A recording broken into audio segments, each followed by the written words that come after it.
Welcome to the road to the international playoffs. We're here in Hamburg, Germany.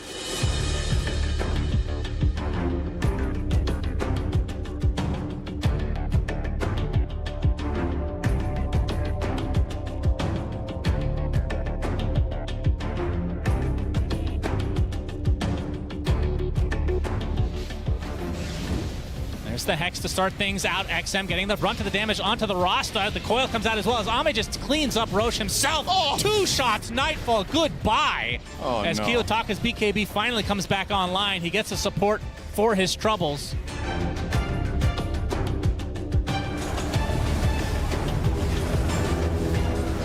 The chrono, is it coming? Is it coming? Not quite yet, but there it is. The 2-man chrono right in the backside, catching both supports.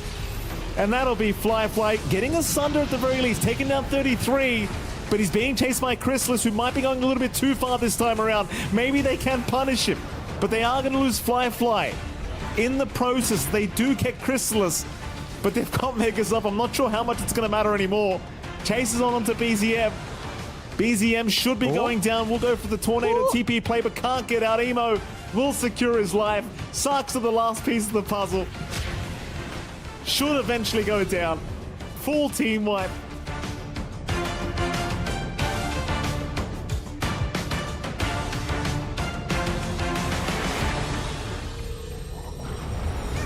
Nisha, Coil, there, Doom, dead, gone! Lesh does have buyback. I don't know if he's going to be able to use it, though. There's nowhere to TP to. This fight feels almost impossible, and Sania is dead. And in the meantime, actually, wait, the kill off Nisha. What? Okay, this is actually kind of working. Jabs and DK pairing together with the Aphotic Shield, the Croaker stun, the turn now onto Mickey. It's looking like enough. Mickey starts to fall. Gem is on the ground over there. Saberlight trying to do what he can. Jabs burning down Saberlight to death, and yes, they get him. Dude, Jabs stands alone. Mickey hitting on the tower, daring them to come after him. Jumps in. Do they have it? No, misses the spear, but the silence, the stun, the chrono is out. And that is going to be a dead Terrorblade. Jabs could not manage to hit him. Just moving around too quick in that arena. Meanwhile, the spear does connect onto Mickey, but he has another chrono. Hits onto 3 of them. Holy. What a perfect placement. Triple kill, ultra kill. Oh, give it to him. No, he went back for the building.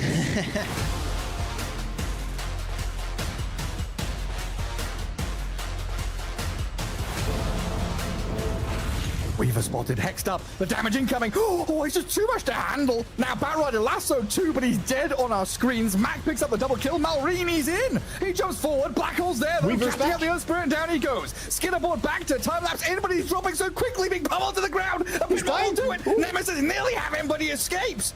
Marcy gives chase. Snaking will be there to heal the Weaver back up. They buy back on Eris. 2 dead on Falcons, no buybacks for them. They're leaving Snaking to die. While Monkey King jumps in, but Weaver gone for 2 minutes now. Monkey King in trouble as well. And Nemesis, they've saved Mac with his Marcy. Oh my. Just incredible scenes.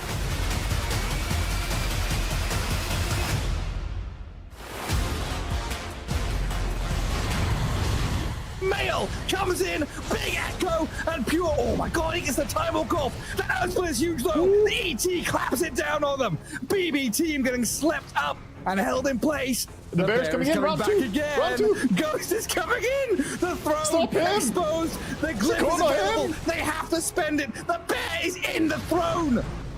He's in a chrono now as well. Oh, he's gonna deal with it. BB team holding on and defending their base. Oh my god!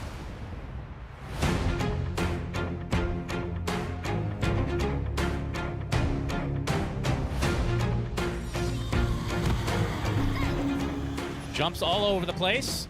Oh, they spot him at the last moment. The cookie hits. They have the lasso. Try to counteract this completely. Snapfire is going to stay alive, getting healed to a high degree, but the Wukong's command is going to seal his fate. Yuma, though, extremely low. The dodge on the boundless strike, so can't heal up. The phase shift keeping no one alive, trying to take out the Monkey King, turns into statue again. The last moment trying to dodge with the mischief again. The laser and the grab ally keeping the Monkey King alive inside this Wukong's command. Finally drops to the deck. And now the barrage continuing onto the Bristleback, making him less and less tanky with each instance of damage. Attempted Nightfall, successful.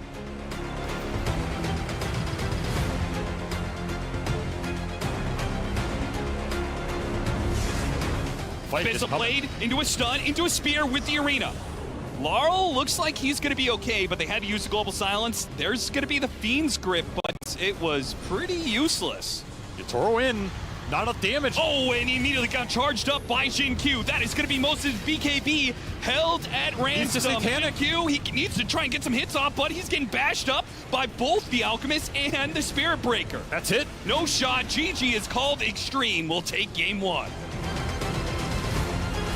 But they can try and take away the Aegis. Collapse going to make his initiation. Arena Spear goes out, but the Roshan's still not dead. In fact, XX is right in the middle of it and gets the Aegis away from Yatoro. He's got the extra life, and now it's all falling apart for Spirit as XM hits the Requiem, double Requiem, knocking him inside the pin. You're locked down here.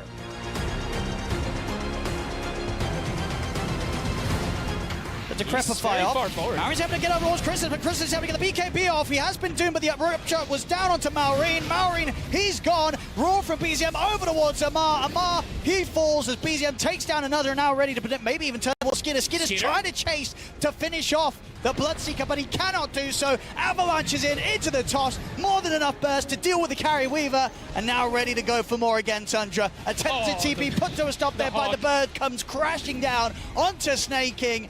Is 4 of them dead. Crit's going to try for a TP, but he can't get out. Avalanche in play from Saxa. Tundra, they get the team wipe.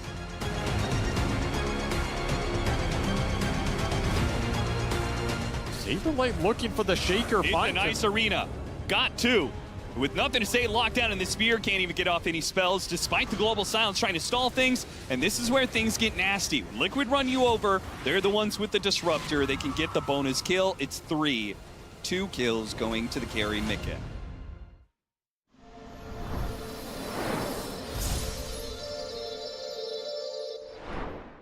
Welcome back to the Road to the International. Suns fan here with I don't know why it turns into a southern accent half the time. What is this? What is this supposed to be? Huh? That's right. That's our beautiful names. Thank you so much, production. We are on the B stream today, and the games are actually better.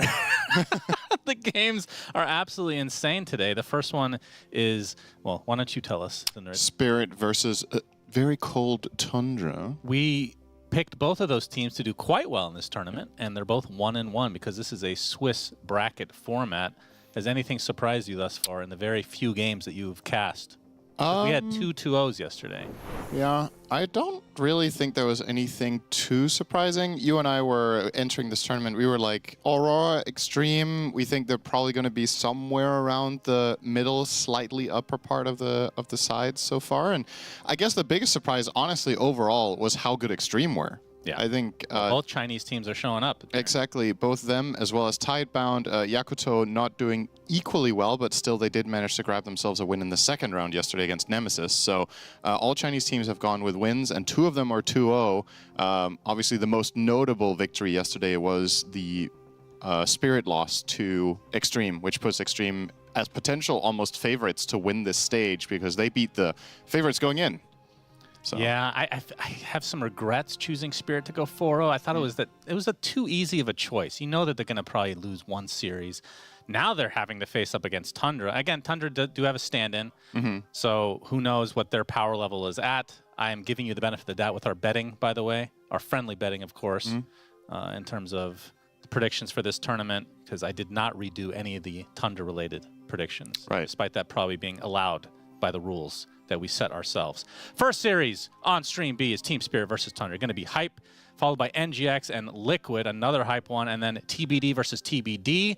Not sure who those teams are, Cinderin, but I'm sure they're really good. Well, whoever they are, I think TBD will win and lose. Yes, agreed. So in the Nigma Galaxy series versus Liquid coming up next, I think that's going to be a more close affair than you might expect. I think Nigma Galaxy looked pretty good yesterday, and Liquid were a little bit...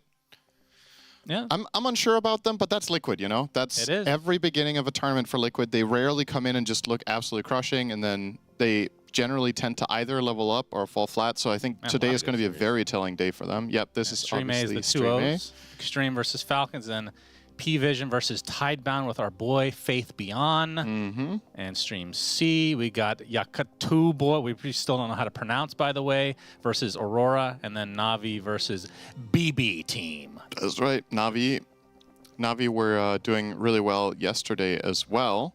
And then obviously on the D stream, it's not quite elimination time just yet, but whoever loses these series will play backs against the wall until this stage is over. You would be 0-3 if you lost as either Nemesis Wildcard or as Boom or Heroic. So yeah, a lot at stake today. I do believe nobody gets eliminated, or perhaps there will be one 0-4 team by the end of today. By the end of today? I think one team will be eliminated when the day is over, so one dream gets crushed today. We are not crushing it, though. We are crushing well, it depends on your the dreams of who wants to be 2-1. Some casters have crushed dreams as well, though. So True. already people's dreams have been crushed. Yeah. Theoretically. I understand what you mean. Let's pretend that I get it. So today's match, Tundra versus Team Spirit. I mean, we should have expected Spirit to have lost the series. I feel like in the early stages of tournaments, they don't always come out super hot. Laurel coming off of a bit of a break. Maybe we're giving them a little bit too much credit. It's not like they have Donk or anything, Cinderin. They don't have the GOAT. I know. Some would say Yatoro may or may not be the GOAT himself. He's definitely in contention for... He has the anime hair again. The best players ever. Always something for TI. Yeah, I agree with your sentiment that we shouldn't be too surprised that Spirit have lost the series, because I don't think the field is top-heavy enough in, like, how to say, there's nobody that is a strong enough favorite to me that I would be like, okay, they should just cruise through. Yeah. Like, I think the level of competition at the absolute top is really, really high. I just did not expect Xtreme to be at the top. Yeah. So I out of all the teams that played yesterday, I think Xtreme might have looked like the absolute best, which is surprising. But if it weren't them beating Spirit, it could have been one of the other teams, such as the team you're seeing on screen right now, which will obviously not be an easy feat to take down today for Spirit, which will be Tundra. Tundra, of course, unfortunately for them, playing without Whitemon, who was unable to attend. But Toby has shown himself to be a really strong 5-position stand-in with another team in a previous tournament. So I think... there's a couple of fortunate things in this situation for Tundra, is that they, as a team, are actually quite experienced playing with a stand-in. Saksa talked about that in an interview yesterday, and the stand-in that they got has experience being a stand-in at top level, so it's pretty much the best match. Are they cursed? Every year they have a stand-in. Yeah, it's unfortunate. The last 3 years in a row, for various reasons. Not even the same person each time. It's different, in fact. But yeah, not at full strength. I think we can say that without question, just because there's this wild card factor. But yeah, I mean, a lot of times we see these stand-ins come in and they actually do better for whatever reason, like this little honeymoon phase, if you were.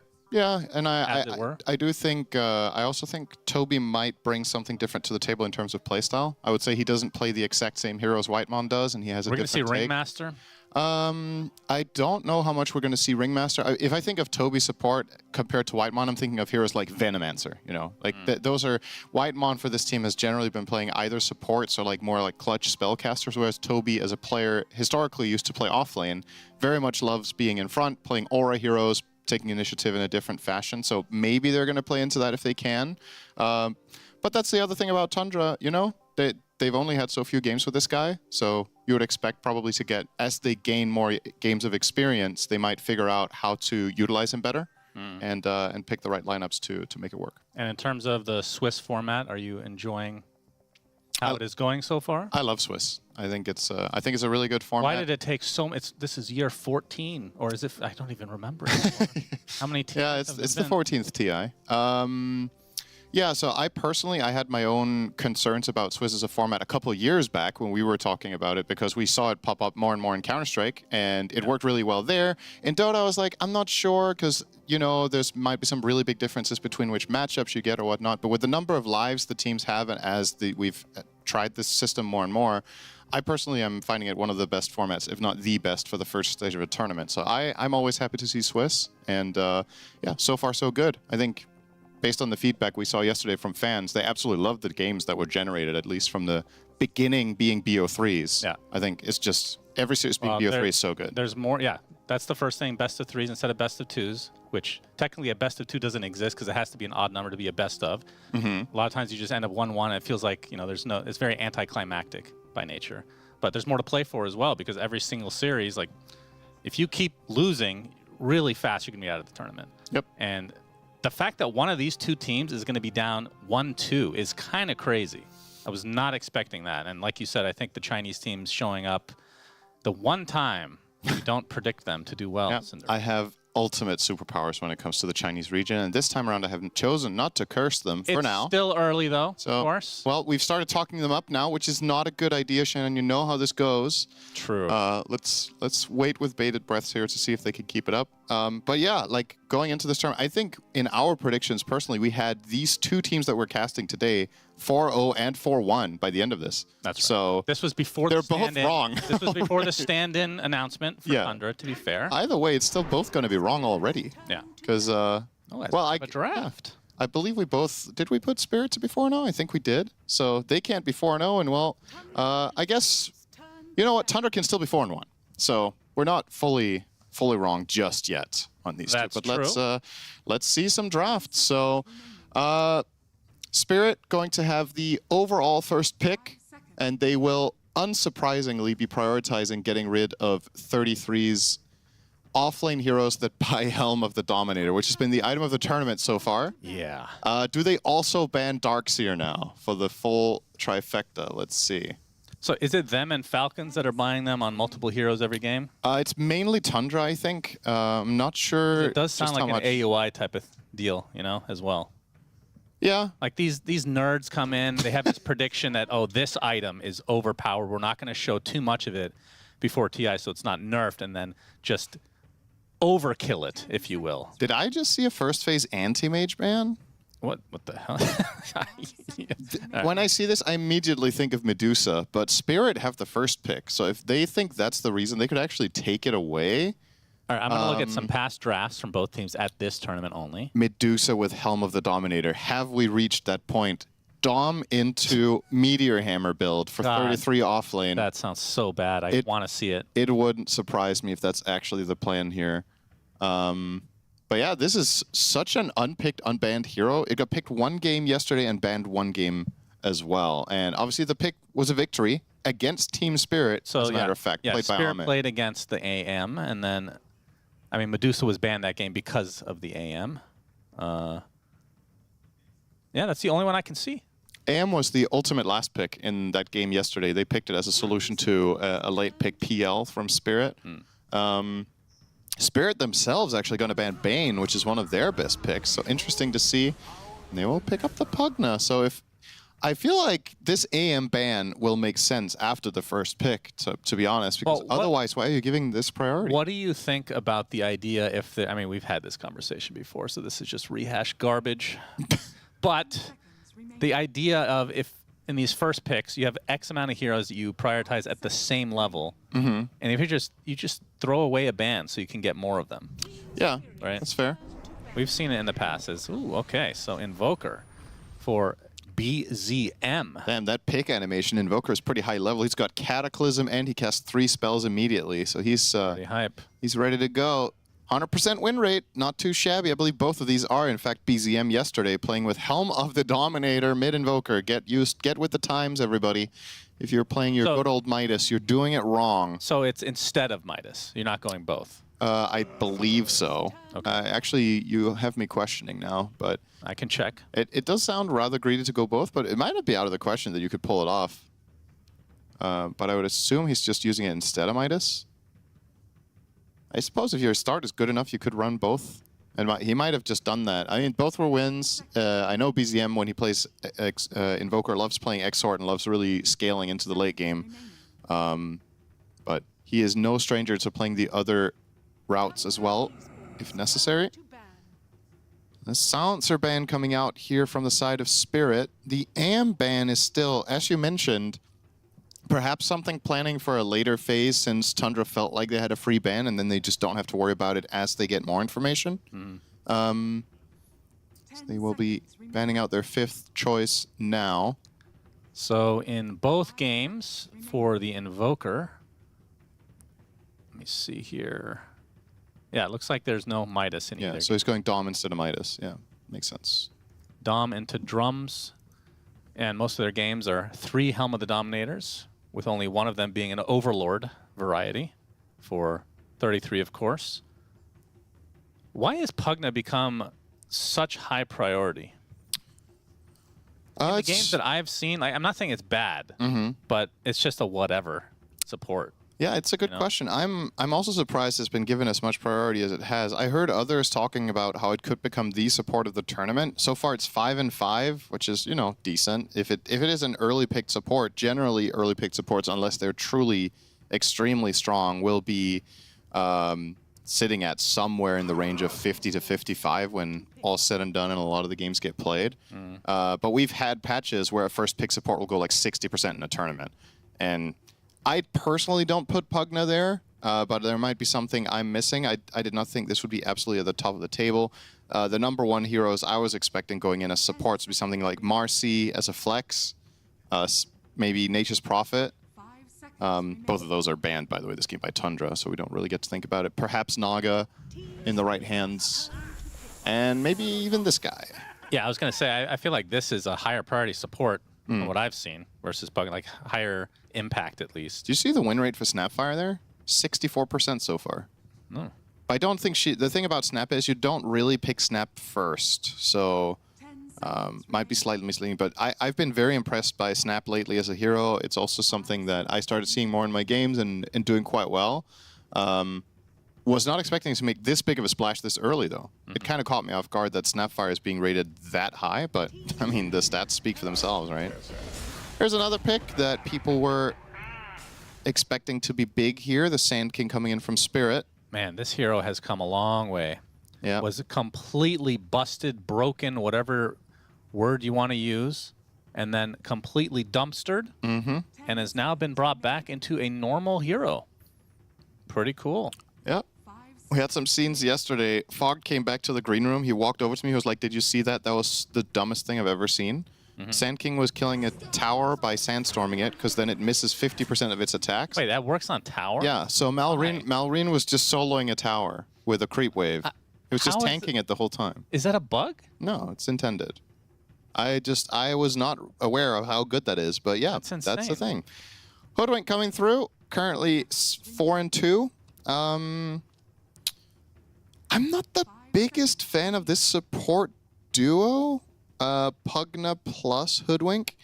Very much two heroes that having two backline supports isn't necessarily a problem, obviously, but I find that these two heroes are so frail that if you get anything that gets on top of them, the punish is going to be extremely powerful here from Tundra. It's two heroes that are very susceptible to dying to Invoker, and yeah, if caught, can cause a lot of trouble. And also, you don't necessarily have the best setup, but Sand King... What, Warlock doesn't get a cool animation? What was that? Oh. Honestly, that fits the bill for me. It's a Warlock. Very underwhelming. It was Warlock. It's just Warlock. I mean, there's a Golem coming out. That's cool. That's true. It's two satanic heroes in a row. He's not level 6 yet.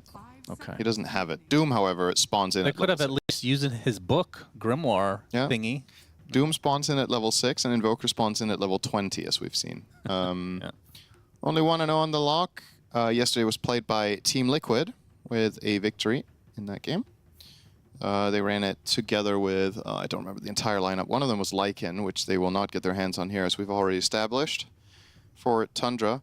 They sure have Teamfight on Tundra. They do. So do Spirit, though. I don't think Teamfight is necessarily a concern for Spirit here. I think the most important thing is finding a way to keep a good formation. If Sand King is frontlining so that Hoodwink and Pugna can land their spells successfully and set up the fight, you got to be really careful with what you draft into the Doom now, because one of the things that makes Doom so annoying is that a pretty large subset of heroes struggle to enter the fights on their terms, but TA, one of the ones perhaps better at dealing with this. Whoever made all these animations, by the way, killer. That was really good. Demorio. Really tickled me. I believe it's Demorio. Shoutouts. Credit where it's due. All right, so TA have a very good farmer, Deso builder. It's funny that you have all this team fight, and then you have a Pugna that is supposed to be able to deal with it in some respect with the Netherward. Maybe that's less of a thing these days. I feel like back in the day, that was a thing you actually just picked because of team fight to counter it. Right. Now it's just kind of there. It's just like, it's okay. You know what I mean? It used to be the big identity of Pugna. I think it still is a very big part of the hero. I think the Ward is Pugna's most important spell at the pro level. And the second most important is probably Life Drain, which unfortunately for them, they're playing into Doom. So that's part of the reason I think Tundra picked this, is that when they find their key target, they want to be able to isolate and bring them down and not be concerned with Pugna keeping them alive as much. So let's say you're playing against a team and you have one player who's just your main target. You're like, we think Yatoro is carrying this team or whatever, right? A hero such as Doom can be really powerful because if you have a structure in a team where you're playing heavily around someone being the key timing and having the strongest moments in, let's say, 30 minutes into the game, why not pick the biggest anti-carry of them all, like Tundra have done here? I think Spirit is one of the better teams to pick Doom against in general, because Spirit's games have a tendency to go a bit longer and be less stompy in lanes than against certain other teams. So for Tundra, they could just unlock the Yatoro counter by running this Doom. Under some circumstances, you could even argue the TA would be flexed to mid. I don't think that's the case here. I don't feel like it's a Laurel hero as much. So I mean, is Sand King being played mid at all? Yeah. So this could be the mid. He could be. That could be flex, for sure. I don't know how the matchup goes against Invoker. I would think Invoker is quite happy there. Like, they're probably both just farming. Invoker doesn't need to win his lane. He just needs to get his. And I don't see Sand King in any way stopping Invoker from finding farm. So Sand King only truly dominates melee heroes in mid. I don't think there's a single ranged hero where you're like, oh, Sand King is going to win this lane hard. Right. You just outrange the Sandstorm and you CS against him, and you, at worst, you probably just draw. So, okay. Looking at some carries here. Last phase this tournament, Morph has been popular with a good win rate. Bristle coming through. Okay. This, again, begs the question, is it mid or off lane? Because this could also be Laurel playing the Bristle. Yeah. Now they got some good minus armor. They do. The one issue here for Spirit potentially is that all three of their cores are up close and personal. There's no backlining, so potentially you could take advantage of this with the right type of, let's say, AoE control hero here. You are last picking a carry on Tundra. Doesn't look like the worst game for, well, Faceless Void might not like playing into Decrepify, but like this type of idea that your carry can take advantage of the enemy team being up close. Another hero that comes to mind would be something like Sven. Or if you could pick a carry that could run Silver Edge, it's Crystallis. Does he just want Razor? He just wants Razor, I think, surely. Yeah, right? maybe. And then you run the Doom on 33. I mean, why not? It is his signature. I believe Crystallis did play Doom yesterday. It did not go very well. All right. This is another good choice for that. Doesn't mind that the enemy cores are up close. You win a lot of fights just head-to-head, and you itemize Radiance, which is very good against both Bristle and TA. Obviously, highly reliant on attacking heroes rather than just casting spells. Yeah, I like it here. The win rate of a banner was atrocious, though. 25%, huh? That did not look great. So, well, if stats don't lie, Shannon, then Spirit, by virtue of not picking a Baden in a good spot, maybe I misread the stats. I think I maybe misread for Abaddon? Yeah, maybe I misread the pop-up there. It might have been pick ban. I don't know if we can see that again, the Abaddon stats, the first ones that got pulled up. There was something that said 25%. Oh, it was 15 bans. I thought it was a 25% win rate, and then there was like 15 total. Oh, it does say win rate still. Yeah, but it's not that many picks. He's 1 and 3, right? Yeah. So it's like, okay, that sample size is too small to really conclude much on here. But yeah, as you can see, has only been played as core. Nobody's run the support Abaddon. I don't think that's going to be popular at all. But maybe, you know, if you pick it one game, perhaps you can flex it later, if it makes sense. Overall, the makings of this game are... This could be a good one, honestly. I think there's a lot of pressure, in my eyes, on the supports of Spirit to keep really good positioning here. I think they can very easily become vulnerable to the Invoker. But aside from that, the rest of their lineup, it makes pretty good sense. Nice stare there. Appreciate that. We always love a good stare on camera. Yeah, I'm not wearing my jacket. Oh, man. This is embarrassing. Hold on one sec. There we go. Did you forget to lint roll your cat shirt? That's impossible. Like, you can't keep up with that stuff. At a certain point, if you're a cat owner, you just know that there will be cat hair all over you. You wouldn't know, of course, with Onion. Yeah, I'm a dog owner. He sheds a lot. We have the same problem. Okay. Cat hair is harder to get rid of than dog hair. Okay, you wouldn't know. You don't have a dog. In my experience of yes, not in having your experience.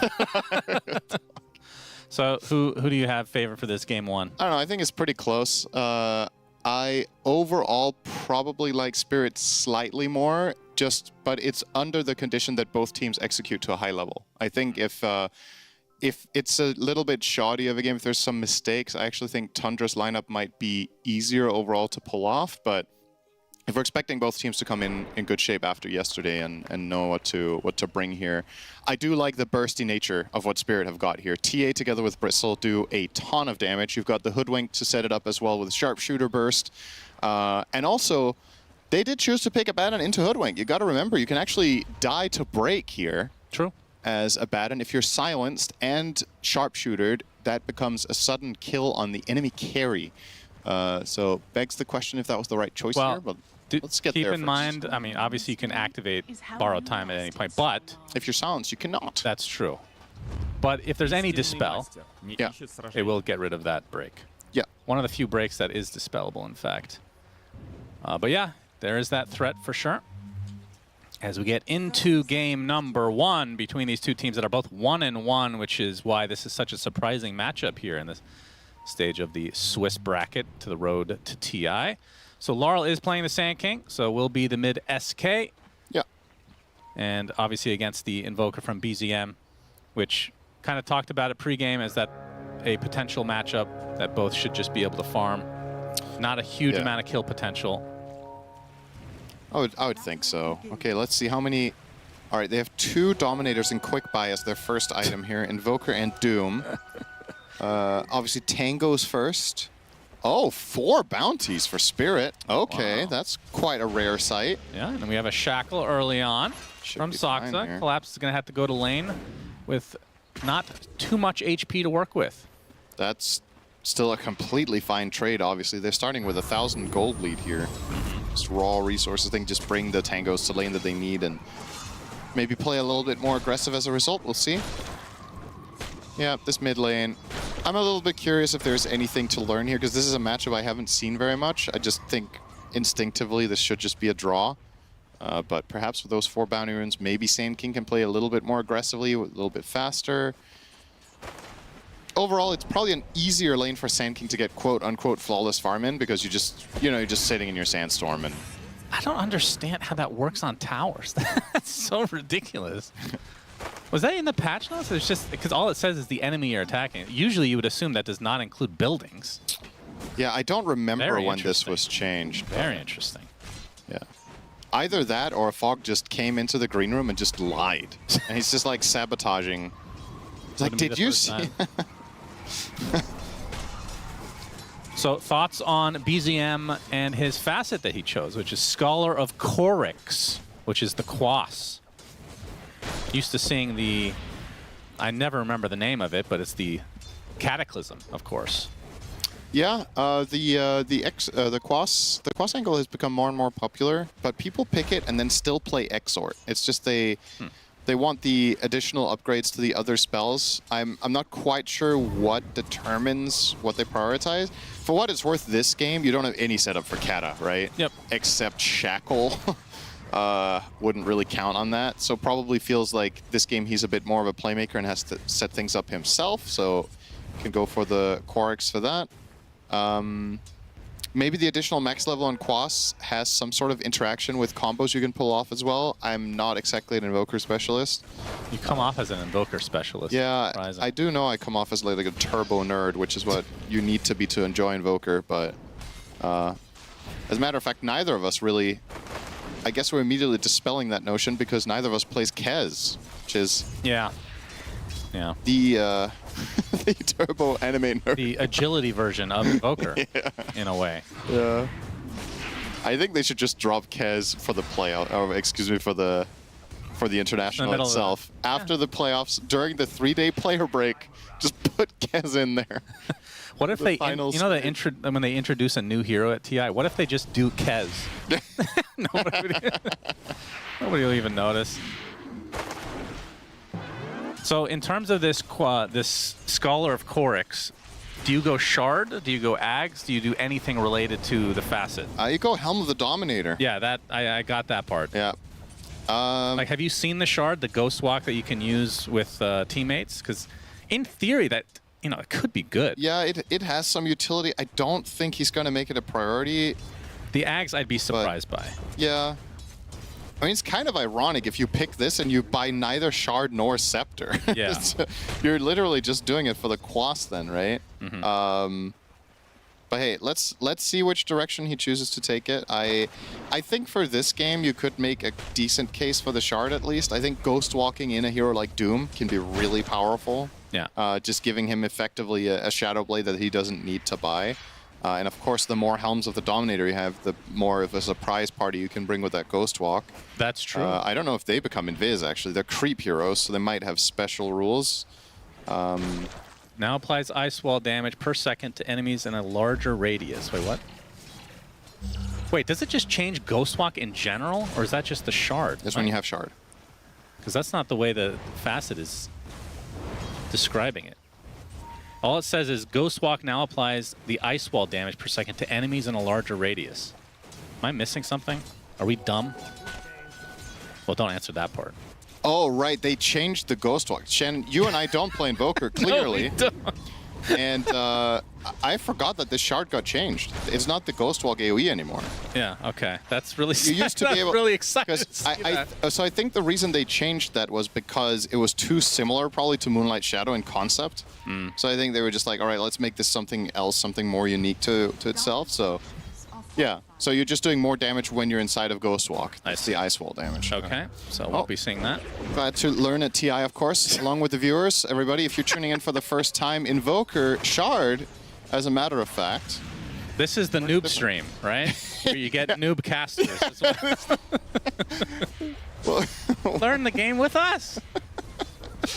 It's okay. We don't play Invoker. I'll say this much. Every time, every day we cast, we get something wrong because this game is so ever-changing. There's always something. Yeah. You either forgot or just realized. Honestly, this one so I don't hard. even feel bad about. No, it's okay. Not that I ever do anyway. I'm just saying, I'm not going to beat myself up too much over making mistakes because it's part of Dota. It's also part of it for the teams. Sometimes the teams learn something they had no idea about. Maybe BZM doesn't even know. It's possible. He's played it several times this tournament. Maybe he still doesn't know how it works. We're going to see him pick up the Shard, run to 3 teammates, and then Ghost Walk next to them, and then ping a go. That's good stuff. Sunstrike will clip Laurel. Takes a Tornado for his troubles as well. And, okay, he's going to use Cold Snap from BZM. Bushwhack, though, as Rue makes his way over to the mid lane to keep things at bay. 6-minute power rune goes to Soxa with that haste. It was a very quiet early game in terms of kills, but we are starting to see Spirit take a bit of advantage in this laning stage. Obviously, starting with the 4 bounties was very good for them, but the 27 denies on Yatoro is crazy. Oh my god. 33's Doom has... Oh, it's not going to hit the Sunstrike. I think Collapse will be okay now. Oh, the Blood Grenade is going to clip. The Photic Shield's going to go off in a moment. Laurel making his way over. And that's going to force Chrysalis and company back to where they came from. Yeah, could have absolutely waited there on that Sunstrike. I think just wait until Bristleback chooses his path there between left and right, and then I don't think you have any risk of missing that, but maybe a little bit over-eager there, BZM, to get his It's first probably because Sunstrike he was out. reading what his Shard does, so maybe he can't do too much at the same time. Could also be... First epicenter of the game. That's how long this first blood has taken. Toby taken out by Laurel. First blood 7 minutes in the game, which is good because if there was more action, we would have just thought that the Shard on Invoker was the same as it was 2 months ago, Cinderella. Gave us time to study live. That's right. Yeah, it's the biggest discrepancy though. Is just the safe lane, right? For Yatoro here, it's just absolutely destroying 33's Doom. Can't say I'm too surprised. It is a TA favored matchup, and Doom Shaman into TA Pugna should just be a very easy lane for Spirit, but I was not anticipating they would win it by this much. Like 50-27 against 21-6 on the Doom.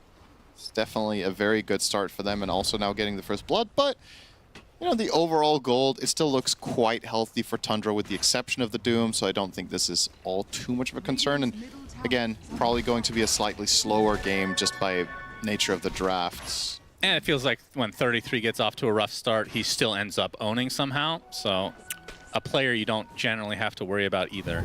Yeah, I think most If you asked the entire pro scene who they think is the best Doom in the world, I think he would get maybe like 75% or more of the votes. So he's exceptional in this hero. It should be said, though, that even though 33 is also a very clever comeback player, certain heroes that he plays definitely do a worse job at it. And I think Doom is probably in the middle of the pack there. There's been other games where we've seen, that's what's so interesting about this guy, is he's very good at small nuances in the laning stage, but when he can't take advantage of them, some parts of his hero pool can just fall completely flat. Doom not really one of them, though. Well, I see the first Doom of the game. Indeed, that is the case. He died. 33 just hits level 6, and he's like, okay, let's just get this off cooldown. No big deal. Evens up the score 1-1. Yeah, realistically, are you going to Doom anyone else in the next 2 minutes, right? Like, who are you going to find? Yeah, with how slow the game has been going, for sure. TA will be jungling a good portion of the time, and when she is contesting you in lane, you don't kill with Doom anyway. You need more backup to get that kill. So. And I assume that this helm will also be in place of the Midas on Doom, which is the usual pickup. I think so. Very interesting developments here. The road to TI. As Laurel going to be trying to defend this tier 1 tower. Will be doing so successfully. We were theory crafting in the green room yesterday how to counter Helm of the Dominator, and by the combined powers of everyone in there, including super high MMR player Stormstormer, we came to the conclusion there's 0 counters to this item right now. In the past, what you would do against Helm of the Dominator, you could Midas it, you could Dagon it, you could take it over with certain heroes, or, you know, there were different solutions to it.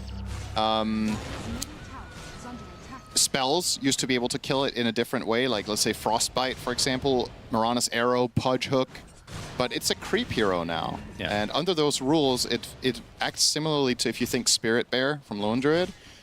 So there's no, when I say there's no counters, it's obviously not in the sense of, okay, by Dominators you can't lose, but more, there's no direct way of just saying, okay, we want to kill this creep, or we want to steal it. You need to beat it with brute force, and you can see Rue is going to work here, trying to prevent BZM from farming this camp with it, and is successful. Well, I will say, OD Pixel did ask AI, ChatGPT, what the counter was, and ChatGPT came up with the idea of forcing the enemy to sell the item, which you know, maybe that's something we'll see in the future.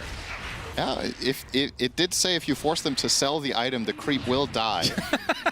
And then afterwards... Yakutou. Chaotic offering right on top of his head. TPs are coming. He's pretty low already, though. The Sunstrike's going to finish him off. Indeed, that occurs. The TP actually cancels now as Rue, left to his own devices, attempting to run away, but it feels like it's just a matter of time. He uses the sharpshooter to get to the high ground. He forcing the chase. Get out here. He has another scurry and throw. Oh, there's the... You know, he's got the Wild Wing Ripper. Yeah, if not for that, disposal. he's getting out. Rue inside the tree line. This is really annoying to finish off, and Sakta will eventually take it home. So nice 2 kills here for Tundra, and they should be able to get the tier 1 as well. Yeah, this is a really strong timing for them. First golem drop, mad value, killing the carry, taking the support with you, you're killing the tower. Miposhka in the meantime gets soloed by BZM. A lot of good things happening around the map here for Tundra right now, and this was, again, a bit of my concern with Spirit here is how are you going to structure the game around your supports when they can't really playmake with anyone else than Sand King right now? Sand King needs to get to Blink. It is getting close to it, but Tundra with a nice little early lead, and now with these 2 Helms of the Dominator, they're going to be kicking up the tempo quite fast. Doom and Invoker will be non-stop pressuring the lanes. If you keep needing to put out fires, you're not making moves of your own. That's a really big part of why this item feels so strong compared to Midas. If you think of it as an economy item, it's an economy item that also pressures the enemy team. Like Midas, you're just farming, right? But here... And Miposhka will avoid the Sunstrike, but it feels like a matter of time before he drops to the deck. Rue, though. Good drain. Sharpshooter. Man, Miposhka actually staying alive, and this is going to be turned around instead onto the support for the Tundra side. Collapse. Good response. Indeed. TP's over to help solidify that. And yeah, this Dominator on Invoker is so strong with Cold Snap, right? It's that's true. Possibly also why you run the Corex is getting that extra point into Cold Snap in the end. Just making it last that little bit longer and be that bit stronger too. 6.6 second duration with your Dom creep when you've Quas maxed out. It's no joke. What was I going to say? Oh yeah, AI had another suggestion to counter the Dom, by the way, if you remember. Kill the creep? Kill the owner and the creep loses its purpose. Oh, there I didn't know that. Toby gets sniped from the low ground, and now Spirit an opportunity to push this tier 1 tower, and that is one of the benefits of having the Pugna with the Nether Blast constantly coming out. They're going to fortify, though, from the Tundra side. Yep. As BZM is, in fact, going for Aghanim Scepter, by the way. To see that in action. Okay, so he will be going for the upgraded Ice Wall. Yeah, very cool. The Vector Cast... once again, not the most obvious combos with it here, but maybe he just thinks it's a good overall item in general. It's obviously got a nice build-up on Invoker. You know, you are taking advantage of... Okay, well, we're wrong about everything, it seems. There's a Midas now on 33. I mean, he can sell anything, so I guess... I think Doom is the one exception where why not, right? Yeah. It's just... I feel like if you're playing Doom in a slow game, you should always buy this item because it's just free for you. Okay, well, the Chaotic Offering just used to little effect. We'll get the tier 1 tower, I suppose, but definitely not the impact that Tundra were looking for. In fact, gets denied by Rue. Good snipe. Having a pretty good game now on that Hoodwink. And Yatoro leading the charts in terms of net worth, but the next 3 are on the Tundra side, thanks to the helms that they have chosen to pick up. In part, at least. Yeah, we've barely talked about Crystallis, because honestly, he just gets a total free time up top, right? This is going to be a 15-minute Radiance phase, null. It's pretty standard. This is nothing to write home about, but it's also, you know, it's just solid. So, considering this was a lane that you were probably never getting a killing, I mean, Abaddon Warlock just doesn't kill, right? So, keeping that in mind, he's doing a good job. He's keeping up with the pace that he's meant to have here. Yep. The break. Yeah, that's a good one. Ends up basically nullifying the foul play. Nice counter that we actually did not discuss. Yeah, I don't think they picked Hoodwink to counter Shaman's innate, but... You never know. You know, I mean, some people get really tilted by that innate. Yeah. Laurel trying to kill Hamel the Dominator. He learns that it's not possible. He will not try next time. This is also one of the harder kills for him to get, right? It's the Warpine Raider. Yeah. So that one is tough to break down with sinking. Extra magic resist. Collapse with a very early Lotus Orb as Laurel's going to pop the Epicenter. Go on top of the Warlock with the Bushwhack. That's enough to take out Toby. Didn't have the ult anyway, but still a nice pickup from Team Spirit. Life Drain now being applied to Laurel, get him in a healthy state. Looks like he's going to be able to get the Shield Rune for himself now, so just needs to avoid the Tornado once he pops it. At 33. In the vicinity of BZM, so I'm actually going to wait a bit. Now BZM a bit isolated. Nice snipe, though. Oh, that's a pretty good steal. That was like 200 gold. Taken there from Miposhka. If you have Miposhka on your fantasy team, of course, we're very happy to see that. I do actually. Yeah, so do I. Oh. Keep it up, Miposhka. Yeah, make sure you get all those CS. I don't actually know what my scoring metrics are for Neither do I. That was too complicated. Yeah, okay. Too much reading. Did you actually give them like skills or no? Don't they come with stuff automatically? Oh yeah, but you want to upgrade your banners, right? I did not. Oh, you did not? No, it's just too much. I have Watchers, Runes, and First Blood. Well, First Blood's not good here, surely. Radiance online for Crystallis. We'll be going for the Manta into Blink. Yeah, standard. Pretty standard stuff. As Tornado not going to hit anyone from the this is side. Insane timing, by the way. Rude drops. Yeah, have the Warlock Golem at the ready as well. Golem, 2 Doms, upgraded Shaman Snake, Radiance Abaddon at 15 minutes. This is such a difficult team to fight into. That's why the Glyph is important. Oh, great looking for Yatoro. This is the big kill if they can find it. He has the Doom. Actually uses the Wild Wing Ripper. Very nicely done. Gets the Doom off. Do they have the damage to follow it up, though? Can attempt to TP. Tornado will stop it. And now Yatoro will likely fall. Tomato. He's dead. Really nicely played there from 33. First of all, finding him is one thing, but then he kept pump faking his Infernal Blade because he knows TA is going to try to TP out after it. and made sure that BZM was in range before he actually went for the swing to bait Yator to try the TP and fail. So very nice little detail there. Nets them the biggest kill of the game so far, I would argue. Haven't been that many kills, but yeah.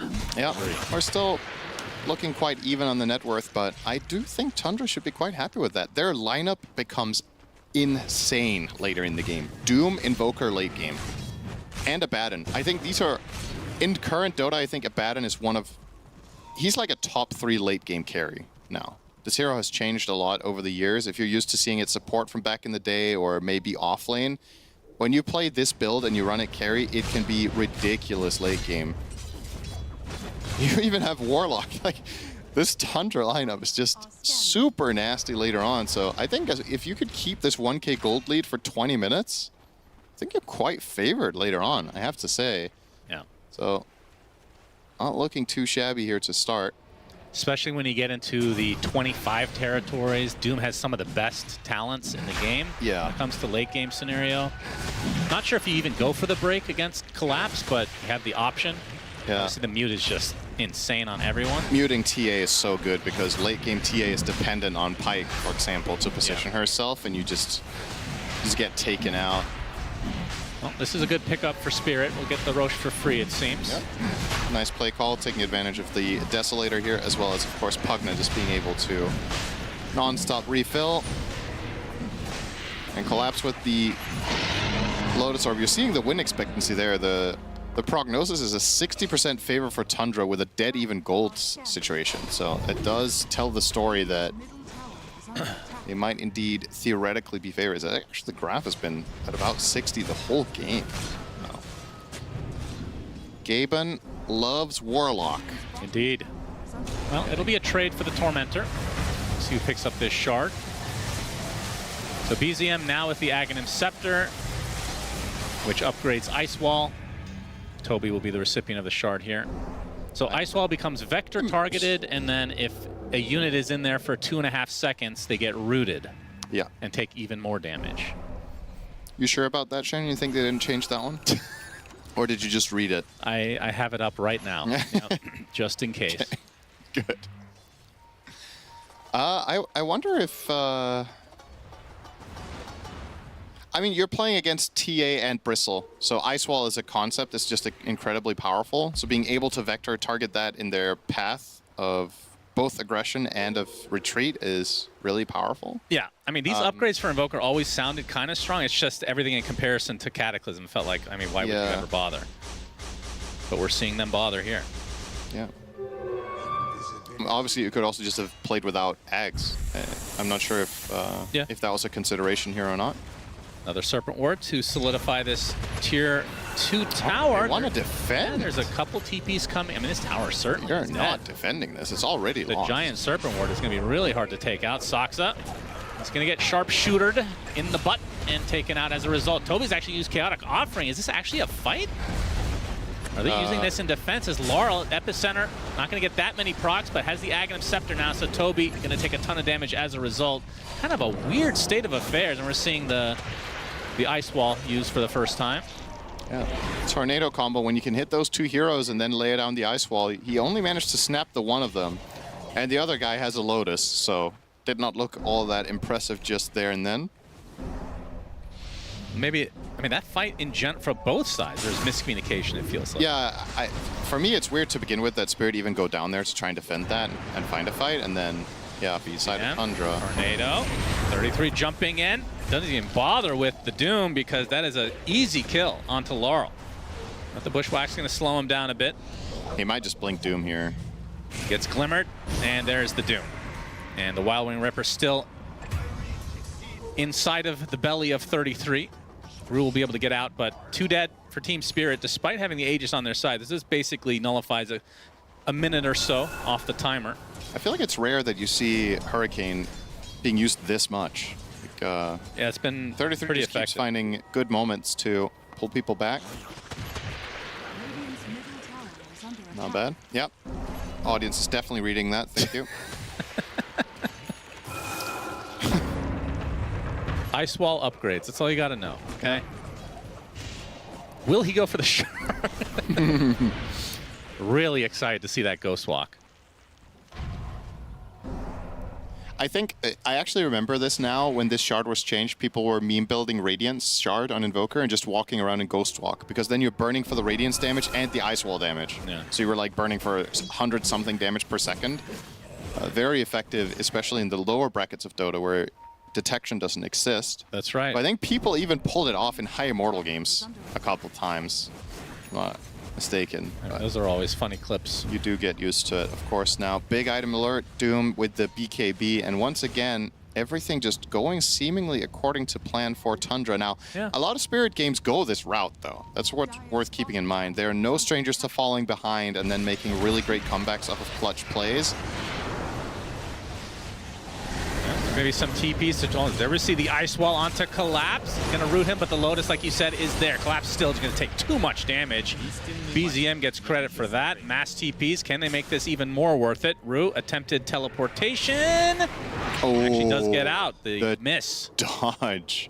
Very What's nice. his chance at that? 21%? Easy. All right, he dies out 4 out of 5 times there, so 33 wants a mulligan. No chance, though.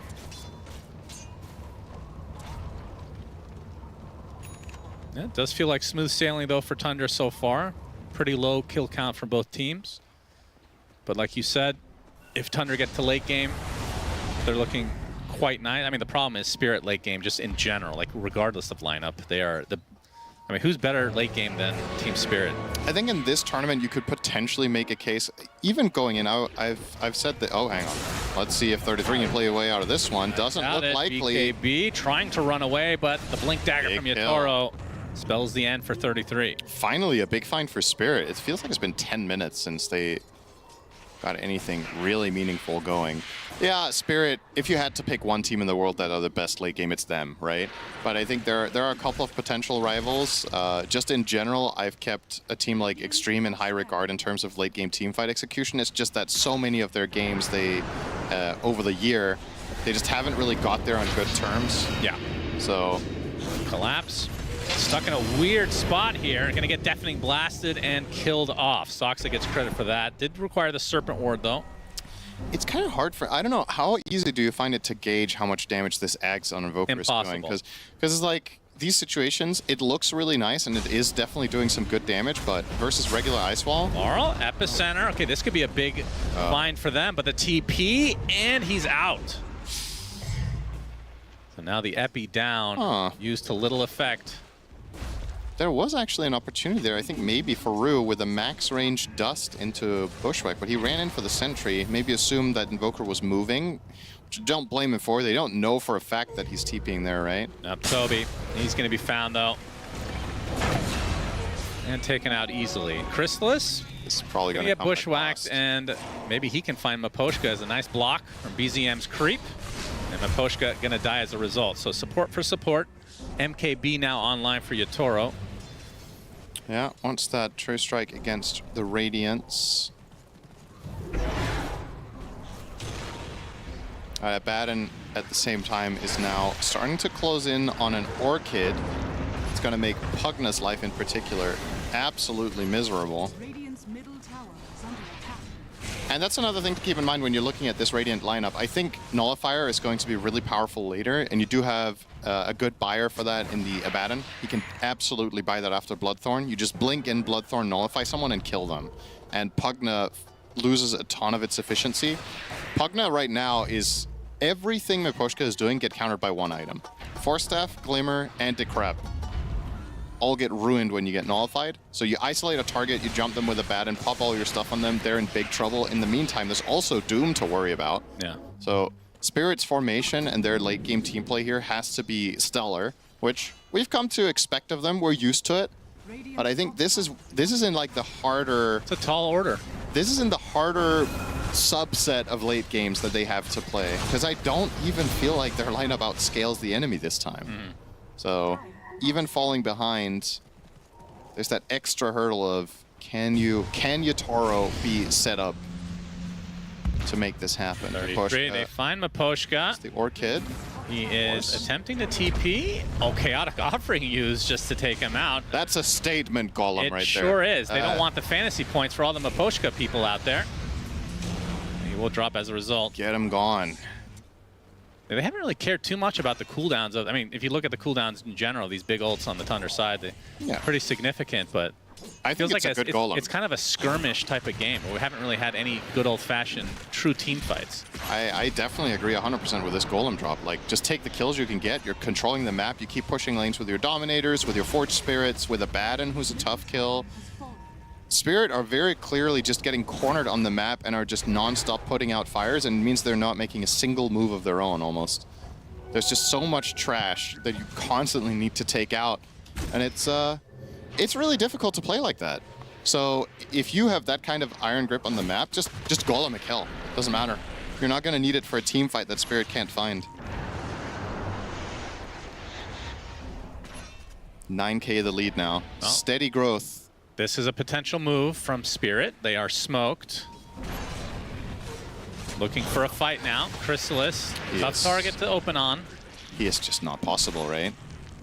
Yeah, it's pretty difficult indeed. Toby, of course, does not have his ult. They should know this. Yeah, they should. He's actually frontlining, that they're still not going to pursue. Just want to get control of their triangle again, get the outposts as well. God. This is... Okay. Very timid play from Spirit. I mean, it's just really, really hard to make moves. This is kind of bringing me back to Illusion split push meta. Just that the Helm of the Dominator is playing the role of like half an Illusion hero, but then you also have a Baden with Manta and Radiance. So you are playing a traditional Manta Radiance Illusion split push carry style, but then you just add these extra elements to it that make it even harder. Oh, this is really big. Found. Do they have to follow up? The ice wall is not going to be up in time. Laurel found by 33 in the meantime. Do they have the vision? Gets off the Scorcher. He does get off the Doom in the last moment, but Laurel gets to the high ground. He might be fine. 33 is going to pop the BKB and try to pursue a little bit further. They take out Rue in the meantime. As Forstaff going to keep Sand King a little bit more safe, but it looks like he's going to tick out eventually to the Radiance and the Doom. As Chrysalis pops the Manta, gets back to the low ground. So 2 kills very swiftly for Tundra. Forced out of fortification with the Serpent Ward as well on the bot side. Yeah, somebody has to take care of this. They need to break the ward, but that's really hard. Baden the wall. Chrysalis blinks up. Can they deal with this Abaddon? Collapse has to pop the Lotus in retreat. This tower is dead at the very least. Serpent Ward still extremely healthy as 33 jumps in with the Shivas. Actually 4 steps Yatoro to the other side. Yatoro's in a lot of trouble now. Gets decrepified at the last moment. Chrysalis, there's the Tornado to dispel and do a lot of damage with the EMP to follow. Able to blink out into the fountain though. So he will survive, but at the cost of his entire bot side.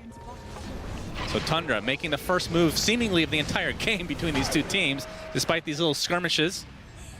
And they successfully get the bottom lane. And 33 says, good job team, and buys a Midas. Doom is such a silly hero, honestly. Just this constant economy game. Buying Midas, using it a couple of times, selling it back with Devil's Bargain, buying your next item, then later, oh, I can buy Midas again. Yeah, but yeah, as you said, executed very well, very swift move. Waiting. Spirit, yep, they're trying their own move, not gonna happen. No, it is not. Hex right on top of the pug. Now Chrysalis goes in for the killing blow as Chrysalis' ult finally pops. He's gonna be quite healthy for this engagement to follow. They find Laurel and they destroy him. He just feels so squishy against this Tundra lineup. And the rest of Spirit now on the run. Chrysalis blinks in without any fear. Soxa finds the Hex onto Yatoro. Sunstrike is going to hit Yatoro with the BKB. Trying to apply some pressure to Soxa, but he gets the Glimmer. Looks like he's going to be A-OK. And now Collapse trying to fight against the rest of the Tundra lineup, seemingly. 33 trying to look for the Doom. Doesn't have the vision. Shiva's going to pop the Tornado. Not going to clip, so Collapse should be able to get out. But no, 33 at the last moment gets his blink off cooldown again. Does not have to even bother with the ult. They get that kill, and they're going to get more, and this is likely going to be the game. He's styling on them with that Psychic Headband. That's the second time he blinks in front of a hero, stuns them, and pushes them back toward his own team. It was the same thing he did to Yatoro in the Radiant base, and to be fair, Yatoro might have actually died there if they didn't Tornado him, allowing him to blink out. But yeah, this very quickly got out of control. Chrysalis, he's not scared at all. We'll pop the ult a little bit prematurely, but regardless, they should be able to get this second set. Yatoro jumps in. Get cold snap though into the tornado, still provides enough time. He actually gets ice walled as well, and there's 33. Still had the Doom at his disposal. Down goes Yatoro, 83 seconds, no buyback. Laurel's ult does basically nothing, can barely move. My goodness, just getting styled on completely as Toby kind of left alone in this scenario, but that is just one kill out of many. And now Spirit losing their last barrack, so mega creeps in favor of Tundra. In prime position to take this game number 1. This has me thinking, if Spirit had, with Spirit's incredible late game prowess, if Eternal Envy was playing on this team, would they ever be beatable? Like incredible late game plus the Envy losing barracks buff? Could you break the game? I mean, we've seen Spirit defend with megas against megas so many times. We have this one though. They're gonna get swarmed, right? They're gonna take this Aegis, wait for their Doom to be up again, and then run in, Dominators in hand, drop the big Serpent Ward, drop the Golem, and just get to work. There is so much for Spirit to take care of. And I think it's pretty clear now that we saw this game play out. Honestly, I think if we played it once more, I wouldn't expect Spirit to be able to put much more of a dent into Tundra than this. I felt like the entire game Spirit were not avoiding making moves because they were being scared or timid about it. They were just stressed the whole way. There was just no breathing room. So I think this is more of a strategic loss rather than execution, and you need to make the right adjustment for the next game. I feel like we might see the Invoker banned, to be honest. Take out one of Tundra's best Dominator heroes that is really setting the pace. BZM has had a massive impact on this game. He's been 13 out of 18 kills. He's been threatening and pressuring towers nonstop. Well, running around Ghost Walk, setting up threats, and now to finish off this game running his AC. And this would be his 3rd consecutive win on Invoker as the only player to play at this tournament. Yeah. Which is maybe something for other teams to learn from here. Yeah, perhaps. Buy more Helma Dominators. Yeah, that's one thing to learn. You could do that on any hero, though. Yep. Ice Wall, very strong. Yep. As the tier 4 towers, the last remaining defense for Team Spirit as the mega creeps are coming in. So Spirit, or it's for Tundra rather, just gonna wait. Yeah, time for Banner plus Serpent Ward. Oh yeah. And then you have the Golem whenever Spirit try to engage into you. They're giving them the respect, though. I feel like Tundra would be a little bit more gung-ho against other teams. Yeah, probably. There's the Hex with the break on top of the Bristleback. Chaotic Offering comes out, 33 with the BKB, getting in really deep. Trying to go for Rue, will kill him off in the fountain. Buys back in. That's the Doom applied to the Bristleback. I don't know if he's going to tick out. It's going to be close as Laurel gets off his Epicenter. A lot of the procs onto the other side, though, not hitting many enemies. 33 gets broken by the Sharpshooter. Laurel, so that BKB. Yatoro has a lot of right-click damage, so 33 has to force staff away. Meanwhile, the Serpent Ward doing quite a bit of work against these tier 4 towers. Only one remains at this moment as the creeps are starting to swarm inside the base, and now the Ancient fully exposed.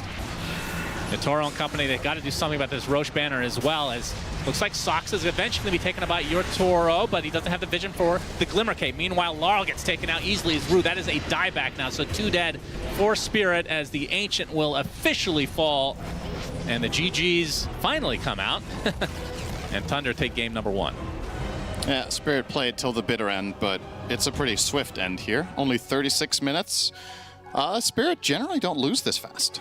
Most of their games, they're able to either extend it, or obviously many of their games, as we've come to know, they will end up clutching out a win. But this time around, not the case. I really like what Tundra brought to the table in this game. I think great execution and good understanding of what clicks for them.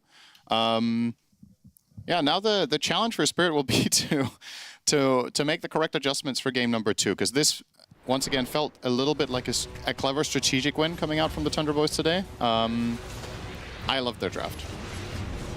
Yeah, I mean, coming into this, you talked about the late game perspective from Tundra. As long as they're able to keep it relatively even throughout the game, that they would have the theoretical advantage at least. And 33, he was the one that actually was worse off in the laning stage, but he recovered as he seemingly always does. Helm of the Dom into Midas, the classic Doom build of 2025 now, I guess we can call it. And yeah, Tundra win pretty handily, I have to say. Spirit didn't really put up much of a fight. It feels like, and maybe this is part of Tundra's strategy, they were able to just control the map quite a bit, but there weren't really many team fights in the first 80% of the game. It was just pickoffs here, pickoffs there, delay, delay, delay, and then when the power spikes hit for Tundra, they just take over. Yep, absolutely. This begs the question now, because we've seen Tundra now in multiple games find wins off of multiple DOMs. Is that something Spirit is going to try to do themselves? Are they going to ban key heroes that they feel like, is it the item that is the problem, or is it the hero buying the item that's the problem, right? Because as we've talked about, it's kind of hard to just remove Helm of the Dominator impact on the game, but you can significantly mitigate it by putting Tundra onto heroes that they don't prioritize it on as much. Invoker is #1. I think it's just getting banned next game to try to switch things up here for Spirit. But aside from that, you can't ban all of the Dominator heroes. Like, you can buy this hero. I mean, yesterday Spirit played against the Dominator and a Mage, you know? It's going to be there. Maybe they themselves need to grab some and try to make the counterplay. And what if the next game is just 5 DOMs versus 5 DOMs? What if it becomes the creep wars? Then I think Valve needs to put in an emergency patch where each team can ban an item at the beginning of the game. Oh. Tangos and Helm of Dom. I would probably ban Town Portal Scroll. Oh. I think. Yeah, that'd be pretty hype, actually.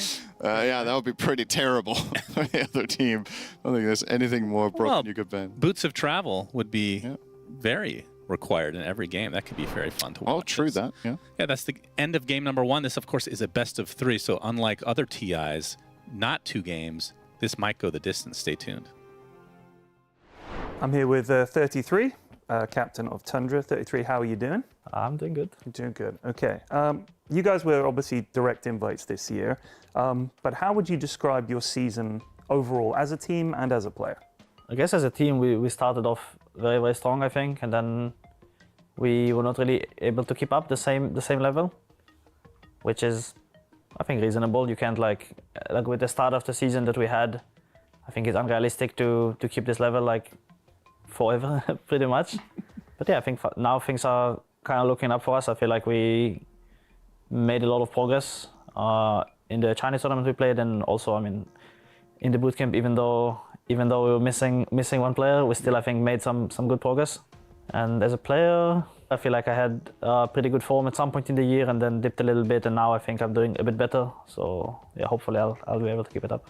I mean, so talking to the standing, you've got Toby, who's obviously, he's had a great year himself. So it must be good, even though you've lost White One. Is Toby like the replacement? You're like, at least we got Toby, that's good. No, it was really nice that we had him kind of show up out of nowhere. Like, you know, we pretty much figured out the visa stuff is not happening, and I sent him a message on Steam like, hey, you want to play TI? He's like, sure. I'm like, hey, can you scrim in 50 minutes and fly to bootcamp tonight? He's like, yeah. Oh, wow.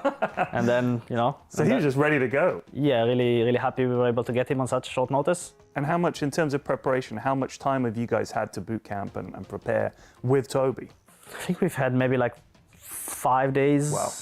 Pretty short, but I would say it was pretty productive. So it's fine. Sometimes you have really long boot camps, and you know, because it's long, people maybe don't give the role, maybe you don't like are fully focused. But yeah, coming into it knowing we only have like a few days, I think everyone took the games very seriously, and we made a lot of good conclusions. Let's talk about your expectations. First of all, what goal have you set yourself as a team, but also what are you hoping for at this TI?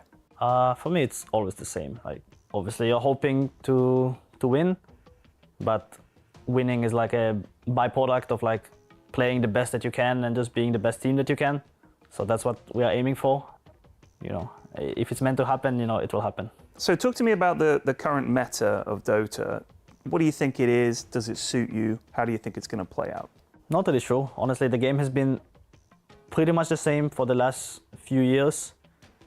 You can do like, I guess, a lot of different things. You don't have to play in a certain way. There's times teams that really try to play for like tempo and 5-manning, and they can find a lot of success. And then there's teams that play a bit slower, a little bit more like Team Spirit or like we used to play.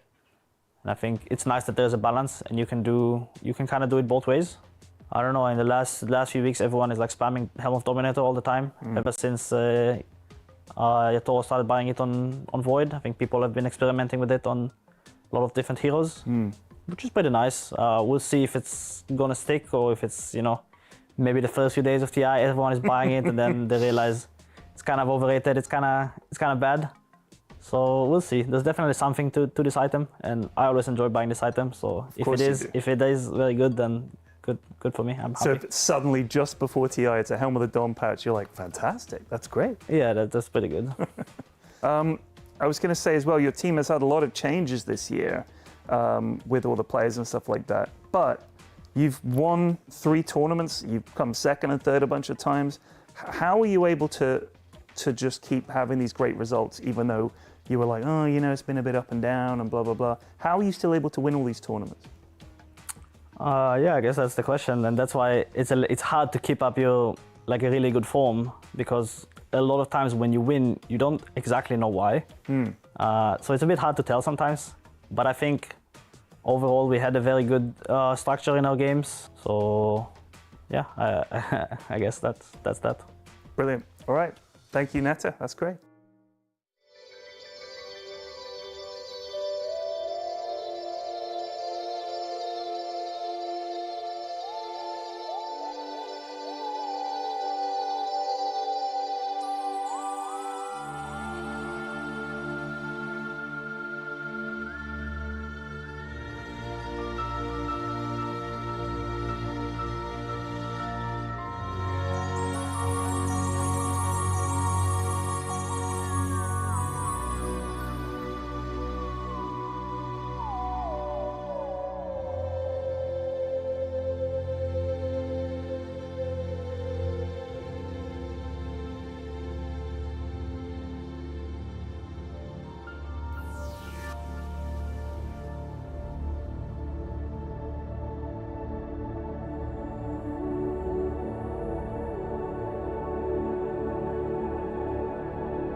Welcome back to the road to the International. Suns fan here with Cinderin. We have Spirit versus Tundra, game number 2. Draft has just begun.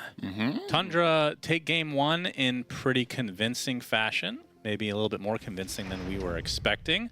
Spirit 1 game away from being 1-2 in this Swiss format, Cinderin. Scary. Predictions are being crushed as we speak, and yeah, funnily enough, I believe this was on yesterday's the pre-show before the first games even began. I believe close to 70% of people predicted Spirit to be 4-0, which means we're already, when yesterday ended, more than 2/3 of players in the client are wrong on the winner of the Swiss stage. So yeah, we'll see how much more this is going to be warped in a direction that only the very few will be lucky to have predicted correctly, or skilled, if you will. So far, as you say, so far so bad for Spirit. Making some adjustments in this game. Like I said, I think Invoker would be banned. That is exactly what has happened here. So they get rid of that. But Tundra will get their good old tested and true Doom, which will more than likely be on 33.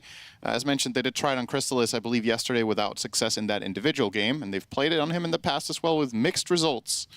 I think you put this on 33 unless you have a really good reason not to. Not because Crystallis can't play it, but because 33 is just the best. So, you know, you should have a good reason to put it carry. Either that 33 just doesn't see a way into the game from his laning stage, or a tempo argument, whatever it is. Spirit stick to their guns with the Pugna. I wasn't really that impressed once again with this overall first picked hero in the previous game. It's the same opener from both teams. Yep, indeed. Well, last game was Invoker, right? Oh, yeah, you're right. They picked Invoker before Doom. I forgot they first picked it. Yeah, so Doom could have even been banned last game if Spirit wanted to. But they let it through in the second phase. But yeah, you're starting to see a pattern here. Look at Spirit's first 3 bans, right? Dominator, Dominator, Dominator. And then in the second phase, now they're banning out the Abaddon. I personally think this is a really good ban, and I think this hero deserves a second phase ban almost consistently. I find Abaddon carries to be extremely powerful right now. And yeah, now Spirit don't have to deal with it. This is going to be a different game. 2 of Tundra's previous heroes are unavailable. So they need to find different angle to attack this Spirit Pugna plus whatever it's But Poshka can find a little bit more impact on the Pugna this time around. Yeah. It's interesting, though, because he is, generally speaking, incredibly skilled on these support save type heroes. But yeah, Pugna that last game couldn't really act as a save because of the matchups it had. You doom someone, you can't life drain them, and then Abaddon eventually blinked in and overwhelmed the back line, so you couldn't really play the positioning game. Another Medusa ban again. Yeah. I wonder what gives this first phase AM ban from Tundra. Like, there's got to be some sort of Medusa perspective on it, and now they don't want the Medusa themselves after all, so they have to ban that too. Here comes Bane. Spirit banned it last game. Probably a Toby special. Yeah, most likely. So. Yeah, hero that has the ability to stun through BKB. Doesn't fare well against summons, but obviously no summons yet for Team Spirit. It was actually been picked 12 times yesterday. That's surprising. We didn't get to cast it. No, we did not. Guess we missed all the Bane games. I, of course, myself am a Bane aficionado, so I'm happy to see it being played. Bane historically has some very clear strengths and some very clear weaknesses. One of the few heroes that hasn't really, in terms of many other supports, been receiving the same love in terms of ability to farm. You can buy Shard and obviously kill waves with it, with AoE Brain Sap, but until that point, Bane lacks exceptionally, compared to other supports, wave clear. Yeah. In turn, though, you get very strong laning, and you get incredible single target, and the ability to set up around the map very nicely on side lanes. The ability to save, potentially, with Nightmare. I mean, pseudo-save. It's a pseudo-save, yeah. It has its moments, though. Okay. All right, an early Shadow Friend. This is definitely a switch-up, to say the least. This is another tough lane matchup for Doom, by the way. But last game, the laning stage was not the problem for Spirit. Yatoro was crushing it against 33. this matchup should, on paper, be even worse than the TA. So maybe you're like, okay, well, the 15 CS he had last game at 8 minutes or whatever it was too much. Let's try to get it down to sub 10. And now they grab the shot. Again. Yeah. Okay, what will we see on Soxa this time then? Classic Soxa heroes available. Tusk. Oh, yeah. Bounty Hunter.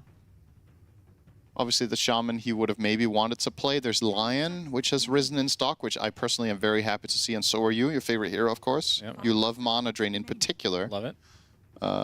Speaking of learning stuff yesterday, or learning stuff we talked about last game with Invoker, it turns out yesterday I also learned something, Shannon. When you Mana Drain teammates, it's for half the amount.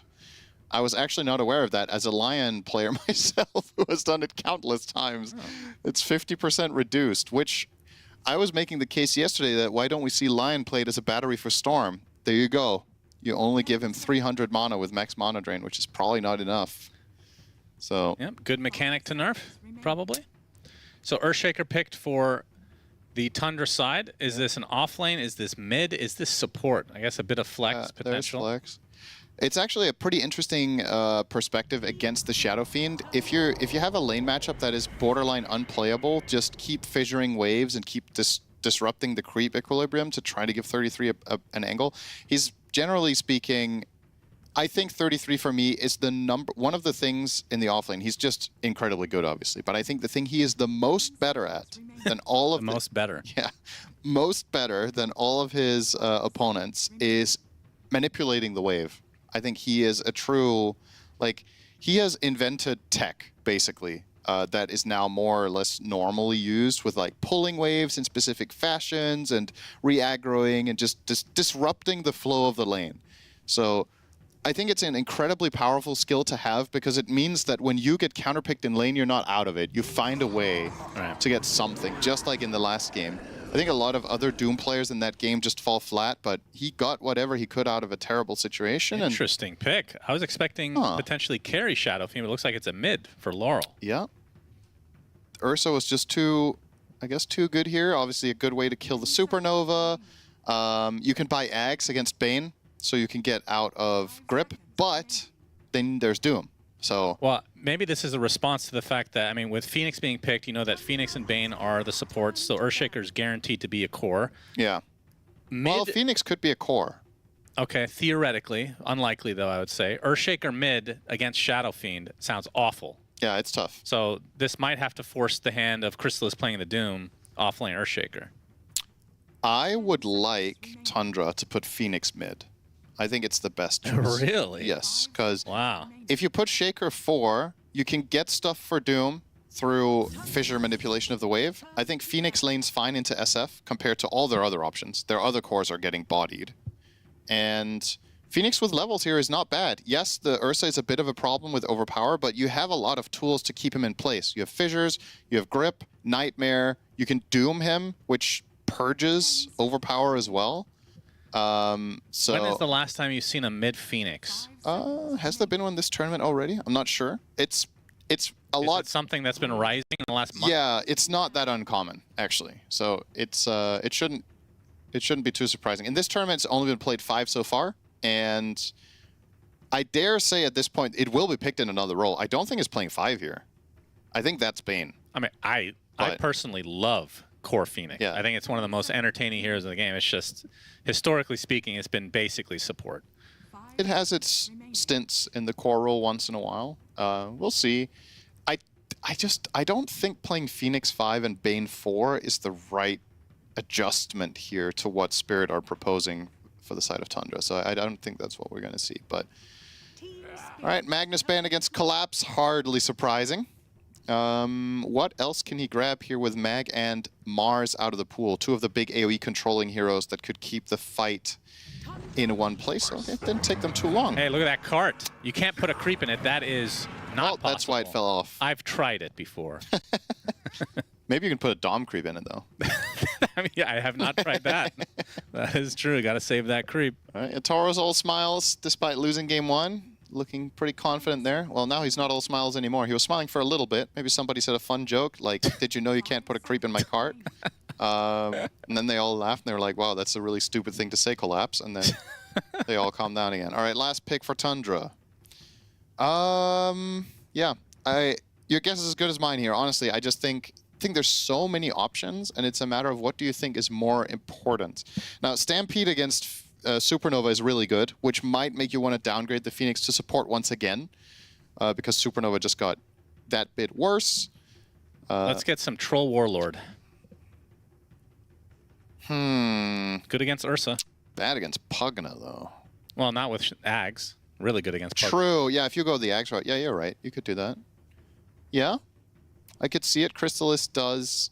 I mean, I'm a troll hater though these days with the ult just feeling so hit or miss. Yeah, who's good against Centaur and Ursa simultaneously, right? Because I'm thinking heroes like Lifestealer are good against Centaur, but then you're playing Lifestealer into SF Ursa. There's so much physical from Spirit. Razor? Razor's decent. Yeah, his patented Razor. We talked about it last game. That's true. Not the worst Razor game, at least. Also not the best, but it's pretty all right. I don't want to see the Doom carry. I think that would be a mistake. So yeah, and I have to say, so far the Tundra lineup looking kind of awkward. I mean, there's all this flex potential, sure, but it is the Razor that you talked about. Yeah, makes sense. It still feels a bit awkward to me. I personally do not like their lineup at all. It's for Phoenix, so it will get its first its debut outside of the 5 role this game. Yeah, definitely happy to see it on. Or no, excuse me, it's only been played 4, right? Wait, what was the stat? Was it soft or hard support? Hard support, that's 5, right? It's only been played 5. Hard support is. Yeah, there you go. Well, please, just making sure here, Shannon. Learning things today. Yep, that's right. Yeah, so it's going to get its debut as a 4 here. Now that does, as we talked about, mean that you're putting the Shaker mid into SF, and then Phoenix Doom against what is supposedly Ursa Pugna. Could be another tough lane for 33 here. Surely they're going to do some lane pulling shenanigans without question. Now, in terms of ease of execution, I mean, the lineup for Team Spirit just looks normal. Like I am an idiot, and I can understand what they want to do. This lineup for Tundra, again, it's just weird. BZM mid, Earthshaker against a Shadow Fiend. Any melee hero against Shadow Fiend should theoretically get absolutely crushed. But what if he buys Helm of the Dominator on Shaker and farms jungle with it? Do you actually think that's going to happen? No. I don't. But it would be really fun. Earthshaker? Okay. If he buys it on Shaker, he'll buy it on every hero. Yes. Right? So he's not. I think so. There's no way he's not. He's not going to. He's also going to get it too late, I think. That's the other problem. I think this is an expected lane loss. But yeah, I agree with you 100%. I think Spirit's chances this game from draft much better than game 1. I think they made some good adjustments. And if Helm of the Dominator has been the story for Tundra so far, I think only one hero in this game is likely to buy it, which is the Doom. So that's already half of that lane pressure off of Spirit's shoulders from last game, only having to deal with one of them. Yeah, that's true. Maybe Phoenix will get it. Position 4 Phoenix. It's honestly possible. Come on, there's no way. Honestly, how? It's honestly possible. How is that good on Phoenix? You're just using it for overall pressure on the map. You're pushing lanes, you're farming. Phoenix is one of the supports that historically buys Midas, right? So if you can buy Midas on Phoenix, you can buy Dom. It's not a Soxa build, though. That's the thing. It would not surprise me if you like, I would not be surprised if... I mean, it is a Bane, though, on the other side. I was going to say, Soxa, a lot of times when he's playing Phoenix, he gives up farm, and he ends up being kind of the effective 5. But with a Bane... He has to take You can't... Yeah, you have to. But we'll see. We'll see as we get into game number 2, Spirit versus Tundra. Both of us, I think, are in agreement that Spirit should have the advantage in this game, too. They absolutely, without a question, have a better chance than game 1. I'm not sure if I would just straight up say they have an advantage, but it's a bit tough to wrap my head around. I kind of need to see just how well this this mid lane goes for Laurel on SF, because it is... There's no doubt he should win this lane. The question is by how much do you win against Midshaker? I think Midshaker is one of the melee heroes that does better against SF because you obviously have the enchant totem last hits that you can grab once in a while. Yeah, true. So certain other melee heroes just have no chance. We'll see. Smoke-a-rooney. Let's see if he gets a word out. He will. He'll place the very aggressive. Good luck, have fun from Laurel. Followed by a heart ping, of course, as we've got used to at some point. Indeed. It will be the massive Serpent Ward again this game. Obviously a different player playing the Shadow Shaman this time around. Yeah, there's no really sadly good Centaur will be going for the bootless build. I say sadly just because I don't ever see the other one. And you know how much I love Counter-Strike. That's right. Uh-oh. Nightmare play onto Collapse with the static link onto Crystal. This is going to be a good amount of damage onto the Centaur. Kind of awkward engagement. Collapse going to make it hard for them. Toby also getting super low. Rue won't be able to finish the job, though, as Collapse does juke pretty successfully. But still, Collapse having to go back to lane with such little HP. Pretty big annoyance for him. So, other than the fact that Crystallis loves Razor more than anybody to have ever played this game, is it actually, like, what makes it good in this game, do you think? Good lane matchup against Centaur. It is whether you drain Ursa or Centaur in the middle of a fight, they are generally going to be up nice, close, and personal. So you, even if Stampede gets used, you're probably going to drain at least a couple of seconds off the Ursa, which can be quite valuable. But it's not the most obviously good one, because Ursa can still deal damage because of Fury Swipes. I don't know. I'm mainly just thinking about it because of the hero-player combination. For other teams, I wouldn't have thought about Razor as much, but it's him, it's the Centaur lane, and it's the overall, how to say, the way it plays together with their lineup, I think, is very strong. You have control from Bane and Shaker, you have the Phoenix for the big ult. Ultimately, the way Razor plays fights later in the game is very much hard commitment style. So you want to have heroes that commit in with you, and that's where Shaker and Phoenix are really great to create a diversion. Because if you jump in and you use Supernova, and Razor is linking and popping ult next to someone, who do you choose? Yeah, true. Right? So, ironically, it's good for Razor to play with a Lightning Rod, actually, later in the game. And what kind of item build would you expect from the Razor? Probably Helm of the Dominator. I can't even tell if you're kidding. No, me neither. I don't know yet if I am. Okay, outside of the, the Helm of the Dom type shenanigans that we've been seeing, is there, like, are you going for tanky Razor? Mixed Razor, where it's a mix of DPS and tankiness? I think Crystallis generally likes going the Maelstrom build, so I'm expecting something like that. This game, not the best SNY game, so maybe Maelstrom BKB, upgraded boots. Does he ever buy Falcon Blade? I'm actually not sure. Razor's like one of the carries that does use that item quite well. Yeah. So we'll see. So far, the quick buy is just movement speed, which is completely standard. You want to get boots and wind place on this hero without question. It's all about that mobility. And mid lane, we talked about Laurel on the Shadow Fiend versus BZM's Earthshaker. So far, 15-6 versus the 9-1, so not a huge surprise. And when Shadow Fiend gets level 5, that is when it theoretically should get ultra hard with the level 3 raises. Yeah. It's already pretty damn hard as a melee hero anyway. And in terms of the ganking potential from the supports, do you think one team has the advantage over the other? I mean, like, the Phoenix feels like it's, maybe not the worst. I mean, it doesn't have any hard lockdown, of course. I definitely would be more worried for the Shaker if he gets ganked by, say, Shaman coming in with 3 raises, but... Oh my. That's a lot of damage to Laurel. No. Are you serious? No. Laurel pops the stick, gets off the Shadow Raise, pops the Fairy Fire as well. As BZM taking a lot of damage from the tower, but he's going to get first blood. My God. How is that possible? My... God. That is not possible. That is insane. Finding a very small opportunity, BZM taking full advantage. That is actually crazy to find that kill onto SF. It takes 2 to tango there, though. Like, that requires a really good play and a mess up simultaneously. Yeah. But, I mean, the thing that's funny about this is that now they come back to lane and the guy with first blood is still and losing. Crystallis dies in the top lane to the combo between Collapse and Rue. So... something Spirit desperately needed after, I'm sure it was kind of demoralizing seeing their Shadow Fiend die to a melee hero. He's still going to win the lane. Yes. It's just 100%. he's winning it less than expected. Yeah, this should be absolute dumpster. But now it's just you're winning. It's becoming a more and more possible game. Just this singular kill is so big for Shaker because it bridges the gap. He catches up so much in experience, and when Shaker gets 6, that's when Phoenix dives in mid become interesting. You can dive in on Laurel, slow him, and if he's close to the creep wave, which Shadow Fiend a lot of the time will be to exert his pressure on the lane, he will stand in the wave. If Phoenix can dive in and then you can walk in for an Echo Slam, you could find a secondary kill on Laurel maybe.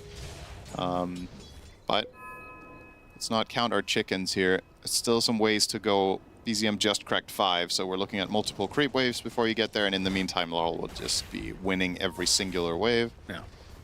It's 27-14 to the 13-1. BZM queuing up an infused raindrop. I thought you were going to say Helm of the Dominator. I was hoping that was so the point. much. That was the point. I feel like if he was going to go for that, he would have queued it already, so. Yeah, probably. Looks like the item maybe not as strong as Wraith Pact, which is good. Which people notoriously bought on Shaker. Fine. This would actually, that's true. If they're buying it on multiple heroes, it's maybe the strongest. But maybe the impact not as noticeable as a Wraith Pact. Yeah. As Root gonna get fissured in, puts down the Nether Ward. BZM still not level 6, but Toby coming in to apply some pressure as well. As Rue in a lot of trouble, gets off the Nether Blast. Nightmare though, with Laurel, level 6. Will get off a raise, maybe a couple, as BZM now on the run, takes 2. It's gonna add up. It's gonna use the Enchant Totem into the Fissure though. And now even Soxa coming to play, but Laurel has the Invis rune, so we'll be able to get away safely. Really good job from Tundra supporting cast here.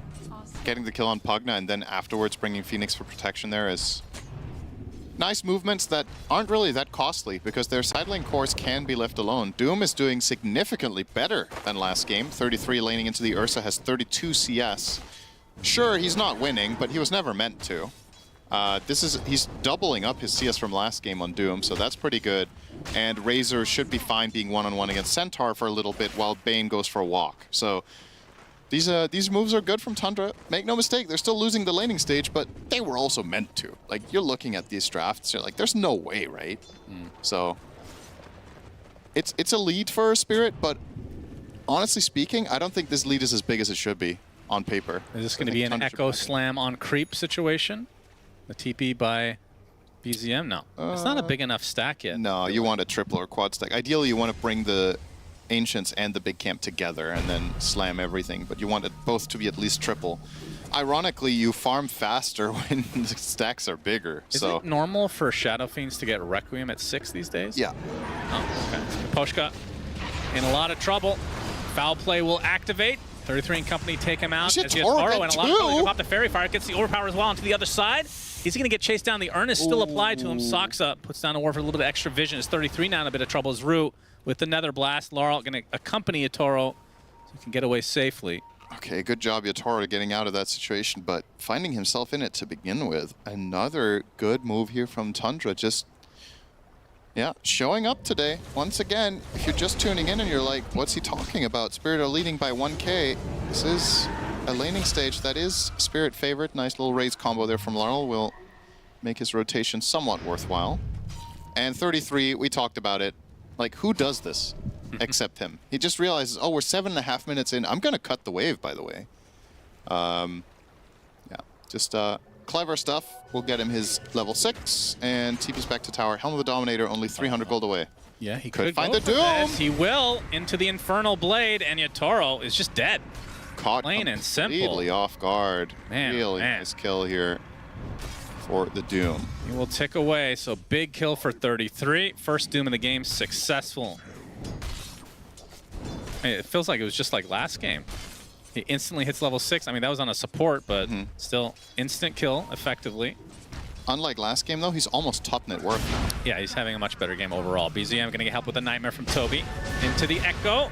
A lot of damage being applied by the Nether Ward as, okay, the Decrepify keeping him alive with the Stampede, so nice getaway for Team Spirit. That's a value raindrop right there. True. Kept him alive, and the Siphoning Ward facet as well. They do have to burn the Stampede to truly get him out of there, but that was the first Echo Slam of the game. So, no bueno there for BZM. Yes, he's working on his Blink Dagger about halfway there. Meanwhile, bottom lane, Yatoro pounding into the flesh of 33. Laurel comes to support him.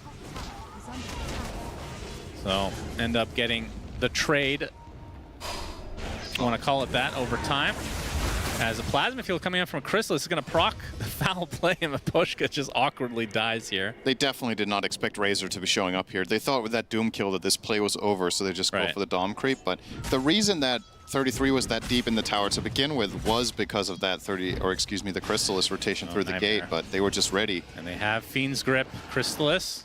Oh, okay, don't want to actually do anything. Chrysalis a little bit low on mana, I suppose. Yeah, it's a tough kill. 1800 HP and Blade Mail. Collapse is having a great game himself.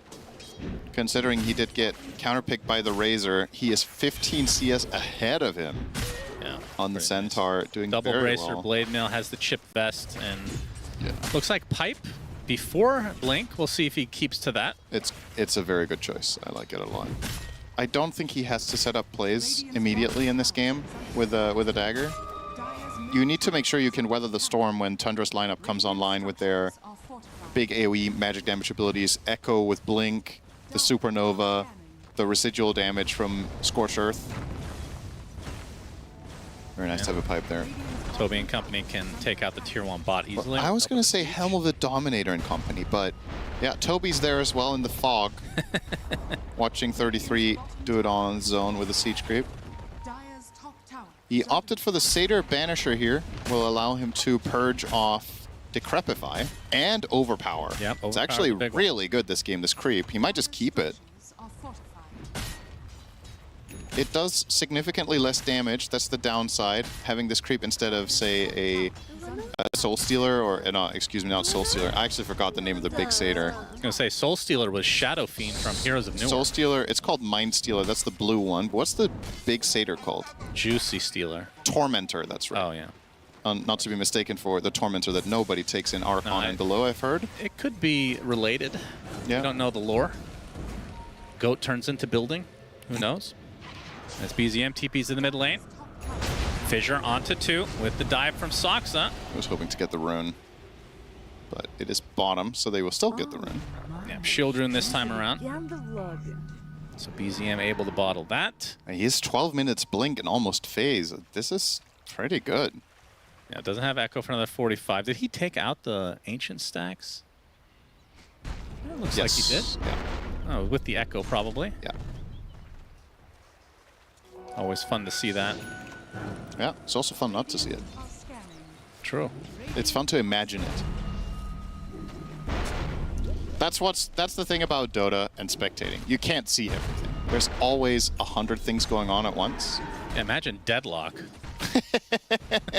Yeah, I want to be a spectator in that, huh? God, that sounds miserable. It's tough. The action is overwhelming. Stacking and stacking. Here. Oh, BZM. Echoes up in 2 seconds, gets the enchant totem off first into the fissure. Didn't want to commit though. For it. 33 has the Doom. He's going to get hexed from the other side, so Maposhka wanting to set up a play here. Stampede to try to close the gap. BZM misses the enchant totem as Yatoro just working on the Doom. 33 drops as a result. And now BZM with that shield rune is going to be tanky. Trying to get away. Blink Dagger down for another 9 seconds. Max range shackle. And this is going to be a slow death, but a death nonetheless for the mid Earthshaker. So a play trying to be set up here from Tundra. Does he get a fissure here? Oh, no. If that Hex didn't come out, he could have maybe played his way out of that, actually, with a fissure into Blink. Cute little 21 charge using the tree line, but and that turns into a Battle Fury for Yatoro. Yeah. Sub 14 minutes. How often do you see this? Yatoro is 1,000 net worth behind both of his teammates on their cores at 14 minutes. It's almost always Yatoro. Not for long. High up the board. Of course, he's going to overtake them with this Battle Fury, but yeah. Laurel as well as Collapse having really good early games here. Dire's middle tower is under attack. BZM not able to find a real opportunity for the Echo on enemy heroes at least. Gets another rune. This one would make it more possible. You can Blink Echo, use your entire combo, and then haste rune out against a potential Centaur chase down. Shackle's pretty good against Helm of Dom. Yeah, I guess. Frostbite would be good too, right?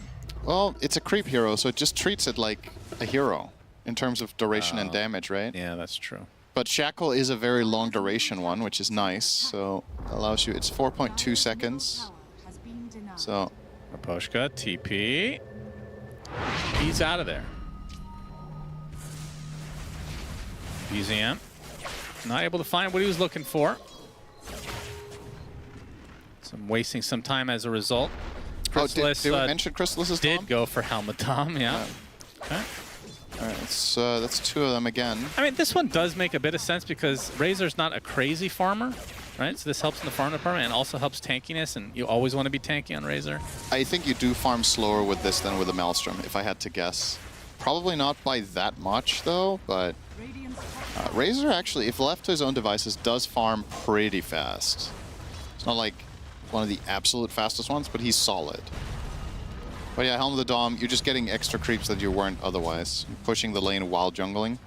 So it's kind of funny how this takes me back like, Echo, all right, foul play activates. He needs to get hit one more time. All right. Raposhka dead. Okay, he got really, that was a bold. Got catapulted, yeah. That was down the lane. Like a trebuchet. This takes me back 15 years to Luna's buying Helm of the Dominator to stack their own Ancients in Dota 1. Good old days. I say 15 years. It's probably almost 20 by now, Shannon. We're getting there. Oh, yeah. Diaper's not far away. At least for me, it's 33. Going to be the recipient of this smoke gank if they can find him. They see the pine cone. Not worth a full smoke, of course. BZM. No echo, though. On the outskirts, yeah. And he is going to show himself with a fissure. So maybe that'll open up an opportunity, but Toby's nearby. So smoke not really turning into much for Team Spirit, who sport a 2K lead at this stage. Laurel, only about 400 away from a blink. Yeah, going the classic caster mid SF build with Kaya Yasha into Dagger and then either Ags or BKB is probably what we're going to see. I guess BKB is not that appealing here. You're only countering Shaker. So maybe you think Ags, but at the same time, countering Shaker is pretty damn important. It's just that one fissure can just ruin your entire combo. Or, of course, Blink Echo, which is faster. Yeah, maybe he's waiting for that cart to be built for him from Collapse. Oh, yeah, you can just drive through Requiem. Yeah. It's kind of cool. It is. Ursa kills Dominator creeps quite well. Yep. Actually, he's one of the best I've seen so far, because he can 100 to 0 it in like 2 seconds. No joke, I wonder if that's part of the pick. Yeah, I wouldn't be surprised. We saw it against Doom and Lap, Phoenix. Take a full Sun Ray with a Plasma Field to follow from Chrysalis. Pops the Stampede to try to get away. The Enchant Totem not enough with that Shard Collapse. I think that was an Echo Slam, actually. That was not an enchant. Oh. He echoed for the Shard effect, but not enough damage. Wow. We'll take the mid tower, though. That was being pushed by who's... Yeah, well, now we have the next game that we haven't talked about, which is Guess Whose Dom It Is. I don't know who was doing the work there, if that was 33 or Chrysalis, but it was 33. They're pink, the little skellies. Good to know. And now he has replaced it for the big frog, the Croaker. Oh, I love the Croaker. Now, Roche was grabbed, of course, here for Spirit. Very standard. You have Ursa and Shaman. You're just getting Roche, unless things are not going according to plan. And Yatoro will be aiming for a Basher first here. And then curious to see, he has queued up the Ags. We were talking about this option of buying Aghanim against Bane and Shaker, and that seems to be his priority. Of course, Doom can put a spanner in the works there with using your ults. And Laurel will get BKB before Blink. Wow, okay. We have a Hex, though. Into the Shackle, and Yatoro's going to eat right through this Earthshaker. Poor BZM. Wrong place, wrong time. As the Phoenix will follow him to the grave. Really, really nice from Spirit there. I've seen a single egg this game? No. I don't think so. Sakta has good the opportunities. Spirit Vessel. We'll be going Yule's next into the Shard. Yeah. Where's the Dominator? True. We wanted to see. Well, I don't know if we wanted to, but it would have been funny. I mean, if we're going to see it on anybody, we'd like to see it on the Phoenix because it's weird. Right? Yeah, true. Pipe picked up by Collapse, and now Chrysalis with his BKB. Yatoro has the Basher, as we've seen already. And it looks like, oh, interesting. He wants to go Aghanim Scepter next. So being able to get out of stuns with the Enrage. Yep. That would have been a really clever thing to point out a minute ago. Boy, that Aghanim Scepter. I wish somebody had brought that up. Oh, wow. This actually cost him his foul play. Oh, Not no. that it really matters all that much, but... Oh, they still want to fight, it seems. They could get in... Oh, Ru is going to be late to the gate, but... Well... He's not going to the gate. Yeah, the smoke pops. They should know someone's nearby. Oh, Flash got the field. clipped. Wait, they didn't see him? They did not. Well, I don't know if that gives vision. I don't think it does. Huh. I thought he would see him there. All right. Well, anyway, I don't think maybe they couldn't have reached regardless. He's out of there. And in the meantime, Yatoro grabs another objective. Now we're starting to talk. We were a bit unsure about whether Spirit were building a big enough lead in the very early laning stage, but these last 5 minutes have been very big for them. Tormentor, Roche. Tundra do take the enemy shrine, though. But yeah, that's not going to help much in the gold department. BZM looking for an opening. Gets off the Echo Slam. It's just on a Pugna, though. He's not actually even gets dying. stampeded. Oh, The Fissure is blocking no. him, though. He's going to get off the life drain as Yatoro comes in and finishes the job onto BZM. And just like that, the big turnaround from Team Spirit arrives. Disaster. TP attempt is successful. Toby will be eaten up as well by Yatoro's Bear, who has the Aegis for another minute and a half. And yeah, this is looking all Team Spirit right now. This lineup for Tundra has not come together whatsoever. At least not yet.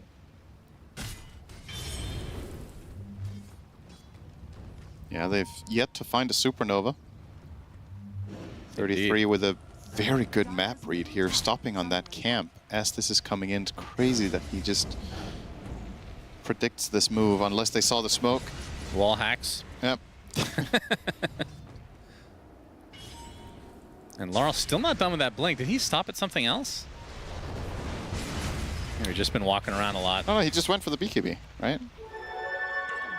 That's what I was surprised by, was that he chose BKB first instead of Dagger. Oh, yeah, he changes. But he's coming back for it now, and then, I mean, this is surely just Aghanims, right? Or is there any other consideration? Let's see.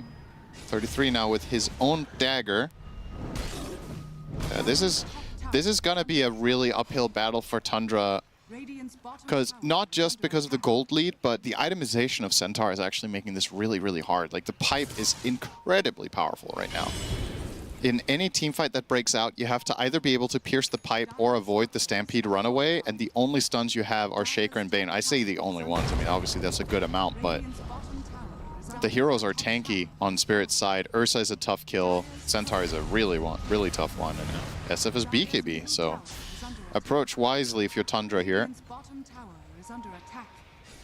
Yeah, it feels like Tundra are scrambling a bit as the lead continues to grow for Team Spirit.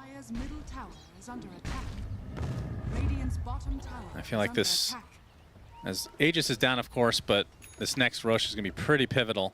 Okay, they're going to try for something here. BZM. Oh, he almost gets hoof stomped, but the stun comes out just in time. Chris with the BKB, and now the collapse Stampede. And Chris's BKB is going to end up not doing much if he can't get this kill. Laurel jumps in now, and Yatoro just rips right through Chrysalis completely. And now a Requiem set up. A second core dies for Tundra. And they just cannot find anything in this game. Once again, no Supernova, no Echo expended. Collapse breaking that smoke immediately and still getting away is massive there. I think, I'm not sure if BZM was unable to Echo there, but it's also, it feels really weird to just Echo this one Centaur, right? Yeah. Phoenix can't really Supernova because there's no good setup, and yeah, Chrysalis commits all the way down that lane, or rather that rundown in the jungle, but doesn't find the kill. You need the Fiend's Grip in this play. They have to try to bring Toby into these smokes so that Razor can stick on his target. Uh-oh, BZM will get out. Laurel's still not putting anything in his quick buy. I wonder if there's another consideration here than the Axe. Maybe, can you buy like an early Hex? Is that a thing here? Can you buy an early Refresher?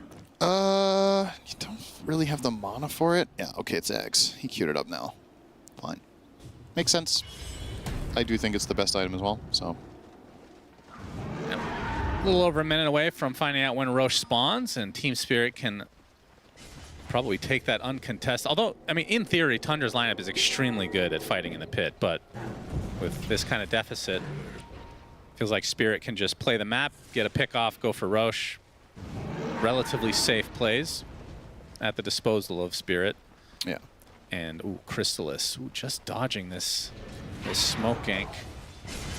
Soxa, the fact that he's farming this far away, just try to find anything on the map, which kind of indicates the state of affairs right now for Tundra.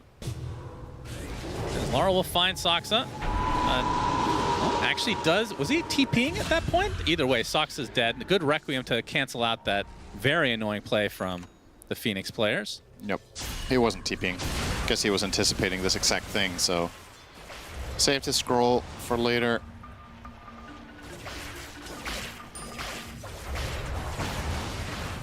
Spirit just remaining in completely firm control of this game. A complete 180 from last game. What do you think about, so I know we talked about Razor and the fact that Crystallis loves this hero. In my experience casting recently, it feels like this hero doesn't do well if they don't get off to a good start. Yeah. Like it feels way too tempo based. Yeah. And in this lineup, their lineup just doesn't make any sense to me.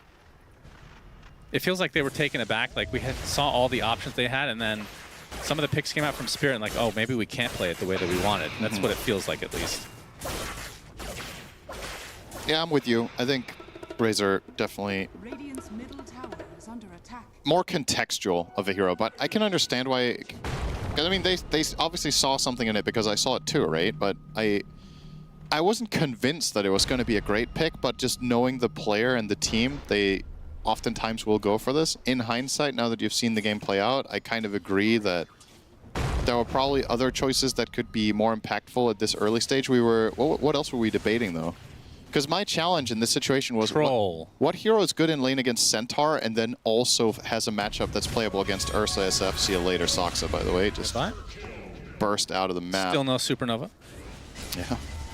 Maybe he'll finish the game without casting it. That's possible. We've seen it before. Instant smoke. Roche. Yatoro will solo it. Yeah. This is a really good smoke. This is cool. Because you think that they're not going to solo the second Roche with Ursa. So this is actually a quite likely successful connection now. Because when Roshan dies, Tundra now are going to assume that there's 2 or 3 or maybe 4 heroes in the neighborhood up there. Yeah. And therefore, Crystallis trying to maximize on the map here. He does break the smoke, gets hexed. He's going to get destroyed. Does Crystallis get away? I don't think they see him. So. This is a really good death from Toby. Absolutely. Could have been a lot worse. Yeah. But regardless, it's still another hero dead for Tundra, another Roche given up. As Collapse working towards a heart, has the Lotus right now, and then does have his eyes set on Cart. Yeah, wants the overwhelming blink first, maybe? We've even seen that used on Ursas before, and it's actually not that bad because you do get extra attack range on melee. But the Shadow Fiend... Yeah, the Shadow Fiend is just in general, just using it as a save, also just good. It has so many play opportunities. It does feel like if you're playing with SF, though, you're playing some sort of mini co-op game where you need one person to drive the car and the other guy to aim the turret, right? Hitting raises while you're being driven around by Centaur is probably not the easiest thing, but...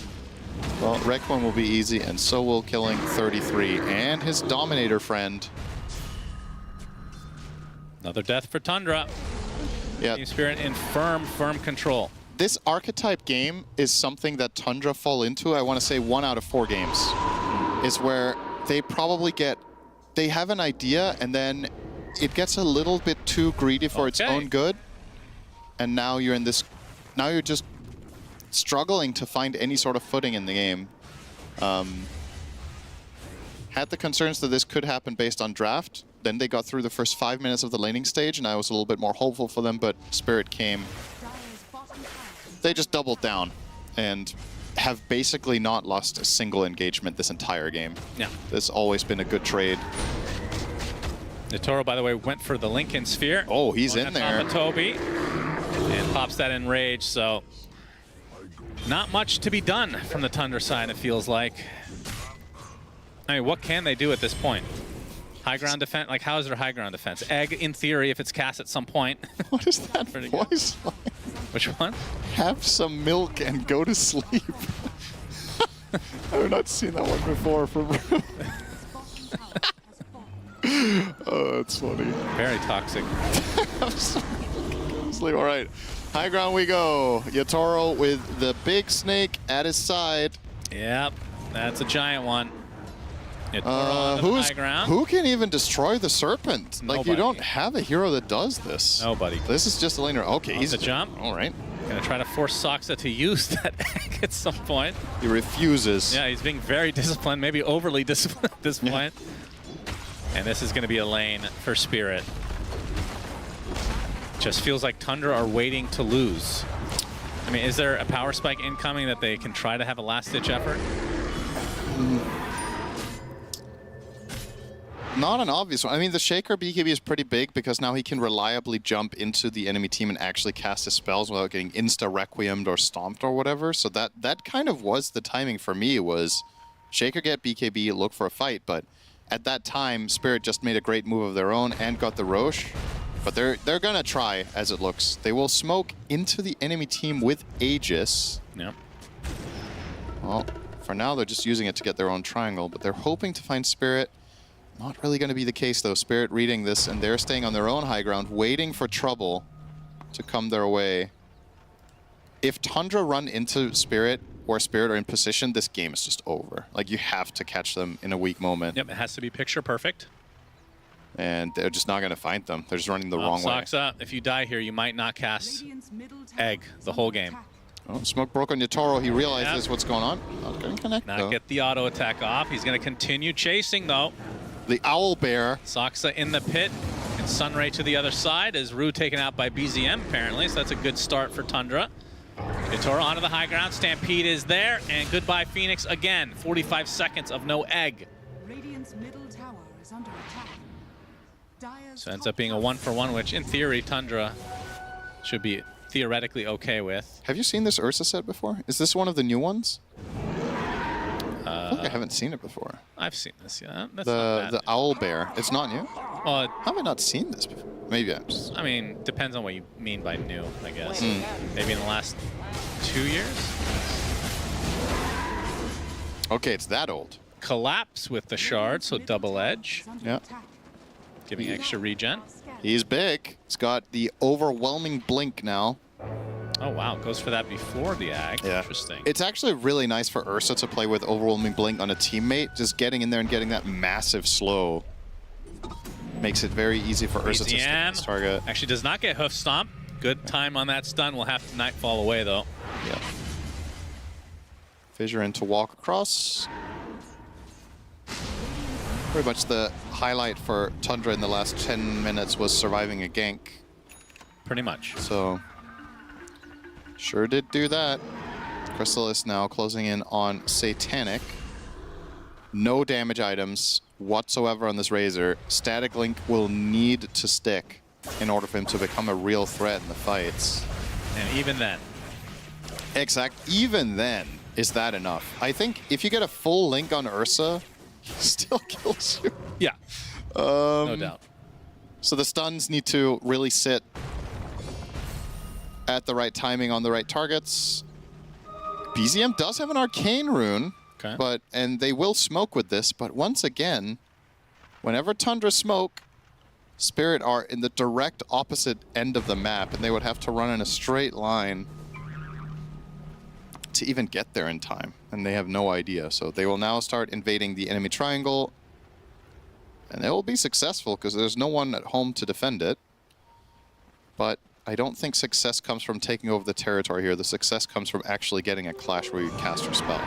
Yep, and they're going to have to deal with this bot lane as well at some point, which means Spirit going to play behind the creep wave, waiting for the eventual defense to come.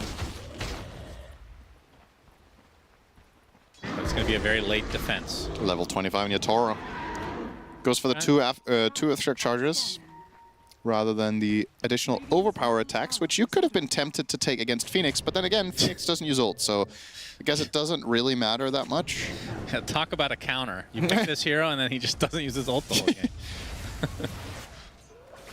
Yeah, when Tundra do their post-game breakdown, they're like, what went wrong? Soxa immediately he'll just chime in with, well, Ursa didn't counter me. I never used my ult, so he couldn't kill it. That's true. Technically it's true. like not skilling your ult against Rubik, so he can't steal.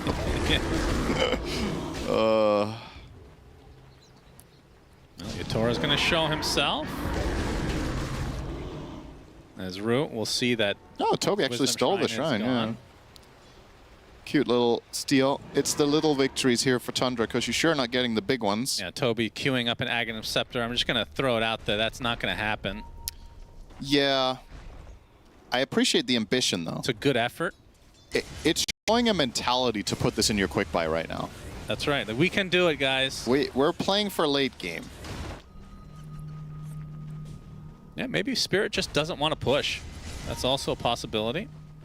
They'll wait for next Roche. Surely. Yeah, it feels like they're playing it safer than they normally would. And maybe that's based on the fact that we're at TI as Toby dies. Munch. And the fact that they have already lost a series. Yep. And they've already lost a game in this series as well. Hex onto Crystallis. Laurel getting queued up. A nice Requiem right on top of his face. Goodbye, Crystallis. 70 seconds, no buyback. Now I think they don't need to play it very safe. Now I think you're good there. Time for the second lane. About the Echo Slam and, of course, the egg to follow. Nobody can break this. Like, they need to hit the snake so many times with Shaker, Doom, and Phoenix. Like, good luck. One range hero at 33. Oh, nice block off from BZM. Yeah, the fish. Yeah, I've actually half forgot that he was on his team. All right, that's good. Keep up the memes, everybody. Oh, they hit this will be a second set if they're not careful. Yatoro gonna reset and go for the range racks first. 33. This is a last-ditch effort for Tundra in this game number 2 in all likelihood. Blood is applied as it is reflected, in fact. And that might be the death of the Ursa. We'll see. Soxa easily taken out by Laurel. Still has his ult in case you were wondering. And he's be able to walk this off, actually. Yeah. I don't mind that Doom from 33, casting it into a Lotus Orb. He recognizes that if they want to try anything here, he has to Doom the Ursa and take the... Oh, okay. Laurel blinked in and showed off his Outworld stuff. Yeah, that was good. Yeah, if you don't Doom the Ursa there, you're never killing him. He was being life drained. You have to Doom him and hope that some teammate can connect literally anything. Yeah. If you kill the Ursa there, maybe it opens up an opportunity. If you don't go for it, this happens anyway. So that was the one chance. Like, they cannot kill this guy twice next to a Serpent Ward. I think Yatoro will grab this Aegis. You're going to group up top. You wait for Shaman ulti to come off cooldown. You go for it. But he actually got doomed by 33, who's showing off a refresher. So Miposhka will have to wait for a while. Okay. For 1 minute. Good stuff. 33 buying some time. Banner and Cheese grabbed by the Trust. Is this a Trusty Wardog? What's that one called again? Workhorse activated, ladies and gentlemen. Cart available for Yatoro or Laurel, or a support if he's really desperate to use it. I feel like Life Drain would look really cool while you're being driven around in the cart. Yeah. Drive circles around them. Yeah, that's awesome. It's like a sundial. Okay, we have to see that now. I'm gonna get my hopes up. Yeah. There's Rasta back in 20 seconds, and like you said, that should be the end of the game. Let's not mince words. The game has been over for quite a while. It's been very close to over, at least. It feels like Spirit has to screw up so monumentally bad to lose this game. I just want Tundra to cast their spells together, and then if they lose, it's okay. I just want to see the spells. Want to see the R button being hit. Soxa's keyboard. I want Sunny Side Up from Soxa. Yeah, let's get some scrambled eggs going here. No, it's probably going to be scrambled, let's be honest. Yeah. All right, Shaman on the way. Yatoro continuing on, and yeah. Rasta is indeed on the way. There's the Serpent Ward. As the backdoor protection does activate, Yatoro has the Enrage. Crystal's going to get double-edged. Mystic Staff goes off. As there's the Echo Slam from BZM. Where is the X? Supernova! The impact is unbelievable. As now the heal's coming out, looks like the Doom will drop to the deck. BZM looks to be next on the list. Laurel, one more right click needed. Can't find the distance though. As Yatoro still trying to go through that back door as a second Requiem comes out. And this time, Soxa actually heals up to a decent degree thanks to the Lotus. But the buildings are going to melt eventually, and that is a second lane. Actually, that's the Megas. They did get the mid in that last engagement. So Mega creeps. Tundra still not calling GG, despite literally everybody watching knowing that this game is in fact over. Maybe they think the game wasn't good. Yeah, that's true. BG incoming. That's Chrysalis destroyed by Yatoro. And 30, there's the cart used as a taunt as GG's finally come out. And this is going to game number 3. Have you ever seen a pro team type BG? That'd actually be really funny. Obviously, that does happen on occasion in pub games where people are like frustrated with them. I've done it before. BG. Bad game, well played to Team Spirit. Yeah, that was another one-sided affair. Well, a lot of this the time, was more so. A lot of the time, Shannon, when we get a series like this, we get one-sided affair, then the other one. The third game, a lot of the time, tends to be a little bit closer. Like the teams are making adjustments. There's some very nice cat here. Just help get it a little bit. Maybe we should get you a lint roller in the break. What do you think? No, it's part of the charm, I think. Okay. So, does this change your opinion on either team?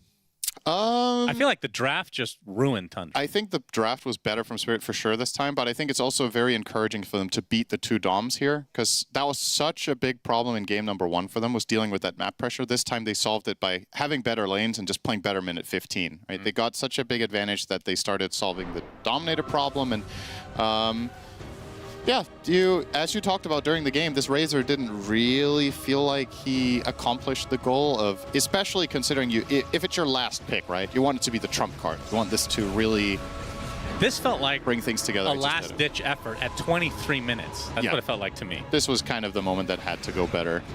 And this is just... what we're going to see now is just going to be a highlight reel between Laurel and the supports mainly, and then will we see a Tundra occasional highlight? Yatoro. Well, Egg might be used on camera here. We'll see.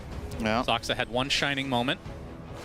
Yeah, as in his hero was shining, not that it was really useful. There it is. There we go. This is also just not very well coordinated, right? You go for the Supernova after all the stuns are out, so then you just stampede away. Like, this needs to be layered better. Yeah. The draft just didn't feel cohesive to me. I don't know. Feels like they weren't on the same page. And it's just hard mode activated from the beginning. So Spirit take the win pretty damn easily. This was a longer game than game number 1, even though it felt more one-sided in a way. It did. Yeah, it's a very strategic-heavy series so far. Obviously, when both teams are this good, then a lot of the times a big part of the edge will come from overall strategy. But I will say I don't think this was a particularly good showing from Tundra either. As much as we can talk about the draft, they had moments in this game where their heroes could have combined their spells better and maybe found connections, but also credit to Spirit for not getting caught off, right? But look at these KDAs. 0-4-1 on Razor, 1-9-2 Soxa on the Phoenix. Just nothing really coming together. And if we go back to minute 2, this could have gone even worse. BZM got a kill on SF with Shaker. This could have been worse than this. Laurel, 16-1-5. His one death was in lane to ES. Can you believe it? That was a very GPK moment, I feel like. Yeah, well... The old GPK. Old GPK Maybe moment. current Kiyotaka. Oh, okay. Yeah, standout player well deserved here for Laurel, I think. Just an excellent display of Shadow Fiend, with the exception of we chose to harp on the one moment that went wrong instead of the 20 that went right. But at this level, that's, we expect greatness, we expect flawless plays, and it wasn't flawless from Spirit, but it was so much better than game number 1. And once again, big credit to whoever came up with the adjustments between game 1 and 2. Obviously, Coach Silent probably playing a big role in that and finding solutions. So and we'll see if Ursa is the answer to Helma Doms. It was good this game. It was good this game. We'll see if that continues into game number 3 coming up.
Welcome back, everybody, to game number 3 in this very entertaining, okay, let's be honest, that last game was not entertaining, but a powerful series between 2 powerful teams in Tundra and Spirit.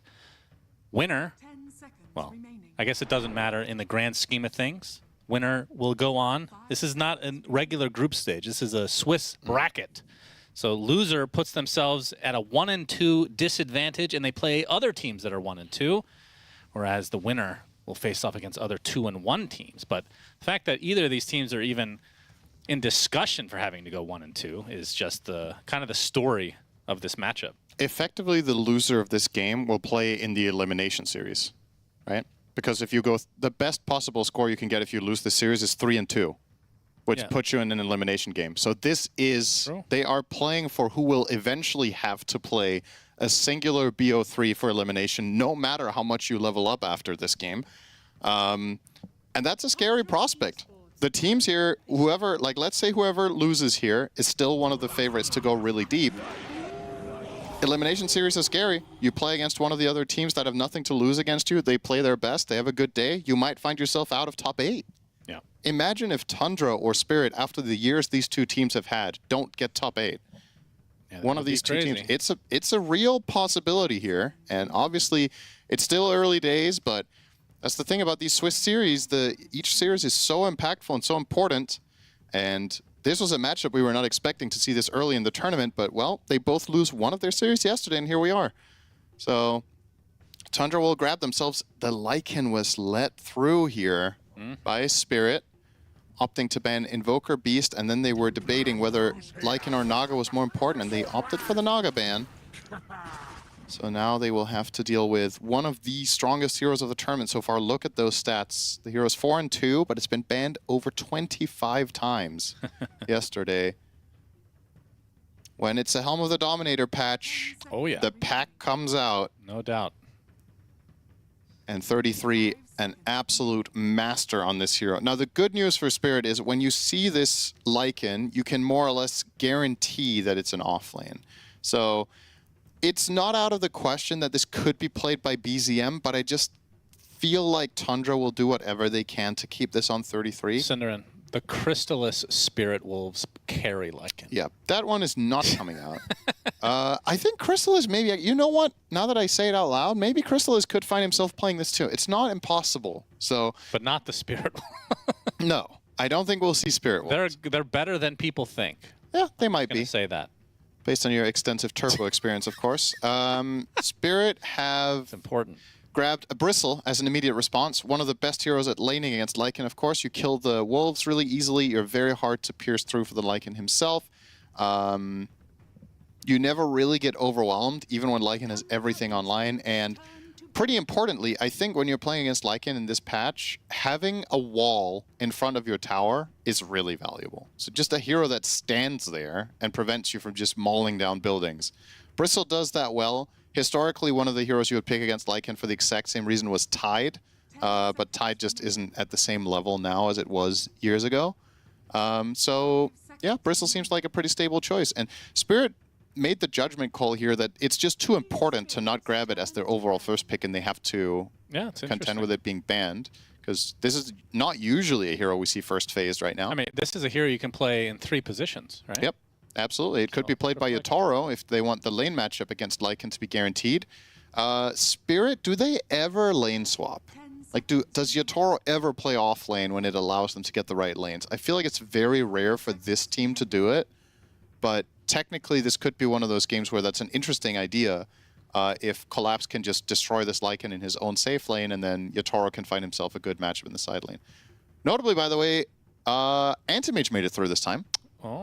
Tundra stopped banning it. I still don't fully understand what they were going for with the 2 first phase AM bans, if it's a Medusa once again interaction or something. Yeah. Well, we'll see if it comes out. With a ban again. If it doesn't come out, then I don't know why they ban it. Yeah. I expect this trend to continue for Spirit a lot. I think the way Spirit play as a team, carry Abaddon is super annoying for them. So I think they should just ban it second phase a lot of their games. Okay. All right, we have a break for the Bristleback. Yep. Never mind, that's They're on the team. same team. A little bit of friendly fire. Yeah, sure. prevents heroes that are breakable from coming out. Who would be the worst hero in Dota if friendly fire was a thing? Zeus would be pretty bad. Yeah, Zeus is bad. He would ult everyone, including himself. Yeah. Hasn't really learned to wield lightning correctly. I mean, Bristle would be pretty bad. I guess Pugna would be shit too, because you're life draining your ally and then you're actually killing them. True. So you can't use your ult. Yep, really important discussion to be having. Of course, I'm happy to help. All right, and two of the most targeted supports on the same side this time for Tundra. So Spirit had them last game. Pugna and Shadow Shaman. These two. This is this game has the potential to be like 25 minutes if Tundra's timings line up and they win their lanes, right? They got some push. They have the most insane push here. We're just, what are we missing? Dragon Knight and a Leshrac that doesn't go the fastest that everyone goes, then you're there. But yeah, this is, Spirit need to be careful here to not fall into a trap of thinking they can just stall out and be fine. Like, the Bristleback pick here is already important, but there's a little bit of an X factor here if this does go later in the game. The Shaman talent, the 15 talent with Hex breaks, actually very good against Bristleback. So there's a little bit of an we saw that bonus. We saw that last game, actually. Or game one, was it? Misremembering. One of these two games. It's been Shaman and Pugna in all three games, right? Either in the same or in opposite teams. Chen coming out. Okay. Imagine if that was also on the Tundra side with a mid roster. Very, very strong. Interesting. So I guess they want to lane the Chen against Lycan and take a wolf, I guess, and then try to maybe match the aggression of Tundra with pushing, with being able to pressure some of their own. Like, part of the logic here could be that Chen is one of the best split pushing 5s in the game. So if he's split pushing and Tundra are forced to go on the defense once in a while, they are not the ones dictating the game. I kind of like this approach from Spirit. It is a bit volatile, but conceptually I think it's a pretty cool solution to the problem. Okay, Monkey King comes out, and that is not a soul on a lot of physical damage now from the cores. Another two melees. Good hero against Lycan, of course. Can't really fight inside the ring at all. The wolves, everything just gets killed by the statues, but he can still get out of the ring. He can get out. He's one of the heroes that can escape, and you don't really have much lockdown. You only have a Bushwhack to stop the Lycan, and he's gonna, probably maybe run a Quelling Blade anyway. Yeah, that's a good point. They have nothing for the Lycan, it feels like, other than dealing with the wolves, which, if you went Spirit Wolves, you wouldn't have to even worry about that counter. So oh, I'm going to laugh so hard if he takes it now. That would be so funny. That would make the tournament for me. Yeah, there's just no way.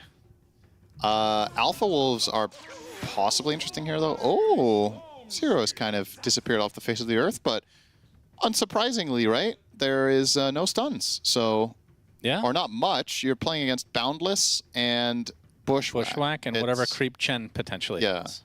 But it is absolutely solid for Storm. Now, let's hope Tundra has read the changelog so that they don't try to life drain mana into their Storm here. That's been a while. Yeah, something tells me they know about this. You'd think. They are at TI, after all. You'd think. So Tundra missing, in theory, a Crystallis hero. There's the open possibility that he plays the Lycan, but we'll see. I think he's a lot less likely to play Lycan now, because upgrading it to position 1 doesn't really make sense when both side lane matchups are bad, right? Then you'd rather put it on 3 and play Helm of the Dominator, Auras kind of approach than making it the true carry of the game. Funnily enough, this feels more like a Razor game than last game. I was just going to say that. I'm like, this is actually much better Razor game. Also fits their overall pacing. I think it's going to get banned, though, to be honest with you. I don't know if there's a much better ban. I guess TA is also a good consideration for Spirit to get rid of. One of the better carries against Monkey King and Bristleback, just overwhelming physical damage. Refraction is very good against MK. Although Chen can be a bit annoying for TA, losing your tower early. Is Terrorblade a hero anymore? Yeah, TB could be picked. TB against this lineup seems pretty solid. Yeah, he's good too. They don't have a lot of magic. Yeah, absolutely. TB is good too. This is a hard ban, really. I think you're choosing probably between the 3 heroes we talked about, and you're choosing who to ban based on what you want to pick last, which of those heroes that exact pick is best against. So Yeah, definitely taking some time. I think Spirit want to last pick a hero that has lockdown for Storm for Laurel. So, Tundra Esports turn okay. That was not what I was expecting. I'll say that. Everybody's favorite carry, Juggernaut. We did see it yesterday in, I forget what game that was. Yeah. Somebody played it. Conceptually, it makes sense with the pushing lineup. I did not think that was the hero Tundra we're going to grab, especially when they aren't overall last pick. I just don't think that's what that was a Tundra game. Yeah, I just don't think it's what they would have chosen here, even if it was Tundra playing it. But maybe they would have gone for it. I could see it, but out of all of our suggestions so far, I think I like the Terrorblade the most, probably. But obviously, Laurel will have a counter pick, right? Okay, anti-mage ban. Monkey can go mid, obviously. Yeah, I was going to say, I feel like this Faceless Void comes out. Wow, Tundra. I am just very wrong. Interesting. Well, this is good against Bristle with the time dilation, of course, but... And Chrono against 2 melees. You don't have the best damage in Chrono. It's hard for Storm to do really good damage in Chrono. It's hard for Lycan to do any damage in Chrono. I can't say I love this pick. I think there were better options than this. I mean, how important is having combos in Chrono these days, though? If you're playing Carry Void, I still think it's relatively important. And more than anything, you don't want to have anti-synergy, right? Oh my, Void, even more physical damage, the troll. Void doesn't interact very well with Lycan, I would say. It's like, okay, it's not that simple, because you can Chrono the front line and then Lycan can eat the back line, right? It's not like it's a terrible combination, but it's not an inherently really obvious game to me, at least, to run the Void. Also, you're a pretty weak laner, so yes, you might be good against Collapse. I think this would be kind of cool to do the lane swap we talked about, potentially. If you could put Collapse against 33's Lycan, and then put Yatoro's Troll against Void, I think you could win both lanes. And Monkey King against Storm is a skill-based matchup. I think that's kind of just going to be roughly a tie. That matchup got a lot better for Storm after he got Static Slide as a facet, so you can use your Remnants from a distance. In the past, you had to melee the Monkey King to use your Remnants, and you would always give Jingu stacks away. I think nowadays, most of the time, this lane is just like a 50-50-ish. So, you know what's funny? I feel like this game, I think this draft for Spirit's better, by the way. It's all physical damage, and you're playing against a Lycan offlane that's not going to be buying auras. Like, you don't think he's going to buy auras? You think Crimson is going to be a Lycan item? Oh, you mean that? I think he could buy like Dom AC. Sure. Is that enough against 3 ridiculously hard right clickers? I think it's necessary. Is it enough? That's a good question. I mean, this is an opportunity where I feel like the Lycan could have flexed to 1 and they pick an offlane as their last hero. I just don't know if it was a good enough Lycan game as a carry, right? Into a Monkey King and Bristle? I feel like if you have to force some of these items that Lycan doesn't want to buy, I don't know. We'll see. I'm not convinced by this Tundra lineup again. The Void was, for me personally, the worst pick of the draft from both teams. I don't think Void was the right choice, but we'll see it play out. It's possible that the dilation comes into play in a big way and he finds big chronos and then Lycan can kill the backline, but I think it just makes it less straightforward for me how Tundra are going to play this game and execute their fights. And if anything, in this series so far, the games have been pretty one-sided. If this is going to be closer and come down to teamfight execution, I think Spirit's lineup's easier to play. Probably. And I think the Troll, I can't believe I'm saying this, I think it's actually a pretty good Troll pick. I do not like that hero very much, but it's good this game. I mean, 2 of the cores on the opposing side are melee, so Whirling Axes will have a place for sure. And if you go Axe, you can Dispel Dilation, right? Yeah, that's true. So it's actually an insane Axe game for Troll. You can remove Decrepify and Time Dilation, right? It's really, really good. I guess even if they did go for a Crimson Guard holder, he could have dispelled that too, right? So. Yes, I don't think Crimson is a solution here for 33. I think Helm into AC. Okay, Miposhka doing an experiment here. Potato? Does Roche like potato? Wait, why did he choose this convert? Maybe that's why he wants to kill it. Oh, he wants to get the attack speed bonus from the death throw. Okay, that's cool. In case a fight was breaking out? I wish there was more strats. When they initially put the death throws in, I was like, man, this opens up so many cool possibilities, and we've just basically not seen anything. Okay, I get this idea for the level 1 fight, but is this better than running Seder? We'll find out. And 33 will pop the smoke, so the potato has now been revealed.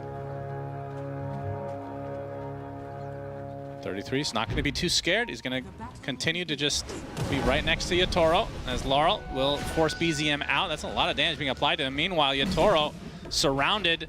Looks like this is going to be first blood. The blocks from the Wolves. It's going to be close, actually. Another blood grenade to slow him down. One more right click is needed, and Toby gets first blood for Tundra. What rune split did we get here? 2 for 2? Yeah, okay. So, nice little head start there for the Pugna in particular. See how Toby puts it to use. Clicking some quick buys. So Dominator Lycan, Dominator Void. And on the side of Spirit, ironically, the guy who pioneered this Void build, the Troll Warlord himself, Yatoro, Spirit yet to buy a Dominator today. They just don't buy the item, although they kind of brought it into meta. It's kind of funny. Maybe they're just that step ahead already. Maybe they've already figured out the problem. Yeah, it's true. What to deal with that. I mean, you had the Ursa last game. You have Troll this game with the mischance. Maybe that has something to do with it. Or a hero that should just kill it. Yeah, exactly. I think what you want against Dominator, since you can't counter it with items in the same fashion you used to be able to, or spells, you just want heroes that kill Doms around the map, right? Well, Monkey King and physical damage Bristle and yeah, exactly. Monkey, Bristle, and Troll should kill them pretty easily. So it might have been a consideration. I think it's pretty cool if so, as a solution. I'm still wrapping my head around this Hellbear. Have you seen this before? Chen start with the yellow? No. I don't think I've ever seen him start with a Hellbear, but that's cool. Well, yeah. Cool to have options. You'd think the mana burn would be amazing against Lycan. Yeah, you think then he doesn't have wolves. Would be amazing. Like, I'm not sure. Maybe I'm missing something obvious here. Swiftness aura, like attack speed, sure is nice, but well, attack speed for all 3 of your cores, Cinderin. Yeah, maybe it's the big picture for later that he's looking at rather than the laning, but usually Chen just, finds the creeps he wants later anyway. It is nice for Troll to have 15 more attack speed in lane. It's like free gloves, right? It's not bad. So you do think this is going to be an Ags game for Troll? A lot of use cases, it seems like. I think he should buy it, yeah. I don't know if he should buy it first, after the Battle Fury. He has such a big quick buy that I can't see it. Like because this blade could also be a Yasha, right? When he buys his boots, we can tell if he queued up Ags or... Well, when you queue up Ags, isn't it going to show the... Does it always show the point booster first? Yeah, it like does, right? Yeah, you're right. You're right. So, yeah, this has to be a Yasha queued up. So that's his overall roadmap. Yasha into what? Is this a S&Y game? It's okay, right? It's good against Decrep and against Shaman and to an extent against Vortex. It does nothing in Chrono, though. No. So... Could also just be a casual Yasha. We've seen that before. Yasha and Troll in general is just very, very good, so... He could go Yasha Ags. I also wouldn't mind that. We'll see. Long way to go for that.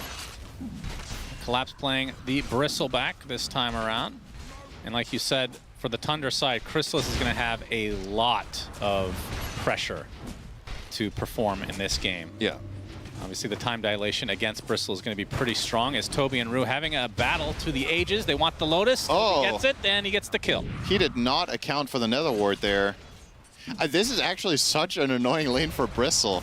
Nether Ward and Dilate. That's true. For your Quills. This can't be fun. Low HP here. He's going to take a full Nether Blast. Ooh. Have a big wand charge, though. Being very aggressive despite being on such low HP. Laurel, early on in this mid lane, playing that Monkey King 16-4 versus BZM. We get the Electric Vortex off.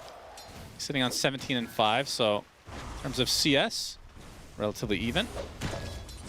Laurel getting really low, and BZM doing a nice job of keeping him at a distance. Nice little stun there. Got 3 tower shots into BZM by killing the creep in front of him. So... a little bit of harassment back the other way, but yeah, as expected, this mid lane is probably... I don't think anyone's going to die here. It might look close at times, but I'll probably just come away with a pretty much even exchange. Already a wolf stolen from Aposhka. Yeah. The old Enchantress type of strat. I feel like you get more utility out of Chen, though, overall, in the grand scheme of things. Enchantress just ends up kind of being a right-clicker. Yeah, it depends on what you're looking for in the game. Ench has some other benefits. She does, obviously, way more damage, but she's also a harder hero to kill out on the map, so she's a better scout as herself. We've seen Snaking do that countless times. Looks to be dead. Indeed, that is the case. Okay. BZM gets soloed by I told you there wouldn't be a kill mid. That's... Yeah, that is something else. So early lead now for Laurel as a result. That is big time. And if they can get another kill before the 6 is hit for the Storm. This was just a complete solo kill, by the way. There's no help. And Yatoro, Whirling Axes in retreat. Toby shows up in the bot lane, gets another Nether Blast. Doesn't clip Yatoro, though. And Toby back to super low HP again. Just taking a beating. As Crystallis gets killed off by Rue. Okay, the cores are just dropping like flies. Gracious. Yeah, just a simple bushwhack, so it must have been relatively low HP. As mid lane, Laurel gets the Jingu stack. Saksha shows up, gets the Shackle. BZM still not level 6. Gets the Remnant off on him as Laurel looking to use the Wukongs potentially. Gets Electric Vortex down, the Wukong comes out. Rue making his way over but not able to find any opening. As Toby gets killed off again in the bot lane. So much action versus the other games that we got. Spirit getting the better of it, though. Finding a lot of kills in separate lanes. 33. Oh, this would be the crown jewel, though. Blocked by the Wolf, so Maposhka doing a great job. 33 at half HP. Still pretty tanky with that Helm of the Iron Will. Well, spawn some more Wolves. Can they get through them? The net activates for Yatoro. Needs another one, potentially. He's going to get slowed to a crawl, and down goes 33. Spirit off to an excellent start. As BZM still not level 6, has to be careful. It's interesting, we're talking about the Chen and versus the Enchantress. I feel like if they weren't going to pick Troll, maybe it potentially could have been Enchantress, because Enchant dispels the Decrepify. I'm not sure if they cared that much about it, but if you're going to go Ags on Troll anyway, felt like maybe some overkill. So far, the Chen is looking excellent. What was the pick order? What did they see when they picked Chen? They saw Shaman, Pugna, and Lycan, right? This is 3 members of Tundra defending the tier 1, and it's still taking a beating. Rue shows up. Try versus try. Your dream come true, Cinderin. Missed the good old try lanes. I don't. That was horrible. Yeah, well, one of us has taste. How? I think most people would agree that the try lanes were awful. Yeah, most people don't have taste. Gotcha. Nice little dig there to everybody watching right now. BZM. Everybody who disagrees with me is wrong, Shannon. You know how it works. Yeah, that's true. You got the true American mentality, I guess. That's... Wait. I have to disagree with that. I know, exactly. I put you in a little rough spot. Oh, that's a paradox. I love those. Looks like the Fusel Blade is going to be the first item for Laurel. That's another way to get rid of the Decrepify, I suppose, as well, once you upgrade it. Yeah, defensively. That's true. And BZM. Looks like they do get the potato kill.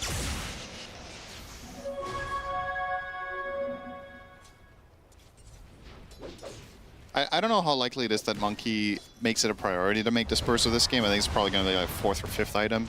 It's just Diffusal. It's just a real feels-good item on Monkey King in general. It allows you to get your Jingu stacks up.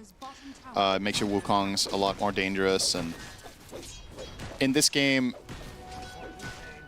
yes, the enemy cores can get out, all of them to an extent, but the supports are really vulnerable against the MK. And you also just want to play the pacing of the hero. You're playing a Chen lineup.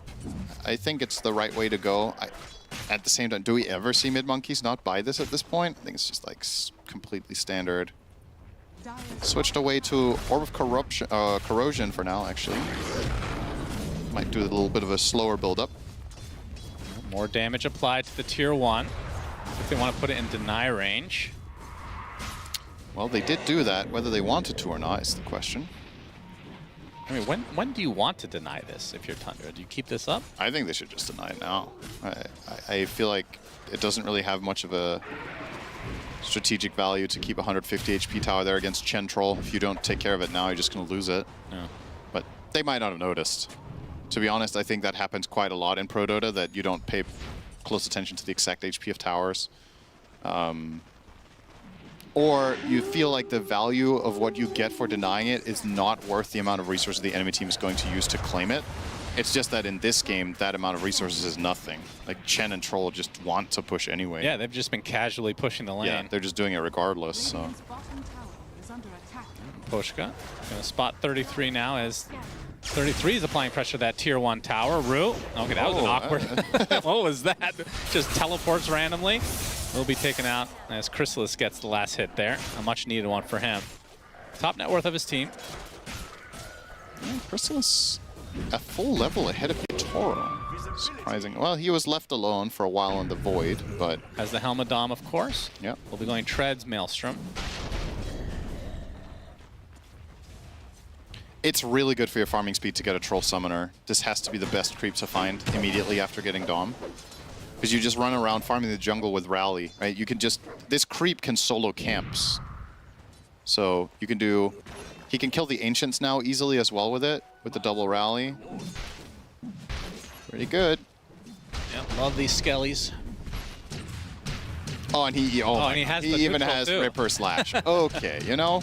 He gets everything. Doesn't get much better than that. Well, that's what happens when you sacrifice a game to the gods by playing Razor. Some the good karma. And Rope, they spot Saksa. Bushwhack does not hit. Wukong's command is there, though, with Collapse making his way over. And Saksa looks to be dead one way or the other. Chrysalis does have a Chrono, but not sure there's going to be much follow-up even if he uses it. BZM, I mean, you talked about this before. They don't really have anything that goes into Chrono anyway. Yeah, that's a great illustration of that, right? Because if they did, I think he goes for a time walk into triple Chrono. I think all three were actually in position for it, but it's just like, so what if I Chrono them? They just run away after. All he wants to do is hit creeps. Yeah, as he should. This is a late game strat from Tundra. An interesting pivot, considering they started with Lycan, Pugna, Shaman, but effectively they've twisted this a little bit to a later game angle. And I, once again, can't say I love it, because as much as this Void game is going quite well for Chrysalis, you are losing the early phases of this game overall, and your way back into it will probably largely come from fighting, but do you have the damage to fight into Spirit's lineup when it peaks? When this Chen shows up with, if he wants to buy a mech, or otherwise just having like drums, pipe, whatever he wants, maybe Crimson, playing around a Troll and a Bristle, likely getting the first Roche. It's dangerous. That's a 12-minute battle fury for Yatoro, by the way. It's enormous. That is good news for Spirit fans out there. Battle Fury phase boots. And it will be an SNY into the Ags. Probably the single most picked player in Fantasy, if I had to guess. Probably. As well. So a lot of people out there are checking their fantasy accounts. Taking a pretty juicy stack here. Yep. We'll say Troll is, as much as I harp about the ult, very fun hero. Yeah, both you and I would have loved that ult to go in a different direction. This whole autopilot thing, I think it's more fun to have agency over my hero, but... Yep, depending. As Bushwhack's going to cancel the shackle with the sharpshooter to follow. Do they have the damage? Yes. Yeah. Go right through the innate for the Rasta as Laurel shows up as well, but 33 is going to shapeshift away. I mean, somewhat mission accomplished for Tundra because they get the tower, but they lose the Serpent Ward, they lose Saksa, and they lose 33's ult. So this wasn't exactly a clean hit and run. And the writing on the wall here is that both Collapse and Yatoro are going to get enormous. There's nothing stopping them in Tundra's draft from just farming. They have very little kill potential between their heroes, and when Lycan ult is on cooldown, to chase down, also not that interesting. 33's tomato is literally blocking the path. You shall not pass. I am a tomato. And Toby Well, they're going to try to counteract this movement from Spirit to try to take the Wisdom Shrine at the 14-minute mark, but it looks to be theirs. Yeah, their zone control's and way too Yakutou gets their own as well, so good pickup for Spirit as sporting a 2K lead right now. Tundra cannot fight realistically. 33. Oh no. He's going to get diffused, slowed to a crawl, has no mana, stun locked and brought down. Laurel, huge kill for Spirit. That one is surprising to me. 33 usually has really good awareness, but maybe he felt the risk reward. Spirit, yeah, you're going to take the XP and then you're going to leave. But they actually went deeper there. And he probably thought they'd just take Shrine and move on. But they're going to get this tier 2 as well? Yeah. It's really tough. This is what an excellent showcase of Faceless Void shortcomings as a hero this is. Like, if it's not picked with a lot of damage in this early stage, Crystal is doing the right thing by contributing nothing to fights right now. Yeah. There's BZM. Going to find Rue in the triangle. Inside the trees, does fall. So rotation coming from Tundra in full force. All they get is a support. Now, don't get me wrong. Obviously, this game state is good for Spirit, but if Tundra get to farm enough and get there, I do think their chances late game are really solid. Like Bristle, excuse me, see Soxa being chunked down here. Faceless Void as well as Storm can, without question, carry this game at like 45+ minutes. My worry is what happens in 10 minutes. Not so much when it goes later. I think they have the tools and they have the skill as their players, and their supporting cast is very good for this game. Decrepify, Shadow Shaman against Troll is great. The tools are there, but this realistically will keep happening for the next 10 minutes where Yakutou is completely free and Collapse is trying to match. Yeah. And then you get the Roche, and then what comes next? Tundra have to play an excellent mid game to keep this one afloat. Yep, it will be tough. As 33 spotted again. He's going to use the shape shift. Do they have the damage? It's close. He gets out. Okay. And Collapse now will take the brunt of the damage from the Tundra side, which is not much. Collapse just brushes it off. 33 still biding his time. Soxa shows up, gets the shackle off. Serpent Ward is placed, doing a lot of damage, but the Ethereal onto Laurel. There's the Chronosphere. It's actually really good placement, so even melee heroes can hit him. A nice pickoff here for the Tundra side. As Crystal is now on the run, they're kind of losing steam. BZM, very little mana to work with.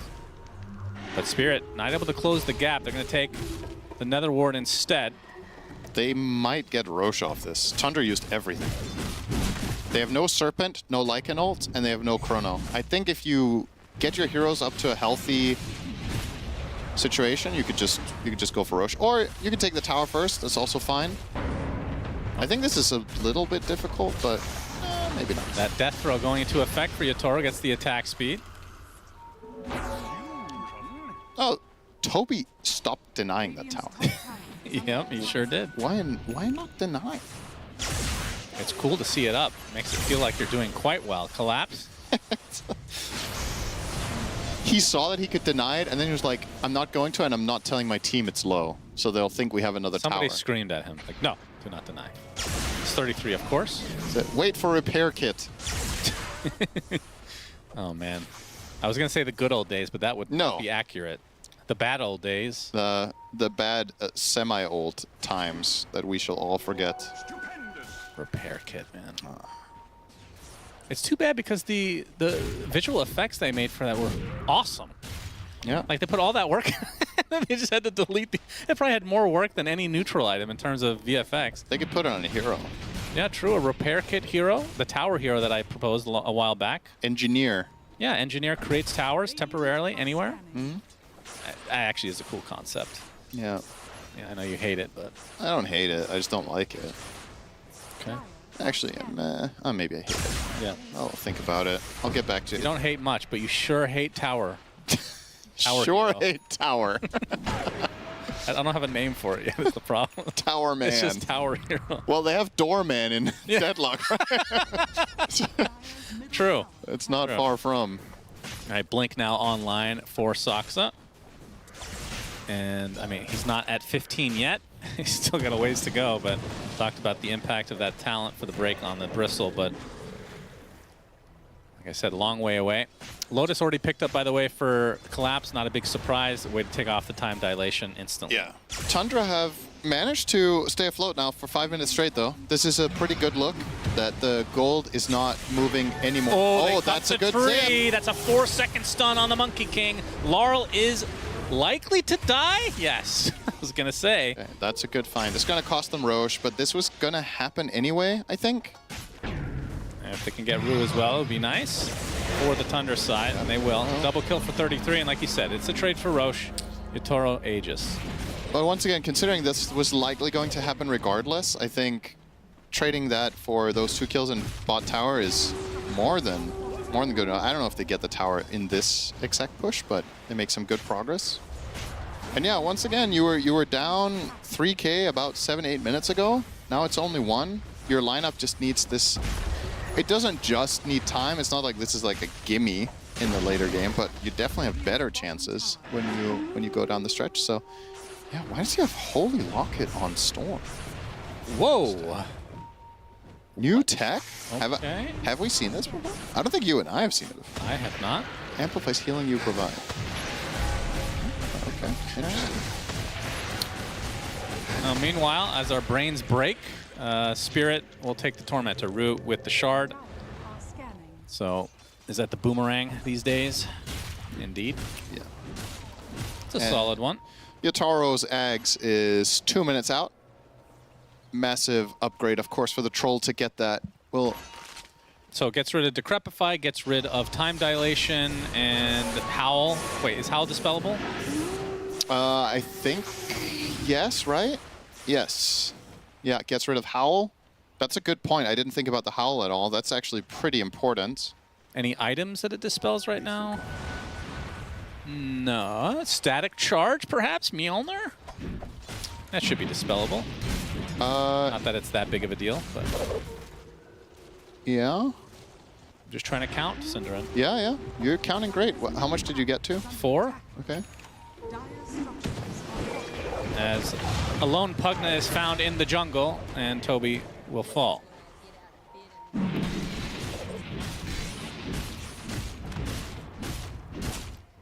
Oh, they go on to collapse. Yeah, this is a hard kill. Repositioning BZM on the correct side. Half HP. Hand of God for collapse. Puts down a hairball as well. They're all together as Yakutou coming in to try to finish the job. Collapse will live through the day. So much expended as a Chronosphere, likely in a defensive measure, having to be used from Tundra. And that is a lot expended for nothing, essentially. Will 33's creep get away? No, the Ogre will drop to the deck as well. Okay, $1 million question. Can you high ground off this at 20 minutes? You can poke at the very least, I would assume. No Chrono down. No Lycan ults. No Chrono. Not that Chrono poses that much of a threat. You have Aegis. All right, maybe it wasn't $1 million question. They were going to try, but are they going to manage to get a lane off it? Probably not this early, but let's see. This is a very early high ground push in the current version of Dota to push high ground at 22 minutes, but... Yeah, they get the root. And the instant Hex, though, onto Yakutou. Has the ult available. Wukong's command. There's a long stun now. Storm's been in a lot of trouble. Will zip away. Now Toby, he sacrifices his life for the betterment of his team, but 2 supports dead for Tundra. Spirit relatively low on HP. Maposhka, Hand of God, not up. Yeah, sure would love to have a mech right now, but he has Drum Solar. They can still do damage, and they can still take these buildings super fast. Yakutou still a minute and a half on that Aegis. I just love this play call. I was not confident about how much they were going to get here. On the fortification. Creep wave will survive, although the Storm Spirit comes in to finish the job. But they still have plenty of time to take this, despite the creeps being killed off. Starting to get low, but mission accomplished. Yeah. And that is a barracks in favor of Spirit. Still with the Aegis, so Tundra still not really looking for a fight. This is a huge win for Spirit. Will it result in the actual win of the game? I mean, Tundra's side, it really just feels like, Synderen, that they have to get to late game with the Void. Yep, and Spirit are very well aware of that, so they're playing late game is late game? 40 minutes? 45? Probably 40, I guess. So Chrysalis right now sitting on Mjolnir, Helm of Dominator, and Yasha. We'll be going for the Manta, which I guess for the Whirling Axes, you kind of have to. Although MKB, I mean, problem is it's just so far away. I think the issue here is that, let's say... Oh, they find the stun onto the Storm. With the sharpshooter to fall, he's going to get healed up by the Pugna. Laurel getting up and acts Wukong's command, but Crystallis gets the Chronosphere onto several heroes, takes out Rue in turn, as Laurel getting super low as BZM and company able to bring him down. Toby, though, taken out by Yatoro in the meantime. Collapse. All these creeps just cluttering the field. The Zoo meta is back. Yatoro kind of stuck in isolation. Gets shackled. Full shackle, in fact, and Crystallis and company just don't have the damage to finish him off. BZM. Still a decent amount of mana to continue fighting, but with 33 making the play call to run away. They will try to run away as a team. BZM now out of mana. So the fight ends with a 2-for-1. Yeah, not bad for Tundra at all, but now there's Chrono cooldown again, and there's Shapeshift cooldown again, and all of Spirit's heroes are coming alive. So do they run down mid and take tier 2? Or do you just keep farming and playing the map? Either way, the choice is yours. Yeah, straight up go. I like this. You just want to try to punish every time this Chrono's down, Shapeshift is down. You're effectively, right now in terms of power level, you're kind of playing 5v3.5.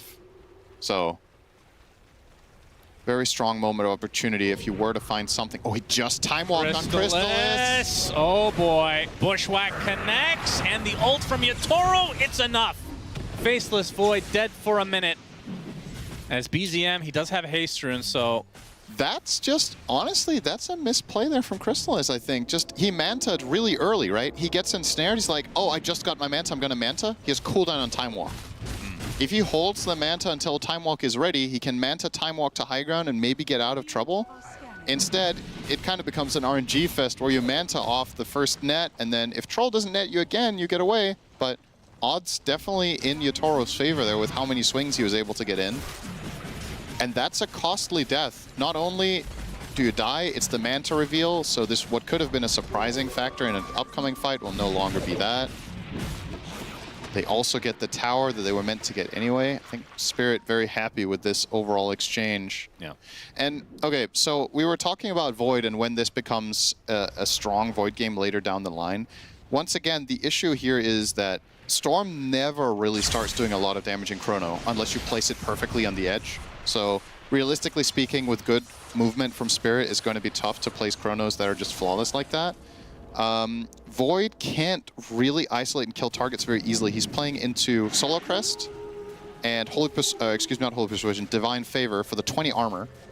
So you have to get a Nullifier before you can kill them. And 33 has to use Shapeshift to get away. He will. Now another ult down. He's a running.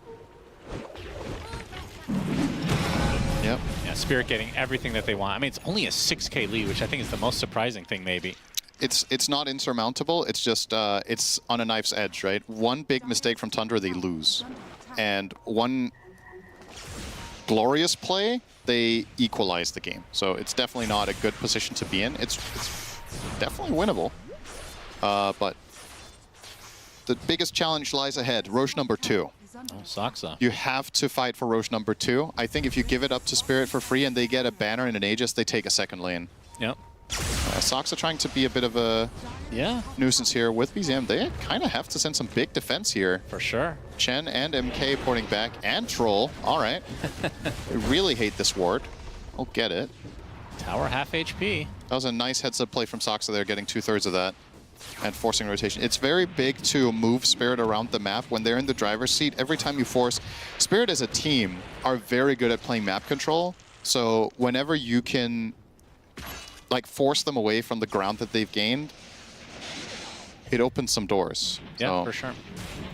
You can see they're very quickly spilling out on the map once again, and look at this being drawn by BZM. He's just drawing the bottom area. I think he's effectively saying, we need to play down here and push this lane again. Like, just go. And Saksa might be up for the task. He's also pretty expendable. If he were to get ganked here, it's a 4 Shaman who has his Blink and 4 Staff. He doesn't need any more stuff. But unfortunately, Chen has a friend. And that friend, Shaman can't really deal with. And unsurprisingly, this is the big moment. And Tundra, are you ready for this at all? This is going to go down pretty fast. I don't even think they have time to get here. Oh, that's worrying. I feel like this inevitably leads to a top push that Tundra will be hard-pressed to hold. But maybe there was no way to fight. Or that. Soxa spotted and killed off. Aegis to Yakutou again. So push number 2 incoming shortly. This is a really important kill for them to find, even though it's just on Soxa, because of the timing of it. This bottom lane was able to be pushed in, and Soxa had Serpent Ward ready again, but Secret. Spirit are well aware that this is really important, so they go and isolate him while they're killing Roche, they kill him off, and now, as they're going for the push down mid, they know they don't have to worry about the snake being placed in their base immediately. But Tundra, in turn, knowing that this is coming, are already starting to send other heroes down there. Lycan and Pugna trying to pose a threat. Laurel is on the hunt, and Toby, his food. He showed. That was a long Atos. Yep. Does he have lens? No. That was really far. Is killed off again. That's crazy. That was in range. He doesn't have Atos or excuse me, lens or a neutral item with cast range. Well, he has the facet. That's yeah. true. Even then, it was like 200 extra. Yeah, it gives 300 extra. Yeah, that checks out. You know what? That's. We'll give it to him. It's fair. All right, and the group up from Spirit. Nice kill. Oh boy. Very quick. Aposhka takes a tumble. Trying to find some response. Yakutou will take out the Triceratops and the Serpent Ward. Nice amount of gold. Yeah, this is how you beat GPM records. You farm all the jungle and then the additional creeps and Serpent Wards that you usually don't have access to in addition. So Vlads will be online for Poshka once he's back up and running. It looks like they're just going to wait for their Chen before. Yeah, there's no reason to force forward. this. And the most important thing that happened in this last minute is that Spirit got this bottom wave pushed this time. So now Tundra don't have a counter threat, which means now they're forced to defend. Otherwise, the split push can maybe make things a little bit dicey for Spirit, but now it's completely straightforward. You run down mid. This is going to be a 5v5. Are Tundra up to the challenge? And most important, do they have the damage? Like, how do they kill Troll twice? He has Satanic. Yeah, he has many dispels now. Aghanim Scepter and the Satanic. And the damage to boot. Oh, as Toby spotted in a very precarious spot. Double Force Staff keeps him alive. He was grossly out of Chrysalis gets the Chronosphere only onto one. Hand of God to follow, and now the Axe is making it a lot more difficult. Wukong's command, they do get the Hoodwink. Wukong's command already exited, as Soxa will be the sacrifice. So it's a 1-for-1 on supports. It's 33. He's going to get hounded now. No pun intended. He is a wolf. Looks like he's going to drop to the deck. Gets 4-step to the high ground. It's going to be close. Collapse trying to finish the job. Getting healed up by the Pugna. Will survive as a result. They might be able to get through this life number 1 onto the Troll. So Yakutou does go down once. Laurel on the backside. Has the Jingu up. BZM trying to break the tree, but a little bit too late. Instead, they're going to get the Boundless Strike onto BZM, but no kill to follow. The Tundra doing a really good job of delaying this. They'll be 4-staffed again as Chrysalis trying to frontline right now. That's going to be a pretty tough proposition for him. Pops the Manta into the immediate time lock. Serpent Ward placed as well. Boundless Strike's going to cancel the Shackle, as it looks like this might be another death. No, another 4-staff, keeping him safe. BZM with a nice stun from very far away. Troll's going to have to pop the ult to try to right-click through, as Chrysalis in a lot of trouble getting perma-netted right now. Ethereal Blade, no. Chrysalis is dead. 68 seconds on the deck. Big kill opening it up for Spirit now as they tear through Soxa. 2 dead for Tundra now, as this turns into a 5 versus 3. Do they have anything left in the tank on the Tundra side? Heroes are relatively low for Spirit. Gonna do a soft reset, maybe going with the next wave. Toro gonna heal up a bit on the creeps. Uses the Satanic to get back up to full HP. Rest of his team a bit isolated though. Laurel has to use the Boundless Strike to get away. Now the Atos onto 33, back in shapeshift form. Collapse still pretty low here as Yakutou jumping in, but another Decrepify, keeping an ally alive. They're doing a really good job here. They've just bought 30 seconds. Yakutou really wants to get this tower. He'll do so. And now the building's in peril. Laurel jumps in. Has the Wukong's command back up. He's going to use it to zone out the rest of Tundra. They're going to have to give up this second lane. It was long-winded, but finally the second set of barracks goes in Spirit's favor. I'm not sure if they want to go any further, though, as the Void is back up. Yeah, they can spill back out on the map, get their next item off of this big bag of gold they got. Yatoro is now 10,000 gold ahead of the Void. Yeah. On the troll. 10K. It's almost the entire gold lead is on one hero. Yeah. Pretty crazy stuff here. He's going to go and kill the Tormentor for his team as well, I reckon. No, he's just leaving. All right. He had ult. He could have killed it if he wanted to, but not worth his time. He has places to be. He already has his shard. What does he care? You know? That's right. Actually, his whole team has shards, so it'd just be for the gold. I mean, Troll also has the lowest int gain in the game, right? So he's probably not smart enough to realize that Torment is a good play. Yeah, true. Shares that, of course, with low-rated Dota players that say Tormentor doesn't exist. Oh, he crossed the line. Figured it out. He's back. Yep. Troll has purchased Mantle of Intelligence. And their lead went from 15 to 18 and now to 17. Oh, this was only gold. Everybody had their... I've already said that. Yeah, it was only gold. We're now we're going to keep track of this, by the way, throughout the whole tournament. How often I don't listen to you and vice versa. We're 1-1. Okay? I've been nice. There's been more moments. You should bring it up every time then. Keeping track here. Okay. Maybe I haven't been nice. Did you say something? Yep. Collapse. Okay. Spotted. They get the Hex. They get the destruction. Collapse just melts. That was without Hex breaks, by the way. I was going to say, is he level 15 yet? No. He's level 14, about to hit that talent now. Little bit of a moment there for Tundra. That's a minute. They get some breathing room. They obviously have to take care of lanes because they've lost 2 full sets, but you can see the lines being drawn here from Saksa. Push bot and mid. We need to get these lanes out so we can keep making moves out on the map. Now, the potential for this game to get interesting really hinges on the next Roche. I don't think there's a chance for Tundra to really get any real estate before that. And they have to win the fight, too. I already said it for the second Roche. It's like, if they don't contest, this is going to cost them a lane, and it did. So the next one, if the recipe stays true, 1 Roche into 1 lane is megas. So you cannot avoid this next fight. It has to happen. Scotty completed now for Crystalis, a general item you would buy on Void for 2 purposes. First of all, it's really nice to get the tankiness and the overall like just growth of the hero, but it also enables you to have enough mana to buy Refresher, which is in his quick buy together with MKB. It's a bit of a problematic game for him because he kind of needs both items, but likely will have to choose one. I think he should choose Refresher if he only gets one of them.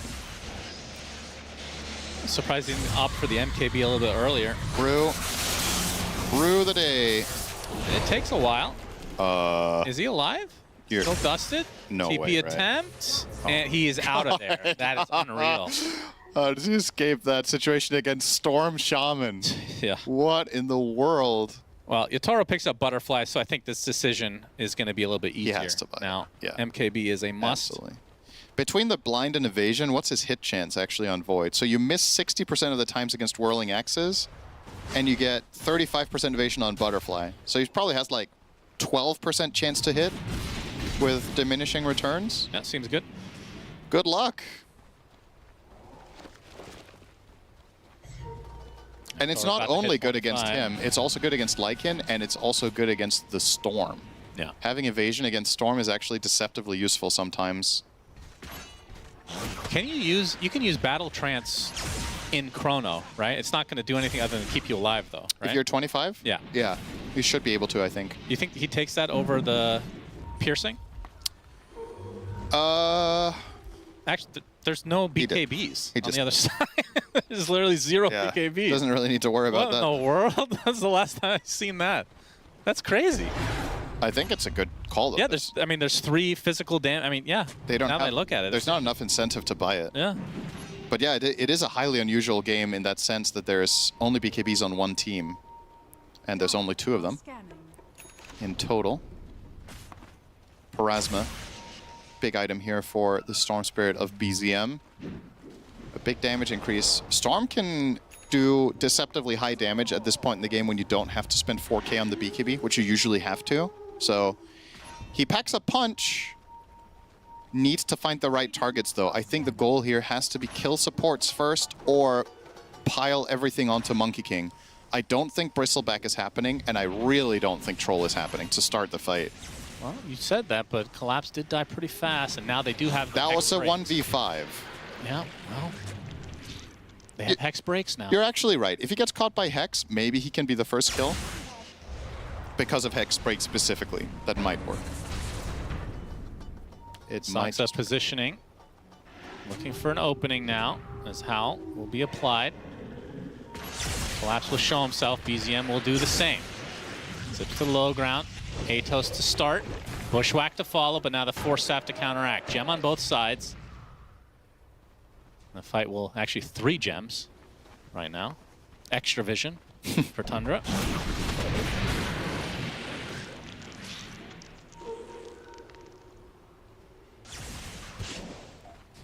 Why do they have 2 gems? Did they pick one up off somebody? I'm guessing so. Hang on. So the first one is owned by Lycan himself. No, maybe they just want 2. Huh. Okay. This is a big play from Tundra. Gonna attempt. Oh, wow, Roche this is is already fast. at HP. It is really fast. They have the Chrono. They can use it defensively as well to be able to finish off Roche. But the Roche Belch comes out. Now they have to reposition. Yatoro, he's not scared. He wants to go inside the pit, gets the Triceratops first. Laura, Wukong's command ready to go. Nullifier applied to the Lycan, who will shapeshift now and get outside the Wukongs. A little bit awkward here for Spirit. Wukongs is now down. Tundra. Oh my god, Roche needs to cross the map. Now traversing to the bottom side. Oh, this is so awkward. Somebody get in front of Roche so you can throw them. Yeah, make him throw the tree of Monkey King. BZM looking for an opening, goes on top of Poshka, but they get the stun onto the Bristleback. He's gonna melt. Nullifier applied as well, but no, the Hand of God comes out, keeping him alive. But they have enough numbers. Finally, the Bristle falls, and 75 seconds without collapse. That is big. Attempted TP from the Lycan, no. 33 will end up dropping though.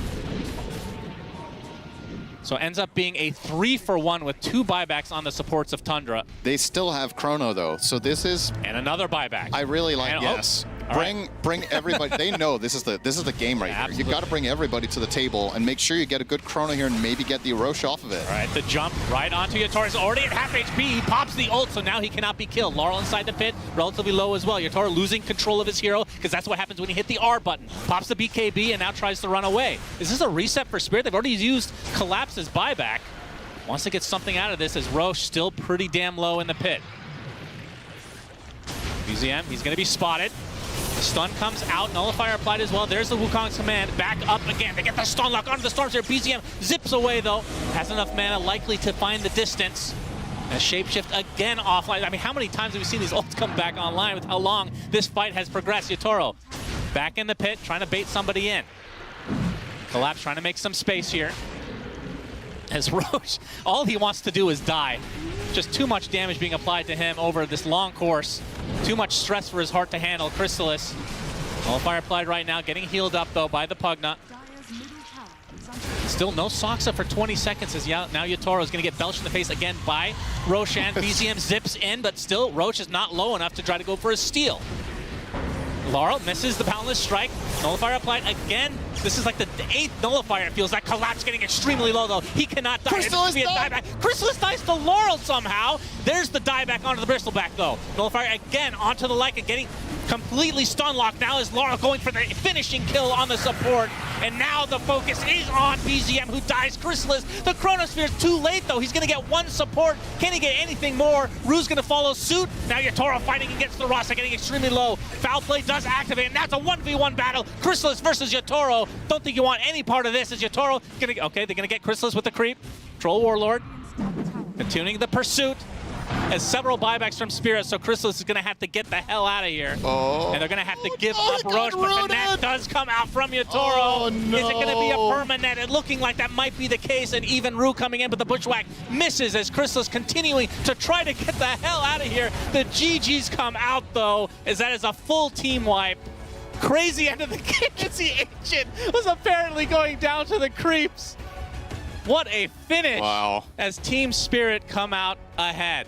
Honestly, those 3 minutes at the Roche pit was one of my favorite moments of this TI so far. That was good. It's really cool to see the level of understanding that both teams had without having vision of each other, right? We can see both teams' perspective the entire time, but the way Yatoro keeps weaving in and out of the pit, poking and prodding, but never committing. it might look stupid that this chrono comes out this late, but honestly, there was no good opportunity to chrono ever. Team Spirit had really, really good formation. You know you can't chrono the troll in there and kill him because you don't have enough follow-up damage in the chrono, as we've talked to death at this point. Storm keeps zipping in and out to try again, poke, find something, and eventually, in these stalemates, at some point somebody slips up. And it sucks at getting caught out, they build the fight on that, and then eventually Spirit draw the longer straw. Roche was probably sick to his stomach with how much he had to deal with, the constant stress, movement, day-night cycle. But in the end, Tundra end up going out in this best of 3. Spirit level up, though. Game 1 didn't look particularly good. Game 2, they completely dominated. This one was a lot closer, which is what we were hoping for. But really, we talked about at the beginning, Sinner, the Faceless Void pick, it did kind of come online towards the end, but you need so much time, so much space for this hero to truly get to that point. It just wasn't enough for Tundra. Yeah. It's difficult, right? The overall last pick of the draft, I think, was with Spirit, and so you had to pick your carry blindly into whatever Yakutou was going to run. Yeah. And this is a beautiful chrono. You know, he does get a triple kill here. He manages to kill Laurel here as well. But nobody can fight Yakutou. I think Yakutou can win any 1v2 in this game almost at this point. He's just so much richer than everyone else. And yeah, this does mean when all is said and done, Tundra now 1-2, Spirit 2-1. And the scary part, once again, about being 1-2, there's 2 problems here. First of all, if you were to lose 2 more series, you're just out in 1-4, which if that happens to Tundra, that's a travesty. The other option, both versions, going 3-2 or 2-3, which are their other 2 possibilities, all lead to the same fate, which is a decisive best of 3 in 2 days from now. That's not where they were hoping to be. Spirit are still in charge of their own destiny. They can end 4-1 and avoid those grueling elimination BO3s, which will knock out 5 teams. That's 10 teams will end up on that scoreline of 2-3 or 3-2. And yeah, I think deservedly so. Standout player, Yakutou, what a beast in this game on Troll. Yeah. Obviously, as usual, it's a team effort. They did a really good job setting him up for success. I think an honorable mention this game, without specifically targeting play, I think the Chen pick was actually genius. The Potato, specifically. Potato, not so much for me personally. I think it would have also worked with the Satyr. I understand why he took the Potato now that I've seen it play out, but I think grabbing Chen in that spot is really clever against what Tundra were proposing and the way they played the game, and it helped Spirit a lot with getting key objectives, the bottom tier 1 tower early, winning their lane, getting the Roches, all of that stuff. So yeah, really good job from all of Spirit, including Silent, which we, again, got to sing the praises of the coaches when the drafts are on point. That's right. Sorry, production, did you say we have an interview? We don't have an interview, so we're just going to leave. We baited you. See ya. Yeah, next series.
Welcome back, ladies and gentlemen. Sunsfan here with the Cinder Meister as we have a second series underway. Mr. Cinderin, Team Liquid versus NGX. Both of these teams 1-1 right now. Are you expecting anything? Anything at all? It's a bit hard to say. I feel like yesterday both teams had good and bad showings. I think overall, Nigma Galaxy probably impressed a lot of people. But this is also a team that tends to, a lot of the time, level up on LAN. And their struggles in the last couple of years has been getting to said LANs, but now they're here. They've been playing some solid games yesterday. They had a cool strategy. They won with Lone Druid against BB Team in a very long game. The next game, they were also kind of dominating and kind of just dropped the ball.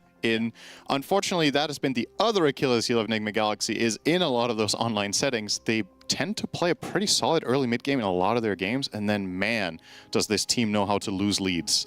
But it happened one game yesterday. Aside from that, I think I've been overall pretty impressed with them, and, you know, if they could do it against this opponent, which is, of course, the defending champions, Team Liquid, bit of a shaky start for them yesterday, but that happens to Liquid a lot. It does. They're no stranger to not doing good on day one. It's a bit scarier for that to happen in the Swiss format, I feel like. That's true. You lose 2 series, you're already in elimination mode. So yes. Well, not literal elimination mode. That's a different tournament that we ran ourselves many years ago, which many people have been crying to return at some point, of course. But that is neither here nor there, Cinderin. I mean, coming into this, though, I assume you would think that Liquid were at an advantage slightly. Yeah, I think it's not very lopsided, though. I think this is a pretty close series. 55-45? Something like that, maybe. Like maybe 60-40. It's just, it really depends on, how to say, who gets off on the right foot, really. I feel like both teams have the potential to show absolute greatness in game one and to, you know, have a little bit of a slow start. This is a really crucial series, so slow starts are not very welcome. And would you look at that? Keeper of the Light, the second pick of the tournament, 100% win rate. It's been played once and it won. On the other side of the coin, Marcy, 40 bans. And when it gets picked, it's 2 and 4. This hero is incredible. It seems like it's the Helm hero. It is the who hero.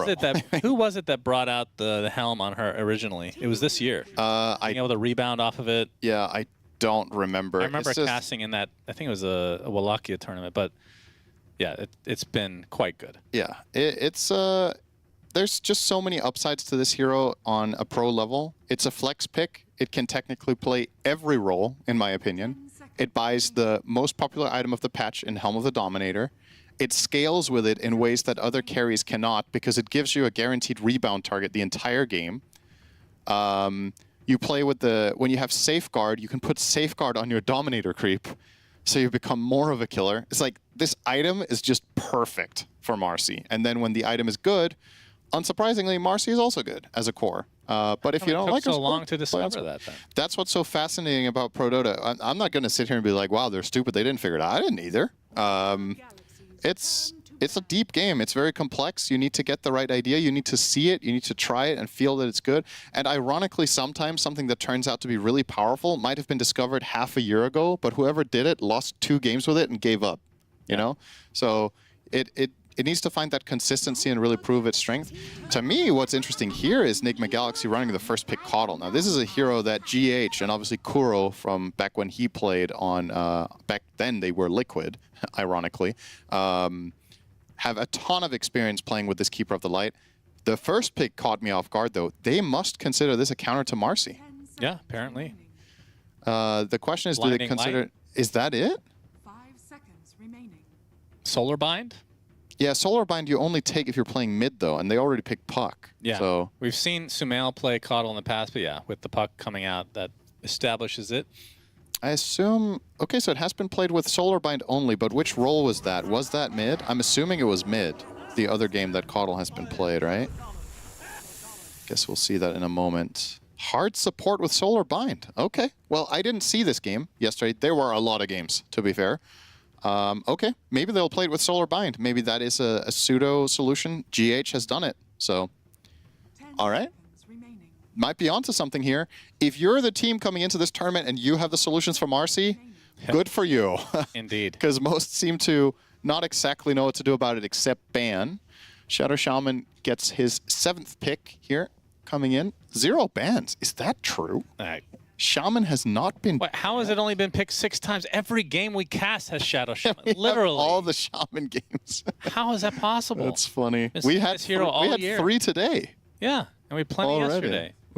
Maybe we had 5 out of 6 Shaman games. That would be funny. What a coincidence. All right, Void Spirit coming through as a direct targeted counter to the puck. Will be played by Nisha more likely than not, the Void Spirit that is. And the Tiny now for Nigma Galaxy. Probably a little bit of a block pick. You know that Mickey likes to play this carry. I think he's one of the last people in this tournament that played Tiny carry. But also for the side of Nigma Galaxy, it's one of the very good heroes for Omar. And Ghost also does play carry Tiny when needed. You can see it's 0 and 1. That was Liquid yesterday. I believe they did lose with it in the game Mickey was on it. More likely than not, just going to be the 5 here. Or excuse me, 4. Now I'm looking for some impressive combo. Obviously, you're playing with Caudle. You want to have Chakra targets. And Tiny, one of the really good ones. Yep, and you have the Snap for Coil with the Toss. Yep, true Already good combos overall. Yeah, no doubt. Good with the early Void Spirit as well. And Lycan will come out now for NGX. First pick and ban in the previous series. Yeah, different priorities. Gets all the way through to here now. Another for Helm hero. Nigma's side. Noob is all smiles. Ready to play some Lycan. The hero's 5 and 3 now. After its recent received loss that we just covered in the 3rd game of Spirit versus Tundra. Lycan is insane against Shadow Shaman. I think it's, anecdotally, I think it's Shaman's worst matchup in Dota. It's so bad. The Wolves just run at you, the Dom creep runs at you, and you're just screwed. It's so difficult to deal with in a vacuum. Of course, Dota has more complexity and depth than that, but sometimes the simple things really work very effectively. And this also dissuades Liquid from potentially picking certain other heroes that Insania would want to run.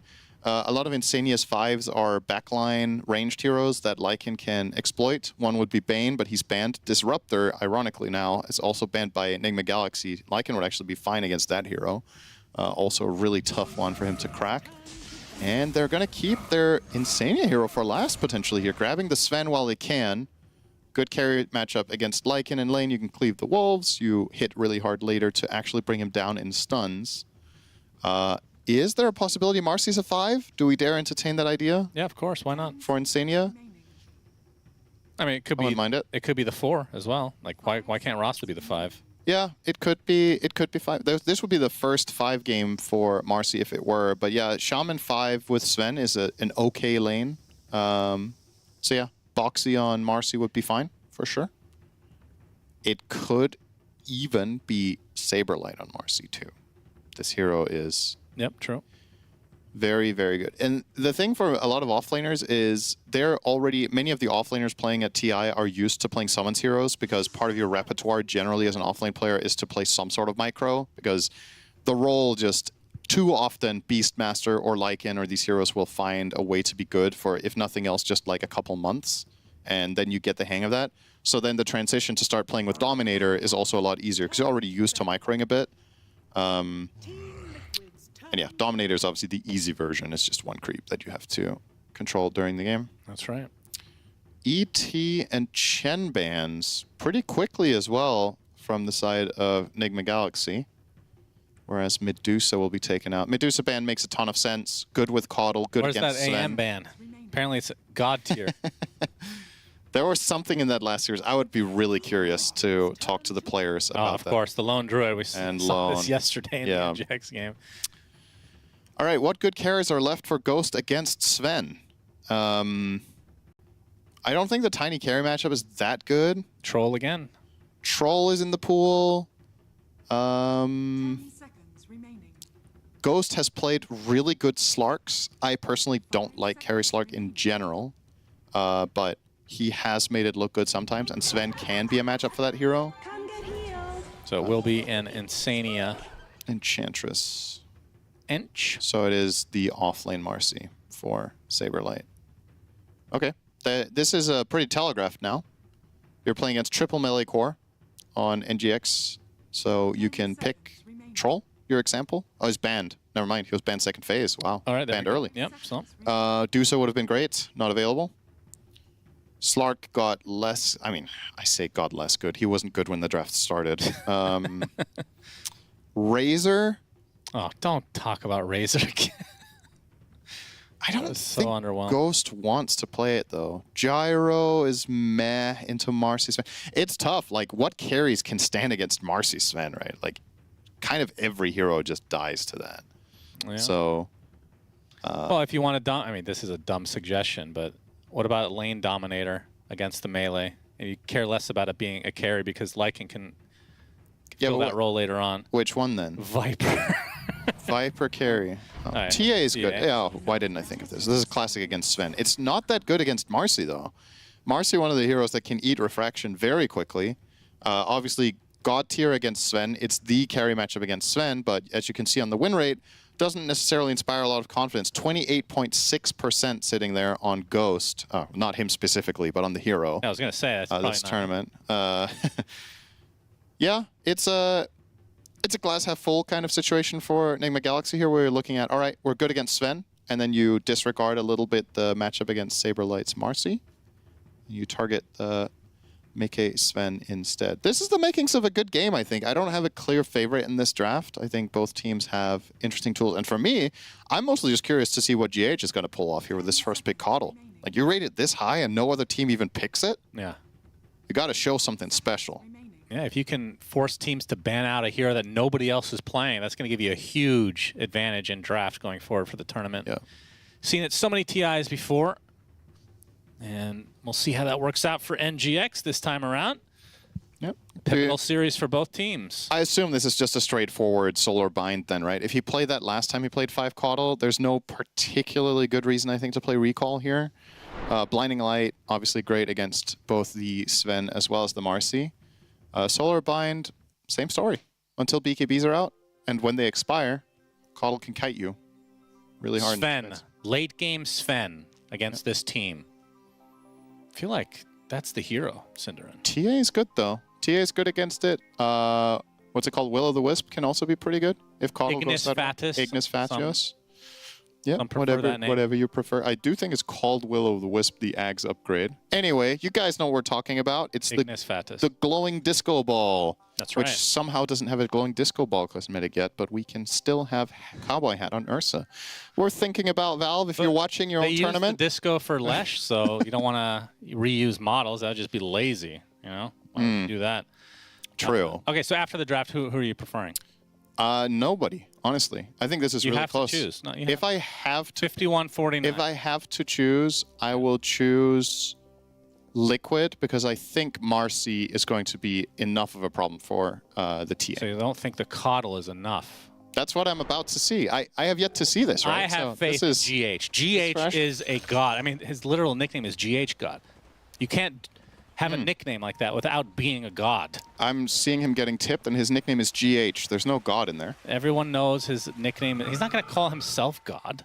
That would just be narcissistic. Well, at one point, wasn't Yatoro called Yatoro God? Yes. For like, I got away from that real quick. Yes. There's been a couple of names into renames. We had Big Daddy go back to No Tail after a little while. Yeah. Too bad you never renamed.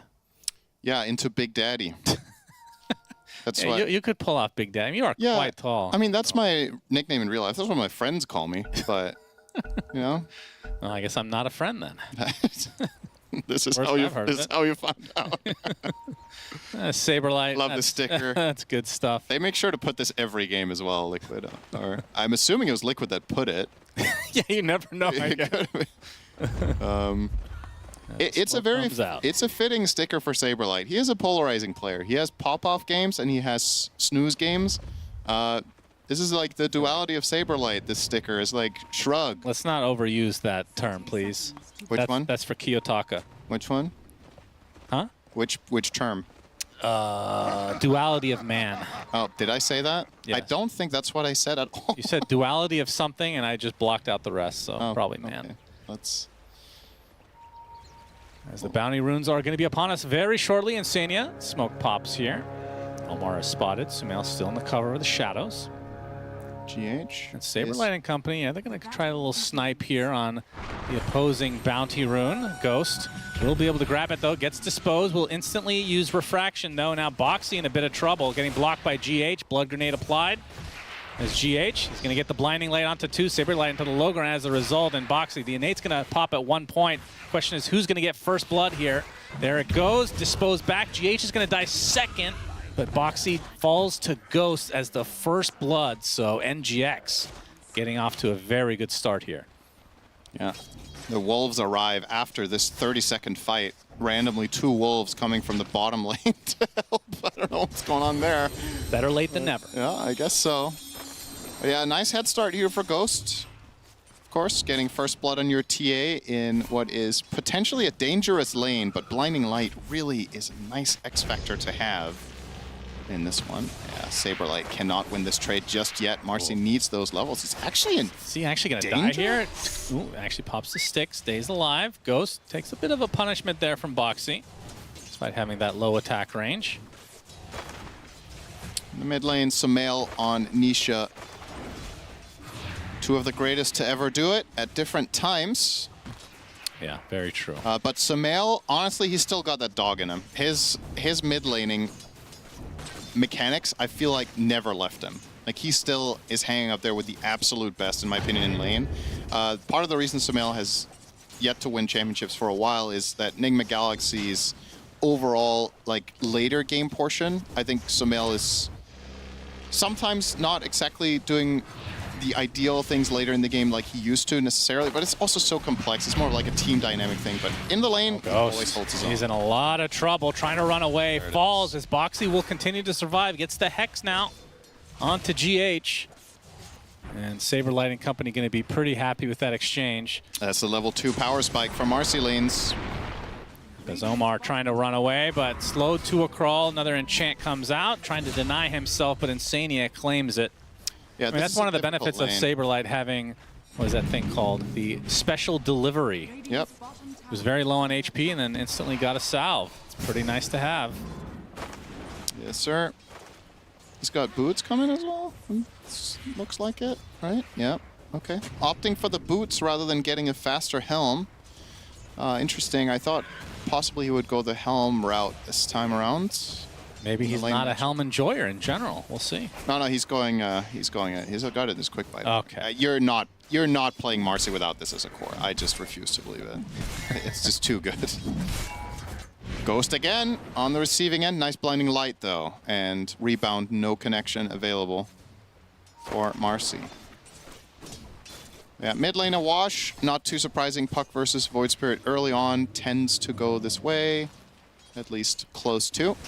The bottom lane looking very good at the time for Liquid, obviously with the kill onto Tiny. He did manage to break the equilibrium though for his death. He managed to stack 5 creeps, and that in turn has given Noob something to work with. They do need to pull waves down here that lane. Dispose onto the old man, the coddle that is not GH, although in this case they are both one and the same. Not much damage done in the end though, as Saberlight now has to retreat. Interesting. GH going for the Illuminate over the Chakra Point. I thought he was going to get Chakra Magic here to keep the refractions running and give himself Blinding Light with higher frequency. He might have leveled that just to, well, maybe not actually, to cancel that salve. Did not do so in the end. Saberlight. Blinding Lit. Rebound is very short. Grenade, he's dead. But Dispose, Blood Grenade helps him get back into action, and Saberlight takes out GH easily. Yeah, good thing for Saberlight, he had the boots. Otherwise, that's actually not a kill. He was going the helm first. That's true. Needed it there. TP support. Yes, indeed. Boxy going to go to the north. They split. And Boxy now is likely to fall. Foul play will activate, and Omar will get credit for this one. Yeah. Now we're seeing the Enchantress versus Lycan. Talked about this in the Chen game earlier. Yeah. One of the classic counters to any summons heroes. Noob is still not doing all that bad though. 16 for 6 in this lane I think is honestly completely fine. He is level 3, so he can start thinking about jungling, especially when you have Helm of Iron Will. You can tank way easier with your hero, and the wolves can stay alive and do damage. So he's in an okay spot, and I think this is the right call to make. Like, just go jungle at this point. Let Omar look for trouble in other areas of the map. Try to help top, as we just saw. Maybe you think about mid with Coil. Yeah, 3 members of NGX here. As Ghost gets disposed, blinding light though into an Illuminate and a nice avalanche as well. Rebound is enough actually. Saberlight finding huge amount of distance. Last right click though is there from GH. Nicely done from the Caudle. As Insania shows up now, but a little bit too late unfortunately for the Liquid side. Yeah, and forcing Insania to rotate up here in turn will give Noob some nice space bottom in his tower to get some farm. So far, a very even affair, which is kind of what we were expecting. At least me personally from the draft, I didn't think either team was going to pull ahead massively early on. The wild card for me was to see this Caudle in action, and now I've seen it. Yeah, Pinecone continue to chase Omar's. The 6-minute rune is about to spawn. Sumail has a slight advantage in the CS and the levels as well. Sumail with an interesting ward here. It sees the rune and nothing else. And unfortunately for him, he will not be able to grab it. So Nisha with a damage rune and now has the Astral Step at the ready. It is a really interesting ward though, the one at the mid tower, right? It's like, oh, hang on. Let's get the avalanche into the toss. Illuminate does clip him on the side, and the coil expended from Sumail to make sure that Insania drops. It's a nice kill. Sure, it's only the 5, but Insania is playing in a very offensive position, so he's putting a lot of pressure on the map, getting him out of there. We'll make things calm down a little bit. Boxy on the other side finds a little Omar action. Nice avalanche timing, actually cancels the shackle, but the death still comes. Yeah. Amp damage rune, too easy for Nishi. Close enough. And the Wisdom Shrines are... This is the bigger story, though. Saberlight. Liquid getting both. Yeah, blinding light. Oh, the timing, though. Not quite there. So Nisha and Saberlight both grab opposing shrines, and Saberlight takes out GH in turn. This is the biggest play of the game so far, because now we're going to get a faster 6 on Shaman than the enemy supports. You're going to get a faster threat from Ench as well. Getting levels on this hero is...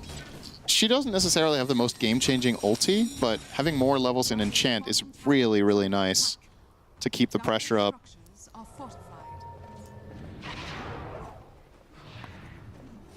Was the blinding light not far enough, or was just the timing slightly off? I think it wasn't far enough. It was close. There's Ghost now level 7. And going for the Dragon Lance first, it seems. Pretty standard here. As GH getting hounded by Saberlight, but not sure Saberlight wants to commit to try to find him. Yeah, now that Saberlight cracks level 6, he unlocks Fleeting Fury. This is one of those facets in the game that does nothing until you hit ult. True. Now that he has it, Rebound gives a free 3 attacks, and it extends the duration of Unleash, which is crazy. So whenever you jump and you unlock those 3... This is a big potential kill. Shackle into the damage. They got him. Aether Remnant solidifies it. Nisha takes out Sumail. Big kill for Liquid. You were saying? I was saying whenever you rebound on Marcy and get the Fleeting Fury attacks, it extends the duration of your ulti. So her current ulti duration is 16 seconds. I think every rebound cast increases it by 3. By 3? Yeah. Because you get 3 seconds ulti duration increased. It says on it, right? Yeah.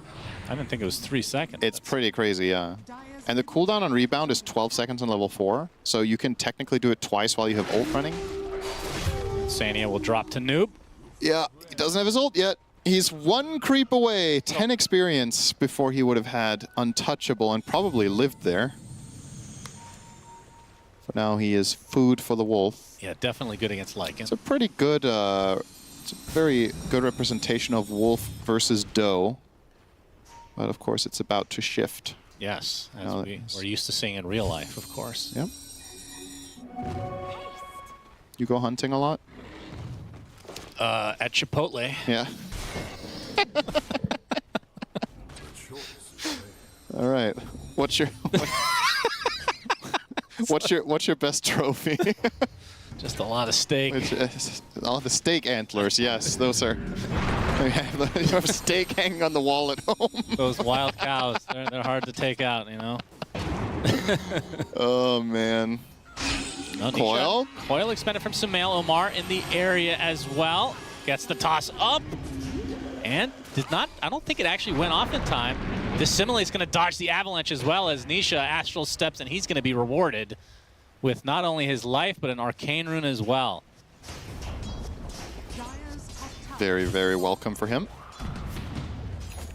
Could put it to use to perhaps think about opening another tower. This mid tower, Ench wants to make that rotation anyway. Now you know you have this power rune to play around with. You know, Coil is down.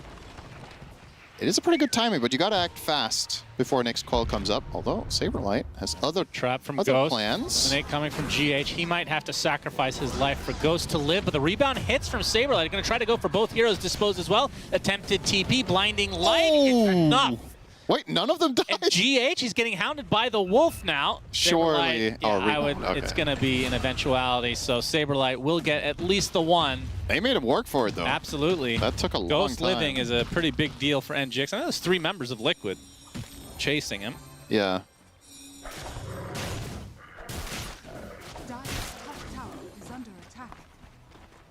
NGX still yet to barely deal damage to towers. This is a little bit worrisome. Of course, you're running this Lycan. You want to think about knocking down some real estate and getting space on the map for your TA to farm, but the aggression coming out constantly here from Liquid has made it difficult to really make a move of their own down bottom. And to be fair, their support duo isn't exactly the best for it, right? Caudal level 5 and the Tiny. And of course, this is just what happens when you lose both Wisdoms, right? You're just out-leveled.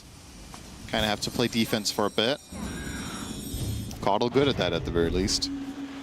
Nisha, Aether Remnant, but Sumail bottles the Invis rune as Noob coming in with the Shapeshift. They use the coil as well onto Nisha, and a nice snap coming out is GH with the blinding light, but Nisha able to get the Astral Step under the high ground, attempted TP, but at the last moment, Sumail drops him to the deck. Wow, if you would have made that out, that would have been insane. And Ghost in the meantime getting disposed as Saberlight. This would be an enormous kill for him. Melt Strike from Ghost, but the Unleash comes out, refraction at the last moment. Rebound to try to get right through him. Reinforcements arriving in the form of Boxy. Gets the Shackle, and the right clicks are coming. The silence coming out. Ghost finding the distance. It's going to be close. Pops the refraction again. Going for the Melt Strike. Very greedy indeed. Another rebound. This time it's going to miss, though, as Sumail coming in to help out his comrade as NGX get 2 kills. Maybe even a third coming out.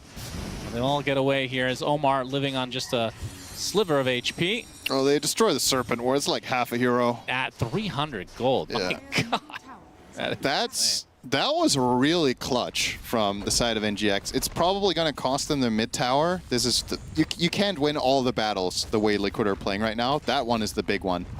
Making sure to keep Ghost alive once more. Nice amount of bank made from Sumail. Now has this Witchblade and half of a blink. And a lot of the time against Marcy, it's about outlasting this early insane power spike that the hero has and at least slowing the game down. Because sometimes Marcy can just completely run away with it with the items that you have when you have this Dominator up and you have this good match against TA. That defense, GH coming to the rescue at the right time, as well as Sumail. Do you think Sumail is going to itemize towards this eventual Ags on Nisha?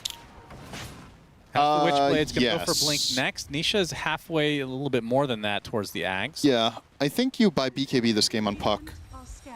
Yeah, we did see that after Blink, because there's added value. It's not just against the Resonant Pulse, you're also getting against Shaman and Sven. So I think, well, Sven less so. That one you should be able to phase shift at this level, but... Sumail, Aether Remnant's going to find him into the Stormhammer, gets destroyed. That's a killing spree. Yeah, well worth it for Liquid. Sumail was aggressive. Off to such a good start. Yeah. Yeah, the BKB we saw on Puck yesterday was Xtreme Gaming, right? I think it was XM who went 3rd or 2nd item BKB on the Puck against... I'm forgetting now, but it was against Void Spirit primarily in that game. I do remember that much. Yeah, just the thing is, knowing Sumail, I'm not sure he's going to do it. It's one of the things I've criticized him for this year is there were a couple of games he played where his itemization felt very overly offensive sometimes. Would love to see it in his quick buy after the dagger. If he does go an offensive route, he puts a lot of pressure on himself to play like a pristine game, because out of position once, you're just dead to this. Yeah. Void Spirit Silence, Shaman. I think it's too hard. Wow, Insania is gonna dodge a potential death here. He's super fast in the river here. Both Ench and Chen love buying those drums. Only a 1K lead for Liquid. There's some pretty strong pressure. This demands a TP response. Absolutely. Gonna take over a Wolf. Still a considerable amount of damage to this tier 2 bot. Of course, NGX losing their entire tier 2 top prior to this. Yeah, I have to say, like, I'm interested to see how this solar bind ends up benefiting side of NGX. It feels like the recall has been kind of the standard for Coddles. I mean, just the ability to get several members of your team globally brought to you is kind of crazy. So far, the blinding light has been very good, though. Yeah. It had massive impact in the top lane. Saniac. He can't reach. He's too fast. Indeed. 485 when the drums are popped. He also has the Cobalt Cup. Yeah, true. And there's the biggest item pickup of the game. Nisha is going to grab himself that Ag Scepter. So lots of kill potential on the puck. Coddle is also in danger now. Literally, actually, just will reveal it. Find out the hard way. Indeed. 3K lead now for Liquid. Okay, so let's see if the itemization shifts at all. Well, I guess Blink Dagger... Man, Sumail is actually farming so well. Already has the Blink Dagger and 500 gold to boot. Has the Shield Rune still in the bottle. As Mickey and company, they want to go for Roche really early. This is a good play. I think this is not very obvious to Nigma Galaxy that this is happening, and if they were to contest, you're fighting into God Strength Sven plus the Shaman Ward. You can see Mickey holding the ult the entire time. He wants to have it if the fight breaks out. Yep. Doesn't need it. Rasta Ward not quite as good as it used to be against Roche, but still does the job. Nisha grabs the Aegis. Give it to Nisha, interesting. Okay. He'll be a little bit more active, and probably every Aegis after this, if Liquid secures it, will end up going to the Sven. Although it is a transformation hero, so I guess you could make the argument. I suppose having it on Void Spirit is also extremely safe, because how on earth do you kill him twice, right? You kind of have to coil him for the first kill, and the second one's just borderline impossible. So he should be getting good value out of it. If it turns into a fight, he will be able to not die back to back.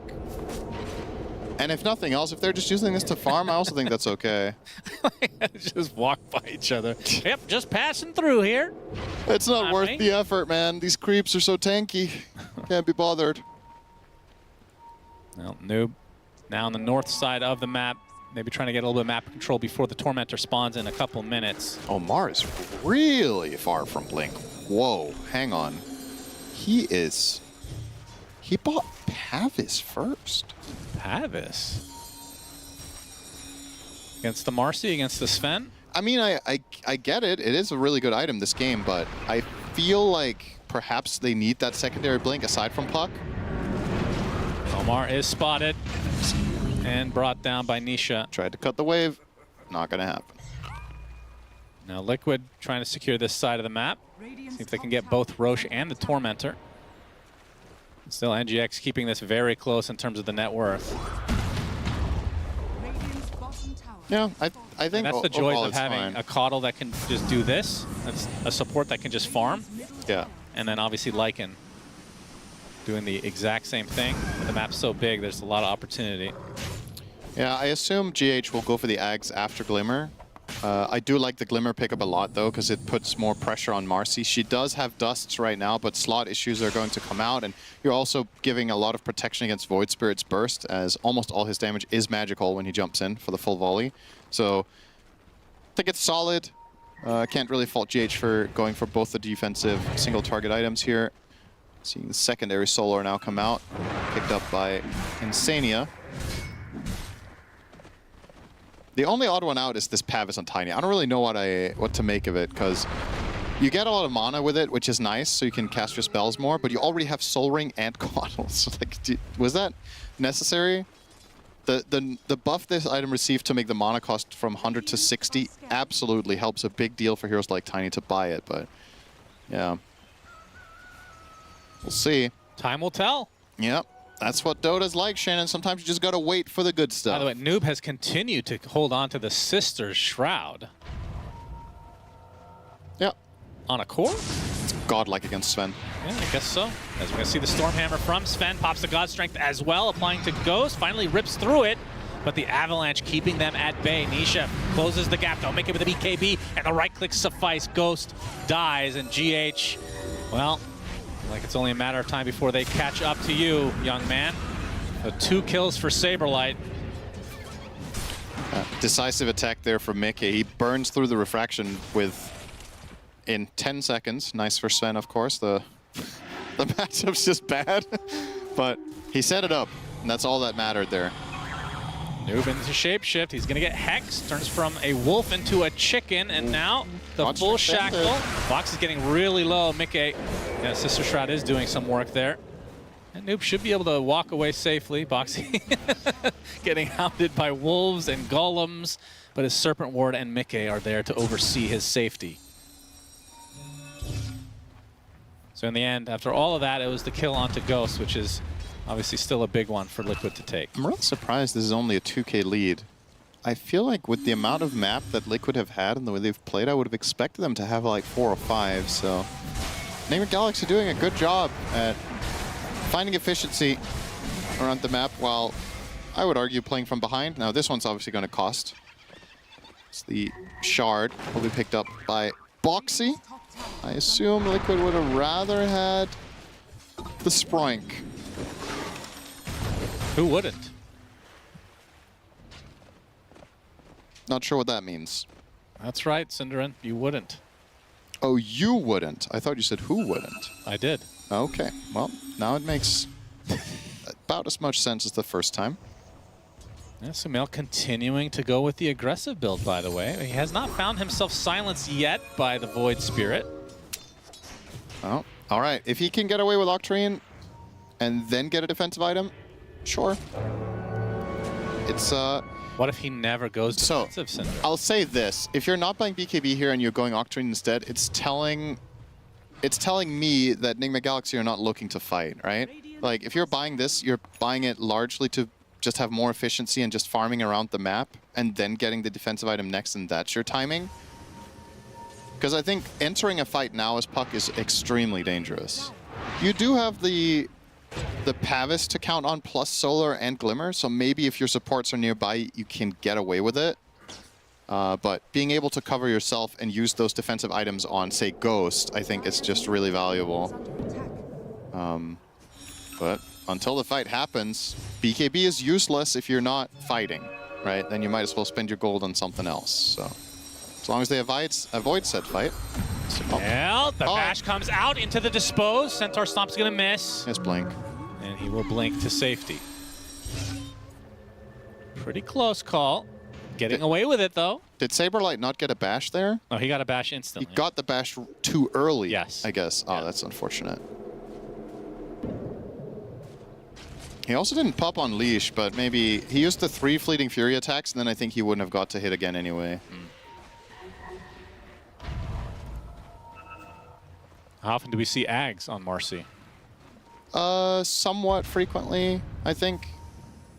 I mean, we haven't had that many games yet with Marcy. She's banned a lot. Okay, finds a Tiny. Nisha comes in with the Astral Step. Ghost is going to have to leave Omar behind. Saberlight on the cliff here. Only a little Arteezy action. Pretty small loss there. Just getting the Tiny, and he already has the dagger, so Omar has managed to farm that relatively quickly after buying the Pavis. Okay, will spot Ghost, and he'll right-click a couple times, but with that God Strength running out anyway, won't be able to do too much. Has the Harpoon, Blink, a lot of mobility with BKB. Has a Serpent Ward place for this Tier 2 tower. Does NGX come in force?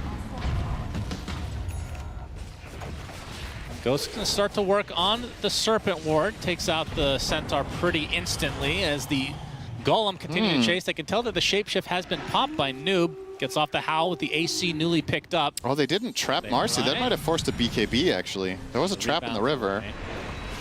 Meanwhile, they will find one in the form of the Rasta. Turns into several chickens now thanks to that shard, but they find the correct one. NGX, still, it's only sub 3K deficit. I mean, this is anyone's game. Sure, you could give Liquid a little bit of an edge, but I don't think this is a... You know, going into the series, we said these two teams were probably going to be close, like 55-45, 60-40. This individual game feels the same. Absolutely within the realm of possibility here for Nigma Galaxy, and I don't want to count out late-game Coddle either. I think this is a hero we've seen so little this tournament that people might forget just how much of a beast this guy is when you get multiple items later on. Yeah, that's true. And GH will get there. Find the opening right now. Nikkei with the War Cry and the God Strength. They need to find something with this big ult usage. Coil onto two heroes. Omar still finding the distance. Eventually Saberlight gets the rebound, trying to find some more. They get the Tiny, and GH looks like he's going to be able to walk away. Oh, they didn't trap again. And a Glimmer to the side. Mickey continuing to hunt. Will they guess correctly? Onto the high ground, Sumail waiting. God Strength running out now. And Mickey just getting kited to a high degree as Noob runs right into him. He's like, okay, I'm ready to fight actually. Sumail with the Waning Rift.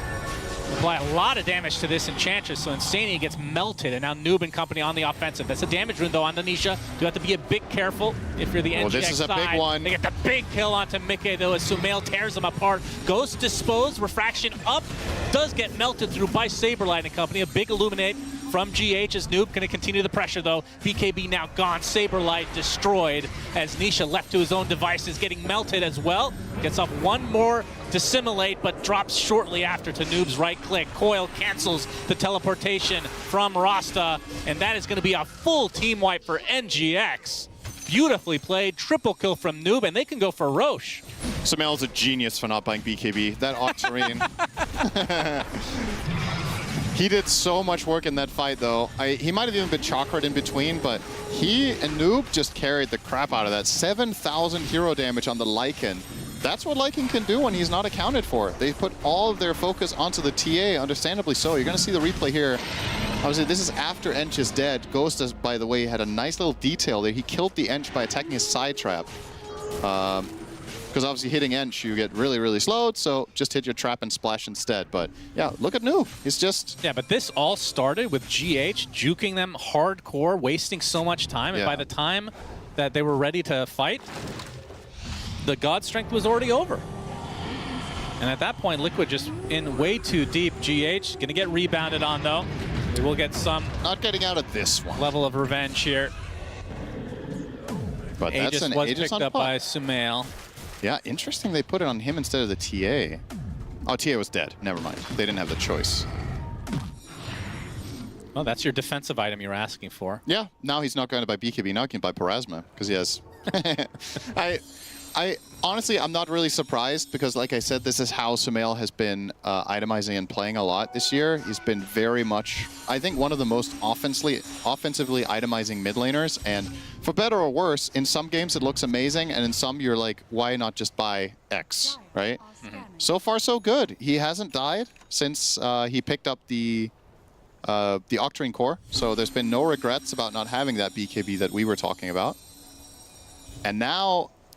You're starting to reach a point now in the puck where you're getting so many levels and a lot of health, so the Void Spirit damage is tapering off now. Void doesn't scale into you in the same fashion that other mid matchups that would be more dangerous would, so perhaps you can bypass BKB even as your next item now that these last 5 minutes went well. Despite the good start, Nisha has dropped off considerably. He's bottom net worth of the cores right now. This happens so many Void Spirit games. I don't know.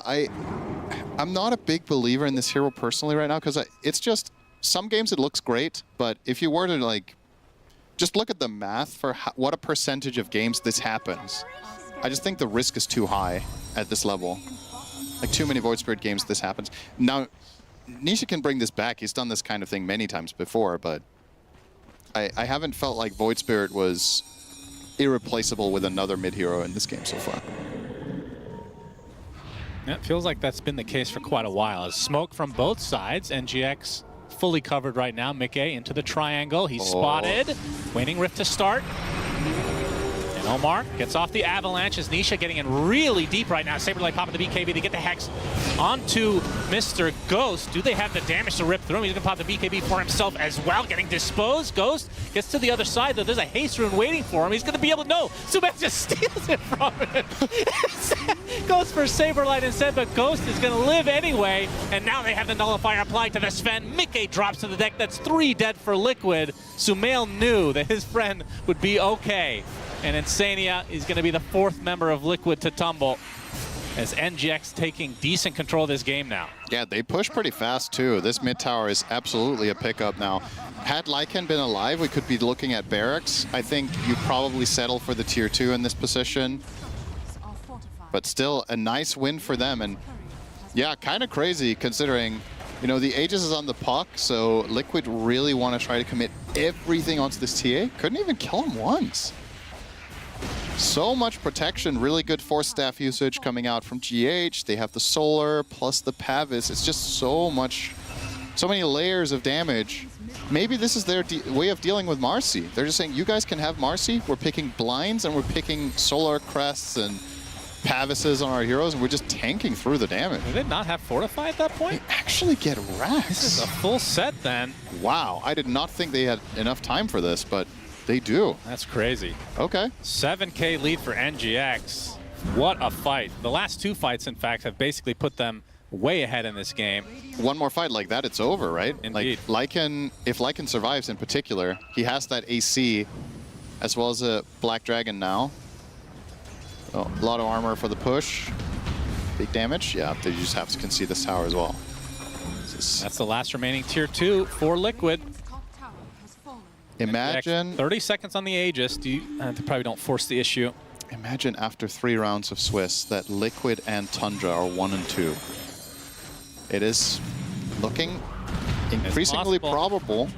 Like, if we think these 2 teams are pretty even going into today and one team wins game 1, they're favorites, right? Coil from Sumail is going to force the BKB from Saberlight. Now they know he doesn't have it. Yep. Shapeshift already used, though, from Noob as they spot Boxy.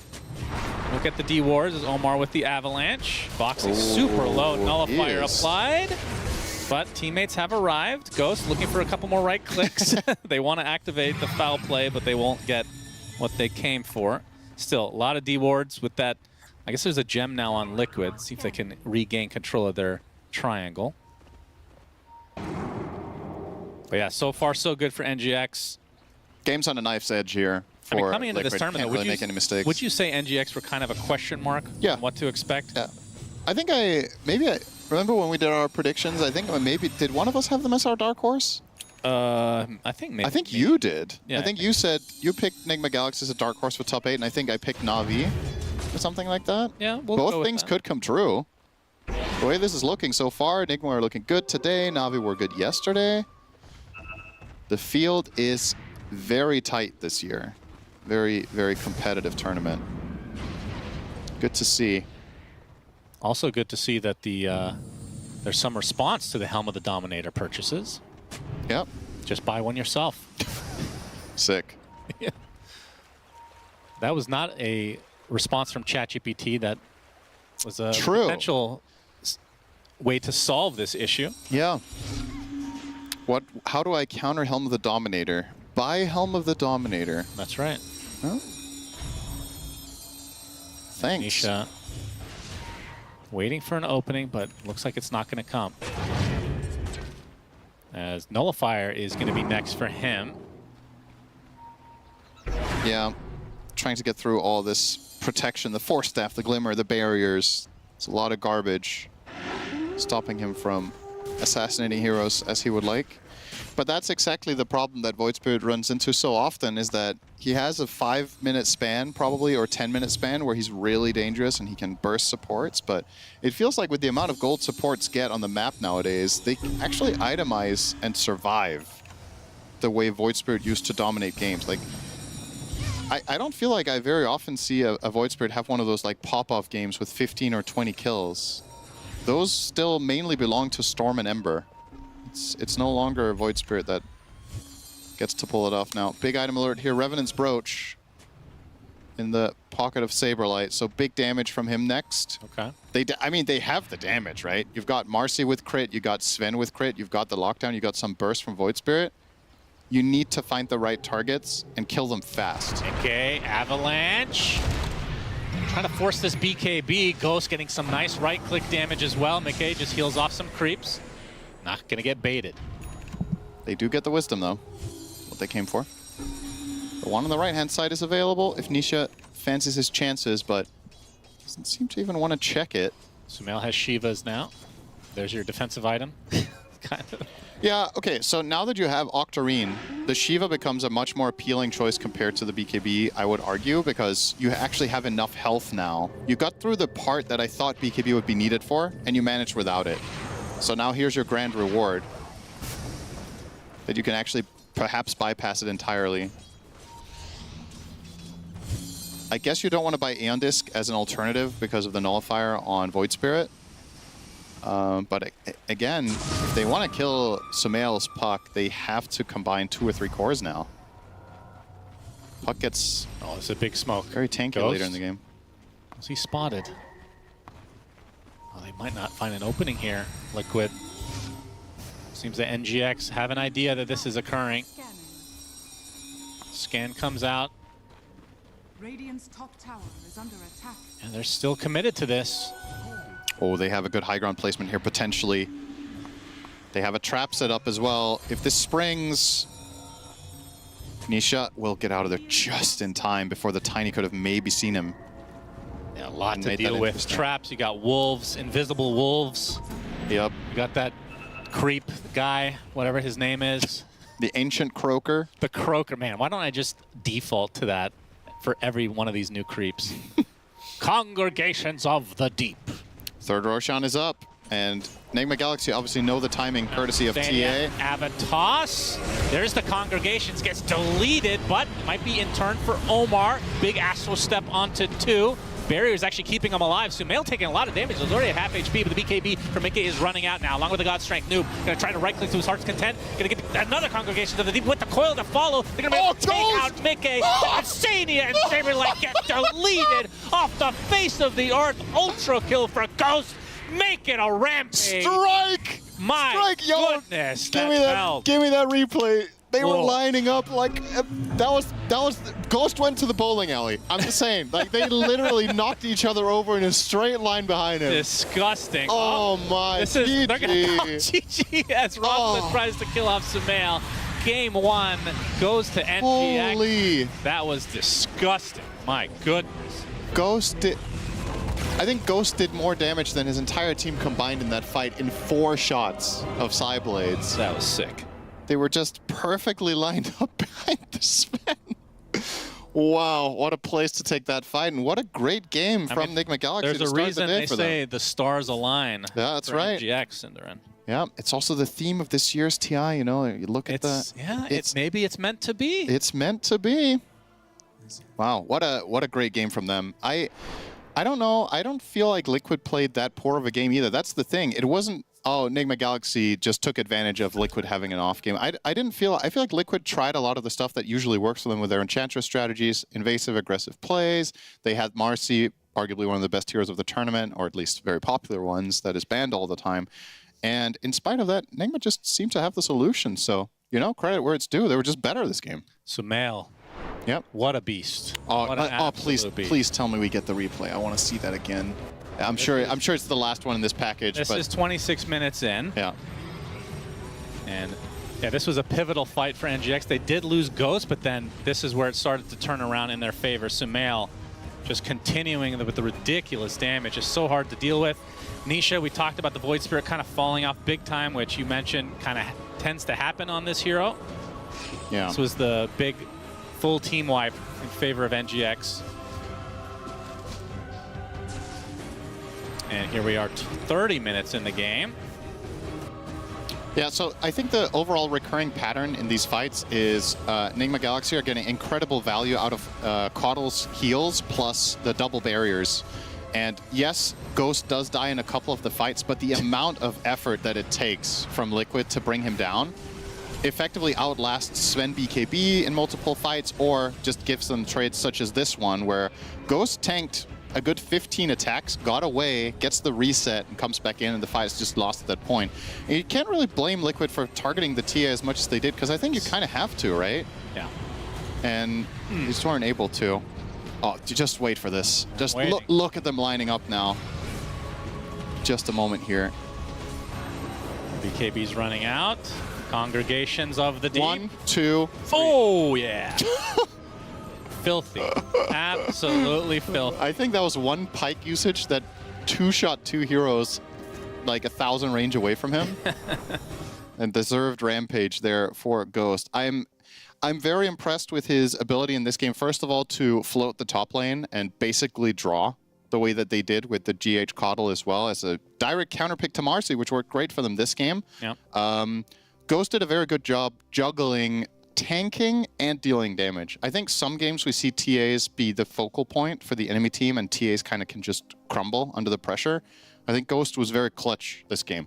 Tanking a lot of damage, still getting his job done, and obviously the team rallying around. What about the first pick Caudle? Now, how do you feel now after one game? Well, it was really good against Marcy, which seems to be their approach for it. I'm curious if Nigma Galaxy picked this without Marcy in the game, or if it's just a direct response to that exact hero that makes them run it, because could be 2-0 with that hero, the only team to pick it so far and picking it with that high priority.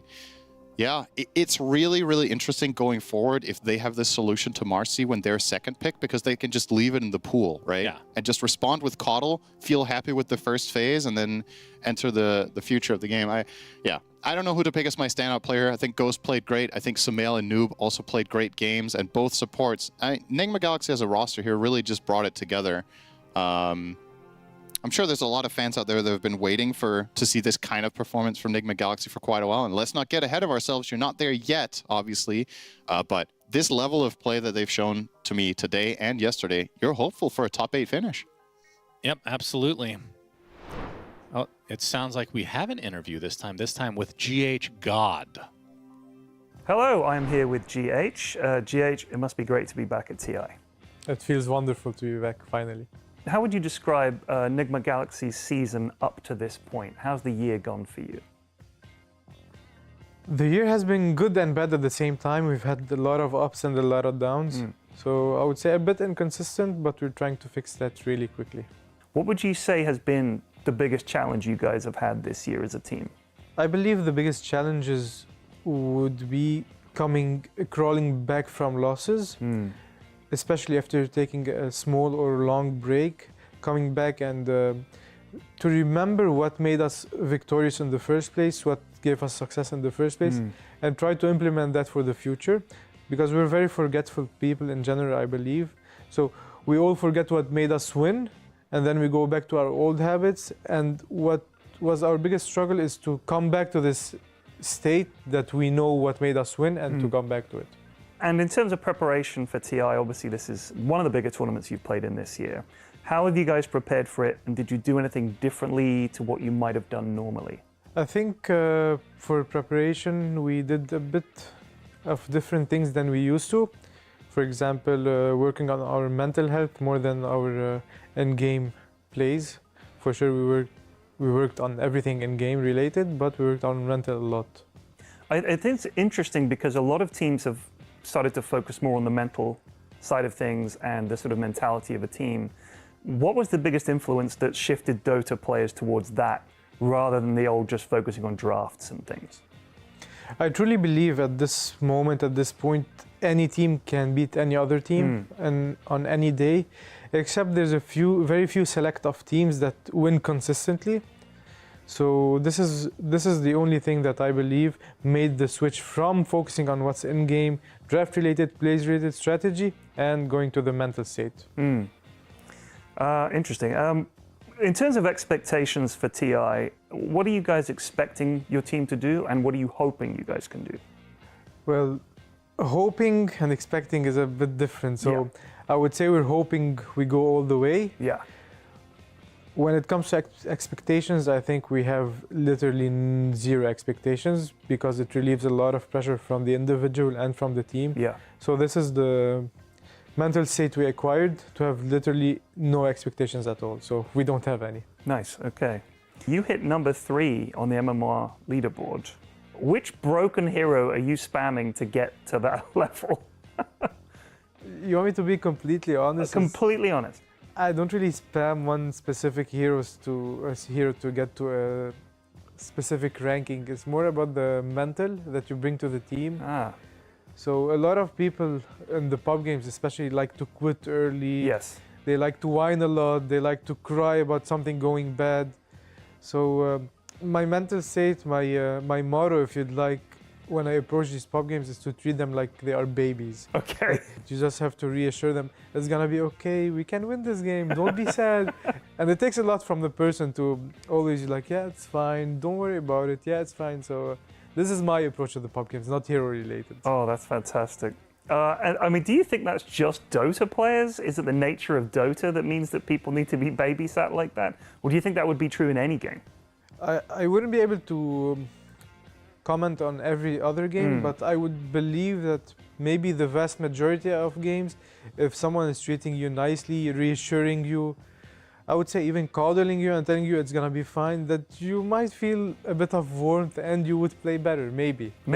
That's my take on the matter though. And is that something that you think you've brought to the team as well? Is that the Nigma Galaxy philosophy is let's be nice to each other and rather than flame each other? No. I think my teammates do not have the same approach as I do in the pub games, for example. Oh, in pub games. Because it takes a lot of energy, but in the team setting, of course, you have to be critical, you have to call out the mistakes in order to get better. Right. But I believe in the pub game, it's not really efficient to call each other's mistake. And my motto has always been to look at myself first before I look at a mistake of a teammate or a pub player or whatever. So I try to find all the mistakes that I make.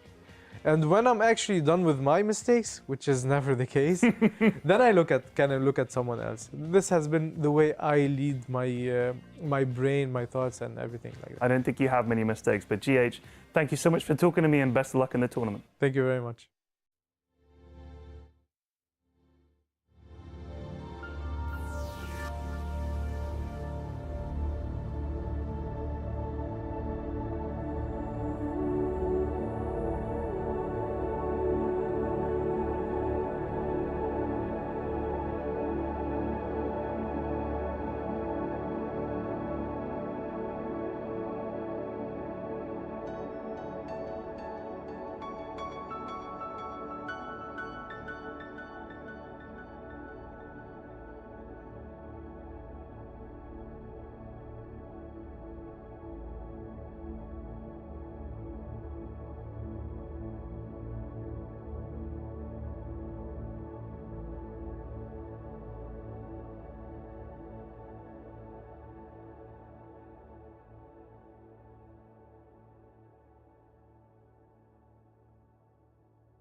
Welcome back to the road to the International Suns fan here with Cinderin. NGX versus Liquid Game 2 is upon us. The draft has already started, and believe it or not.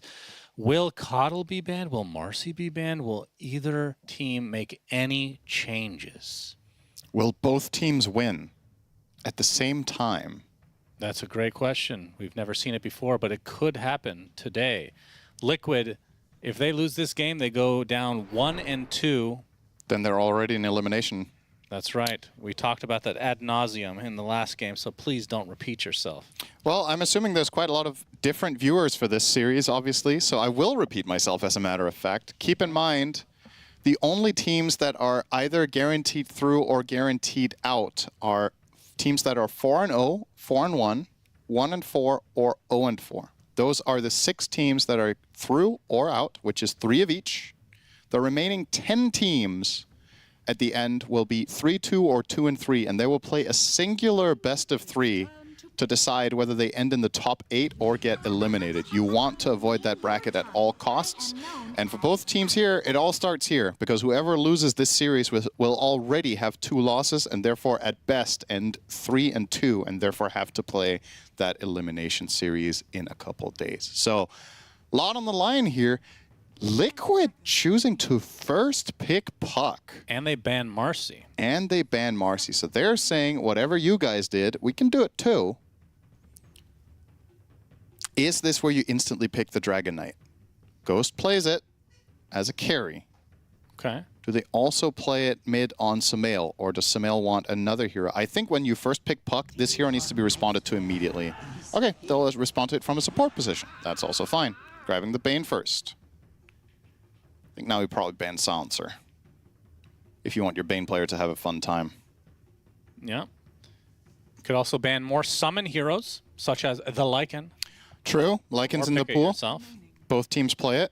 Saberlight and Noob have both had some success on it already. Obviously, Noob had in the previous game just now. Will you ban TA, Cinderin, after getting Rampage in such a fashion? Not necessarily. I feel like TA was more of a response to Sven than just immediately standing strong on its own. You could maybe ban it in the 3rd phase. I think Lycan is the better one here, just if you don't want to pick it yourself. It's also, again, it's about the pick order, right? The fact that Nigma Galaxy are picking out of this phase has Liquid too worried. Because you could argue, conversely, for Nigma Galaxy, you want to ban Lycan because Bane is terrible against that hero, but you have the pick, so you could just choose it instead and not worry about it. Liquid get rid of it, not a concern anymore. They look a little bit deep in thought here. Well, Nisha's eating, so not the easiest I choice. don't think he's that deep in thought. Well, I can definitely see myself being deep in thought while eating. No, I think it's actually, it's a good activity for being deep in thought. All right, there's the TA ban. You did call it. Well, you didn't. You asked, do you do it? But that counts as calling. you entertained the idea that it was a possibility to ban a hero, which is not bad. We'll see if they want to go for the same thing that NGX did with that Puck and have a support Tiny. Yeah. Tiny mid could also be an interesting solution for Nigma Galaxy against the Puck. Obviously, Sumail, no stranger to Tiny. Beastly performances on that in the past. It's one of Puck's tougher matchups. I think he's going to end up on Storm this game. You think so? Yeah. Okay. Any reason for that feeling? Just Absolutely a hunch? Not. Yeah, it's always a hunch. Okay. Nigma Galaxy looked deep in thought. Nobody eating. No, nobody's eating. Okay. Nobody eating. GH though is walking around a little bit. Maybe he's maybe he's walking out of the room and picking up a snack now. Well, Kuro kind of looks like he's eating a piece of paper, like the corner of it there. Yeah. Can I digest that? If I eat this draft, they can't if I eat the hero, they can't pick it. Yeah, it makes That's sense right. to me. Mm-hmm. Disruptor. Okay, so Silencer is in the pool. The reason I'm focusing on the Silencer so much is that it's from a support position. It really ruins Fiend Script the entire game. It's very difficult for Bane to play around. And on Liquid side, you have Insania, who loves Silencer 5. I believe Insania already played it this tournament, and I think, as a matter of fact, he played it in a lane against Mars plus I'm forgetting, but it was against Mars as the offlaner. Might do a repeat of that. Is that the game where he went Glaives? He went Glaives level 1, indeed, which historically is not that uncommon, but as of the last year, Silencers a lot of the time go 4-0-4, and we were debating what the rationale was, and we came to the conclusion he probably just wanted to trade really effectively, because he was playing with Carry Tiny. That was the game yesterday they lost with Carry Tiny. Tiny offers so little on level 1 to the lane, so Silencer skilling Glaives and just non-stop spamming the enemies might be able to bridge the gap, but I don't think we're going to see the Carry Tiny here. Unsurprisingly, there, a stat from Mars, 20 times picked, 20 times off lane. It's just where you run that guy. Shadow Demon, okay. We've seen Xtreme Gaming look incredible with this on Jinkyu. Very good against these two heroes. You get the save against grip. It's similar logic to Global. If this hero is out of line of sight, he can always just save the grip. You never really know. But it double dips against Mars. But here's the thing. Mars can take the anti-vision facet. So this is not as guaranteed of a save as you might think. Yeah, that's true. Nor is this one. Same problem. I think you absolutely have to take that facet now. I forgot what it's called. The other one's Victory Feast. What do you call the no vision one? Let me check. Yep. It is called... Oh yeah, Bloodsport. That's right. 10 seconds remaining. All right, so 2 saves now on the side of Liquid in form of the Snowball and Disruption. Yep. Oh, look at those win rates. Interesting. Bloodsport doing significantly worse, but also more games. Picked 65% of the time. This is a healthy distribution of facets. For a hero that performs the same role in the games by being the offlaner every time, it's nice to see the facets that close. Because on a lot of heroes, the facets will either be, oh, you're playing at carry, you're picking this facet. You're playing at support, you're picking the other facet. This one is like, this one hero that does the same role can, in different games, look for different things. That's nice to see. Okay. Ember for Sumail will be the choice as... It was a Spirit. Yep. True. I guess, arguably, who of us was closer? Oh, what did you say? I said Tiny. Yeah, I wonder. I feel like it's pretty close. He's melee. Oh, come on. He's a Spirit, brother. Well... He's literally related to the hero that I chose. Tiny is the spirit of the rock. Oh my. Unlike Earth Spirit, who's the spirit of the earth. It's different. Oh. Void picked up from Liquid. Okay. Huh. Saw this in the previous series with Crystallis playing it. Yeah. Long-winded game. Similar fashion. Not the most damage in the chrono. Puck is okay. 10 seconds remaining. But you don't have that, like, really big oomph or something like a Phoenix as one of your supports or whatever. Okay, is there any possibility this is not a carry Void? And there is. Off lane that goes time zone with Puck and Shadow Demon with all these lower cooldown spells? There is a possibility it's an off-lane Void, but I personally still think time zone just isn't very good. I think you can play Void in other positions than carry and then still go chrono. Yeah. The stats would support that theory, but I think all these 7 picks have been carry as well. So I don't think we've seen mid-void or... Exactly, there we go. But the hero does have flex. I'm a genuine believer in Void played in other roles and focusing on time dilation. And then you could go all sorts of things. If you're a support, you can go for auras or like stuff, sort of Solar, Crest, and Glimmer. If you're playing offlane, you can sometimes even go Radiance Vanguard. Similar logic on mid, but... Yeah, haven't seen too much experimentation with that this tournament. Liquid Brewmaster taken out of the pool. Interesting ban. I guess the banned last game as well. Dispel for Ember. So it was just targeted against Saberlight, one of his best heroes. So I believe Nigma Galaxy did ban it last game as well. There's nothing inherently obviously great about Brew here except the Cyclone against Bane. Dispel against Ember is okay. Is Enigma a hero anymore? Yeah, it is. That's a Saberlight special. True. Double bubble. It's a lot of the same stuff, though. I think this last pick from Liquid cannot be that archetype hero. I think it needs to be something lower cooldown that either plays with Puck either you keep Void or you put Void off lane and get a carry that's faster, or vice versa. There you go. This is a faster offlaner than, I say faster, it's Undying. Yeah. It's faster than Enigma. Yeah. It's aggressive. Now, what does Ghost want? So TA not in the pool, that would have been great. Ursa. But you're against Demonic Purge for Overpower, and you're against Void Chrono, spicy. But we did see Ursa. Maybe Troll? Yeah, our favorite hero. Troll could be good here. I like the Ursa. I find Shadow Demon to be a really nasty matchup for Ursa. Yeah, status resist doesn't do anything against disruption. You talked about Demonic Purge. There's not. It's good against Tombstone though. Yeah. There's a lot of value still. Carry Lina could be interesting. That's pretty squishy. It is, but it has a couple good matchups. Alchemist. All right. Oh. Okay. Okay. Well, this won't be a support Alchemist. I don't think that would have been one of my first 5 suggestions. So I would have never thought of this in this spot. But I will say the interesting thing about it is the pacing it presents.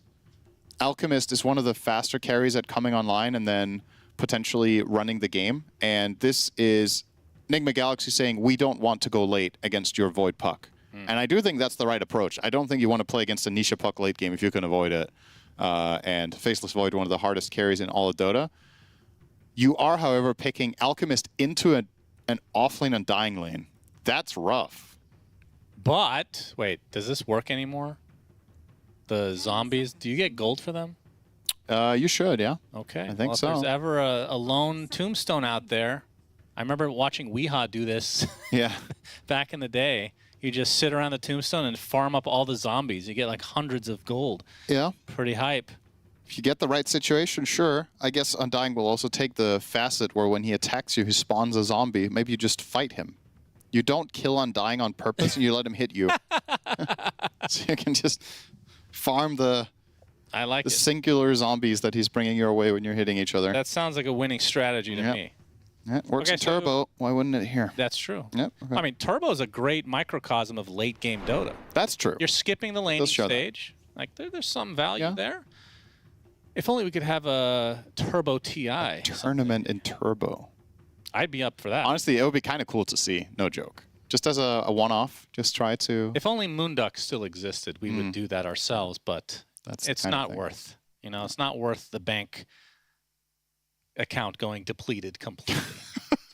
Slightly depleted is fine, but completely depleted? That's a little bit too much. So whose draft do you like in this game number 2? I think it's kind of close. I don't really... This is the second Faceless Void pick today that I'm not fully necessarily on board with. But the Alchemist also didn't necessarily inspire me. I get what they're going for, but I just think both teams are vulnerable to different things.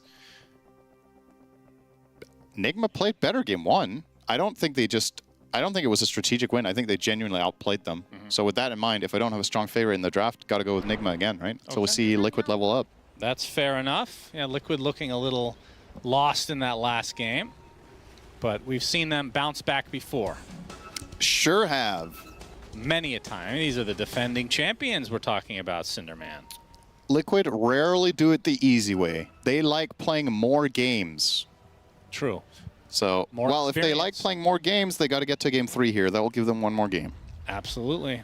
Smoke on smoke action. GH will be the one to break it. NSO will Insania instantly getting the vision out. And a nice D-ward for the side of Liquid. Boxy getting 100 gold for his troubles. I hope this is a 60-plus minute game, Cinderin. I think that's highly unlikely given the heroes. Don't you think? Do you think Alk can play this game that long? Yeah, why not? You gift Ags to people at some point. Well, sure. I just mean... Infinite scaling. I think Nigma Galaxy's game plan falls apart before 60 minutes is what I'm saying. I don't know if this is realistically going to go that long. Disruption. Ghost, he'll pick up the bounty, gets off the concoction, gives GH a little bit of space, but he's going to take considerable amount of damage. Saberlight blocking him. blood grenade should seal his fate. First blood to Saberlight on the off lane, Undying. Add insult to injury in this bot lane. It's already going to be hard on paper for the Alchemist.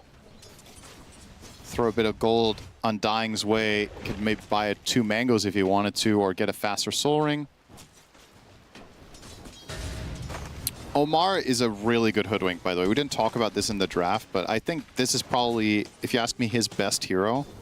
So getting his hands on that in this game, be interesting to see if he can pull off some nice combo. He does have some solid setup, right? There's a lot of things that allow you to connect your Bushwhack and ult. You've got Slight Chains, you've got Arena to hit sharpshooters with, Bane as a setup. The support duo is actually lethal here.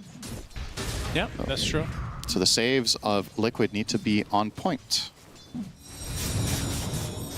And in the mid lane, it's going to be Nisha on the puck, his best hero, surely. Yeah, it's his best. Has there been a better puck in the history of Dota? I don't know. He's playing against his second best hero.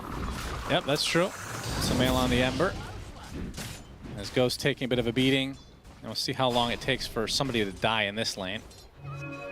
Saberlight will continue the pressure, no doubt. I mean, what hero do you like in this matchup, Puck versus Ember? You get Flame Guard in this lane. In the lane itself, I like Ember a bit more. Overall in the game, I think it's double-edged. Ice Shard's blocking in Ghost. Oh, Concoction is going to have to be self-stunned. That is unfortunate for Ghost. Saberlight gets the kill. He is off to a terrific start. They do lose the Tombstone, though, so GH gets something the other way. But yeah, that's... Really good timing on the snowball. Sumail has to use Fairy Fire. Nisha going to continue the pressure, though. Bottle will keep him just barely alive. Each hero will get their own water rune now. Close call there. Now, in the past, what Embers would do in this lane against Puck some time back would be maxing Slight and going Blightstone to just whittle away at the Puck in lane. But I think Puck's ability to regain resources through the new Innate, as well as the overall nerf to the Orb of Corrosion buildup, probably swings this matchup a bit more. I still think Ember is favored, but it's more tolerable for the Puck. And Embers also like going 4-1-4 build with Chain Gang. So Sumail is doing quite well. 17-2 versus 10-1, so not really that close at the moment. As a result, level advantage for Sumail as well. I also have to say that I think this season, Sumail has been a better laner. Okay. Than Nisha, so it's not too surprising. GH, okay, Tombstone is going to go down one way or the other, but Ghost taking so much damage to the tag team. He gets the Tombstone, dies afterwards. Saberlight is on fire right now. He is on a killing spree, 3-0. What can I say? You asked for this when you picked Elk in this game. Like, you knew you were going against offlane Undying Tusk, and they picked it anyway. It's high risk, man. I was worried for them. Maybe they can get a trade here, though. Ghost coming back. Oh, he's going for farm. There's no way, and his courier goes down as well. Oh, man, it's a disaster for NGX in this laning stage. Of course, Alk does have a lot of comeback mechanics. The fact that he gets more gold than other heroes, in case you weren't aware of that. Yeah. But he's going to need it. Start. And, I mean, it gets worse in the fact that you can't, like, if you're losing this lane, you're going to lose control of the Lotus area as well, which a hero like Undying just absolutely thrives on. Yep. So we'll see how long they can even stay in this lane. Feels like they, from the NGX side, are going to need to switch something up potentially. Of course, good news for from Sumail could do wonders once he hits level 6. That's true, and the good news for Nigma Galaxy is the other two lanes are going well, right? So Ghost is having a horrible time, but Sumail is doing well in mid. We already established that, and Mars, again, against Void. Most offlaners just like playing against Void because the lane is kind of free to farm in. He's 20-9. Mickey yet to get a deny. So, not looking too shabby there for... That is kind of unusual. The Mars. Sumail going to do the long walk of shame back to base here, getting whittled away at by Nisha over time, but with the early advantage in CS, he should come back and be just fine. Oh, this is still rough to watch. When you have to block these creeps just to have a chance of getting experience. Like, you forget about the gold for now, because you can't get close. Just leeching XP as GH stuck inside the shards, and now we see the tag team again. Oh, this time it's a bait though. Oh, it's dodged though at the last moment, but Omar has arrived. A lot of damage being applied. Blood grenade onto 2. Boxy. Looks like he's going to be able to exit. Last right click, not enough for Omar, and now Saberlight turning his sights onto the Hoodwink. Nice stick Soul usage Rip, there. Not enough. As Omar stuck inside the shards, has the acorn shot at his disposal. Concoction again dodged as Omar does find his way to the grave, and now Ghost is on super low HP. This is tough stuff. This time they set it up as a bait to get a 2v3, and they still lost it. This time they brought third hero, and the third hero dies. Boxy has dodged, what, 4 spells already? Yeah, Tusk is just incredibly good against Alk in this kind of lane. It's really, really... At this level, you're just going to pull that off consistently. You're going to dodge these concoctions. It's telegraphed. There's a countdown timer. You know how long Snowball lasts. So it's really hard. And Liquid will take advantage of that in a big way. Now, with the Hoodwink rotation failing, who are they bringing next time? Is it going to be Puck, or are they just going to accept? Because there's 2 ways of playing a game like this. You can try to bring Alchemist into the game by bringing heroes down there, or you triple down on pressuring the other sides, of other lanes of the map to force rotations. Fortunately for Noob, the spear did not latch to a tree, and this turns into a 1 versus 3 as Boxy makes the rotation, and this is going to be a kill for Mickey. Now that bottom lane starting to bleed into some of the other lanes as a coil from Nisha onto Omar. And that is enough for yet another kill for Liquid, 6-0. I sure like to say the duality of Nigma Galaxy here. Yeah, of course. Disruption? Yeah, Insania is going to accompany GH inside this area, but both Boxy and Insania get the Shrines of Wisdom. So Liquid just adding insult to injury as GH falls to Nisha. This is 2 games in a row now that Liquid get both Shrines at 7 minutes. Last game they ended up losing. This one looking very, very healthy though. Absolutely. Boxy this time will get speared to a tree. And this is going to be the first kill for NGX unless he dodges everything. Just missed 2. Wait, does he have Sister Shroud? No, that was just 2 uphill shots. Tower plus Omar both missed. Yep. Simultaneously. A little bit of good RNG. Still dies though. NGX on the board. Here comes Saberlight. He's going to start diving Ghost one-on-one, and Ghost has to run away. Because if Undying ever comes close, he'll pop his ult and he'll kill you. Yeah. Have fun in the jungle. He has 34 CS, actually. I wonder how many of those are low value. Trolls, yeah. As we see the coil. Nightmare save, though, giving some space for Sumail to go back in, potentially. A lot of damage being applied by Nisha. It's not going to be enough for a kill, though. He's up orbing away. And this was not even for a rune, so unusual timing from both sides. Now some pressure to that tier 1 tower is NGX just looking for something to go their way. This had me thinking, Sleepwalk is actually an interesting counter to Puck, where you coil someone and they run to the edge of the coil and then you nightmare them out of it. And during the invulnerability frames, they can actually break and snap the coil and not take the stun or the damage. It was close to it there. GH, I think, was trying for it on Sumail, but he was a little bit too far from the edge. But might come into play later. Keep an eye out for that. Nisha pulling Sumail back. Throw a couple of remnants and refill. Return to mid. He's got his work cut out for him this game. I think this game at this point for the foreseeable future is heavily riding on Sumail's individual performance. After that death top, Mars is still looking fine, but yeah, the Alchemist recovery is still ahead of him. As I say that, he is second on net worth, but it is an Alk.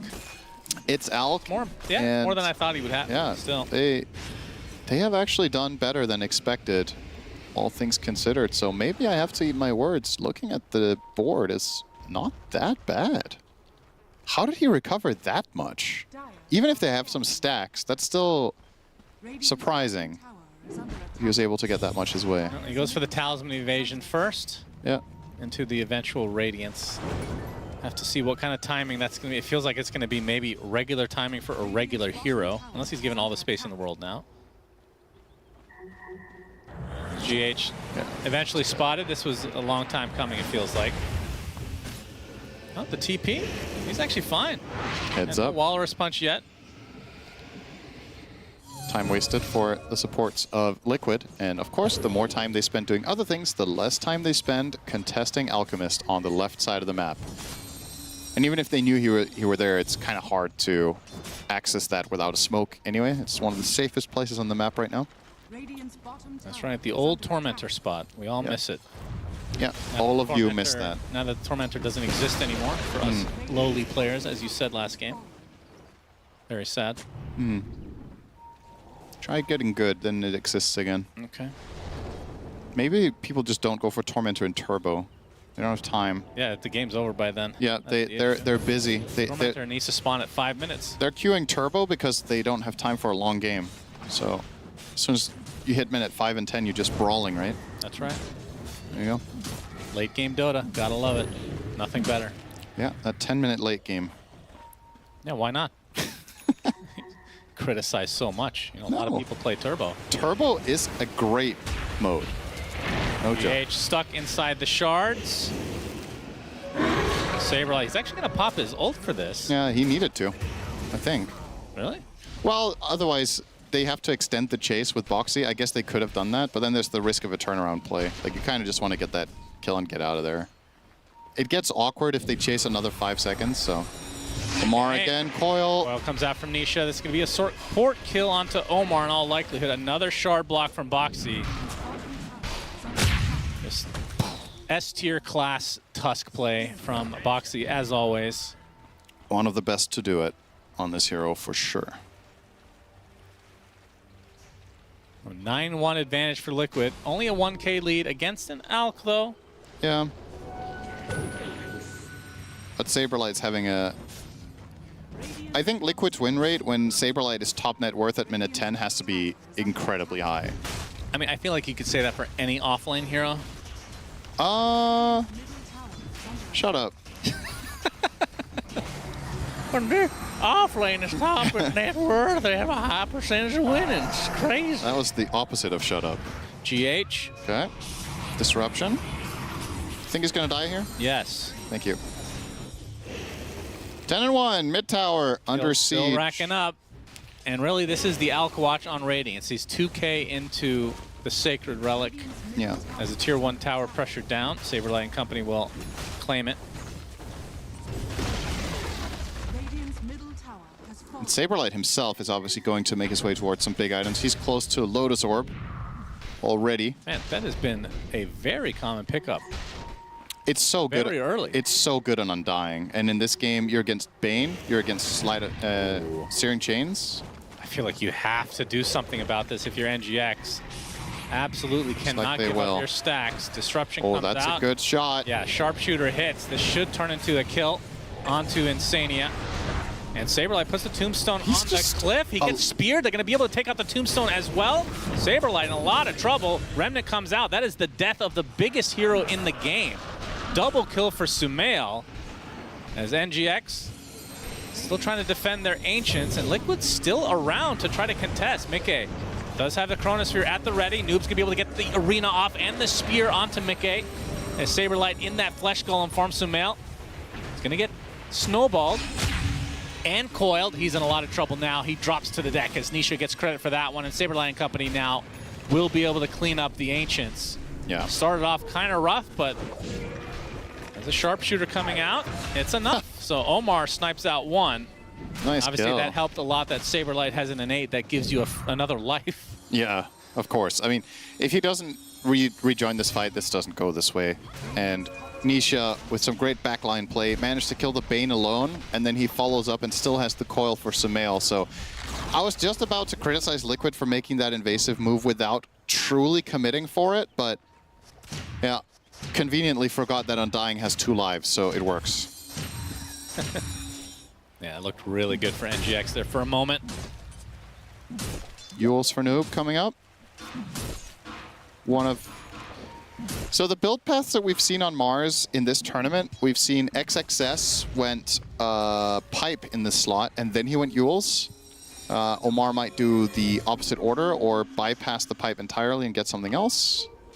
GH, oh, Nisha, if he gets gripped here. Searing Chains onto 2. Tombstone is placed. Saberlight doesn't have a second life this time. Is broken right now. It's a sharpshooter doing a lot of burst damage. They have to exit though. Sumail dodged the coil. Resetting, but look at the pressure applied to poor Noob on the Mars. Wrong place, wrong time for him. As Liquid, again, that looked okay for NGX at first, but Liquid just prevails. Close to the Blink Dagger now for Nisha. Mickey has the Maelstrom on the way into the eventual Mjolnir. Yeah, Alchemist is 4th on net worth, minute 16. Yep, that's not good. Does have Radiance though. Yep. 16-minute Radiance, that's, like I said, normal timing for a regular hero. Yeah. Bad timing exactly. for Alc. Yeah, it's very, very slow. They've got a mountain to climb here. The thing for Nigma Galaxy though is one well-executed team fight, and there's this awkward moment in the middle of this game where I think Liquid are actually going to maybe struggle with damage a little bit in, say, 5 to 10 minutes. It's when Puck is not quite there yet for the next damage item after Witchblade, and Void is still not fully there after Mjolnir. Like, there's a possibility in that window that Nigma Galaxy with good itemization could take a team fight and win it off of being tanky enough. But if they miss that window, the curve swings up again when the next items come out. And Noob trying to get a pick off here on the box. He's going to force a rotation though from Mickey. Snowball. Still has that chrono. Oh, he actually does connect despite the Mars Arena going down. Noob stuck inside his own arena now, outnumbered, and will eventually fall as the grip comes out from the sideline. But GH, Ghost, you have nobody nearby. That. Ghost dies, okay. And GH looks to be next on the list. So double kill for Mickey. Ghost died to Puck Shadow Demon. Yeah, this is rough. Ember seemed nowhere near this, and yeah, you can see the damage breakdown there. Big damage coming out from Nisha at this point. As I was mentioning, it's not right now. It's when the next items come out that becomes a concern, but... Oh, he's self-stunned? Oh, no. That's not well, good. That would explain it. That'll do. Liquid with a Roche now in a very commanding position. He has a hard time getting concoction. You have the snowball dodge, which we've seen. You have Puck phase shift. You have disruption. Like, it's not an easy spell to even hit. It's true. Oy. It's understandable, though. He did, well, they last picked the hero, so they knew everything. That is true. That was coming. He didn't get counter-picked. They chose it themselves. Liquid now in a good spot, and they've got to feel really comfortable, right? This is when Liquid are at their best, in my opinion, is when they have better late game and Nisha's playing Puck. Like, that's just that is the best Liquid setup for winning. I thought it was going to be something deeper, but yeah, just pick Puck. Yeah, well, they first picked it, you know? Yeah. Like, Nisha, Puck, and good late game, and get there, you're golden. Sumail taking some damage. No commitment, though. He's just trying to poke a TP out of the side of Nigma Galaxy, not biting, though. Are we ever seeing the other facet on Puck these days? Pretty rarely. Curveball is so good. Until the buff. As they find Sumail, sleight of fist, remnant. Oh, into Saberlight's arm. Oh, hello. Right. Decay hits. Sumail has a remnant out, but it's not that far. Oh, now Nigma Galaxy are kind of deep. Oh, Mickey almost ran into him. Looks like Sumail will live as Boxy survives the sharpshooter. This is so awkward. They're actually getting away with 0 deaths here on both teams. Wow, that was an insanely deep dive from Liquid, but recognizing that Nigma Galaxy don't really have what it takes to fight them back. And I think a really big difference between this game and the first one has been GH's inability to really set anything up. On the Coddle, he had massive impact. This one on the Bane, 0, 6, and 2. They picked it as an immediate counter pick to the Puck. Haven't really got much for their... Haven't got their money's worth for a first pick, I would argue. No. Might change now. Mickey. He has used his... They got him. Getaway. And that's going to be an easy pickoff for GH. Oh, GH is on the board. Yep. He needed that one badly. Got a Ghost Scepter now. That's a big kill for NGX, but they're going to need a lot more of that.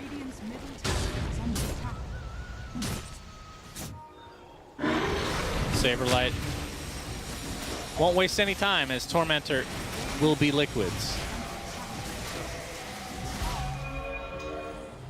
Short for Insania, Demonic Cleanse. That's Chains. good for chains and Enfeeble. Yep. Not skilled though. So yeah, just pretty much just the chains. Offensive Yule, I guess. But it's never bad to have the utility, and it also heals, right? So even if the cleanse isn't useful, you heal 450. It's a really strong heal when expiring. He's almost done with a blink dagger. Good grief. Yep. Still looking very, very healthy for Liquid. In spite of losing Mickey there, it's a little bit of a bump in the road, but game plan is continuing. Nisha. GH trying to be cute here. To counteract this, GH pays the ultimate price. I will say he was successfully cute, but he didn't get the shrine. Well, that's always the case. Yeah, exactly. He's trying and he's successful in that. Spear missing. Yep. Chain. Oh, boy. Okay. Is anyone? Self-concoct, Boxy. Oh, there's no. Okay. They're All gonna right. get one. Pew. Not pretty, but NGX will take what they can get at this point. Yeah. It's something. You still feel like one good fight for NGX that can get back in this, or are they a little bit too far behind? They need a few, like 2 fights. I think one is enough, but I mean, it needs to be a pretty convincing one, right? Getting like a 3-for-2 trade is not it. You need to win a little bit more than that, but it's mainly if they can keep this gold lead at around 4K for the next 5 minutes. I do think they hit a timing eventually at some point for a little bit, but it's a narrow window, and you got to play it really clean. Yeah. GH trying to be annoying here. Unfortunately, he was cute instead.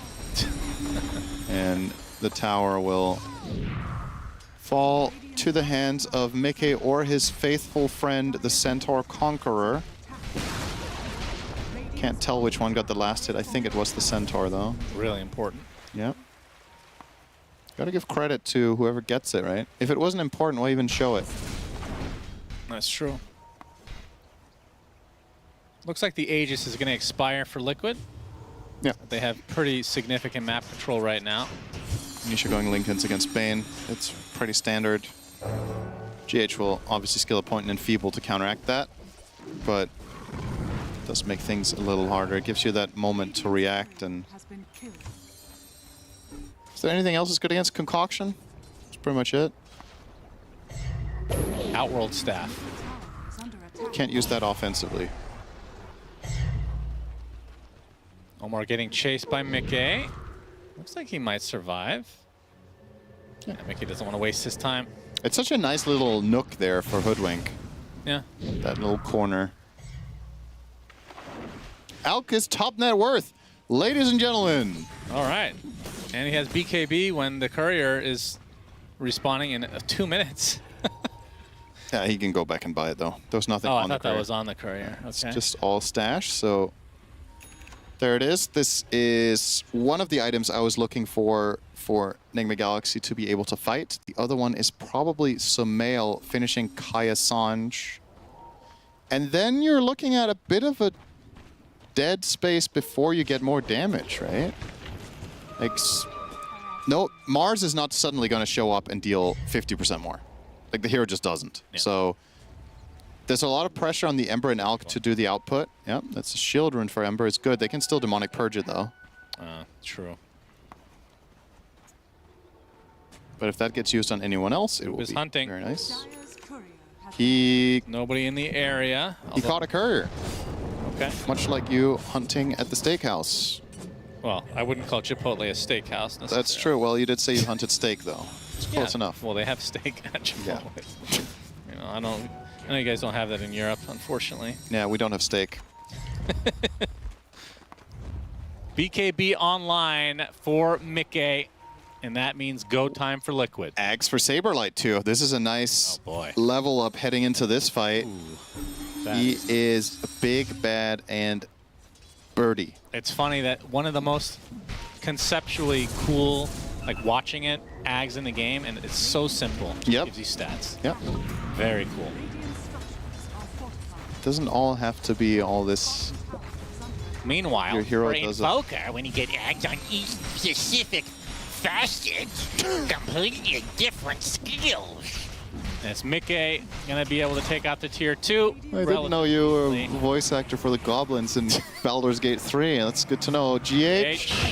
We're not going to worry about that because Omar dies on the other side to Saberlight. GH on the run, Insania. GH is pretty fast, though. Insania, Shadow Poison, not going to hit. Does give some vision, though. He will continue to chase as Nisha. Lincoln's. Indeed. Concoction blocked. And now the damage being applied. Oh, Tombstone placed as well as Noob pops the Essence Shift. He'll be able to get off the ult at the last moment, and Ghost trying to get something desperately here. Going for the Tombstone, going for some kills. Noob died first, but Boxy follows suit to Sumail. So in this little engagement, it's a 1-for-1. Saberlight shows up, though, with that Flesh Golem as Ghost will just blink away. That fight... Is this still a chase? Yeah, he's dead now, though. That fight might have gone quite well for Nigma Galaxy if that Spirit hit, right? He speared only the Undying, and he speared him away. There were a lot of trees, but managed to score the goal instead. And then the arena came up afterwards. So a little bit of missed execution there for the side of Nigma Galaxy. In spite of everything, the gold lead is not growing for Liquid.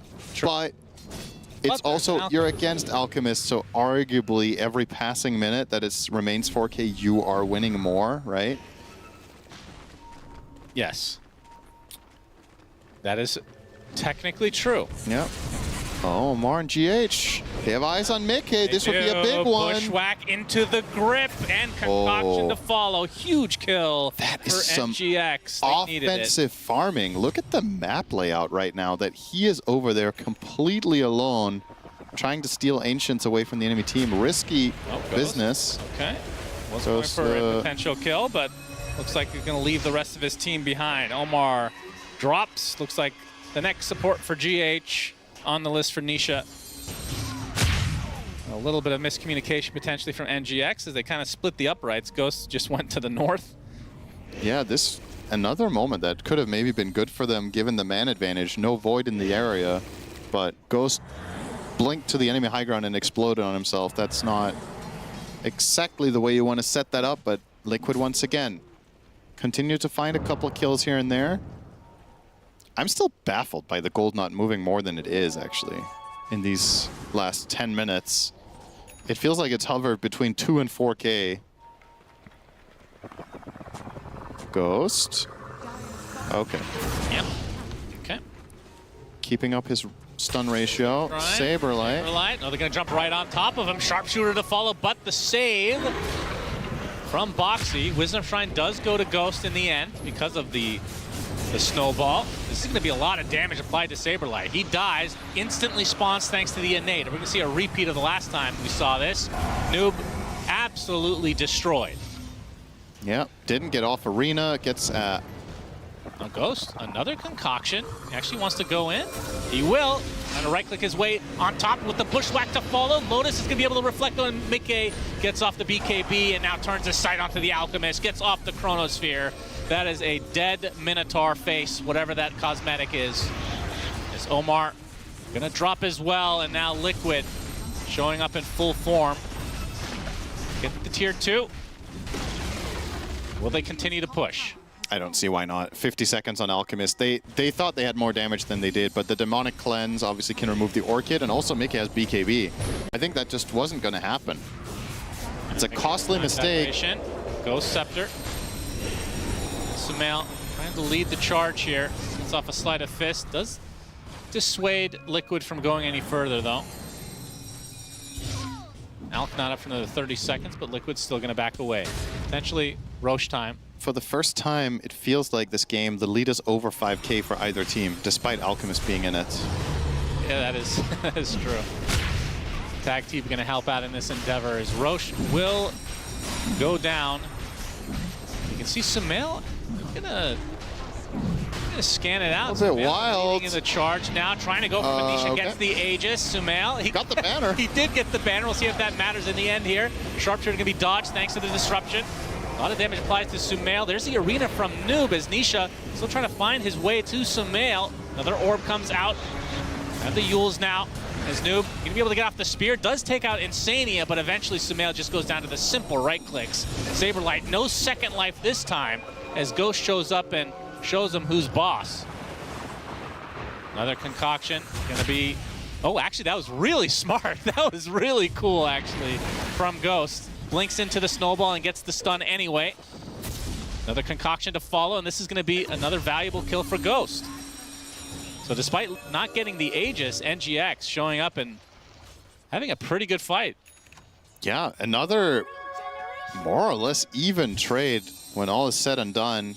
Of course, the Aegis still sitting on Liquid is really good news for them, but they lost the banner in the middle of that. It's pretty random. And Sumail just jumps in and picks that up. Hard to see a world where Nigma Galaxy put that to good use in the next 10 minutes. The fact that you take that away. You take it away. Push, that's yeah, nice. That's the big thing, is that the side of Liquid do not have it for their inevitable attempt at breaching the enemy high ground here. I gotta say, I'm pretty impressed with, for the most part, what Ghost is able to pull off. Like, he's had a couple of self-stuns that weren't great, but remember the start of his laning phase, and then they recovered him quite well, and he's finding small moments of opportunity in what I would argue is a pretty difficult game for him. Yeah, for sure. Noob spotted out, coiled, will expire. Yeah. It's going to help Noob a lot to get BKB. He's close to it. I think he was trying to find it on the side of the map there. Nisha is beyond Godling on Puck for the 17th time this year. 12-0-6. Oh, GH spot at the last moment. Cancel of the TP. And just a matter of time. Mickey claims it. And all of Liquid are here. They want the second Tormy. Indeed. And they will get it. And who will it go to? It is Boxley. Ice shards. He has maxed out shards, so they kill a creep wave, basically. It's quite nice. So Ghost opted for Bloodthorn, and it's going to go for the shard.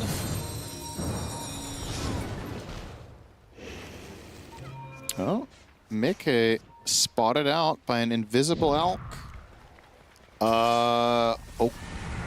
Trying for the concoction play, gets off the Orchid, but Insania is there to cleanse it completely, and Mickey just time walks away.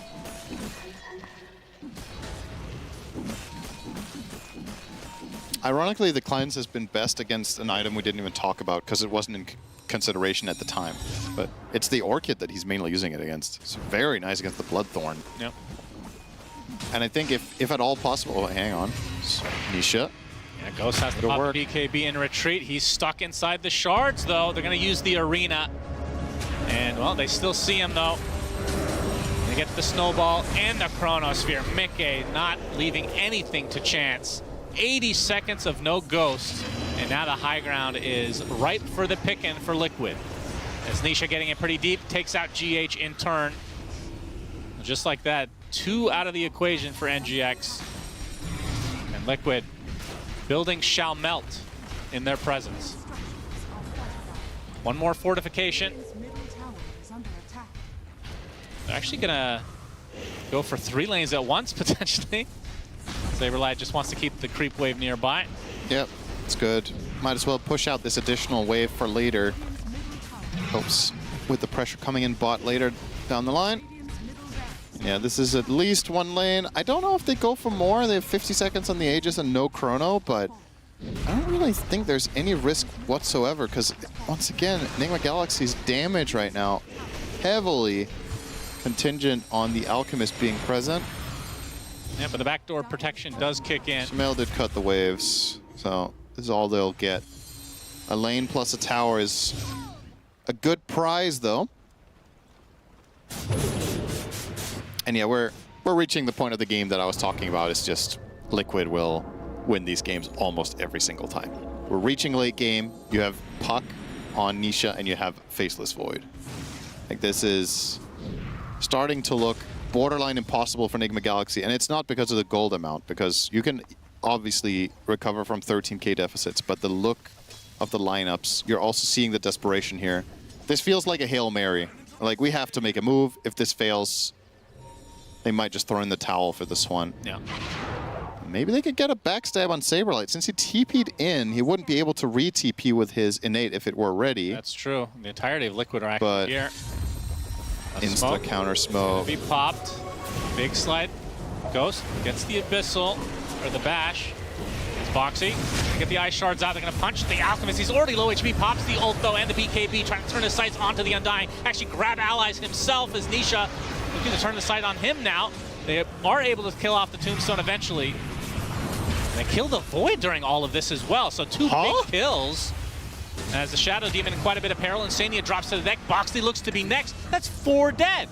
This is going to be 5th with the GH still having his ult throughout all of this. A full team wipe for NGX. What the fuck? They all die How? like that. What? I missed the Void dying. That's crazy that they pull that off, especially, so the way that all started. Off. They don't get Chrono off, but also Ghost, the way he just jumped in and started that fight. You're playing Shadow Demon and Tusk saves and Shard on Undying. There must be a way for them to save each other there, considering, once again, Nigma Galaxy's damage is not burst heavy. It takes time to get these kills. How on earth did they set that up? That's a 12,000 gold swing. Yes. Right there. So look at this. So they open on the Void. He gets snowballed. Okay. Goes into Ghost. He could just BKB here. He doesn't. He's trading away. Double spear. Oh, double spear. They're we right couldn't on top see him. of They're stacked. That's crazy. Oh my God. Wow. Clutch find there from Noob. He's had a quiet game here. Yeah, typically that Shard on Mars, we only talk about the damage over time, but the double spear, wow, that's crazy. And then maybe because they were stacked, so they didn't have Snowball because they already used it. Then they were stacked. Disruption, either maybe on cooldown or Insania couldn't click him in time. All right, it's not over yet. It's not even it's game not in terms over of yet. net worth, but you do have an Alchemist on the NGX side, so still Liquid favored, I would assume. Yeah, absolutely. But that's still a pretty inspirational moment for NGX. They've got to be feeling themselves quite a bit after that. Could pave the way for some more moves, and they finally kill Nisha for the first time this game as well. GH getting his first Fiend's Grip, it seems, all game there. Full duration on the 13 and 09 puck. What better target to find? And Nisha has the Nullifier. Pharasma going for the Octarine next.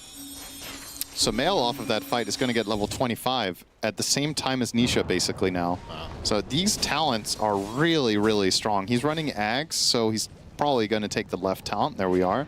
So minus 12 seconds recharge time. Ember is doing so much more damage now. Ghost. They have their sights set on him. He's going to pop the BKB. Saberlight in the area as well. Cannot fight his way out of it. Insania gets credit for that one. A big kill for Liquid as the rest of NGX on the exit. If Liquid are lucky here, they can get Roche off of this, but we see the timer. It's pretty long, courtesy of Gabe Newell's sundial here. That's right, on his gun. Yeah, it's modern. You wouldn't understand it. This is actually a clock from the future. Oh. And this is about a minute and a half. So Ghost will be back. So how much more room do we have to grow for Ghost? So he can get Abyssal, he can upgrade the Blink, he can take Radiance apart for a Nullifier. Yeah. And then Gift Ags. Gift Ags, I guess. Moon Shard. So he can get another like 40,000 gold probably, 30,000.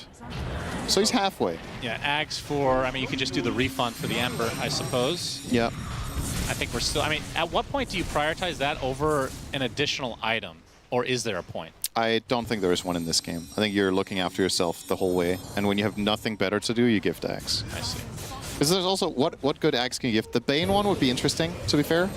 But the hard saves make it difficult even with Ags, though. Disruption and Snowball.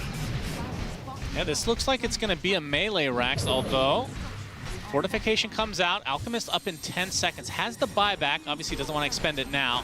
This will be a second lane. As McKay gets Lotus and will be able to walk away here. Keep your eyes a little bit here on the Hoodwink with the Blink Hex as well. There is some play potential for Omar to find a big move. This game, at this point, is mainly about can you play around Faceless, because in that last fight that you won 5-0, Void didn't get Chrono off. He has 2 Chronos now. Oh. With that But 2 times refresher. 0 is still 0. Yeah. If you set up the same play, you're going to get the same outcome. But that's the challenge here. Yeah, big punch onto Omar. In a lot of trouble. Gets the sharpshooter off, but no not enough buyback to get away. Yeah, that's now a 5 versus 4 in favor of Liquid. And Roche is about to spawn in 10 seconds, and he does not need to cross the river because he's spawning past 40, so Liquid are set up if they want to keep controlling that area. They get a red scan. This is really good news for them. Ghost. They might assume he went left, though. Well, they're going to... Piecing it together. Yeah.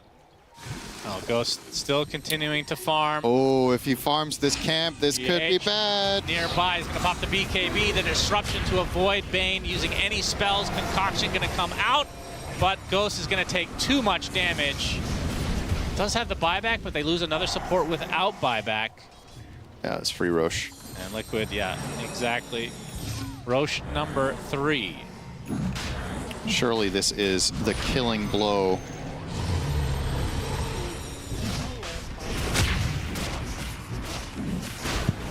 And the mid lane is pretty pushed in as well. I think just put this Aegis on Void this time, I think, instead of the Helm of the Dominator. We'll see.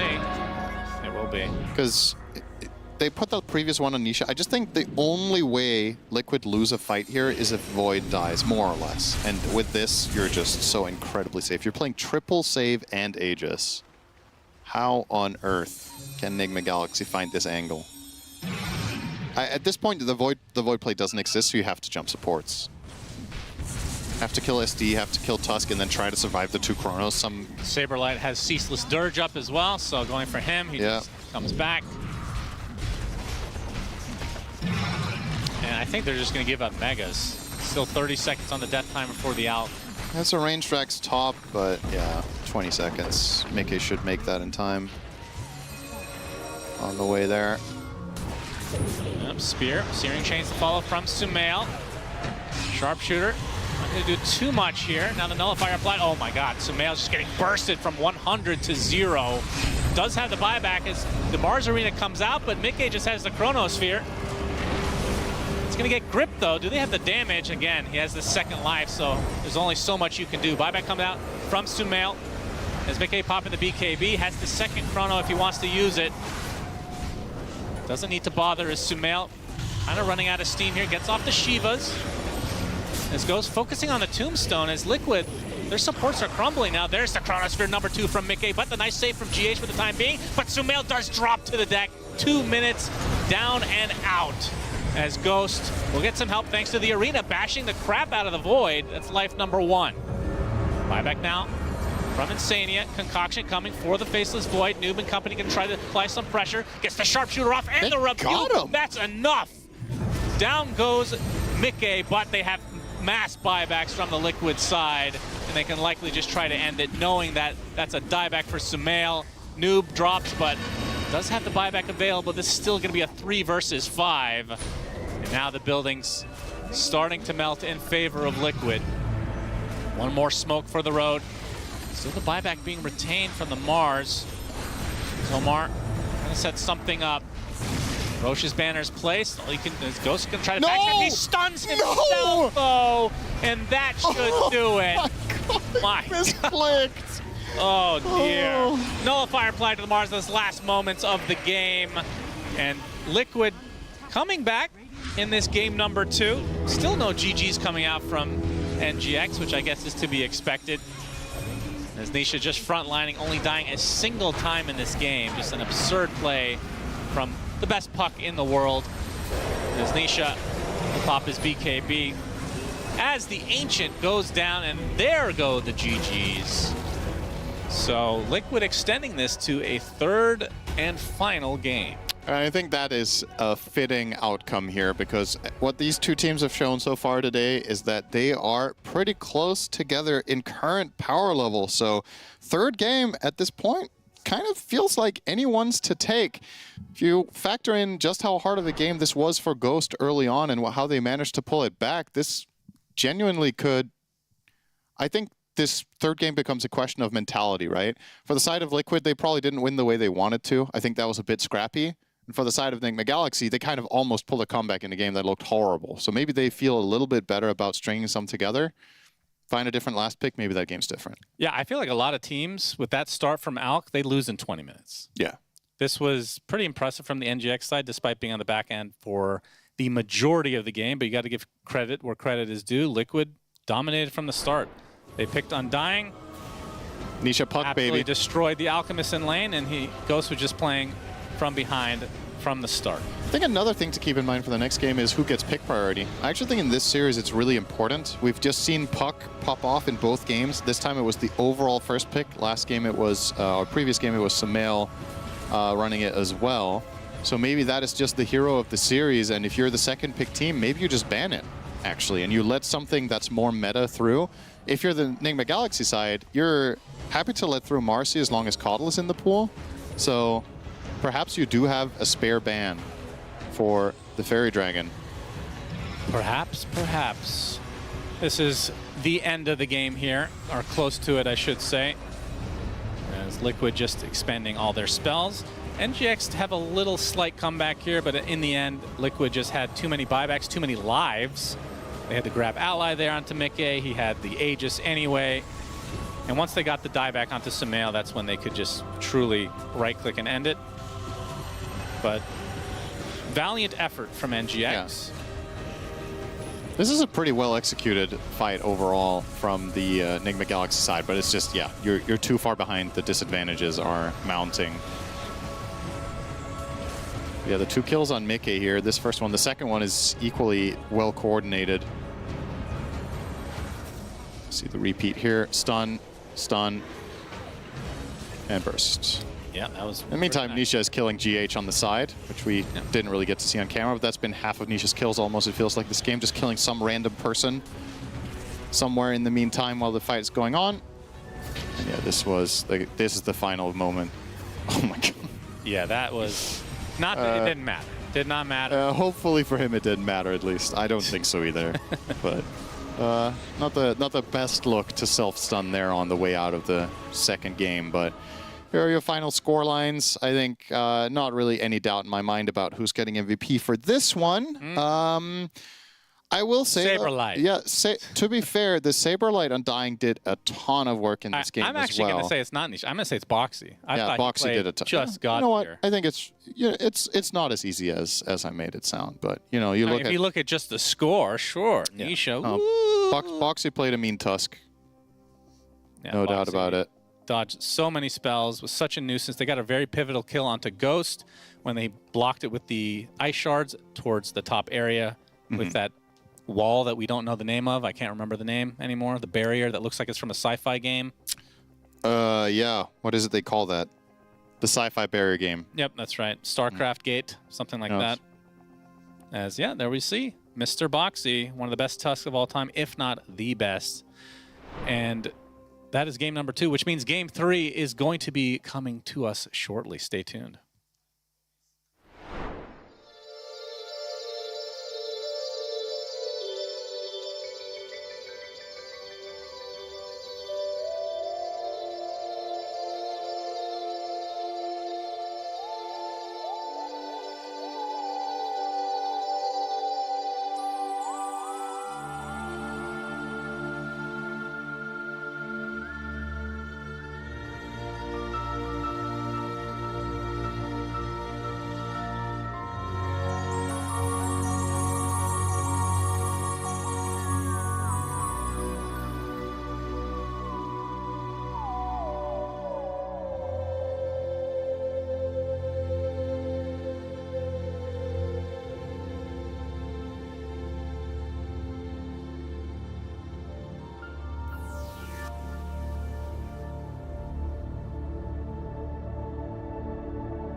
Howdy, welcome to the road to the international here. Suns fan with Cindermeister, and we got ourselves a doozy here.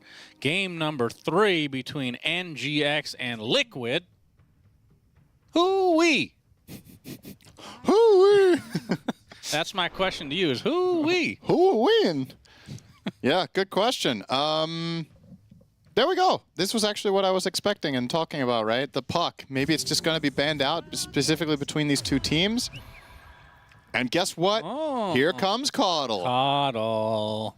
Let's go. There is no reason they wouldn't do that, right? Based on how game 1 went, unless the puck is really important to get after Caudle, but I don't think so. I think that hero is more replaceable than the Caudle is for how they deal with Marcy. But perhaps the discussion here in the Nigma Galaxy camp is if they're being baited. They don't care. They don't care. I mean, how can you get baited? Caudle can be flexed, right? Yeah, I suppose. You have options. Yeah, if the Marcy turns out to be a support, I also don't know if that's that big of a deal. I think when you have this good of a Caudle player, if you have strategies that work around it and you're good at playing with it as a team, yeah, it doesn't necessarily matter that much what the enemy team has. So 5 seconds remaining. Yeah, I think they're all good. Very happy. He won't be playing it though. But he's happy to be playing with Caudle because then he gets mana. Yeah, you can see GH in the background stretching, getting ready to be able to click the Q button. Mm-hmm. And the E. Yeah, that's the one that gives mana. Unless he has a weird hotkey setup. Everybody plays QWER, but GH plays REWQ.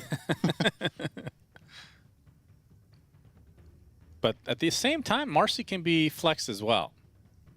Yeah. We've been seeing him more often as core lately, but support, definitely a thing. Being able to rebound a teammate, for example, that facet. Yeah, the pick-me-up can be interesting, but again, I don't know how much Nigma Galaxy really worry about that flex necessarily, just because, well, if the way they pick Caudle dissuades the enemy team from playing Marcy core, then that's fine. Then you can just play a Caudle as support, and you just deal with the game as it flows. I don't think that's necessarily too much cause for concern here. Now this next ban, I think, is going to be a bit telling because you're picking out of phase here. So if you think to yourselves, Marcy's taken care of, we can do whatever we want now, then, okay, they're setting up for mid. Caudle Storm, baby. Hell yeah. All right. I was a game late. Sumail will get his Storm Spirit. Yep, you called it. That's right. You called the future. Mana battery. Gotta love it. Look at those win rates, actually, how clean they looked. That looked pretty... That doesn't look so clean, though. 7 picks, huh? He won once. That's very bad. Now here's the question, will he win twice? He's certainly better than a 14% win rate. I wonder who got the win. That's a good question. You and I, did we cast a Storm that lost? Oh, we did, right? We cast BZM's loss. Or was that the game that he won? It happened earlier today, but... You're asking the wrong guy. Okay, here comes... Silencer for Insania. Insania on that... Not exactly his patented silencer, but he's probably the player that enjoys it the most, I think, in this tournament so far.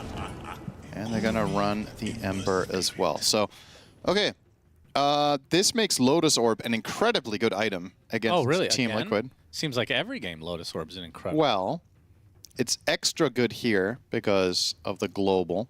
Now, Storm is obviously in this game, well, I was going to say obviously going BKB, but it's Sumail, so he might not go BKB because he doesn't like that.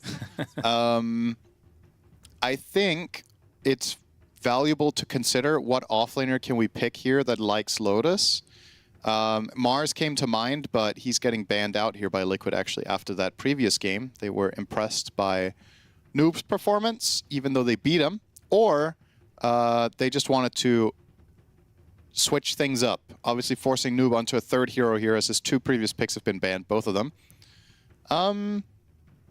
Centaur, a consideration perhaps? Okay. With Lotus. Also good with Storms, like a good dynamic killing duo. You set up Caudle, quite nice for fights. Could be a thing. Noob's best hero probably overall is Doom, but I don't actually know if I like it that much here. Especially with the uncertainty of what you're about to face next as the phase closing picks. And I think Nigma Galaxy would be wise not to get too many greedier heroes. Right, here's Doom. That is... Said you didn't like it, though. Yeah, well, here it is.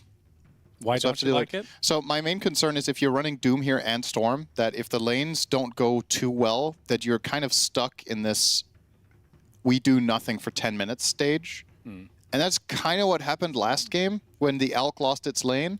And I know that that isn't necessarily going to happen again and that Nigma did make it competitive. But honestly, that previous game was a little bit of both teams they were both responsible for that game getting as close as it was after 10 minutes. I think that was a very clear Liquid lead, and they dropped the ball a couple of times. This is an interesting one. Yeah. So Phantom's Embrace, pretty annoying for Ember. Doom is very good to put Inkswell on. Double Doom with the Soulbind, double Vortex, double Solar Bind. Soulbind in general for the Marcy. Yeah. And the Ember, very strong. It's interesting, and I think Grimstroke is also a much better hero now than it was earlier in the year. It's been buffed a couple of times, and other heroes have been nerfed, so I don't mind this pick. The problem is... It does feel a little risky, though, doesn't it? You don't know your matchup. So if you're playing Doom Grimstroke, but the enemy team just picks a hero that deals well with this type of lane, then if you can't truly run it over, are you getting enough value out of this is the question. Let's see it. It definitely, they've got Liquid thinking, if nothing else. This is not an easy pick to make. Carries that are usually popular against Doom specifically, it would be something like Wraith King, Medusa. Monkey King it is. So it's still a lot of flex, because, I mean, can you play Ember anywhere but mid? You shouldn't with Nisha in your team. I guess that's a good point. Just put Nisha on the Ember. Okay, so the 1, 2, and 3 are pretty... I mean, how often do we see Marcy as the 1? Almost never? It could be the 4 for Boxy. Oh, that's true. He plays it well. I mean, even Monkey King has some flex. Technically, yeah, I think this Monkey is a targeted pick against the Doom, though, for the lane. But this lane is not a free win for Monkey King, in my opinion. I think Monkey Silencer can actually die to Doom Grim. It's a lot of damage. Silencer offers no defensive utility. He just has one slow. And silencing these two heroes doesn't matter if they've already cast, because they cast all of their spells running in, right? You cast the Ink on Doom, he casts Scorched Earth, and then you do your move. And then if you last word them after that, doesn't really matter. Like, they've already got their stuff off. They're going to stick. So I can't say I love it too much. I think this Monkey versus Caudle is a little bit dodgy, actually. You can Blinding Light him out of the ring. You can catch him in the trees, potentially, or find him. Once you get Ags, if Caudle goes that route, that's also good against MK. So I wonder if there was a better choice, but I don't mind the focus on shutting down Doom in lane, of course. You really want to try to take advantage of it. But other heroes can do the same. Like Ursa was available, for example, right? But maybe he also gets punished too hard by Doom Grim. It's a strong lane. All right, well, they're going to ban some offlaners. NGXR, that is, so... Yeah. Still, I mean, how often are you banning a support, even if you have a good feeling that it's going to be a support with all this flex, but... Yeah. You still prioritize, unless there's some crazy... I mean, Rasta's still in the pool, for example, you know? Yeah. Don't think he's that big of a concern in spite of you having Storm. I still think you have decent solutions. I'm mainly curious about what Liquid are thinking for their offlane here, more so than Nigma's carry. I think this pick is really important and really difficult, because all you see is a Caudle.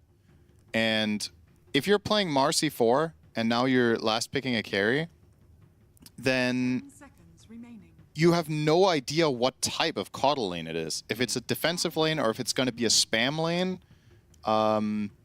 There are so many different heroes that they could bring out for Ghost. Okay, so they are committing Marcy to core.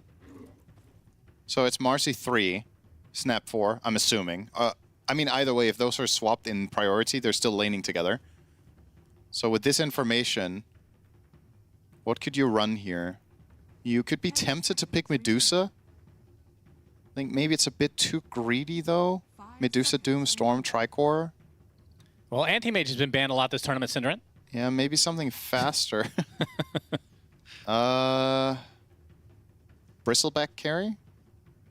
Is that a thing here? What happened to... I thought PL was supposed to be a hero this tournament. PL is honestly an interesting suggestion, but again, little bit concerned about the pacing here. See, the win rate of Ursa is looking very healthy there, 75%, so he's 9-3. That could also work, technically. Ursa can hold a candle to Marcy in lane, you just fight back, you have Blinding Light. It kills the creep. Kills the Dominator creep. Yeah. It's faster. I think it's one of the better ideas so far.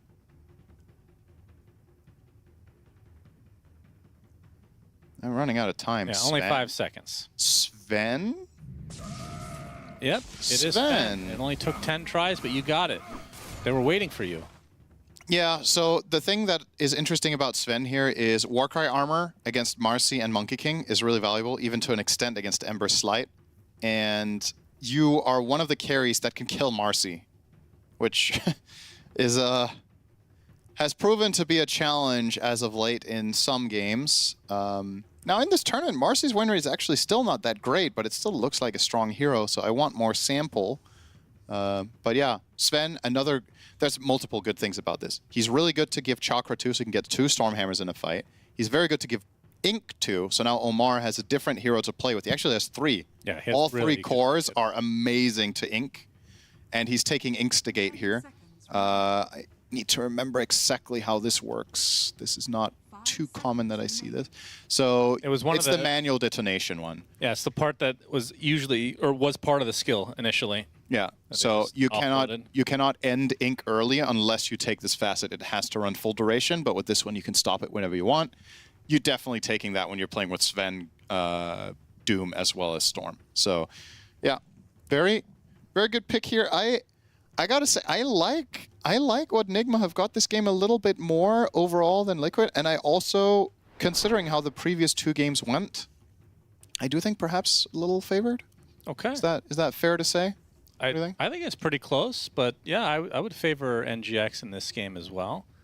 It's weird to say because that would mean Liquid would be dropping to 1 and 2, which... They've come back from stuff like that before. True. Many a time. But this is a different format than they're used to, for sure, because this has only been a format a couple of times this year. And this is not Dream League, so they have a chance. That's true. Dream League is a complete disaster for Liquid for whatever reason. But yeah, this should be an interesting one, and I mean, how late do you think this game goes, based on the lineups? I think there's... Because before we went on, just based on how the day is going, this feels like a 60-minute game before the picks came out.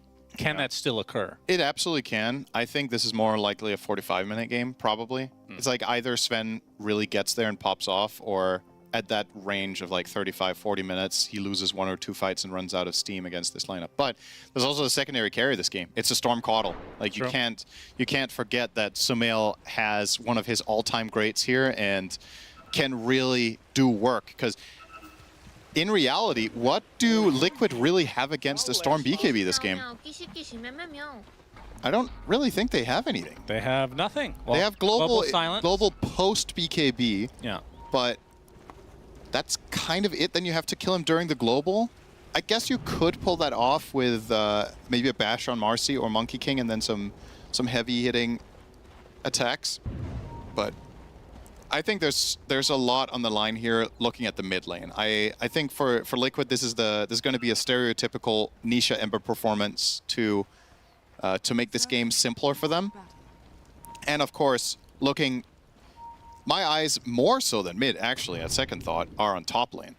How is Mickey going to do against this Doom Grim? I think this is a really interesting lane to watch because I don't think it's inherently obvious to the teams either when the exact timings are here, when you're strongest, when you rotate, and who wins it on paper if nobody interferes. Doom Grim is nasty. Let's see. Yeah, it's been a long time for that Grim stroke. Yeah. I'm really happy to see Grimstar play. I think this hero is super entertaining to watch. Yep, for sure. Just makes a lot of moments. And like you said, several Inkswell targets, and it feels like if you can check all the boxes on this hero, it becomes an insane pick. The Phantom's Embrace against the Ember, like we talked about, extremely annoying for Nisha. I think the one thing it's missing, not that they're going to ever get to this point, but the Aghanim Scepter, where it makes a stronger version of another enemy hero. It's not particularly amazing this game. That's true. But that would have been icing. It's already good nonetheless. Yeah. So Ghost and GH. So how impactful is this combo in terms of getting like the double Storm Hammer? It's powerful in the mid game. In this early laning stage, Sven usually doesn't get multiple points in Stormhammer, so here it's not really going to make that big of a difference. But yeah, further down the line could be a big thing in fights. Oh, gonna pull in. They're actually gonna blood grenade him too. Yeah. Going for the kill on Ghost. A lot of damage. A nice Boxy's job eating from GH, the wave. though, and this is gonna be first blood to GH. Oh my God, he tanked 4 creeps during that entire engagement. The entire wave was just on Boxy's Snapfire when he went for the Shredder.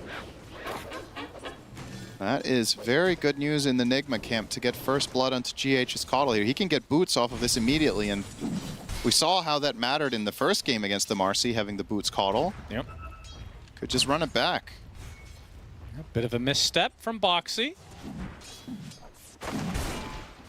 which is very rare sight indeed for this series, considering his Tusk performance in game number 2. Saberlight gets to dispose off another little Shredder action as Ghost, another blood grenade from Boxy, and this should lead to the kill. This time I got it. Second time's a charm for Liquid. As the rebound, okay, not the rebound, the cookie rather onto GH. He's a very fast hero though, and has 10 sticks, so I think he's gonna get out. Near the tower is safe, but does take a beating in the meantime. Trying to get a last second pull here, but nice heads-up play from Boxy to Mate. Oh, he still got the half pull beautifully done there. Nice little manipulation with the ranged attack pulling into the tower. This is just a half a wave completely lost for Liquid, no experience gained. And in addition, this will make the wave push, so you get back into a nice equilibrium state outside of your tower. Mid lane, Sumail. Nice ward as well. That's some good gold. Now, this mid lane is pretty even. I also think this is just a skill-based matchup. Storm against Ember tends to be quite even when the players are comparable in skill. He already popped the Fairy Fire. As Nisha now taking a beating as GH. Little Shredder again, reserved for him. So a lot of action in that bot lane. You got to be careful trying to contest Lotuses against Marcy Snap. That lane is something else. When you dispose, when they're in the air, do they count as a unit? Oh, for like the Lotus or the Shrine? I think so. I don't think it has verticality, but I'm not certain. Not Noob. He's left all alone, and it's going to take a beating now as Nisha kills off Sumail. That's the bigger kill, but either way, Liquid not able to take out Noob in the end. So Nisha did fall to Omar. Yeah. Got the most important aspect of the experience. Yeah, Mickey immediately plays aggressive top because they see Omar TP mid to try to help the Storm against the Snapfire gank. So a cascading effect here of all the lanes effectively being involved in mid. And I think when all that is said and done, the winner is Liquid because the Doom having to do this long walk of shame back to base. He's missing a wave and a half. And this was the lane we were talking about that would get interesting, would be that Monkey King silencer lane, but with this advantage. And this is the other thing, you leave Saberlight alone, he can actually survive in this 1 versus 2. Yeah. Unlike the Doom. Yeah, and on top of that, Noob has also chosen to skill defensively here. He skilled the Purge, or rather, he skilled Devour to get a Purge. You see the first Inkswell combo onto Mickey. They get the stun, Illuminate to follow. Mickey not able to get any HP back thanks to the Jingu. GH gets credit for that one. Phantom Embrace, and this is going to be the death of Insania to a neutral creep. Okay then. That is a very good result for him. Great rotation from GH Coddle there. But again, nothing comes for free. Oh, the cookie actually does hit just on the outskirts, and that's going to be enough. Ghost down and out. Lot of action in this game number 3 between Liquid and NGX. Pretty entertaining affair as Sumail is at a slight disadvantage, has to jungle until he hits level 6, then we'll feel safe again to return. Yeah, it's, overall, it's pretty even with the Ember. They're both... Sumail's actually slightly ahead on experience and net worth, but not by a significant margin. This, however, is starting to become more and more of a problem. It's a good thing for them that GH helped with that gank up top, and now Noob will be getting something in the tower. He needs this badly. They get the first point Infernal Blade. Usually, side lane Doom you see go 0-1-1, but opted for the early point Devour. Perhaps really wanted this Purge creep against Silencer and against the Monkey King Jingu stacks. Being able to purge offensively onto Monkey King is extremely valuable here. That's true. Some action here. Inkswell, Insania, going to be the recipient of that one. And Sumail will snag the kill. Nisha, though, wants some revenge. Gets the Searing Chains. Omar completely out of mana at the moment. Sumail, though, has enough to zip away. But the Remnants, brother versus brother. Nisha not able to find the connection.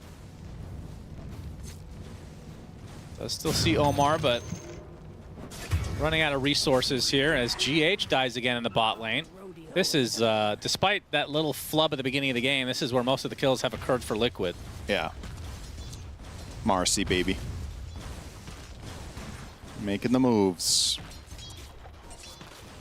0 kill, excuse me. Oh, they're gonna go for it again. Rebound into the Scatter Blast with a little shredder to minus armor. Ghost gonna get some help from Sumail. Saberlight getting slowed to a crawl onto the tower. It's a successful maneuver from Sumail. Gonna end up netting a second kill. Will Ghost get it though is the question? No. That is just a fully premeditated bait. It's very clear that they have good communication here. Ghost is telling Sumail, if they go on me, be ready to TP, I'm gonna bait. And Liquid, hook, line, and sinker get pulled in there. That's massive to get this double kill onto Sumail here and keep Ghost alive. Sumail is now 1,000 net worth up on Nisha minute 7. Yeah, but the experience is another story. The Nisha took the Wisdom Shrine from NGX, and you see a double scan come out from Liquid to make sure that nobody was going for there, so they can get theirs a little late. That's 3 games in a row that... Yeah, again. Nigma just don't get Wisdoms. That's definitely something to work on going ahead in this tournament. It's really, really important to get these 7-minute ones. But yeah, the trade-off in that instance, losing Wisdom Shrine to get 2 kills bottom, I think probably worth it, considering who you got down there and who got the kills. But in turn now, it does mean that the supports of Nigma Galaxy need some time. As I say that, Omar's level 5.5 without Wisdom. It was just that 1 kill he got mid on the Ember earlier after Storm died. Yeah, not too bad. Probably helps him a lot of the way. It's mainly GH that's a little bit in the dumps, but they're giving him space up top. Get some experience. 3 Sister Shrouds for NGX, by the way. It's fine. The creep is stolen. Sumail able to keep his life, though. 3 so far. Doom doesn't have a neutral item yet. True, let's see. Still make it 4 here. He's going to be able to pick now. What are his options? He is not offered Sister Shroud, so that's he can't unfortunate. Now Omar getting ganked in the meantime. Inkswell does a decent amount to delay this, but the result is still the same in his death. Sumail not going to go to defend, instead going to go for the top as Doom applied to the Monkey King, and now the tree is dropped. This will be the death of Mickey. Nicely done from Sumail. This is a very, very good start for Nigma Galaxy. And this kill mid, like you said, Grimstroke delayed it, but they also used Unleash. Like, they're using big abilities to just kill this support. If they don't do some meaningful tower damage here, this would have maybe felt like a little bit of a waste of time. But they are getting to work. I don't think they'll get it fully, but pretty close to finishing the mid tower here are Liquid, so I think they're they might just get it. Yeah, you're right. Deny, not going to be there. Boxy gets credit for it, and now GH going to pay the ultimate price for trying to deny it. Even better. Insania, Brain Drain. +1 for the Silencer. GH is going to be fine, though. He's got a lot of int on that hero. Yeah. Brain Rot is not a thing for GH, despite Coddle being an old man. You'd think that that would, dementia would kick in a little early. He is really forgetful in the lore, isn't he? Yes, he is. So there's nothing left to lose. I guess so. Ghost very low, farming away, but nobody really close to him. 10-minute power rune. Who gets lucky? It will be Nisha grabbing himself a shield rune down bot. I say lucky, they covered both runes, so he was getting it regardless. How but lucky? not necessarily the rune you were hoping to see there. I think amp damage right now would be very nice to make an aggressive move onto bot and kick the tower, but of course you can also dive with the shield rune. So, looks to be the next play that Liquid are planning here. A big commitment bringing Monkey King down here too. This is effectively 5 heroes in the neighborhood. Yeah. And Liquid will get this tower, but the read is correct from Nigma Galaxy to not get caught and try to go for a trade of their own up top with Siege Creep. Sumail can do this solo. So probably getting a little bit more efficiency out of the map, considering how long Liquid are running around their heroes with here. I say that. He's in base on Sven. Come back mid now, though. And, oh, if he gets caught, though, this is good. Yeah, Mortimer's Kisses beating into him. Ghost in a lot of trouble. Pops the Warcry, but that has too much magic damage. All right, that makes it worth it for Liquid. That is a very good play. They were patient. They were waiting around for somebody to go mid, getting the slide chains into the Kisses. And Vincere gets solar bound. And Sumail wants to finish the job. The Cookie's going to give a little bit of distance, and now a little bit of trouble now for the side of NGX. Sumail getting low on mana as the soul bind, or solar bind this time. Boxy on the Nisha. And unfortunately for NGX, Noob is in the wrong place. Easy kill for Boxy, as that's 5 members of Liquid surrounding him and taking him out. Yeah, both teams in this game are playing very tight. Like the rotations have basically 4 or 5 heroes every time. But the biggest thing in all of this is probably the kill on Sven. That was the big one for Liquid. Try to slow him down. Liquid have 0 neutral items. I think that is a great indication that they've been going together too much. Yeah. That's crazy. It's 12 minutes. That's crazy, man. What? 12 minutes. Who has the most Mad Stones right now? A Monkey King has 4 now, so he's close to 1. He just killed a camp. Maybe they'll realize, like, oh, okay, we could get a free item. So NGX with a 2K lead and 5 neutral items more than Liquid. Pretty big advantage, I'd say. Actually, yeah. Oh, Ghost. Saberlight's going to be hounding him from the north. Against solo. Opsy Unleash going for the kill. Ghost gets the Warcry off. Boxy's here as well, not needed though. Saberlight destroys him. Situations like this really highlight, I think, why pro players are banning this hero so much. The win rate doesn't really reflect necessarily how good the hero is. And it's just, you just don't want to bother with situations like that where your carry just gets soloed by the offlaner in 5 seconds, right? Yeah. It's very unforgiving just how much damage Marcy does with this Helm of the Dominator tech. At this stage, when you're getting the neutrals for Liquid, you surely go for the Dormant Curio. We're seeing 1 now. You're not going to get much value out of the tier 1s at this stage. Very true. They are going to smoke. Mickey with the Echo Saber. So Echo Deso is his plan again. Again, caught off guard. Mortimer's just too much damage.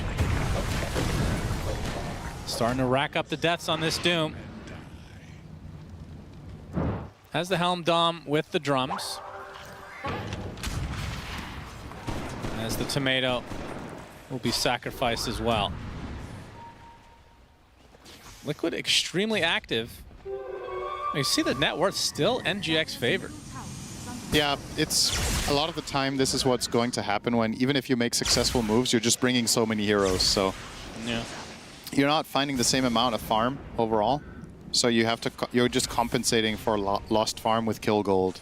It doesn't really shift the game that much. Wants the kill onto Sumail. Global Silence disposed to follow. Unleash is doing quite a bit of searing chains at the last moment from Nisha was definitely needed. Huge kill for Liquid.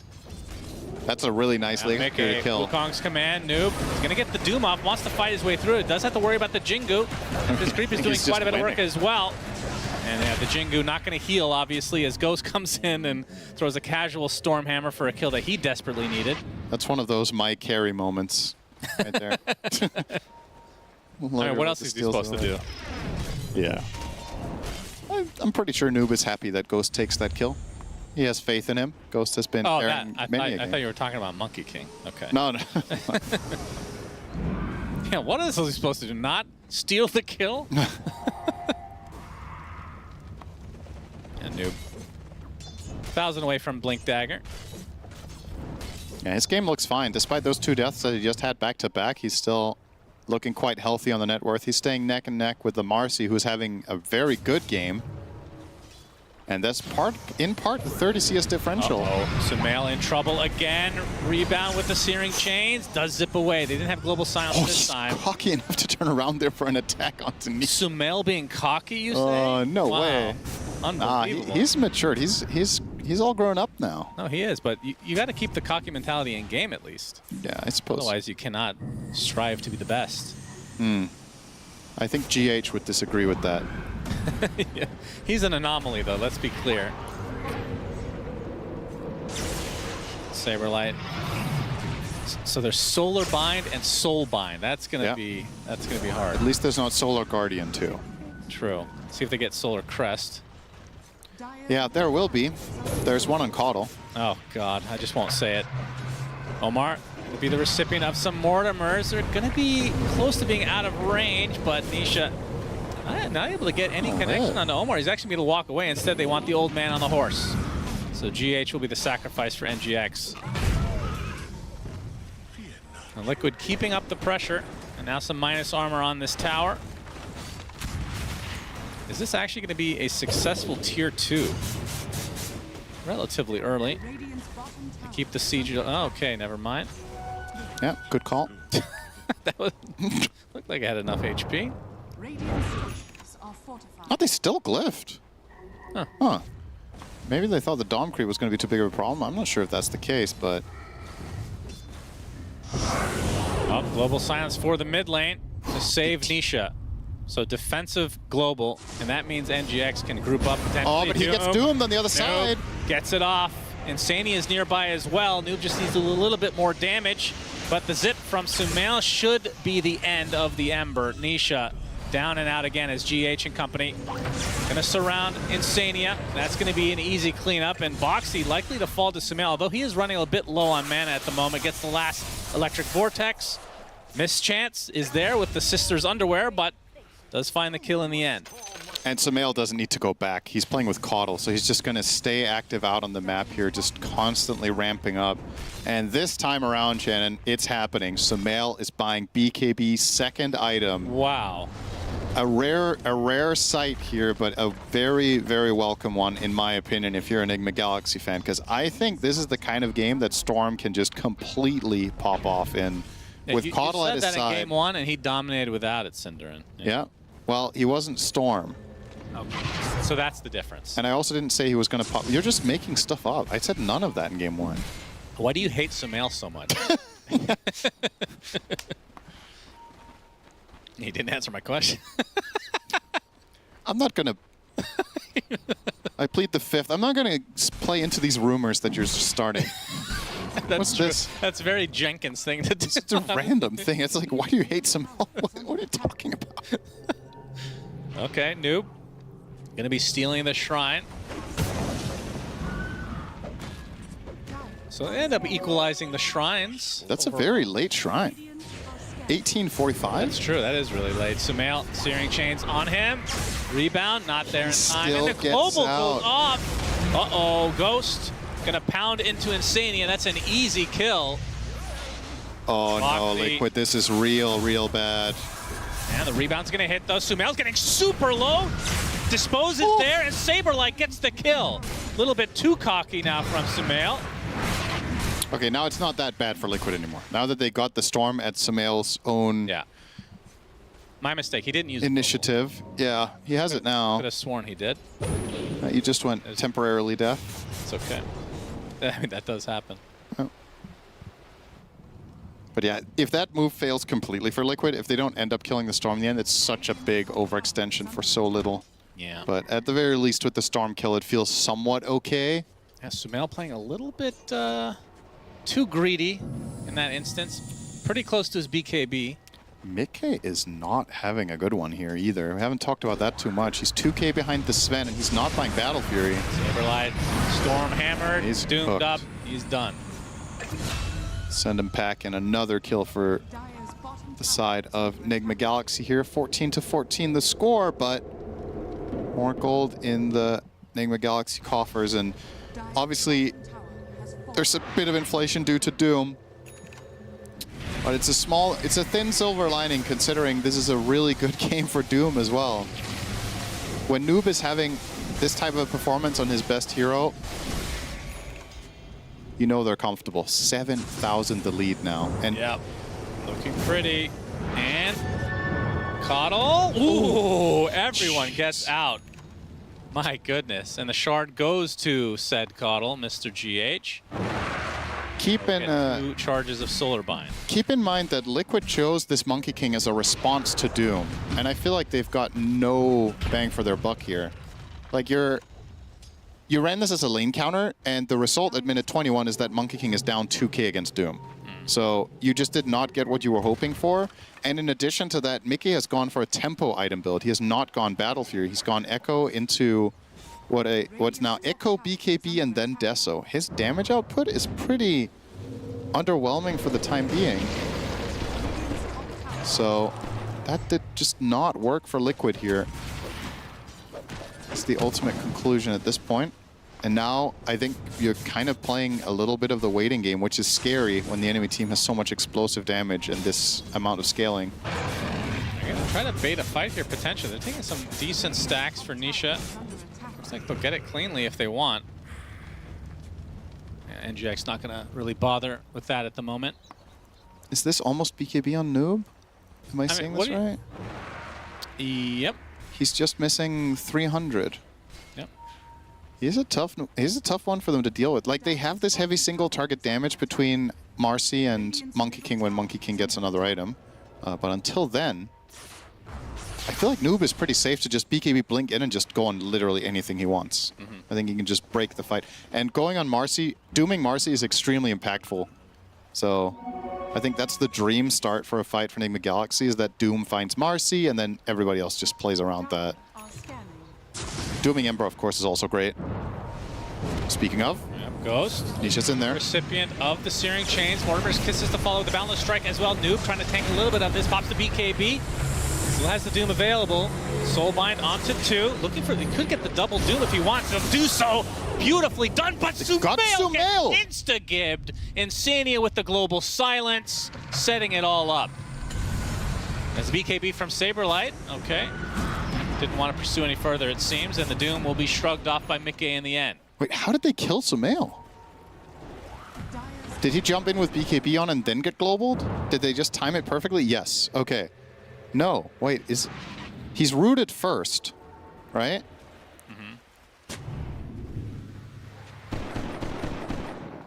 Go ahead. No, I'm just trying to think, like... Go ahead and dissect it. So the kill recap doesn't show when he BKB'd, right? Because it only shows offensive abilities. Yeah. So, yeah, okay, it's hard to tell without a replay then, but...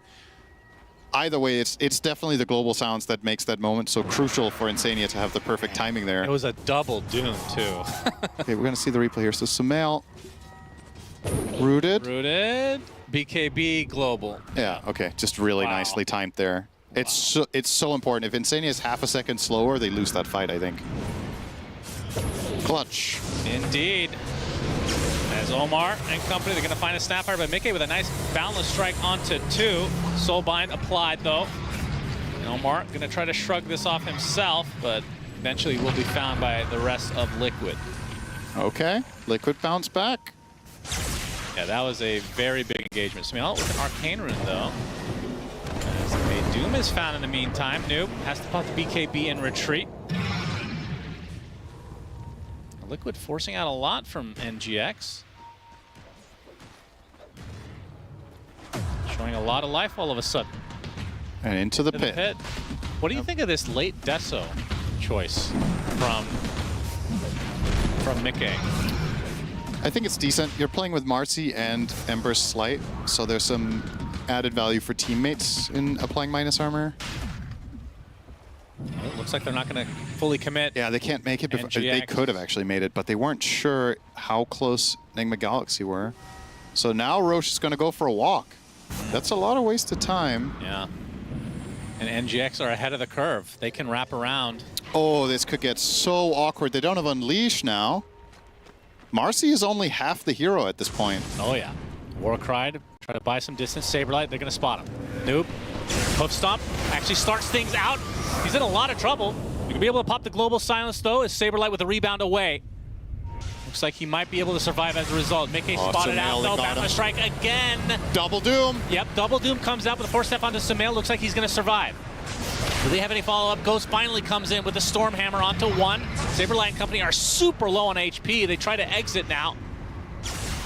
A big zip from Sumail. Wants to finish the job. Battle Strike destroys him, though.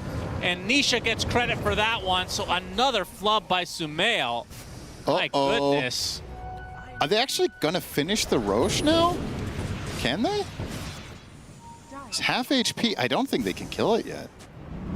With the uncertainty about Nigma Galaxy's whereabouts, this is not easy to do, but damn, Sumail, that is uncharacteristic. He's 6-5 now. He had such a good start, and all of it down the drain. Maybe BKB is just cursed for this guy. He's not used to buying it. Yeah. What can he do? Liquid with a big recovery. Oh, yeah. This, oh my God, the Doom just ended, so he could stick as well and get off the Boundless. Yeah. That fight was really close multiple times over. A lot of heads-up plays. If they could somehow have got a little more damage out of Ghost, like one more swing, they might have killed 2 or 3 heroes and taken Roche themselves. That's what we're talking here. Yeah, that could have been game-defining for sure. Instead, Liquid with the Aegis, 4.5 minutes on Nisha. Yep, it's going to go Lincolns again, similar to his previous game, and obviously makes a lot of sense against Doom. Also against Storm, it can be quite nice. Okay, he's going to show himself in lane. Oh, but they find a Grimstroke instead. Omar getting healed up a decent amount thanks to GH. And the Stomp comes out as well. Another, well, he's going to be able to take off that silence immediately as Noob finds Saberlight, and that is another death for the offlaner of NGX. Second time somebody's just run into a solo Marcy and died. Yep. As a core. Don't do that. And GH now in the area of Mickey. Boundless Strike to start things out. Solar Bind is applied to him though. Being a lot more annoying. And all of a sudden, we're close to an even game now. Yeah, Nigma Galaxy bled out a bit over the last few minutes. Just a couple of situations where they overplayed their hand a little bit and then on top getting picked off in between.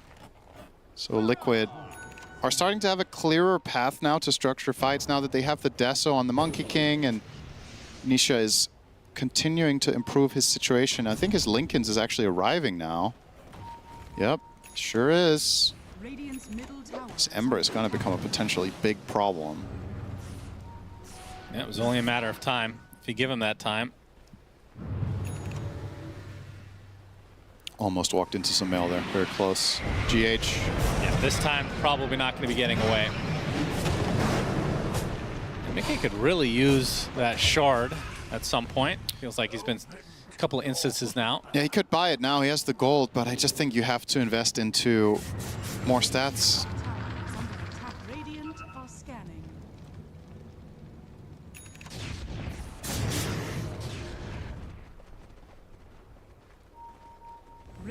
Shard doesn't really help you much when you're doomed anyway. True. Which now is more likely that Nisha has the Lincolns. Yeah, they've been dooming Monkey King pretty consistently with Soulbind anyway, so the last 2 or 3 fights. So I think getting stats up on Monkey, or maybe even Lincolns, would be nice, which, I mean, that's also stats. And it is indeed what is in his quick buy. Was that a misclick, or did he see anyone? Oh, they think they can get Doom, but he juked them out by running in a straight line. Next level plays from Noob. That's right. Now he's being spotted on a ward, though. Yep, Saberlight could try again. Yeah, TP support's coming, but not happening. Yeah, Blink TP. Looks like he's good to go.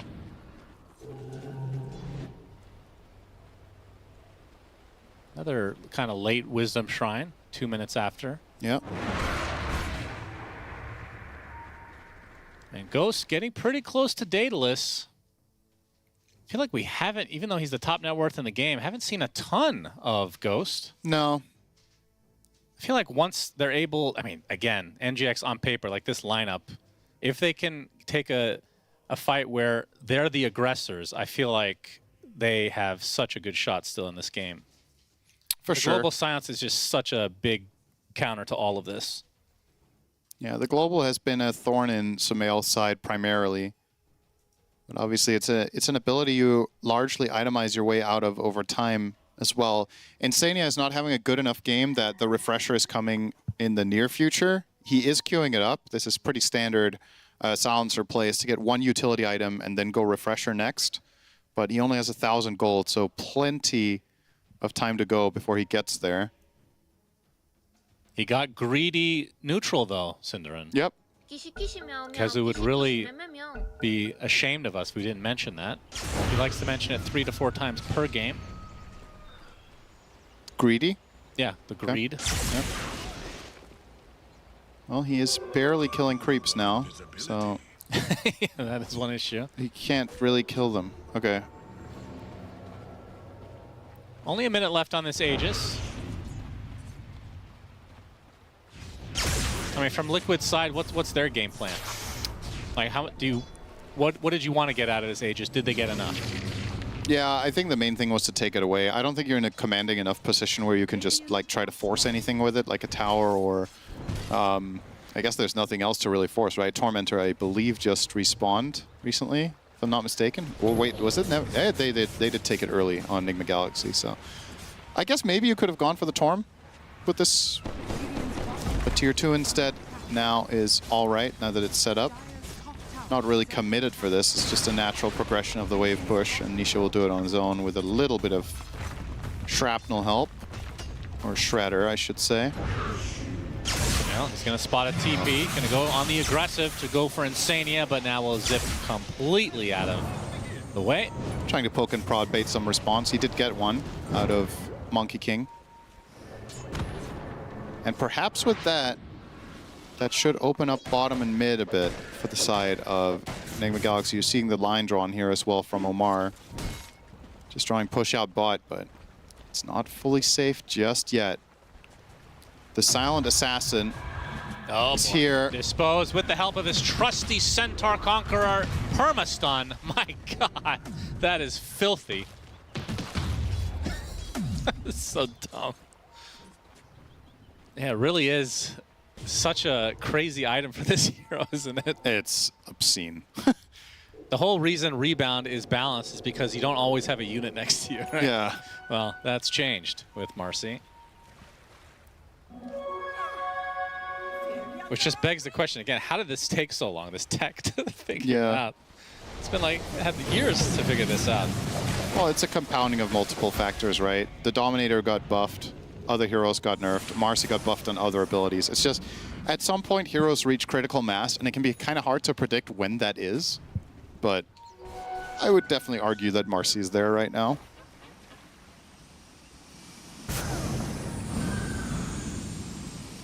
Even game now on gold. Oh, yeah. But the gold distribution is what's interesting here. So Sven is ahead of everybody else, but the next 3 are Liquid heroes with a decent gap now.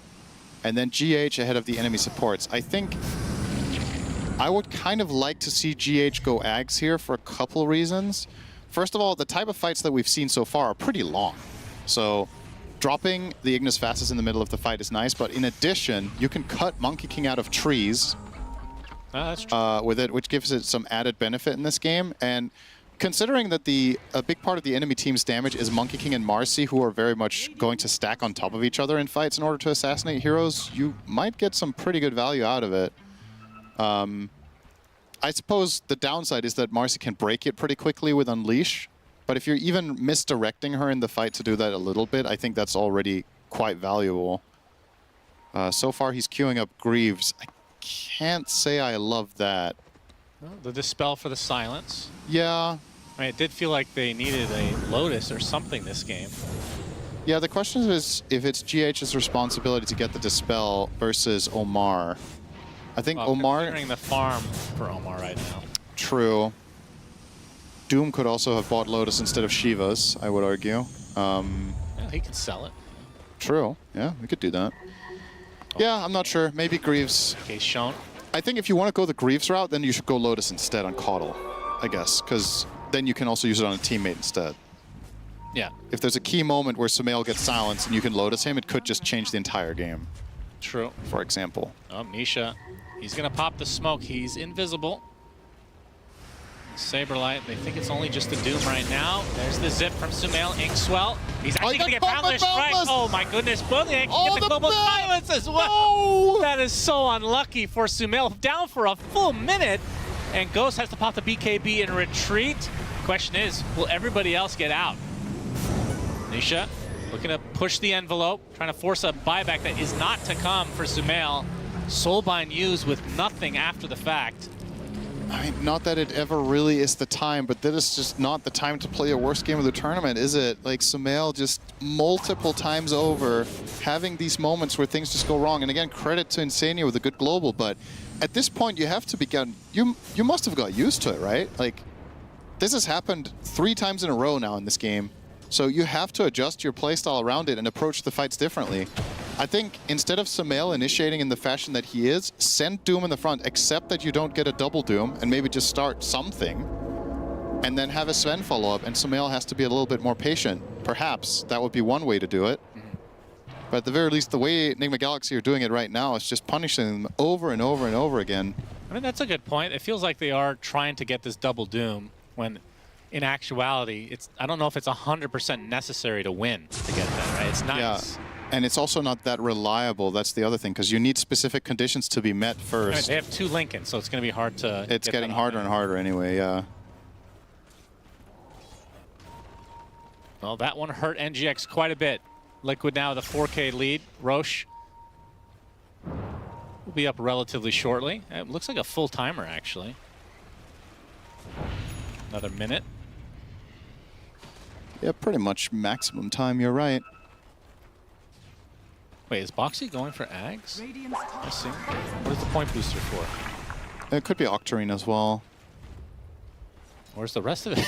It just wants the point Maybe he wants a point booster. Okay. We need more points. Boxy, Galaxy, he's breaking the smoke. The smoke is going to be spotted. The Shiva's off from Noob. We'll be able to take out the pesky Snapfire, but at what cost exactly? Ghost uses the God Saberlight is in a very compromised position here. An opening with the Doom. They're going to try to go for the double Doom. There's the global silence though, but the right clicks from the Sven are quite a bit. Saberlight will drop as a result. Now Ghost on the run, but Mickey's there with the Boundless Strike to delete him. Buyback now from the Grimstroke. Mortimer's Kiss is not going to do too much as Boxy. This is going to be a dieback for him. Drops for the 2nd time as GH will drop for the 1st.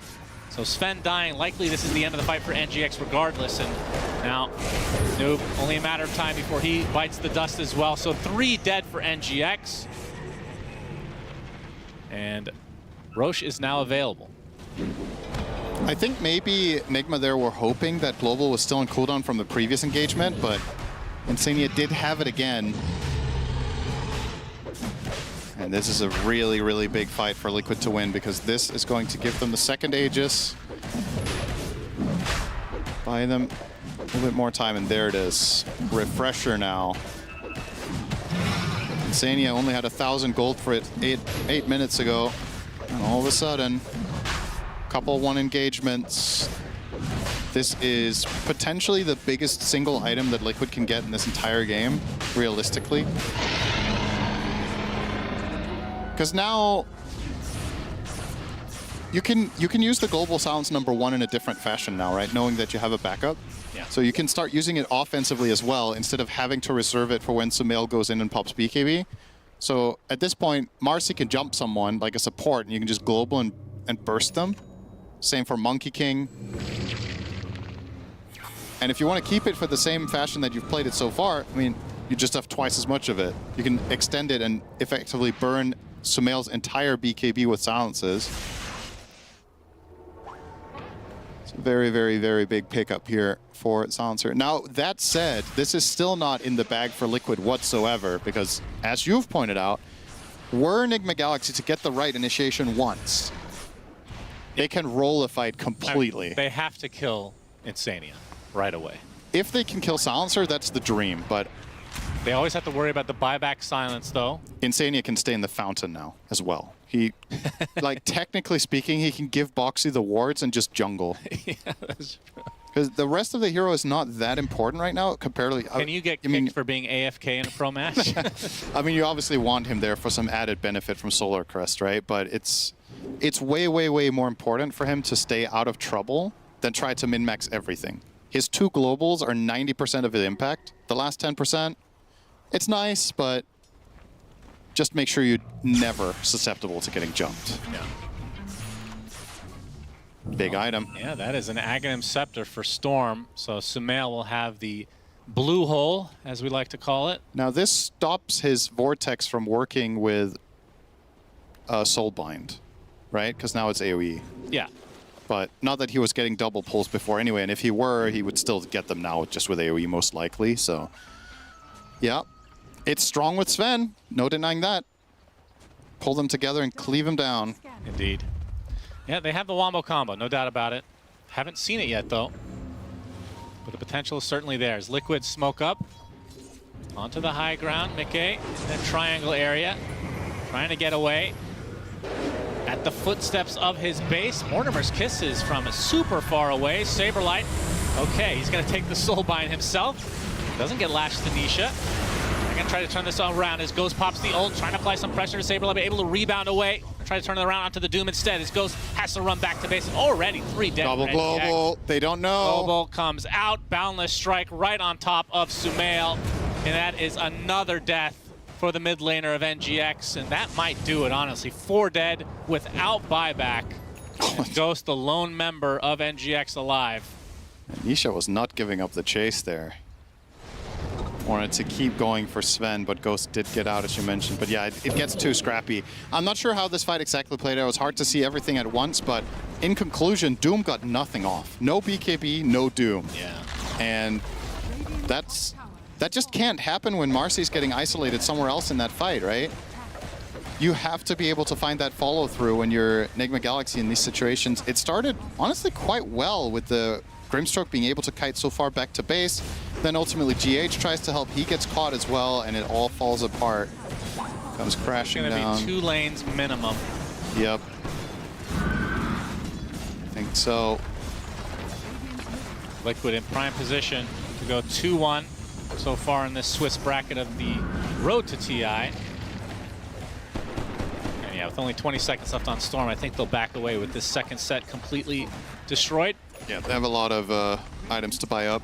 Satanic now completed for Ghost. This doesn't really feel like a sustain issue as much as stick on your target issue for him. Yeah. He's just getting kited a lot, which is ironic considering he has the help of Inkswell and he has Storm to pull people together for him. It's just not quite coming together for the side of Nigma Galaxy, but this could be the moment. Is this the repeat of the other game? Lose your racks and then find... Yeah. Well, they have like the blue hole, one. so if they can set up this Wombo combo.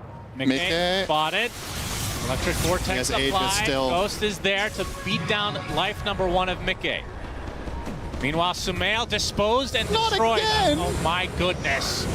And another global silence coming out as Ghost will pop the BKB, trying to go for the 2-shot onto Boxy. It'll take a couple more than he would like. It's just the support though. Noob might now Ghost running out of steam. He's in a 1 versus 2 situation. Saberlight just gets 3-shot. His creep a little bit too late on the stomping. As Ghost going to continue the pressure. Nisha has the remnants to be able to get away though. So Ghost finally showing some life in this game number 3 rather. In the meantime, off-screen, Noob chased down Monkey King down to 10% HP, but Mickey did survive and got off a Jingu Slam on the Ancients for a big heal. And Mickey now gonna find himself inside the base of NGX. Another Searing Chains on the GH, able to dispel that with the Greaves though. 3 members up for Liquid. See how long they want to stay. There's a buyback available for Noob.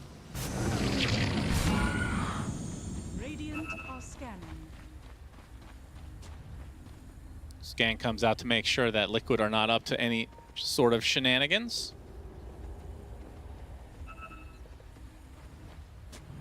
And NGX, all they can do is wait.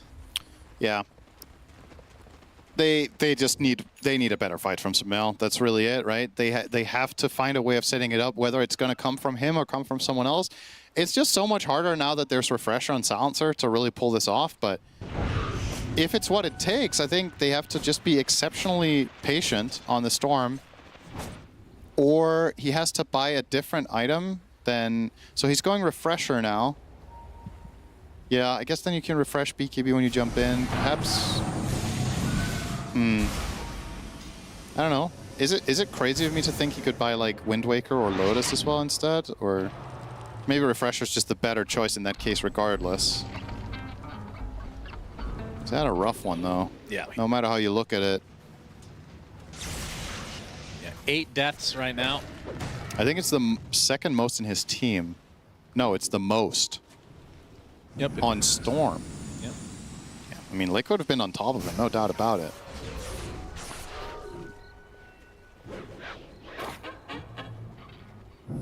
Liquid 17k lead, likely to wait for the next Roche before trying to finish this one. And GX, again, all they can do is kind of just wait in their base. Maybe they go for a smoke play at some point, but they do have to worry about these lanes pushing it at all times. Dire are scanning. You can see Omar working slowly towards a sheep stick, try to get that double hex, but feel like might not have enough time to finish that one. Yeah, is there a world where the Ags is good enough? Probably not, right? I don't think it's good enough. No. You have to just go Hex. I don't think there's any other item that's good enough. Blink Dagger now on Boxy. This is actually a pretty big pickup because he has Ags, so when somebody gets doomed, now they can even blink save with the snap. Should get in position and get them out of there. Yep, gobble up. Gotta love it. Nisha, Shield Rune. Super tanky now. I mean, the Dooms are going to be, they're just getting harder and harder. He had to go Force Staff just to proc the Lions. Yeah, and as a result of that, he's far away from Refresher, which you ideally also want. There's just so much stuff you want here. Would you have rather just gotten a creep? Single target active on a creep to take that job and then save your gold for a bigger item? Maybe. The Wolf Aura is good, though. I mean, Force Staff has a faster cast time than any of the creep skills. Yeah, that too. Honestly, I think it's fine. This is just it's an I don't know if unfortunate is the right word to use here, but it's a sad circumstance that Noob was having such a good game just 20 minutes ago, but then fight after fight after fight comes just kind of crumbling for Nigma Galaxy. Now he's 6th on net worth as Doom, right? Like, he's just poor. 47 minutes, Doom wants to be 6 slotted, and he has 3.5. Oh, this is a bait.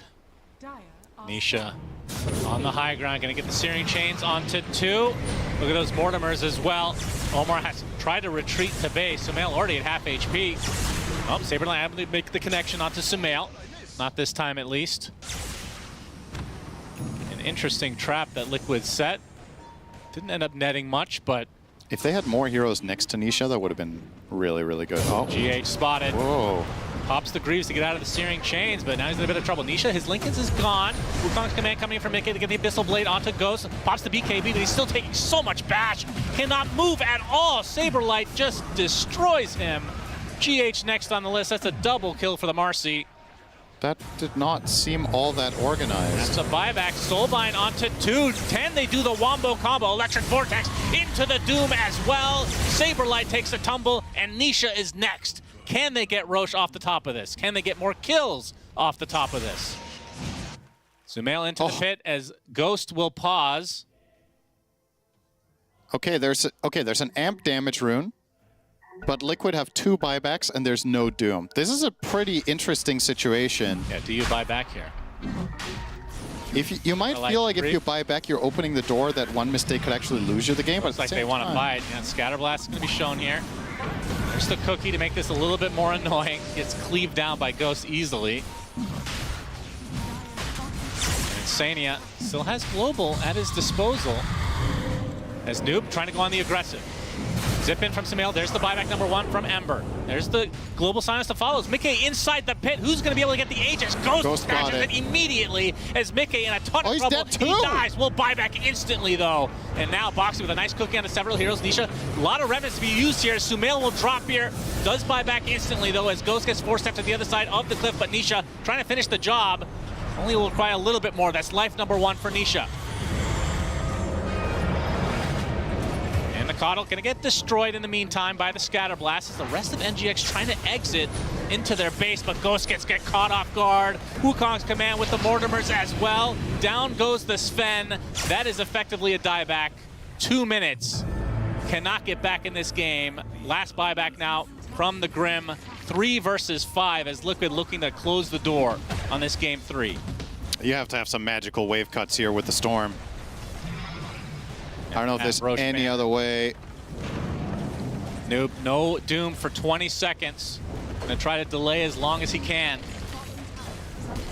Mickey takes down the first tier 4. Noob jumps in, gets Boundless struck. He's all alone right now. He's taking tons of damage. He should be able to fall, but a nice Vortex coming out from Sumail. That's a lot of damage being applied to Saberlight. He's getting extremely low as well. He's gonna be able to walk away, though. Sumail's running out of mana, but 3 dead now for NGX. So it's just Sumail and Noob versus the world. They were so close to getting a couple kills here at the end, but now the last tier 4 will fall. He has Doom available. And exposed. And they can keep him searing chains. Doesn't have BKB for another 5 seconds. They have to pop the fortification. Now the creep's starting to stack up. Noob walking in very awkwardly, gets Boundless Struck, pops the BKB, looking for the Doom. Will get it onto 2 as Sumail comes in with the Electric Vortex, but another global silence will spell the end of Sumail and NGX in this game number 3. Insania just having his number all game long. Yeah, wow. That was a very close and hard-fought series for both teams, and Liquid do come out victorious here. They don't look all smiles exactly. I think that was maybe a little bit tougher than they would have liked, and probably for them, starting to consider that leveling up is going to be necessary if you want to get that 4-1 scoreline required to avoid the elimination round. You need to win your next 2 series back-to-back. And yeah, they do ultimately get it done here. I think, as you mentioned, the global silence playing a massive role in that game. I think Insania, his best game of the series for sure. Just being just no very good timing and clean execution from him. And for Nigma Galaxy, I feel like it also has to be said, maybe this was their worst game of the series. I think this just wasn't as structured and as clean as we saw, especially in game number 1. Anything could have happened here. I don't think either team won by more than like 10-15% overall in terms of execution. It still wasn't clean, and probably also why Liquid aren't too happy. Probably feel like, yeah, they got through it, but it just wasn't their best series overall. Sure. I mean, after winning TI, it's like, yeah, could have played better than that, no doubt about it. As we see 36 minutes in the game here. Boxy having a pretty good game on Mortimers, on Snapfire rather. Yep. With Mortimer, we can't forget him. The Soulbinds were very good this game, I feel like, but maybe a little too choosy on the fights for NGX. Sometimes felt like just take the fight, don't worry about being too cute. They're looking for the perfect execution as opposed to just a good enough execution, if that makes sense. Yeah. But really, the story of the game, as much as I hate to say it, Sumail, just too many deaths. Yeah, I mean, we have really high standards for this guy for a reason, and unfortunately this game just didn't quite work. We gave him a lot of praise in the puck game. I think he really popped off in that one. This one, however, a bit of a miss. It's also easier to say than do this, obviously, when you're playing against Silence, and of course when the second Silence starts coming out, it gets really, really hard. But it begs the question if there was a way to itemize around this a little bit better, perhaps, or if you can't itemize around it in the way that it would have solved the first global effectively, I just don't think Storm can be the one opening the fights. I think if you imagine some of the fights 25 minutes earlier than this, and they are started by the Doom or the Sven, and you force out global, as soon as that global runs out, Sumail just has the whole world as his oyster, right? With his BKB, he can just jump in, go on whatever he wants, and play around with them. But instead, every single fight, back to back to back, the Storm starts, he gets globaled, and he gets killed by stuns. And yeah, that's just not it. Even this, like you saw some promise even when they had their backs completely against the wall. It wasn't that far off, but just not quite enough in the tank. However, when all is said and done, I still think Nigma Galaxy, not a bad showing today. Yeah, for the full series, I mean, I could see them getting to the top 8 stage. It's still very much possible for both these teams to make it through. Yeah, I mean, this is all about these early series are all about learning about yourselves and what you need to improve on, and I feel like they showed quite a bit. Liquid, in the meantime, kind of finding their form a bit more in this series when they looked kind of not great in the first game, I feel like, or at least not like themselves, like we're used to seeing. Then they go for some comfort picks with the Nisha Puck into the Nisha Ember. And yeah, Insania, it felt like without him, this would have been a lot tougher of a game. And NGX just didn't have really any answer for the silencer, especially, I mean, once he got that refresher, it felt like, I mean, what are you going to do at this point? I think it would be fair to put him as the standout player here, as has been chosen as well. It's very important. There's a couple of things in this game that are really important for the silencer. First of all, obviously we've already talked about the whole timing of the global, but what leads to it is that you are never out of position, right? If he was the primary target in 1 or 2 of the earlier fights of the game, this could have been a totally different story, but there was never an angle where Sumail got Insania silencer first and then they built a fight around it, or where he got caught by Sven Blink, whatever. He just played it very calmly, very safely, and did his job the way you really would hope out of a 5 silencer this game. So I think well-deserved. Itemization-wise, very standard. Solar Crest into Refresher. It was what was needed, and it's what he delivered. So, well done. That's right. And I believe we are good to go. So, some good series, both going the distance in 3 games. But, of course, we have more series coming up soon, so stay tuned, ladies and gentlemen.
Welcome back, ladies and gentlemen, to the Road to the International. I'm Odie Pixel here with Fogged, and we're getting ready for our next series of the day. It's going to be Tundra going up against Na'Vi. Fogged, what do you expect from these two?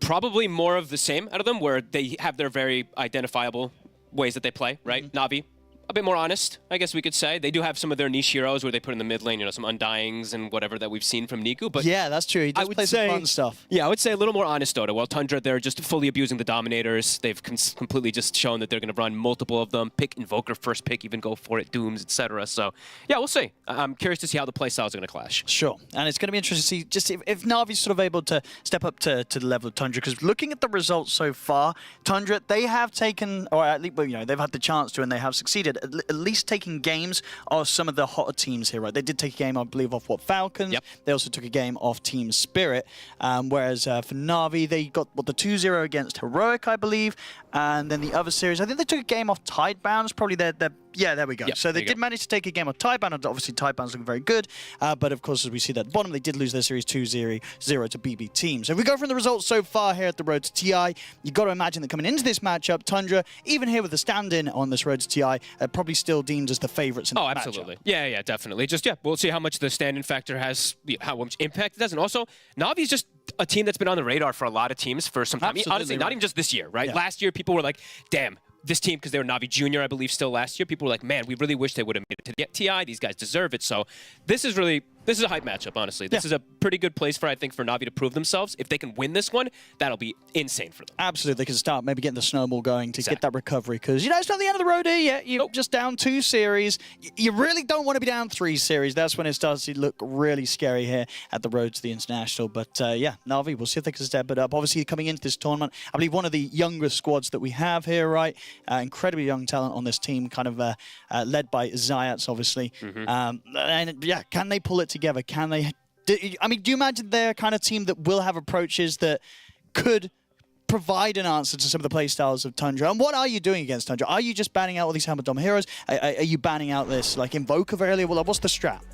Honestly, I'm curious. I think that their style might actually fit pretty well, because let's be real. Okay, I'll talk about like the Tundra playstyle. There sometimes is, if they mess up with the early game, sometimes it's a very avoidant style of Dota, right? They'll go hit creeps, they'll try to hit that timing where they can come back in the game and strike. Na'Vi, one of the picks that they like the most, it's Disruptor. It's one of these heroes that actually punishes heroes that are split up away from the team, and if you do get an advantage, that's the dream for Disruptor, right? You get kill after kill, you keep sequencing things. So maybe some of these hero picks that Na'Vi likes to play are gonna just work really well. We'll see. I don't know how much they're going to target bans in particular. I think absolutely there are a few that you want to target. Invoker for BCM, Crystallis for some of his other big heroes, right? The Marcy maybe, and the Beastmaster perhaps. You start to limit the pool, but I think that's been kind of across the board for a lot of teams, a lot of these bans, so curious to see how it's going to go. Yeah, I mean, and look at this sort of Tundra's road so far. What do you think has been the struggle for Tundra in the games that they have lost in the series, that they've not been able to close up? Oh, that's actually a good question. I'd have to think, because I didn't... How many of the... I have to look at to see, because I have to remember which of the games that I actually got to see. Because we covered what? We covered Tundra Falcons, that one, right? Yeah. And that one was the 2 Falcons games, they kind of just took over and stomped. So probably the early game, I think. Okay. Right? Just like the laning phase, so that they don't fall behind and then they just have to be full recovery mode. Sure. And that's where you think Na'Vi might be strong at, right? They might have the chance to punish Tundra during those laning phases. Especially if they're picking, you know, Disruptor's grown in strength. I'm going to say it again because that's like their most picked one, I believe, in the first phase. Disruptor has grown much stronger in the laning phase. If they like playing like these Undyings in the mid lane, that means they're looking for laning phase. So, yeah, could be really cool. I've been kind of super hyped up to watch Na'Vi for some time. I didn't get to cast them yet here. I only got to see a little bit of their games, so I'm hyped for this matchup. Absolutely. Yeah, you can see so far here on the road to the international playoffs where we're actually at this moment in time. Of course, going over on the mainstream, you will be able to catch that matchup down there at the bottom. Boom versus Nemesis. Unfortunately for those two, an elimination game. And very close to that, as you can see the area we're in, just above that with the 1-2s. We've got Tundra versus Na'Vi going on here on this stream. And a loss here does mean that on the next round, you're going to be in that elimination spot. So a very important series for both of these teams. If anything, just morale-wise, right? If you're one of these teams, you've turned up, only been able to secure the 1 series so far out of the 3 that you played, you really want to get that win today. 100%, yeah. And you know, Tundra, they're not looking their best. They really aren't, because they have that stand-in well as too. For sure. This is really going to be probably one of the big ones to watch for what comes up for the next couple games. Absolutely, because it's definitely seen with Tundra in the wins that they've had, that you know the sort of the way that they click with Toby, it can still work out right. Sure, they can still play the game as you'd imagine if they had their original full squad here. They would be playing it anyway, right? Toby does manage to fit into that spot quite nicely.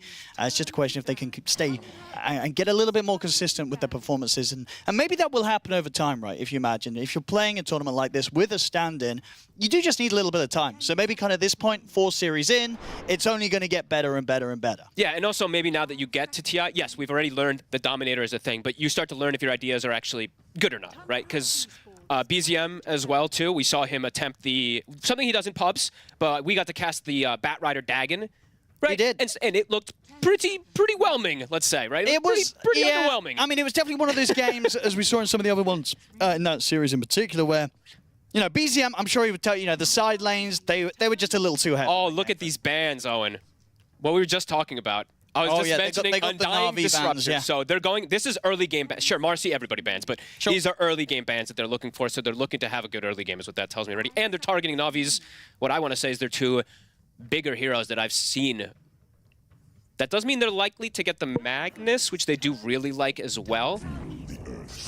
But they'll actually just go for the Shaker. So this is one that I think, what's the win rate on this hero actually at this tournament? It's incredibly high. It's got to be. I mean, this hero is looking pretty fantastic and understandable. Yeah, Navi will grab that hit. Don't want to leave a chance for any sort of BZM Shaker as well to slip through later in the draft. So. Yeah. Let me see. I'll give you actually numbers for the Earth Shaker because I believe it was over 70%. Yeah, so 15 games. This is as of 5 hours ago. 15 picks, 73% win rate, Owen. That's good. It's really good. That's good. Abaddon. It's going to be what comes out in response there from Tundra. So definitely a hero that has the chance to sort of break out and help someone break away from being completely chain stunned and set up upon. And it could be very important when you see that Shaker, right? Because it's highly likely that the Shaker pick is going to be matched up with something that's going to be coming in with that follow-up stun after the Fisher setup. And yeah, Abaddon, fantastic at just breaking anyone out of that combo. Yeah, for sure. And bit of a flexible one, right? They can run in. Maybe not as much for this team, I guess, but you can flex it. But I think most times, actually, now I need to look more. Because I feel like I haven't really seen too much of Crystal. I think I saw him play earlier today. I missed that game, to be honest, the Spirit one. Yeah, he did. So he played it earlier today. So yeah, flexible pick. Off lane or the carry that they can transition it to, so... Nice. I mean, I would not mind that being locked in as the carry pretty early in this draft. If this Shaker is going to be like some sort of core Shaker, because it's just going to be that carry that as the Shaker, you never want to go in and drop your combo on.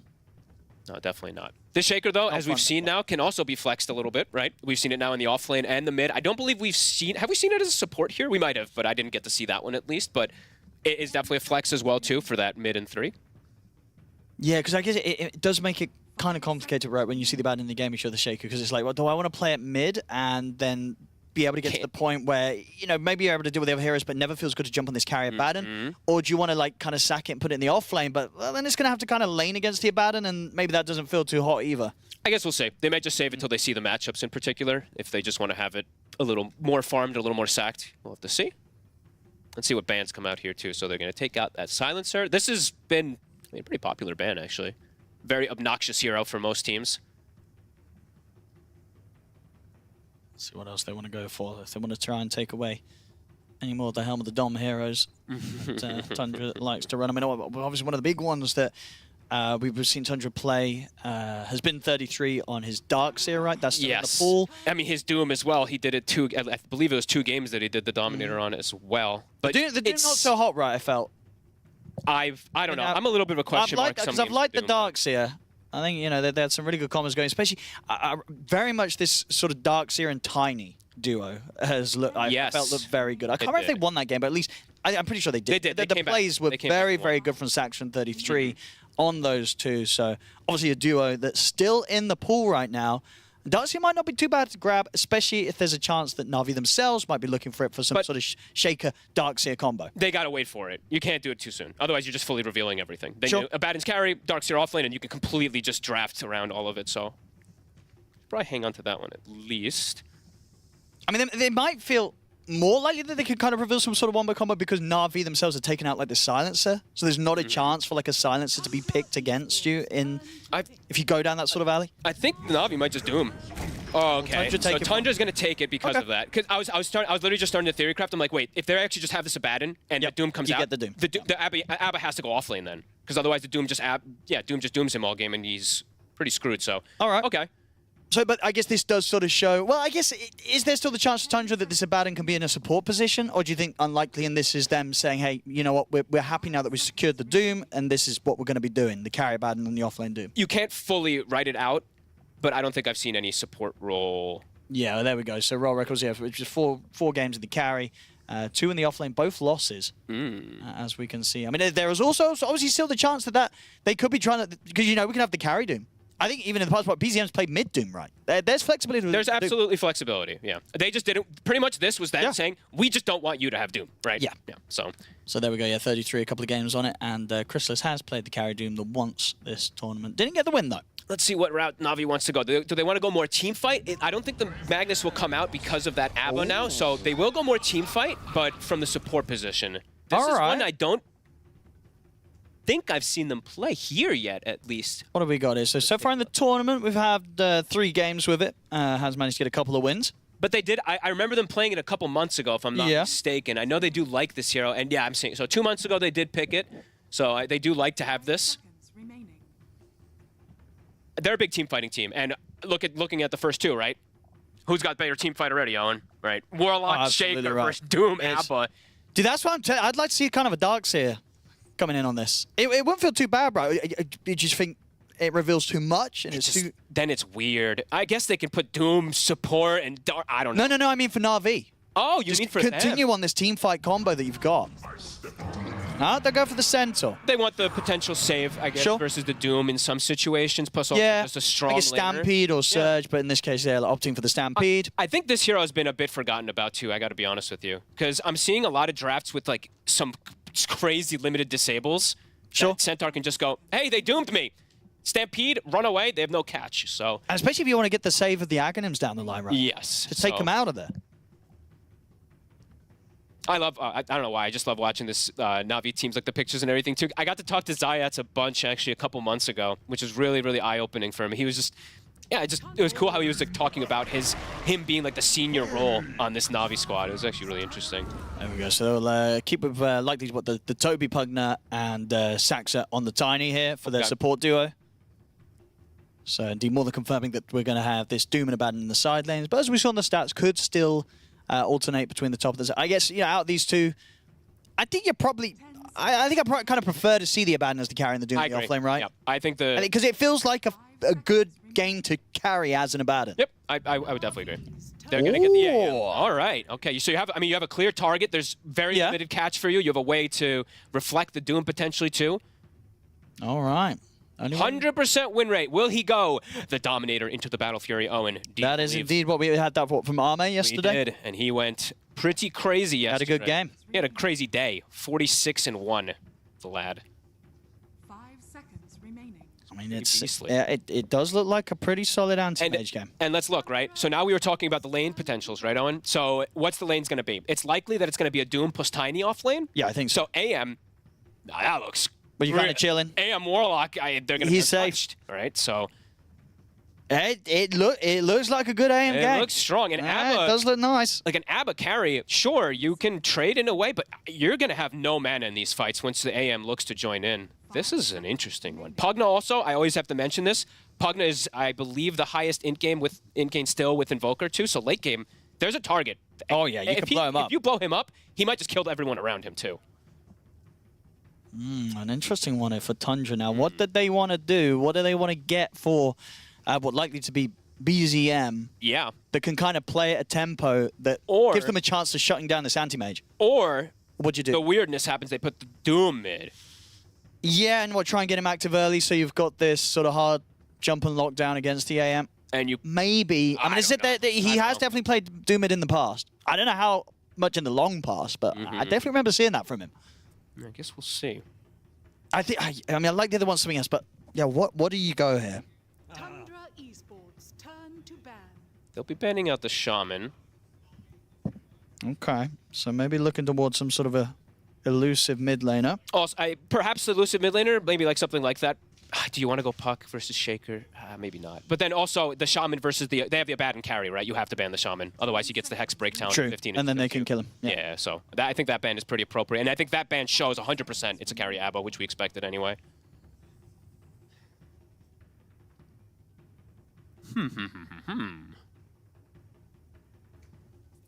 Yeah, Tundra, what could they be cooking up here for that mid? I'm coming up with the Mirana ban. I'm trying to really think, because BZM's played quite a bit of different stuff, and he's gone some different builds, too. We saw Holy Storm earlier, so... We'll see if, Na'Vi themselves are going to switch anything up still. Do they want to try and go with, like, some sort of 4 Shaker, 5 Warlock, and then end with their mid pick themselves? Or do they want to keep the Shaker mid in this situation? They can... I mean, they get the choice, right? So... I mean, 33 smiling. They've got an idea. Okay. What's left in the pool? I mean, BZM's Bat Rider's left in the pool. Do you want to play Bat? Right after this sim earlier, too? I think, yeah. The Bat would be risky if he wants to try it in this game. Yeah. I'm trying to think of something that they will have that brings extra early pressure. All right.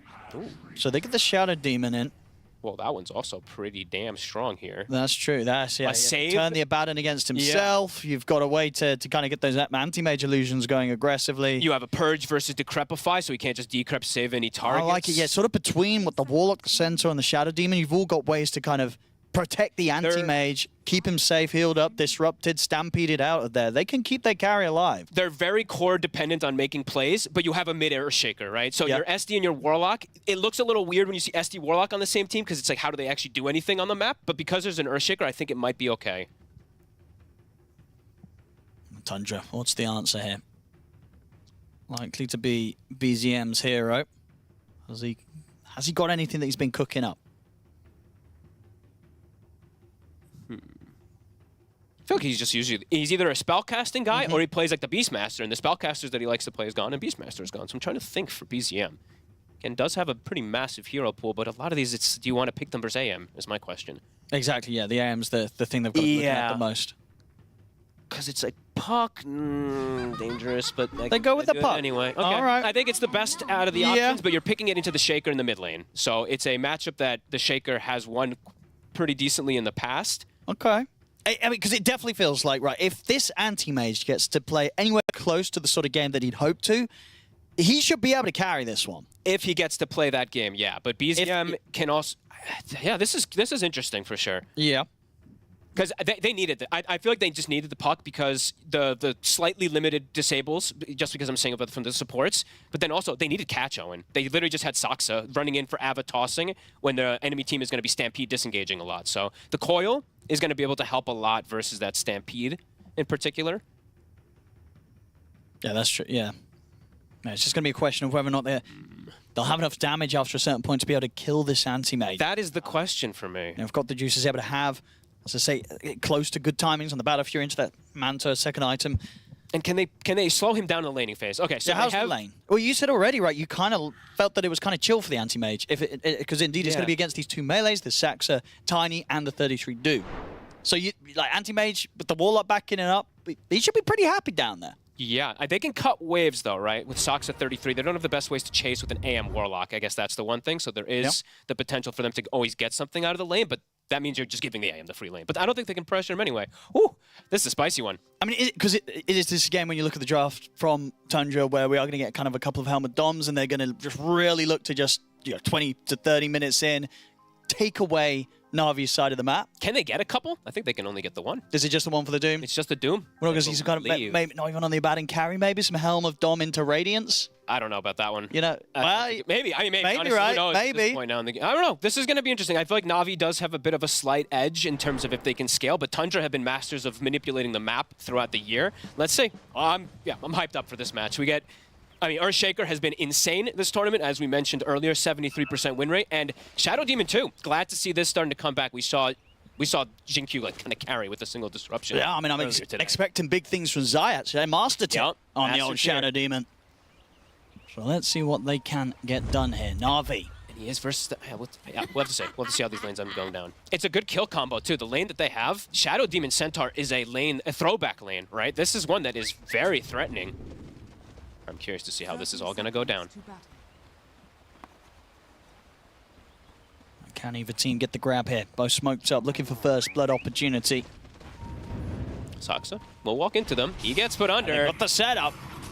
They've got enough damage. He'll get off the avalanche, but the Hoof Stomp still comes in. Niku ready to line up into position. Shadow Word offensively drop down on a Saxa. Gonna try and get this kill by the looks of it to Got the Juice if they can. Toby's heading over. Saxa's... He has boots. He's gone. Yeah, he's gonna live. And they're gonna get 1, 2, 3 bounties out of that. Saksa will survive. Indeed, that's not working out the way the Na'Vi would have hoped to start this one off there. Nope, Niku did not want to skill fissure.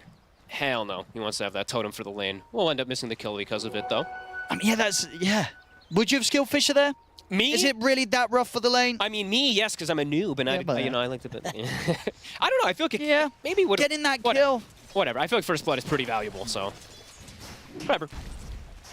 Now, we'll see. We'll see if, you know, because of the fact that Niku does stick to what he wants to do, if he can indeed just completely dumpster the puck here in the mid lane. And let's see if he even can dumpster the puck, because I was talking about the Shaker versus puck matchup. Yeah. Shaker has historically always done very, very well, if not beaten the puck consistently, but some of these pucks have been beating some of these matchups I didn't expect them to.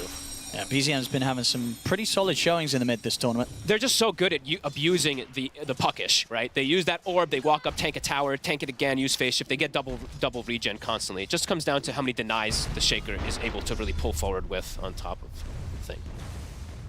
Yeah, let's see this. The bottom lane, I mean, is one that's really boring. Yeah, I know that you don't look at, but this AM's just going to get free farm, right? Absolute free farm. Like, yeah, I think Got the Juice. He is pumped up and ready to play this game. Yep. He's like, nice. I get to chill out, play. This is the carry's. It's the carry's dream. Absolutely. So far, Toby doing a phenomenal job up top. The first wave, the harassment he was able to dish back. Pugnut, one of the best. I like to always mention that, of just how much harassment damage you do in laning phase. First 2 waves, good job to secure Crystallis' positioning a little bit here. And now it's hard for you to get aggro because the Nether Ward will be placed down, so perhaps we'll be able to just secure that. It's yeah, very good damage trade coming out from Tundra. And looking at the other, mentioning a couple other things since it's a bit of a slower laning phase. The double sentries placed out, you're playing versus Shadow Demon. You always want to block out those ancient camps. He's the best stacker in the game, pretty much, so we'll be able to watch out for that. And they even warded the river as well, too, in case of any type of rotation or... of the runes. And we are going to see this. Would you imagine this is just now the new way to play on an anti-mage? The Helmet Dom into the battlefield. Yep. Get that helm first. Yeah. Especially in this type. I mean, maybe in this lane, he is completely untouched. That's the thing, right? If you're going to be completely untouched in the lane, surely the temptation is to go back for just the Battle Fury Rush, because you have the potential to get it insanely fast. Yeah. So but maybe Dominator's just too efficient, Owen. Maybe just too good. I guess that's the thing. It is just kind of that busted. Yeah. So. And obviously, just kind of getting that Helm of Iron will very, very soon. Like, at that point, with the Warlock backup as well, he's not going to die in this lane. No. Yeah, he already's got it, the Helm already auto-bought, so it'll buy it the second that he has that gold. 33 does find the pesky mana burn creep, so he will be able to at least annoy Got the Juice. And he is getting something out of the lane, so he is up to that 12 last hits. Not pressuring Got the Juice, but getting his own out of the lane, even when he has a tiny. Is this a lane as well that does Saxon need to stick around for a long time, or is he going to get the sort of the ability to move elsewhere and leave 33 on his own? He can stay here and put some pressure, like some slight ones. Sure. But I think he can obviously have the liberty to be able to move around. It's not like they can kill 33 unless he makes a pretty big mistake. Mid lane, I mean, it is kind of BZM crushing He's doing it. This is a matchup where Shaker can definitely cause a lot of issues, get a crazy amount of denies, but at the moment, Niku, he's only been able to get the 2 denies against BZM. BZM 17 for 6 against the 12 for 2. This is just BZM with the straight-up outplay. Yeah, he's absolutely crushing it. And he's doing exactly what I was looking, the puckish thing, right? He's curveballing, dodging a hit, then using the phase shift as well. So he's getting double restoration, so he's not even eating harass damage. He's smiling.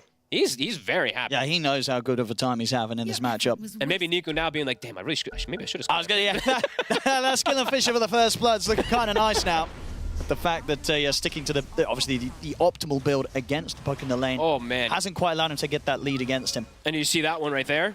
He goes for the enchant totem onto the range creep, but afterwards it gets glyphed so he can't get the secondary hit. BZM is crushing this lane. Yeah, he's been very solid this tournament so far. And Side lane conditions, what we're getting, Chrysalis, he's getting to farm. He's farming. Not absolute free Not farm, quite as much as the AM. Got the juice on the other side of things, but definitely no threat of dying in that top lane. Yeah, no threat of dying at all. They've actually even shown on the side of Na'Vi they probably aren't even going to go for any type of kills since they're playing versus Pugna. Just too much sustain in the lane. Just going for the farm build with the 2 points in the retaliate. Because honestly, looking at the lanes, it feels like one of those games that it's very unlikely that we see a core die. Right, all the cores. Yeah. Kind of hard to take down in the laning stage. Very likely that we'll get some sort of random support death. Niku, 6 or 7 minutes. I mean, this one could happen. Unless in the mid, you're right. BZM. Thinking about chasing. TPs are coming in, though. Saksa still in the area, a bit deep, but won't be punished for it. This is going to be something that does happen, as I was mentioning. Limited support's what they can contribute, but let's see if it's enough with just a disruption. Got the blood grenade down onto Saksa. 2 blood grenades. Got the Fissure as well, but it's kind of a difficult kill to chase for. They can get a few stacks of the poison on him. He's able to juke the 4th one, so... I mean, that's pretty huge. Two supports coming toward you. They double blood grenade, so it's minus 100 gold as well. And the blood grenades, you don't have that many this early on for your side lane pressure too, so that stuff does matter.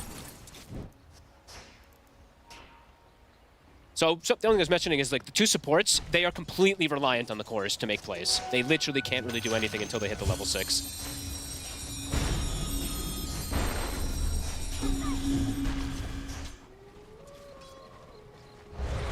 Early days, but maybe signs of this game very much, from Na'Vi's side of things, falling onto the shoulders of Got the Juice on the anti-mage. Which maybe not the worst case either, right? No, because it is a good anti-mage game. Damn good one for him, but... he's got the potential to 1v5 on this one, if necessary. And the Dominator very close to being done. BZM's just playing this ridiculously well. I can't believe he has 4 extra denies over the Shaker. That's the most impressive thing, too. The CS, can happen, but having extra denies, too, is pretty cool. Absolutely, yeah. As the Shaker, you really hope for more than just the 5 denies at 5 minutes in against a puck. So it's just the way that BZM's been able to kind of prep the creeps and just come in with the AoE burst, ensuring that there's not been opportunities for Niku to get those denies in, even with the Enchant Totem. Yeah. I mean, I think this matchup definitely got better for Puck when he got this curveball thing, but yeah, this is really well played so far. As Niku dropping low. They've got the backup of Toby. Send the ward, the blast onto the 2 of them. Throwing 2 blood grenades out between them. And Riddy's going to go for the TP, but the blast hits enough to set up for BZM to get first blood. They hit the level 6 as he sets up onto Niku as well. A little on the mana though, and that will mean that Niku is able to live, but still not having a fun time around this mid. Whilst BZM very much in charge of the game so far. Niku did, thankfully for himself, have a regen rune, so he doesn't have to go all the way back. He can continue at least farming with that. Didn't get completely sent away, but aggressive moves from Tundra very early on. They feel like they're bad and can be left alone in that matchup with the Centaur, which makes sense.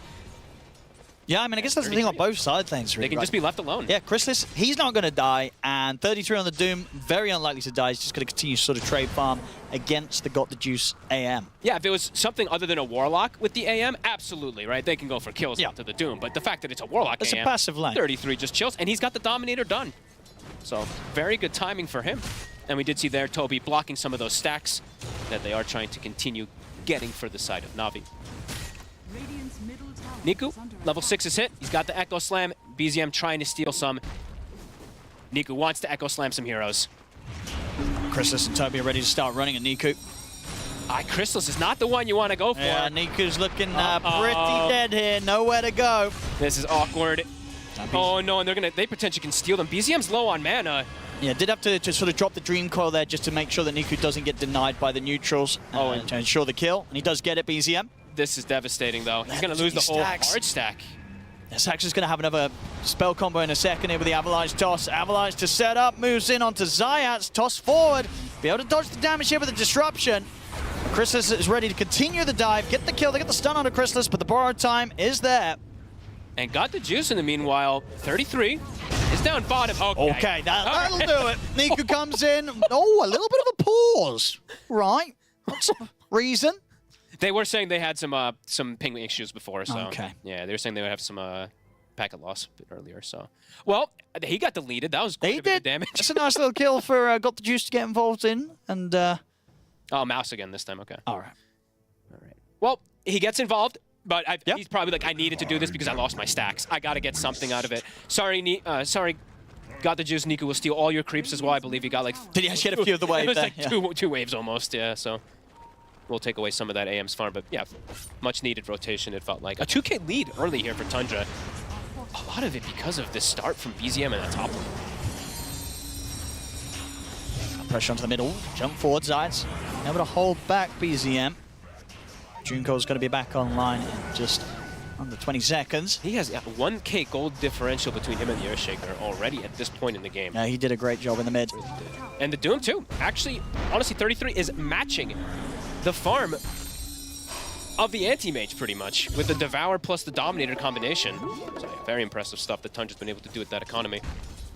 So got the juice. He's going to have to carry pretty hard on this one. He is. It does feel like that. Can the Anti-Mage do it? They do still also have some pretty good Wombo combo team fight, but I would say the Tundra's got leveled up a lot when they got that puck pick with the Pugna. They actually may even have equivalent team fight, if not better.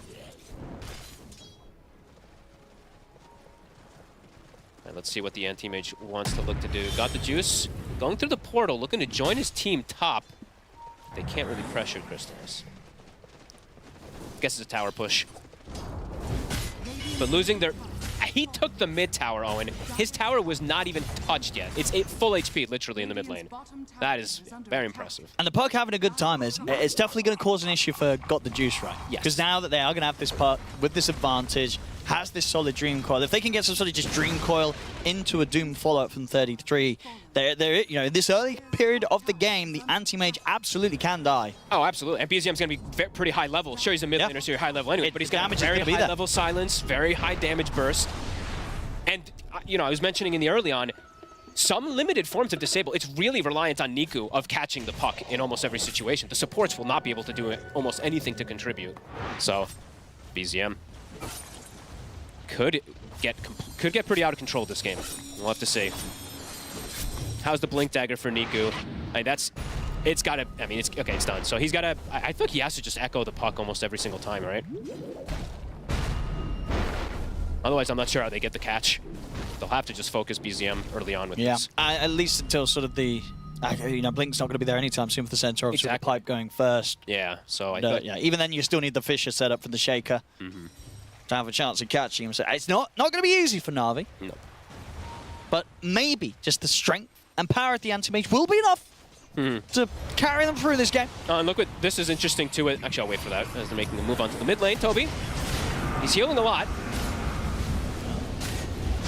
But Niku coming in, they will have it. 33 was doing some interesting stuff, so he was sending his, as he tends to do, right? Sending his Dominator creep to cut the wave bottom. I think he's still maybe even doing it again here soon, as it keeps the lane in a good position so that Saksa can actually get XP bottom.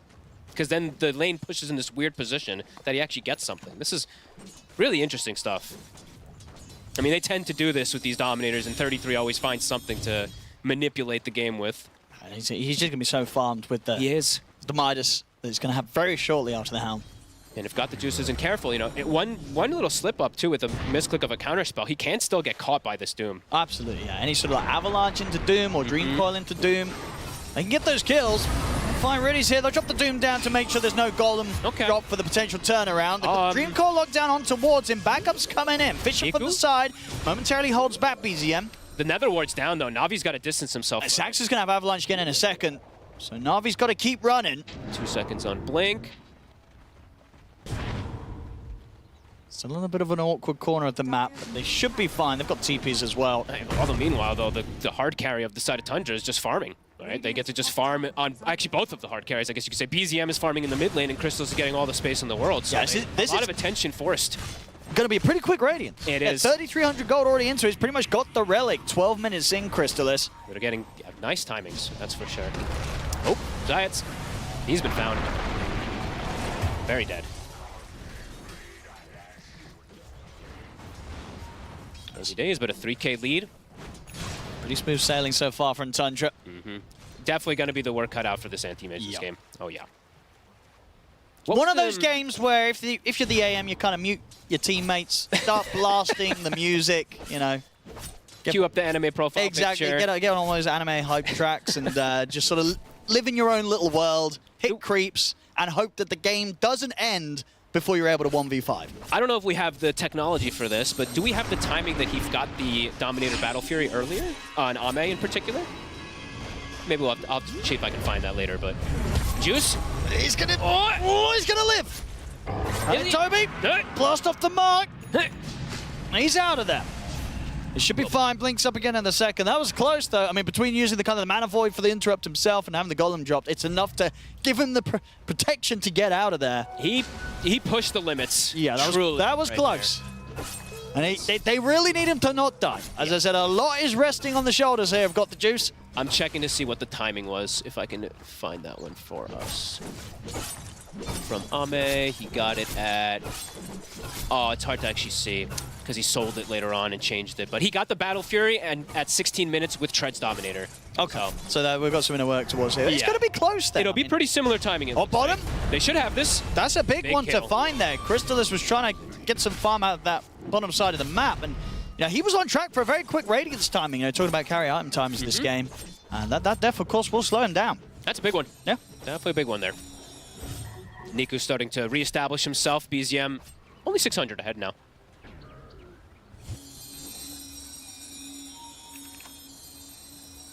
Of course, look for that Blink Dagger next on BZM. 33 is just going to roll straight into BKB, into the Blink.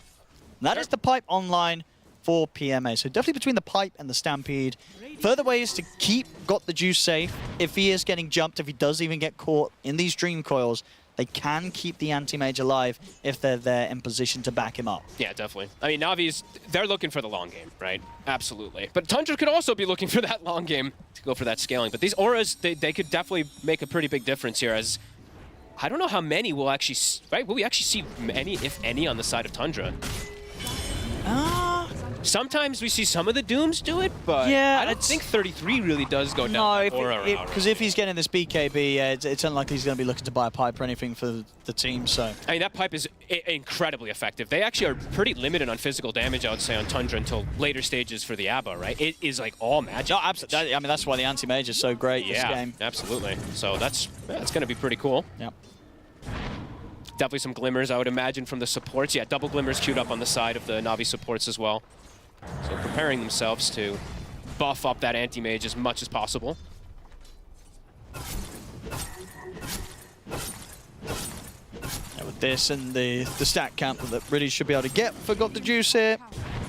Almost the same timing. Yeah. It's going to be pretty much on track maybe with what we saw from Arme. Yeah, a couple seconds, maybe faster or slower. Not sure exactly what the timing was for the last one, but yeah, cool stuff. Might see much more of this throughout the tournament. It's gonna have success here. Niku, level 11, still not quite 12, but Echo Slam is back at the ready. They do have all of their ultis up on the side of Navi. Zayats. Force the ult. Ooh, actually close to forcing that ult there. Might be in trouble. He's in a lot of trouble. Comes in with a wraparound. TP's not going to do it. Stacks up. As the Avalanche. Cute attempt, we'll call it. If he pops the ulti there and he gets out, that can actually be pretty cool for them to set up a potential play afterwards, but doesn't pop the ult, just ends up giving his life. So 1638 does get that Battle Fury with the treads. And with that Dominator. And here we go. Looking for a play around that Echo. 9 seconds faster, there we go. Oh, there we are, okay. I did, of course, have that very nice lane set up. Juice top, BZM, they're here for him. They saw look. See if they can do it between sort of the silence, the coil, and the doom. They get the silence into the coil. Holding on with the counter spell. It's going to mean that 33's not able to find the doom, and the jump's going to be there on BZM. What a play! Did they lose vision for a second? Because they have a ward there though. I thought they were going to be able to get the doom follow up. Was it a range or? I don't know. Was he sort of getting blocked by the helm of the dom creep, so couldn't move in for the doom? I'd have to like relook at it, because also 33 has Keen Eye Tumbler's toy, so he should have that extra cast range. I guess he just couldn't get in range before the silence had ended, so he knew that the counter spell was going to be there. So I guess so, yeah. Just couldn't quite close the gap during the silence. That's massive. Yeah. That is absolutely massive there. They take down BZM. Niku is starting to really get that stride going for himself, and the AM is starting to just be able to go wherever he pleases. Should be another one here for Na'Vi. Sax is gone. All right, he's making up for that. A little bit of a falter in the laning phase. Now up to a dominating streak.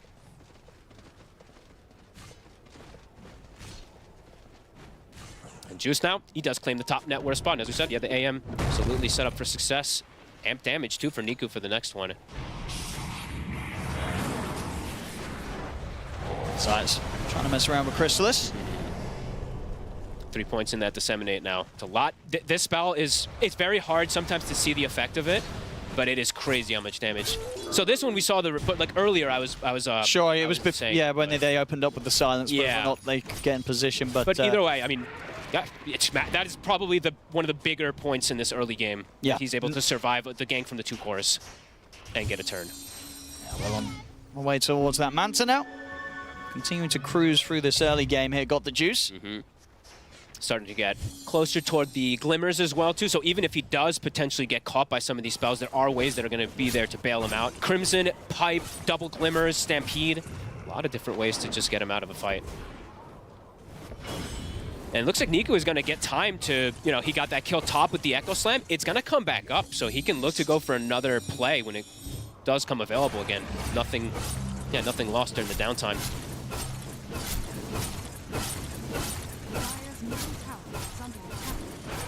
I mean, what's the plan if you're Tundra? You know that this anti-mage is getting all the space in the world now.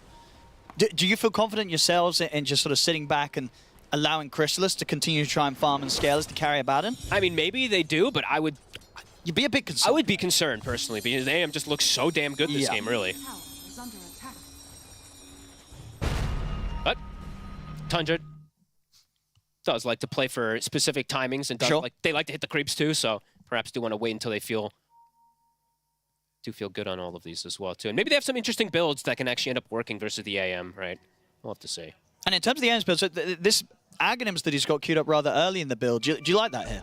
This Aghanims is insane to deal with. It is probably one of the most annoying things ever. You just can't get your mana back. It's actually so annoying. You get hit like once or twice, you try to get restored with anything, and then you're mana voided.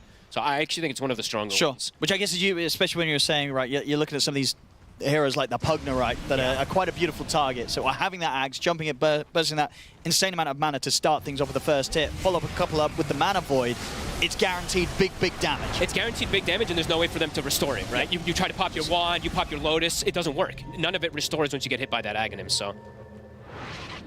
Tundra will be able to sneak themselves out. Oh my god. They're away just in time. That was super close.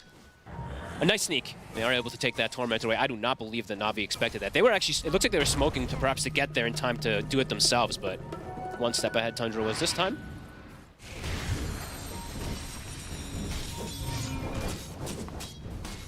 Yeah, perhaps once they've got the Blink Dagger online for 33, Tundra will try and look for that coil into Doom follow-up. Try and catch this anti-mage. He's gonna have Manta by then, though. Like, the steps, it's gonna get harder and harder when he does get these items. They're looking at a setup potential, but the backup's there from Riddies. Drops the Golem onto the two of them. The coil will still be used, but follow-up is just not gonna be there. Supports just are... That's all really they have, right? One of them has to just do this at all times. Either Riddies or Zayas just stick behind, got the juice, and they can probably stop any gank, right? Either one of them, they can stop it just if they get either a disruption play or if they do get that golem to drop. Yeah, for sure. Honestly, any of these heroes sitting behind any of them. A Fisher, a disruption, a golem, a stampede, and a pipe beam pop. There are so many ways to save got the juice. So as long as he's not completely alone, killing this anti-mage seems to be a pretty impossible ordeal for Tundra. Yeah, absolutely. And Riddies, that Glimmer is about to be done too, so he, even when he doesn't have Golem, might potentially have that way to just protect him anyway. Still, of course, the farm continues for Tundra, but we are seeing that gap really start to grow between the anti-mage and the Abaddon, and it's only going to increase, right? It doesn't matter, even though you have this Radiance, keeping up at the pace of a free farm anti-mage, it's pretty impossible as the Abaddon in this role. And overall in this game too, like something I didn't want to point out, I've seen Saksa do this before, but he's opting away from the Blink Dagger. So he's going for more this Solar Crest, buff up his carry kind of build, which, yes, in some games it can be really good, but there's definitely some combos that he's going to be missing out on this game, right? Breaking the coil, tossing someone out of position. So we'll have to see if the build ends up working out for Saksa this time. I'm okay sometimes with the Solar, but I'm just thinking, sometimes maybe jumping in the back line, finding this SD and Warlock could be something that they're going to be missing because he went for this build, so we'll see. Shield Rune at the moment on Niku. They also just got the blink on PMA. Honestly, I think Na'Vi can start to accelerate and look for even more playmaking. I mean, it's a very slow-paced game, but now they have the double aura on the Centaur. Now he's got the blink too to join in. Fair bit of damage. Also, Zayats has, Niku has the Kayayasha now too, with Searing Signet, with the talent, so his damage is through the roof. Yeah. So let's see where they want to go. Yeah, God the Juice will not mind joining any of these fights. Nope. They've got beautiful setup around him to enable this anti-mage to clear up in any of the skirmishes really that go down if it is Na'Vi getting the jump first. Yeah, let's see what route Zayat switched it up, by the way. He was going the Glimmer, now he's going to go the Lens. There's also potential, eventually, for the Aghanims. Sure, it's way later down the lines, but he's playing versus an Abaddon, so it's always that break. If they can find any type of silence or anything, can always be devastating too.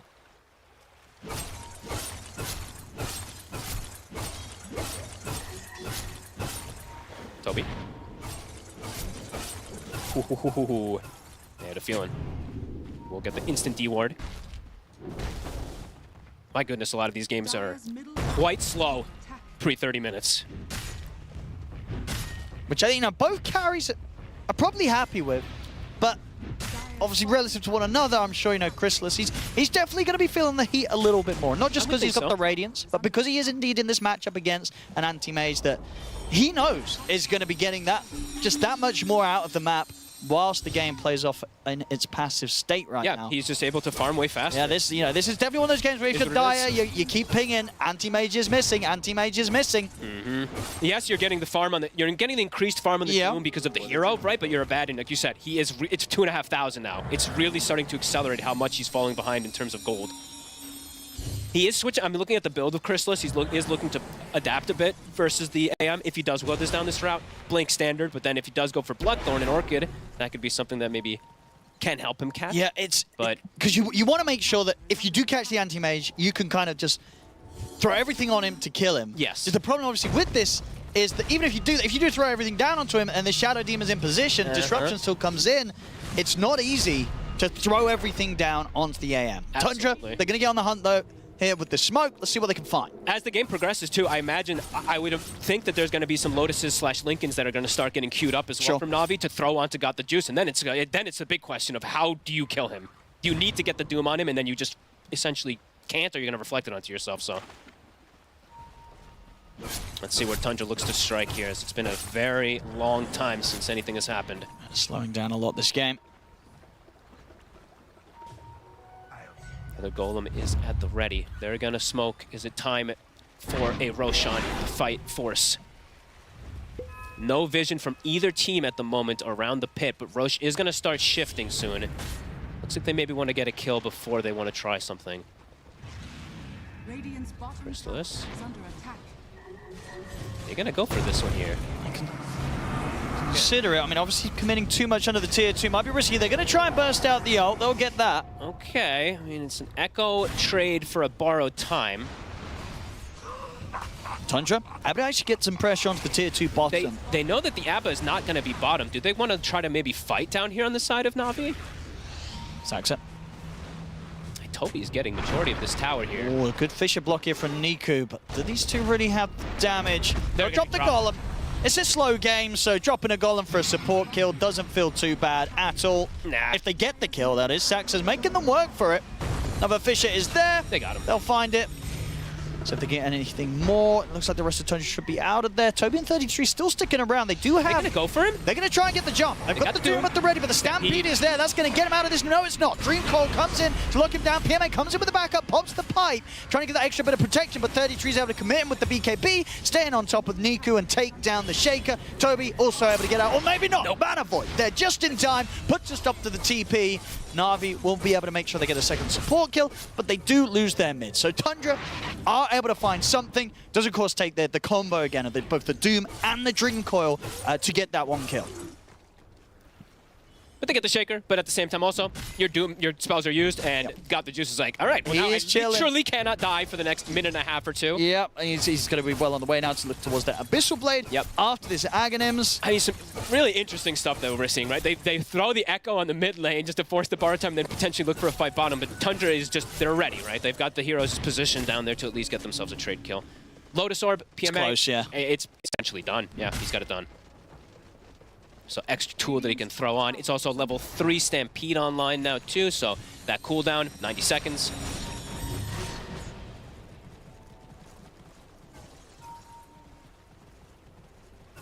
Net worth has stayed super, super close. Yes, but it has been close on the numbers. Yeah, it's just the pace that AM farms a little bit faster than the ABBA, but then the Doom with the Devour and the Midas and all that is where it kind of counteracts. Look at this build. Look at this. Look at this build. That is one of the most disgusting inventories I've ever seen. Hell Midas bots. Merlini would love this, right? The old school Merlini with the bots Midas. Now throw Refresher in there so we can get double Midas, dominate. Dude, I mean, I'm telling you, I think, you know, Hell Midas, that's viable on even heroes that aren't Doom. I'm sure we're going to see other carries, other cores try and go for it. BZM. Can he play himself out of it? Let's have a look. Trying to get the timing. Niku. Very nicely done there. Catches him coming out of the phase shift. And got the juice. Turns up to pick up the kill. Level 20. He's getting quite a bit here. That separation. It did slow down a little bit during that whole situation that happened from the mid to the bottom. But again, now back up to 3K lead over his counterpart. And he's going for aggression, right? He's got the Basher queued up, which I actually like quite a bit. Rather than going for like the butterfly that we used to see this just feels so much better. No, absolutely. Because he knows this game. He just jumps in on a target. Abyssal. And, you know, we talk about sort of all the ways that Na'Vi can kind of get him out of action. Now, when it comes to Tundra, if they're getting jumped, sure, I guess it's kind of with the Decrepify and the shield, but if one of those are getting jumped, it's very hard to save one another if you're Tundra. Saksa getting gone on. Bots coming in, though. Niku could be in trouble. Again. They'll drop the Doom for him. Disruption buys him a bit of time. Chrysalis, he's able to commit forward to try and look to finish off the action. They come in with the Avalanche, but the BKB still going. He's going to be able to get himself out of the fight here, Niku. And now got the juices ready to commit in. Looks to Chrysalis. Chrysalis is out of mana. He's got the borrowed time. But the juice is trying to play around for him, but has to back off as he starts to fall low. Now with the blink forward, Chrysalis is going to try and continue to chase. Avalanche is there, got the juice, has to continue to run. He's lost his teammates. BZM is close. So they've got the juice, should be able to get out at this. No, the coil, it's there. BZM gets the catch upon him. They've killed the anti-mage. 33 getting the triple kill. A massive fight here for Tundra, and they're not done yet. They're looking at PMA. It's pretty tanky on the Centaur. So if they want to continue diving him under the tier 2, he's going to have to pop the Stampede to get out of this one. A Tundra taking out the 4. The BZM still thinking about it, jumping up to the high ground. Won't be able to get it though, but they get that massive kill. They kill the anti-mate. They find him finally, and great way to like kind of sequence thing. Crystal's actually just tanked everything, got completely burned out of mana, but then afterwards he's able to just still fight and hold his ground because everyone else is so healthy. The Shaker gets caught in the front line going for a play. No way to bail him out. A 4K lead. Tundra found the fight that they've been looking for. Yeah, that next round of items able to fly out now. Chrysalis has the Orchid. Got the Orchid, yep. So an extra tool that he can really use versus that anti-mage. Navi shaken up quite a bit there. Niku perhaps having to be a little bit more careful with how aggressive he shows himself. Yeah, they needed him to not get caught at the start of the fight. They are going to try and fight by looks of it here, Navi. So find a kill easily. BZM. Difficult to get much more though. Still don't quite have the anti-mage back in. BZM going in himself, haste rune. The Dream Core's back up. Niku.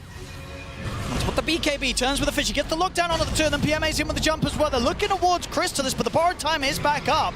So Chrysalis, he's going to be fine.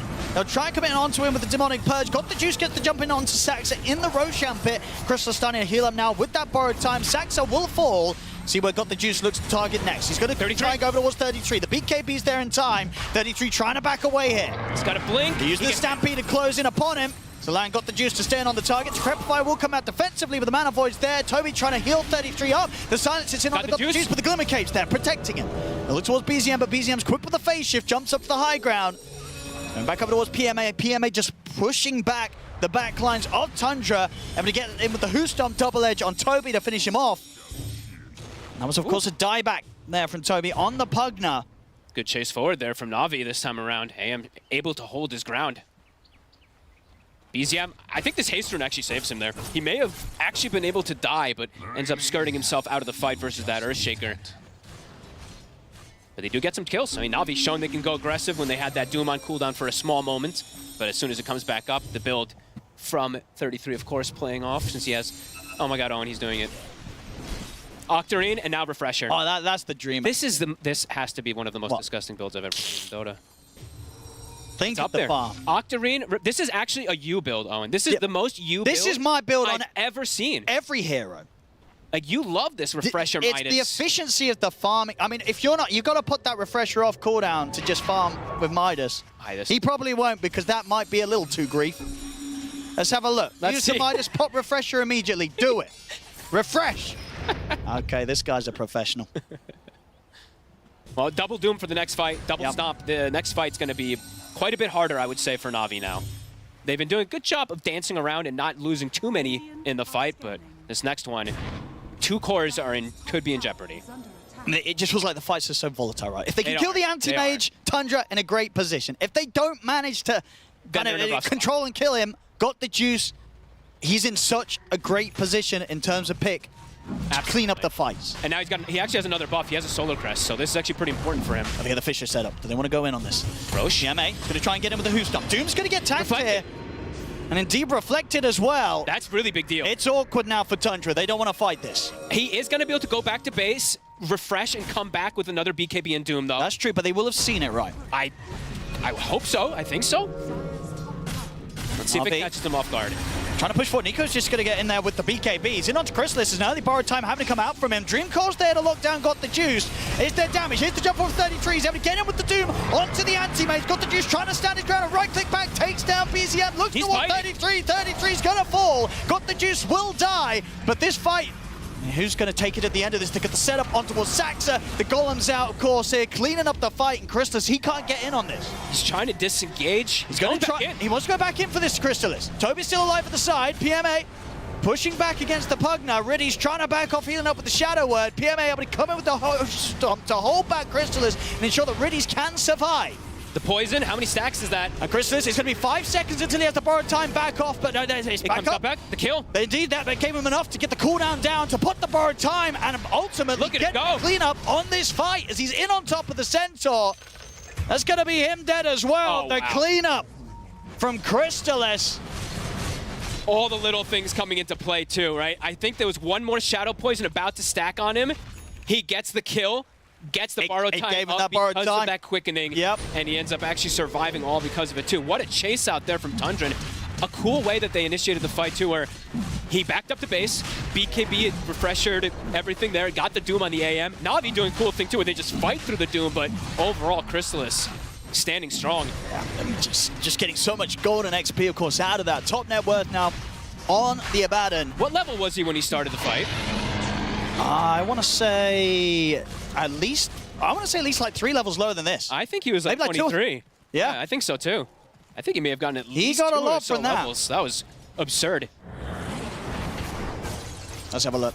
Yeah, level 22. 20? He got 4 levels. Got 4 levels from this. Holy shit. Oh my god.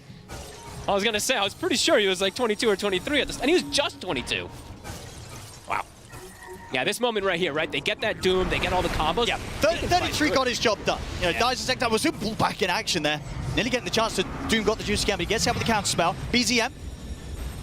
Vicious setup. He's going to get the coil down, but he's just on to Zayats. He's got Aegis. He's got Octarine. They're going to buy time for him. Zayats will still fall, but the rest of Na'Vi, and they're trying to back up. Them onto Niku. BZM. He's just poking at them. PMA, he's in, the Fisher's off the mark. Who Stomp is going to be there. They're going to drop the Doom in, and there's a refresher as well, so 33 is going to be ready with a second one if necessary. Niku's able to back up, though, to the fountain. He'll survive. AM looking for a spot to jump, but he can't. Got the juice, won't be able to find that angle. Tense moments here. Saxa also, I think he just bought these. He has Boots of Travel also, so they have a lot of global threat now on this map. If there's actually a side where they catch the AM, with that, they can double Boots of Travel in and join in and find these kills too now. Kind of cool approach that we see from Tundra, looking to play the map. And Chrysalis, he's ahead of that AM now. Oh, absolutely. After that last team fight. Ridiculous. And he's going to be pretty close to having Abyssal Blade, which is fantastic this game too. Extra mid with that control. He's just going to be able to dive. Niku finds him under the tier 2 tower. They'll put the Stampede. They have to. Oh my god, he almost died. What was that, sub 20 HP from the burn? That was ridiculously close. BZM. Stampede. BZM. He's going to find Riddy's here outside of the base. They're starting to get these solo plays outside the base. This is there in time. Riddy's Should be fine. Avi definitely feeling the pressure here now. Can't really show outside with multiple different heroes with the jump that Tundra has, as we're seeing. 7K lead now. So much pressure. Assuming this not anti-mage. Thinking about it. You want to try for BZM, but he's got this age. Well, PMA's in. It's a solid who's stop here on the Doom. They've got the follow-up as well. They're going to try and burst through Toby. They'll get him, and they'll be able to take out the Aegis from BZM. Chrysalis goes in after the Doom setups there from 33 onto Niku. Chrysalis continue to push forward against PMA. Niku has buyback if they go too far. Got the Juice looking for an angle to get in. He's going to try and make the jump onto Chrysalis, but the Avalanche is there onto the two of them. There's the buyback coming in from Niku. Borrowed time forced out on Chrysalis. He's back up to full HP. He's got the blink. They have to kite him for now. Now with the Stampede, they're going to look to chase. They've got to find something big from this Na'Vi. They get the block off onto Saxa. Got the Juice trying to stay on top of Chrysalis, but the Dream Core's up, holds them back for now, gives Chrysalis the safety to back away. The full combo being dropped down on the Zayats here by 33 and Saxa. Zayats still able to back up with the Shadow Word heal. PMA and got the Juice, get the jump onto 33. Kill. They want to get more though. They wanted to get as much as possible out of that kill because both Dooms were used. So that's what got the Juices like, I can run through this fight and have no threat really, but aren't able to find Chrysalis there. He's able to disengage. 80 seconds. Can they get any more out of the map? Are they able to force anything from 33? Probably not. So he's going to have time to be able to respawn and have those Dooms available again.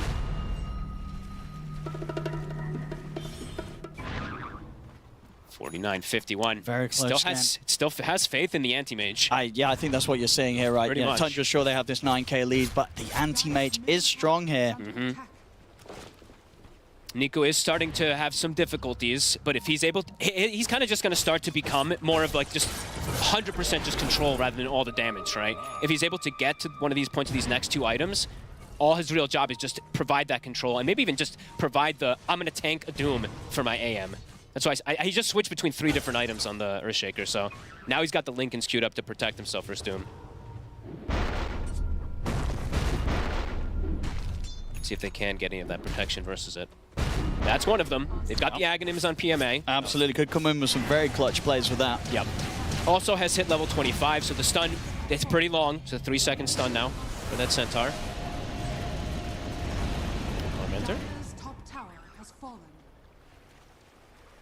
And let's see, take a look at what neutral items, since we haven't really talked actually almost at all about them this game, but I see the tier 4 ones are the ones I usually just wait to mention, is a couple of these Dazoon Blood Rights are out, so big AoEs on the Shaker and the Warlock.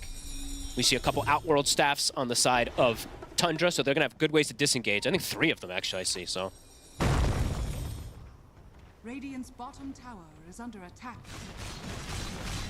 2 on the bottom to fall. Chrysalis getting very close to having the Swift Blink. I mean, he is very devastating. If they get the setup for him to just jump in onto a target, he'll kill most of these heroes. He also he can't really he can't start the fight though. That's the weird thing. It's like he has to be a little careful of how they pop the borrow time early. That's the one thing.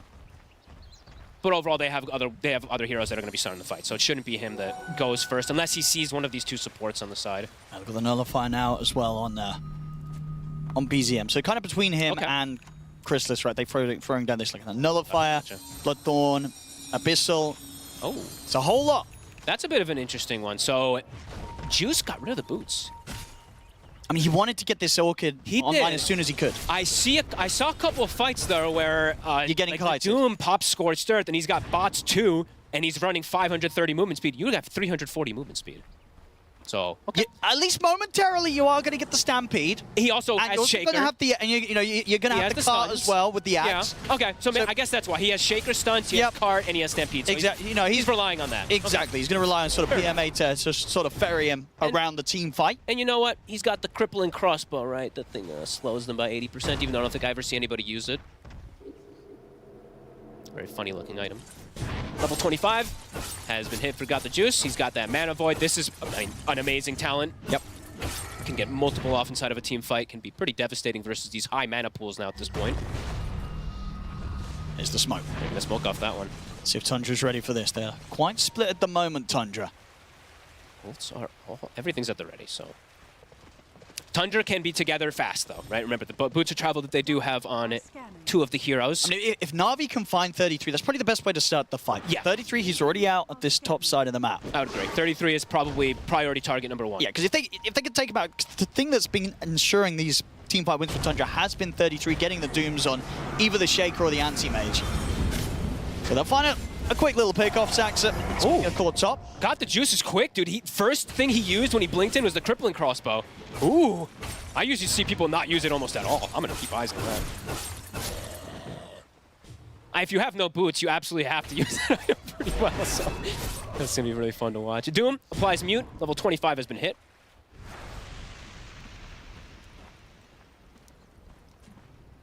Still lost some money as well, of course. 33. I mean, what would you imagine he's going to look to buy up as the next item? Where he's got 5k gold saved up in the bank. They never buy Aghanims. Yeah, we just don't see Ags. But I mean, I always say that, but this could be the game. It could. That's the thing where you give us AM. Yeah, right? exactly. Like, if you get the AM in the coil and then you kind of doom yourself, stay on top of him. This could be the one. I think it feels nice, but indeed, I feel like we see so many games where it feels nice, and the Dooms they prefer pretty much everything else under the sun. Literally anything else. Other than the Aghanims, yeah. So. I think we did see one Ags today, right? Or at least it was queued up in a game. I can't remember if it got finished. I think it did. I don't know. No, it did. I believe it was Amar, right? I want to say. Did play a game earlier today where he got the Ags. Perhaps. There's been a lot of these 50, 60-minute plus games where people have too much gold to know. And in those games, you know, whether you want it or not, the Doom will get the Ags. Yes. 11k lead now for them, but that gold lead doesn't feel as significant as some other ones in some games. I think especially as well, because by the looks of it, you know, when it comes to how the fights play out, they've got the juice. He's going all in on the purchases, right? Where I think, you know, Tundra with that 11k, you're going to see quite a bit of that saved for the buybacks. More than, honestly, they probably actually have, in terms of items, like Na'Vi actually has more spent gold. I'd agree. I think so, right? Than they do, because I actually see 6k, 2k, 6k. Yeah, there's over 15,000 gold reserved on the side of Tundra. So Na'Vi's going all in to have this sort of potential power spike. You know, it should be, you know, got the juice. If he doesn't get doomed. Let's see this fight. BZM. They seem to have an idea of where they're coming from. There's a Fissure under the 2 of them. Blow up the Echo Sound. They take Toby out of the fight. See what they want to go for next. Pretty good start. Immediate buyback from Toby. They should hold back Chrysalis once again. Got the juice, he'll back off for now. PMA going to tank the Doom. Golem dropped here onto the 2 of them. Crystallis, that's the borrowed time, forced out upon him. Got the juice, eyeing up the chance to get in, and now he's ready to look for the jump. Moves in, Abyssal Blade thrown down onto 33. That's 33 gone. Now he can turn over towards Crystallis. And without the borrowed time, Crystallis will not survive. Both cores dead. Buyback comes in straight away from Crystallis. Oh, lots of buybacks. PMA also. That's what they can get done here. Got the juice still pretty much full HP on the Anti-Mage. He'll back out. It's going to be Riddy's left behind.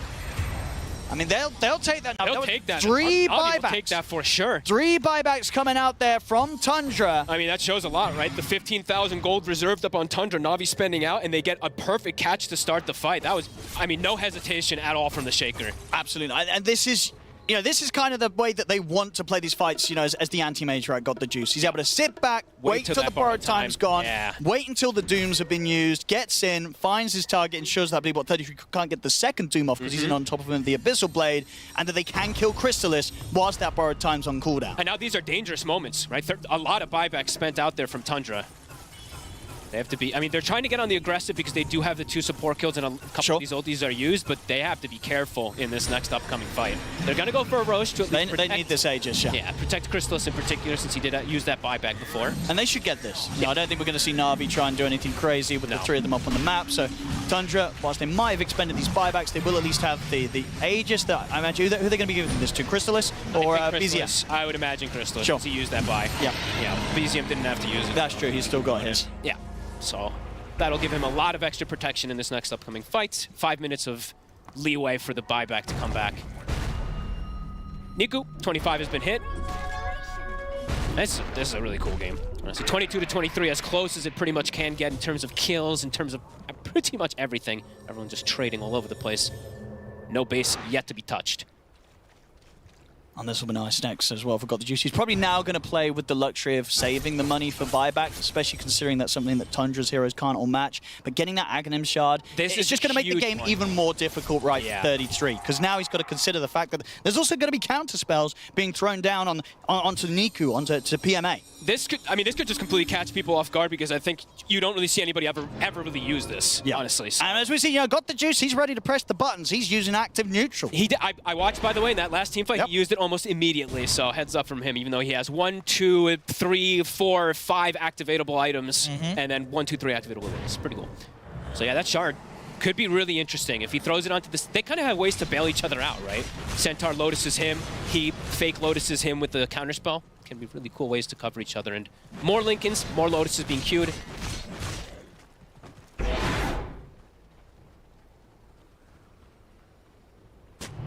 Tundra, whilst they might have this Aegis, they'll probably look to wait out their buyback cooldowns before doing anything too crazy. Yeah, a bit of a farming Aegis. I mean, Na'Vi giving a lot of respect right now, being pretty afraid to go hit anything. Full refresher now for Niku. I mean, this next upcoming fight, if he lands that fissure on BZM +1, he'll kill both with the double Echo Slam. So they have to be careful how close they are to each other. And I say close. There's the blood right? He's got the Dazoon, so it's a got big AoE. AoE.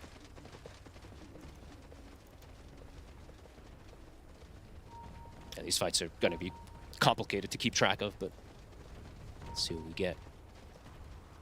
2 minutes, 50 seconds left on this Aegis.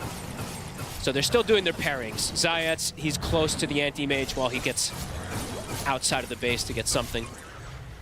He's got the money to get the shard on top of the buyback, but maybe at this point with the sort of slowdown, he's actually kind of like, well, maybe I can prioritize getting the Ag's Blessing and then getting a different item in that slot. Yep. With possibility if he wants to go down that route. BZM, 25 has been hit, one of the biggest ones, of course, for that puck. So can pierce the debuff immunity. He also has an amp damage, too, for the next upcoming fight as well. This could be huge. This will allow a big difference of how they can focus fire some of these targets through those BKBs.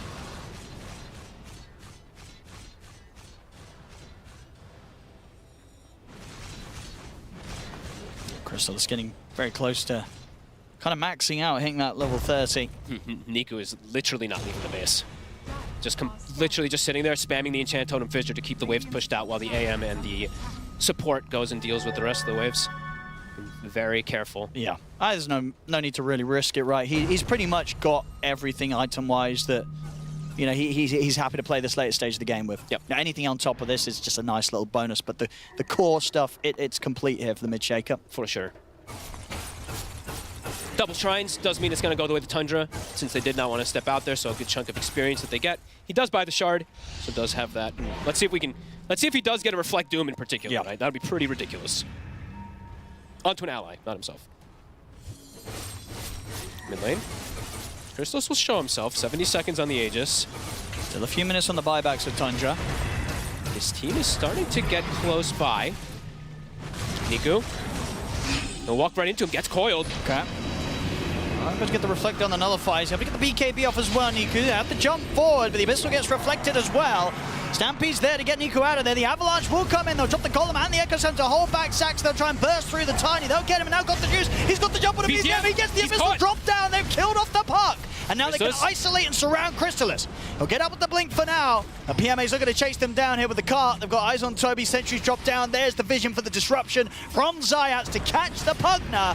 Eon Disc will buy a little bit of safety for Toby, but he will fall as well as Na'Vi prepared there for that fight that Tundra got a little too close to looking for. I mean, these fights are now looking, honestly, very difficult for how I would say how Tundra wants to look to approach them. Niku is a beast. And these Shakers at the late game, that's why so much damage. 80% win rate in this tournament right now. When you get to this point, you can't avoid the stuns. Everyone's getting hit by it. That was a 3-hero double Fissure Echo Slam, if I'm not mistaken. And he caught BZM, the most important one in the back. And it's just a dream setup for an anti-mage. Yeah. I got the juice. He just gets the cleanup.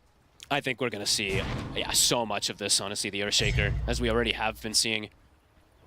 This makes late game team fights just so difficult to approach. Even with an insane amount of survivability, as we see on the side of Tundra, it's just too much control. 60 seconds, no Pugna. Echo Slam back up in 30 seconds. in the mid lane as well, PMA, ready to try and set up to potentially pressure a couple of sets of barracks in. Once Tundra's dead. I mean, they have a double catapult wave kind of coming at the ideal moment for them to get this push going. Mid wave taken out, bottom also taken out. 30 seconds still that they've... Looks like they're safe. Right. Yep. I mean, it is, you know, all the cores are up. They honestly, the ultimates are online again for Tundra. And at the end of the day, you feel that you're winning, right? You feel that you're starting to get this big advantage. You just need to win the fights. You don't need to break the high ground so much. You need to win the next fight convincingly, and that's just probably it could just be the game.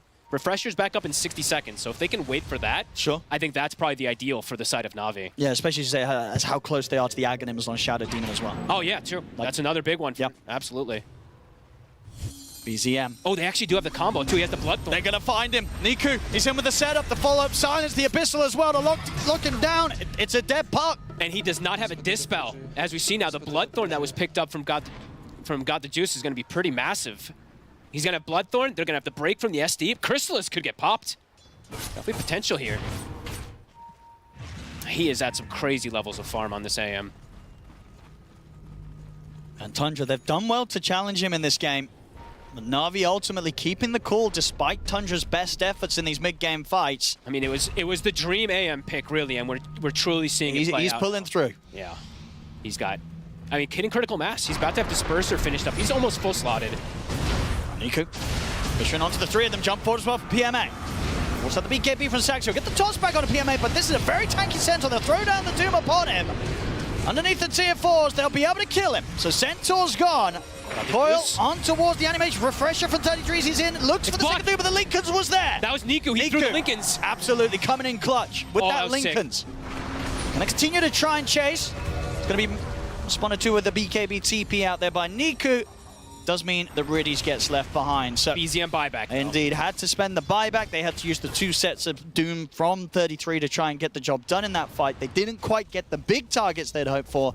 They get something though. They will slow down the game a little bit more. Hold on here and protect that mid set of barracks. They get something, and the potential of Roche respawning actually could be. It's kind of soon. Yeah, it could be really soon. Okay. We'll have to see. They need that for BZM. What a bailout from Niku. I mean, these guys are so good at covering each other this game. Throws out the link. There's so many of them, right? They have Lotus's, Lincolns, Glimmers, Disruptions, everything. He gets the Lincolns before that secondary Doom. Which is, it's got to make you ask, like, it's maybe the Aghanims looking a little bit tempting. I would, right? That's you know what we're saying, All right? these Lincolns, it's so hard to Doom. Maybe you just got to go, well, you know what? I will Doom myself and get him with the AoE. Yeah, now I'm actually, was that Niku's Lincolns or was that the Warlock? That's true. I actually don't even know. I think it was Niku's. I thought it was, I saw him next turn. one. Yeah. Yeah, so. But either way, yeah, just continuing to cover each other nicely. And BZM now, this next fight, he's really important. Like, if he dies and doesn't have they need his coil. He is so important. They need his coil. They've got to get the coil set up. Yeah. So let's see. He goes for an Aeon Disc, so being as defensive as possible. But there's a Shadow Demon, so Aeon Discs sometimes just won't be as valuable either. If he does get the Purge onto him on top of that control, there is no Aeon Disc. That continuous Dispel will be there. Oh, and which 25 are you taking on the Shadow Demon this game? Ooh. Probably the ult cooldown? Or is a couple of disruptions sound kind of nice? Just be too strong, but sure. maybe. I don't know. Either way, we'll see. Eyes of the beholder. Yeah, because both of those talents seem kind of nice. They're both amazing. Yeah. They're two of the better ones. And they're smoking up. Centaur respawning soon. I mean, if they see the puck, if he gets the Purge and they get an Echo Slam, that's it. He's gone. Yeah, he's just gone. So. This will be the one to show. Gonna try and get the setup. Did they get the Echo? They do. They get the combo. He's gone. The break and the silence, leaving no option for Crystallis to get that borrowed time off. Oh, he didn't respect it. Niku, he's in with the BKB. He's managed to close on Saxon. There's the buyback coming in from Crystallis. Wants to try and get back into the fight. Crystallis jumps forward, looking towards Niku. Niku turns with the fish, holding about 33. They're looking to got the juice. They'll get the Abyssal Blade down upon him as well as the Dream Coil. Defensive disruption comes out from Zayas. PMA continues to jump forward to hold back 33. Gives the space for got the juice to be able to blink out of the fight safely. Tundra, they still want to try and chase forward. Avalanche onto Riddies, he'll drop the Golem down, keeping Saxa held back. Got the juice assessing the situation from the high ground. Riddies will be left behind. Na'Vi, they'll now look to continue to retreat. BZM, Zayas with the chase. Niku, spot the refresher. Trying to get the follow-up combo in onto the puck, but Christus and 33, they're in to jump forward onto Niku. Get the echo off. BZM is solo with the heels coming in from Toby, and the Force, they'll keep him alive. BZM will live. PMA trying to stand on top of Christus. That's the borrowed time gone. The anti-mage survives. Niku back in with the combo to finish off Toby. What the hell? And he's not done yet. They may be looking for more here. Sax has got to be careful. How did he got put in the cart at what, 100 HP and survives? That's the jump. Avalanche to hold back Niku, but the Fissure, it's there. They're going to get themselves another one here, Na'Vi, locking down Saxa. The fight, it's Na'Vi's. I thought that Na'Vi was going to lose another 2 heroes there, but ends up bailing each other out with, I guess, on Lincoln's a disruption, and then I guess the cart gets the AM out. It's just so much save potential between them. Wow. It's an absolute nightmare for Tundra to try and get the spells onto this anti-mage. Just to get the control and everything, and they're not, like, no one's really doing too much damage on the side of Tundra, as you see there. They can't really hit. It's just Chrysalis. I mean, it went away there, but you saw it's just Chrysalis doing any damage. And we're going to get to see it. 33 will have the Agonists for the next fight. All right. I'll be interested to see if this does make a difference or if it really doesn't matter at all. But you've got to imagine that having that AoE Doom that you can play with around yourself will give a much better chance of actually catching heroes within it. Yeah, well, we'll have to say. Yeah. It's going to help also because the other thing that he can do, right, is get close to the Centaur and prevent maybe exactly the save coming in too, right? So we'll see if he can. I think that this Axe might give them a chance here, Tundra. There it is. 33's got it. Juice with this Aegis, getting the push going. Chrysalis just has to be so careful of how he shows himself now. Yeah, the break, the silence, it can just... It's the end of it. It is. He has BKB, he has Refresher, but can just get popped. The Dream Coil. It's a buyback. Still 4 minutes of the Aegis, of course, on this anti-mage. The top rank's gone. Now over towards the mid. They get the jump on him. He put the borrowed time to run away. Yeah, he knows. He's like, oh god, if I get stunned once, he almost immediately has to pop it. Let's have the Refresher if he needs to use it. Has 60 seconds. Na'Vi's surely going to stick around. They feel so strong right now. Refresher shard on the Centaur. Aegis on the anti-mage. Na'Vi. Back. Toss back on and got the juice, but he's quickly out with the blink. Happy to stay onto the mid-barracks here. Can Tundra push him off? They've got everybody alive. Na'Vi continue to poke and prod. The mid. Backs up. The toss back into the AoE Doom. They managed to catch PMA. They're throwing everything down onto the Centaur. PMA trying to get away, but the AoE Doom allows them to kill him off. Looks pretty good. So going to try and move forward for more, but Chrysalis is in on top of them with the Abyssal Blade. The Saxa Avalanche comes in as well. Defensive disruption there from Science. Chrysalis, he's got the borrowed time back up. They're able to kill off Niku, and now look towards the anti-mage. That's the Aegis gone. On got the juice. PMA and Niku both coming in with the buyback. The Golem continues to push Niku in with the stab. Look at the BZM. Has to back off again as soon as the Doom comes out for 33. Got the juice. Saxa will catch it. Here we do. They got anything else to follow up after the Doom, though. Disruption comes in again from Sides, keeping him safe, allowing got the juice to get the BKB off. They'll now look towards Chrysalis, caught outside, and with the borrowed time on cooldown, Chrysalis is in trouble. He's going to likely fall if they got anything else to save him. He's able to get the blink off in the final moments. He will get back to the fountain, but of course the damage has been done. Na'Vi have got the Mega Creeps up against Tundra. BZM on the BZM, who stopped forward from PMA. BZM, he'll get blown up by the Mana Void. No buyback available on him. Na'Vi closing up the game here. Look at the ultra kill for Got the Juice. He's looking for that rampage. Over to 33. Got the Juice. Can he get the rampage? No. Science. That's a report and a kick. But Na'Vi, they've done it. This game looking very, very well done around this anti-mage. They had the potential with the draft. Tundra, they definitely gave them a challenge, but Na'Vi able to pull through and ensure that Got the Juice would be able to carry the game home. Super fun game to watch, honestly. There was some really clutch little plays coming in. Zayats, some disruptions, extra little saves that they do. At the end there, we get to see the fun interaction, which I actually didn't get to see it much throughout the game because they amped in that BKB, but when you get disrupted, even if you come out versus that AoE Doom, you can get the BKB off. You get a frame to get that BKB off. So able to survive. I think he was fine anyway, but wow. That was a sick game, honestly. Just so many saves. Yeah, they picked the anti-mage in prime position. And I said, it was a close game. This was a very exciting game. Tundra giving them quite the challenge. And I feel like I would have asked some of these Doom players, why not the Ags a little earlier? Is it just... I mean, there's a lot of ways to play around it, right? Yeah, like perhaps if it, but there's a lot of ways to play around the single target. Absolutely, absolutely. Sometimes they just don't like to have it, though, because like the 4 stabs and all this, it can just full out counter a 4,000 gold item. But yeah, we saw the effect of it a bit. Because it looked kind of good in that last fight. It's like, all right, they're getting some kills. They definitely did. They got that jump onto PMA, but yeah, Na'Vi, the team fight really, just such great team fight execution across the majority of this game. But wow, this was one of the closer ones, I would say, in terms of like mid game where like the net worth and all that was looking, where Tundra had net worth lead, but Na'Vi actually had probably the advantage even versus that. Yeah, no, looks like coming into the game 2. I mean, you now got to respect, right? If you're against Navi, honestly, if you're against any of these teams, right? Because Anti-Mage is definitely a hero that any of the carries here at this tournament would be very happy to play.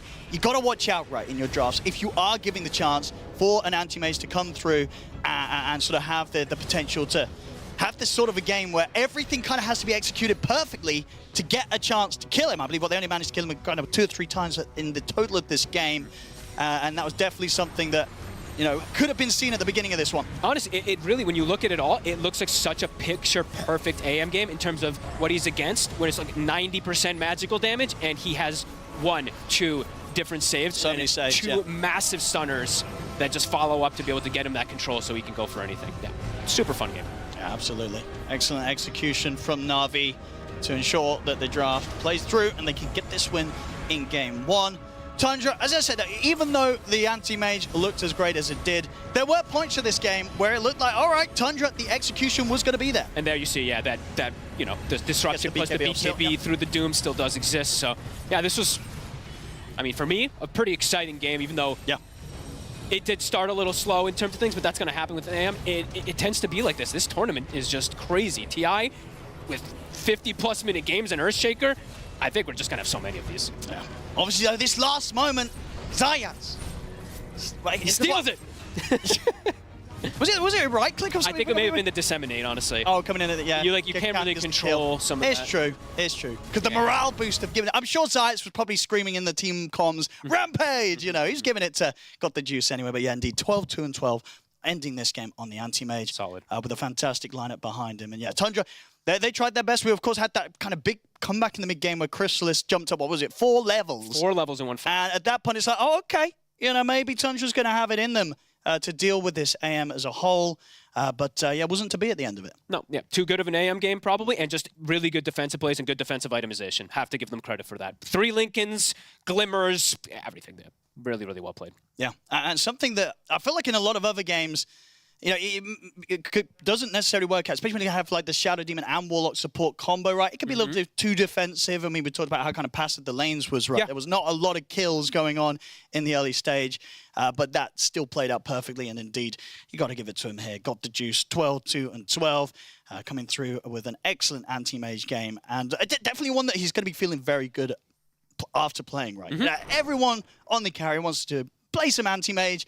And when you're able to close it up like that, you feel pretty good. You feel pretty good. Yeah, definitely. There we go, ladies and gentlemen. That was game 1 done and dusted. Na'Vi able to take the first victory against Tundra.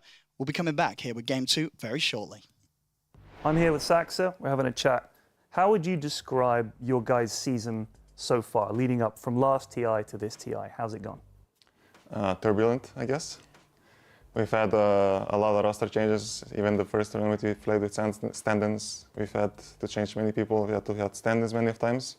Also this TI. Also this TI, unfortunately. But we've kind of had a successful season, I guess. We've won 3 tournaments. We've got the top place, second place a bunch, third place 2. So I would say overall it was a successful season, but a bit messy.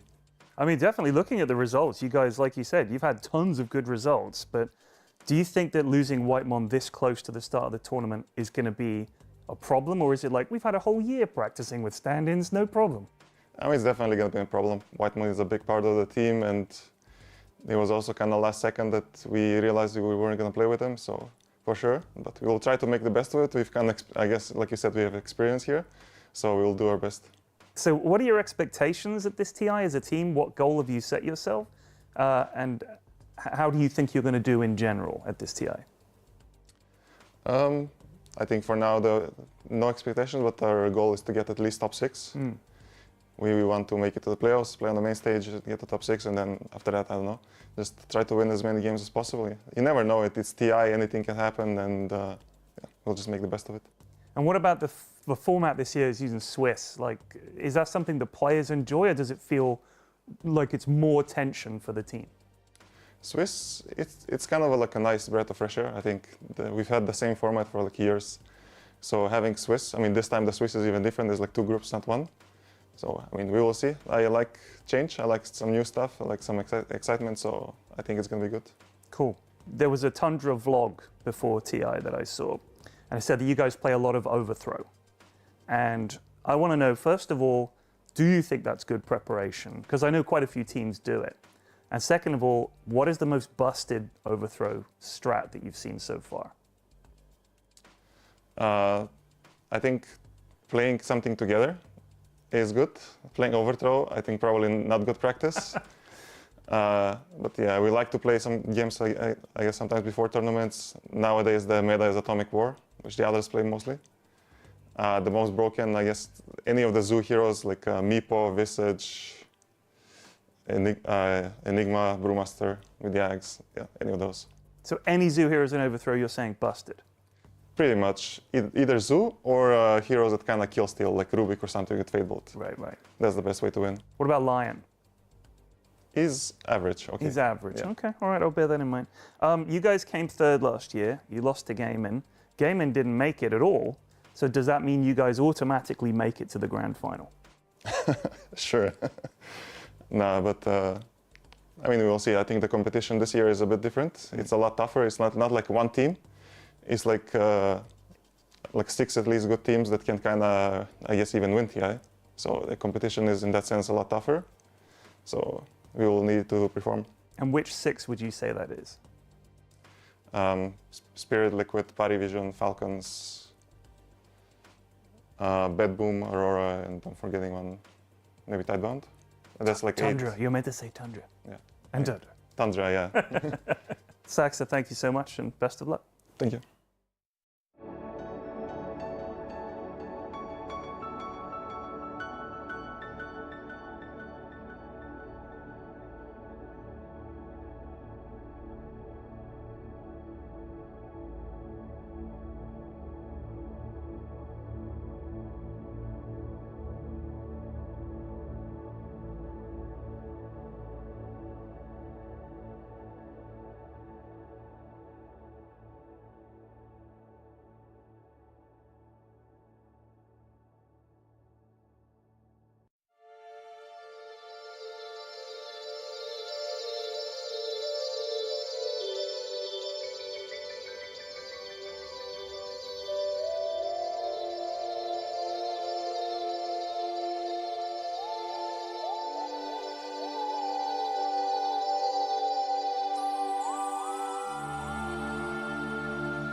Welcome back, ladies and gentlemen, to the road to the international. I'm ODPixel here with Fogged, and we're getting ready for our second game here between Tundra and Na'Vi. I do believe the draft has just started, so we'll be able to get it on your screens very shortly. Fogged, game one, quite a long one. Another one that's kind of around, I think it did reach, in fact, the 60 minutes. We've had a lot of them so far in the road to the international playoffs. Na'Vi, of course, were able to close it up. They did it around this anti-mage lineup that did look very good in the draft. Tundra, though, they gave them a good fight. They did. They did, but you know what? I think a lot of these games that I'm watching, if I see a game going to 50 minutes and there's an Earthshaker on one side, I think I'm going to be favoring that Earthshaker team. Sure, almost every single fantastic, time. yeah. It's unreal. It really is just so crazy how much it scales. This refresher build, yeah. It's crazy damage, crazy control, gives you pretty much everything that you want, so it's going to get banned out. Tundra, they agree. They're like, okay, we banned out Disruptor Undying in the last game to be able to make Na'Vi uncomfortable. Sure. But they didn't look too uncomfortable, so they'll worry more about a better hero overall, just one that's strong in the meta. They're actually banning both. I can respect that. That's actually interesting. Especially when you see how well that they were able to play with and around the anti-mage. And I'm sure you can draft in a manner that makes the anti-mage pick unappealing, but you know, maybe that's some sort of extra step that they don't want to do. But now you're actually just going, okay, Na'Vi, you guys are going to get these. You're going to get one of these disruptors or your Undyings or your playstyle that you like to play around too. Maybe Tundra just feels like that they are worried about late game versus Na'Vi if they're able to get those other heroes, these two, the Shaker and the AM, but can feel like they can handle it otherwise. This is interesting. Let's have a look. As you say, Na'Vi, they've definitely got quite the choice here. Yeah, sometimes in terms of their specialities. It's definitely not the most confidence that I would say that you see when a team loses to two heroes and they ban both, right? Sometimes you just ban one, and then you kind of pivot and adapt a little bit, but taking out both, it can sometimes be a bit of an overreaction, but we'll see.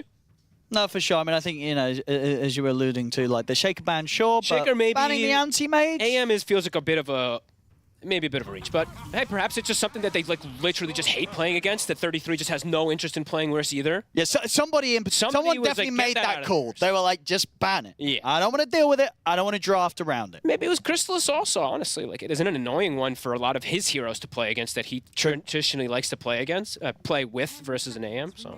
And there's that Disruptor, like we said. They love Disruptor. It's like their absolute favorite hero.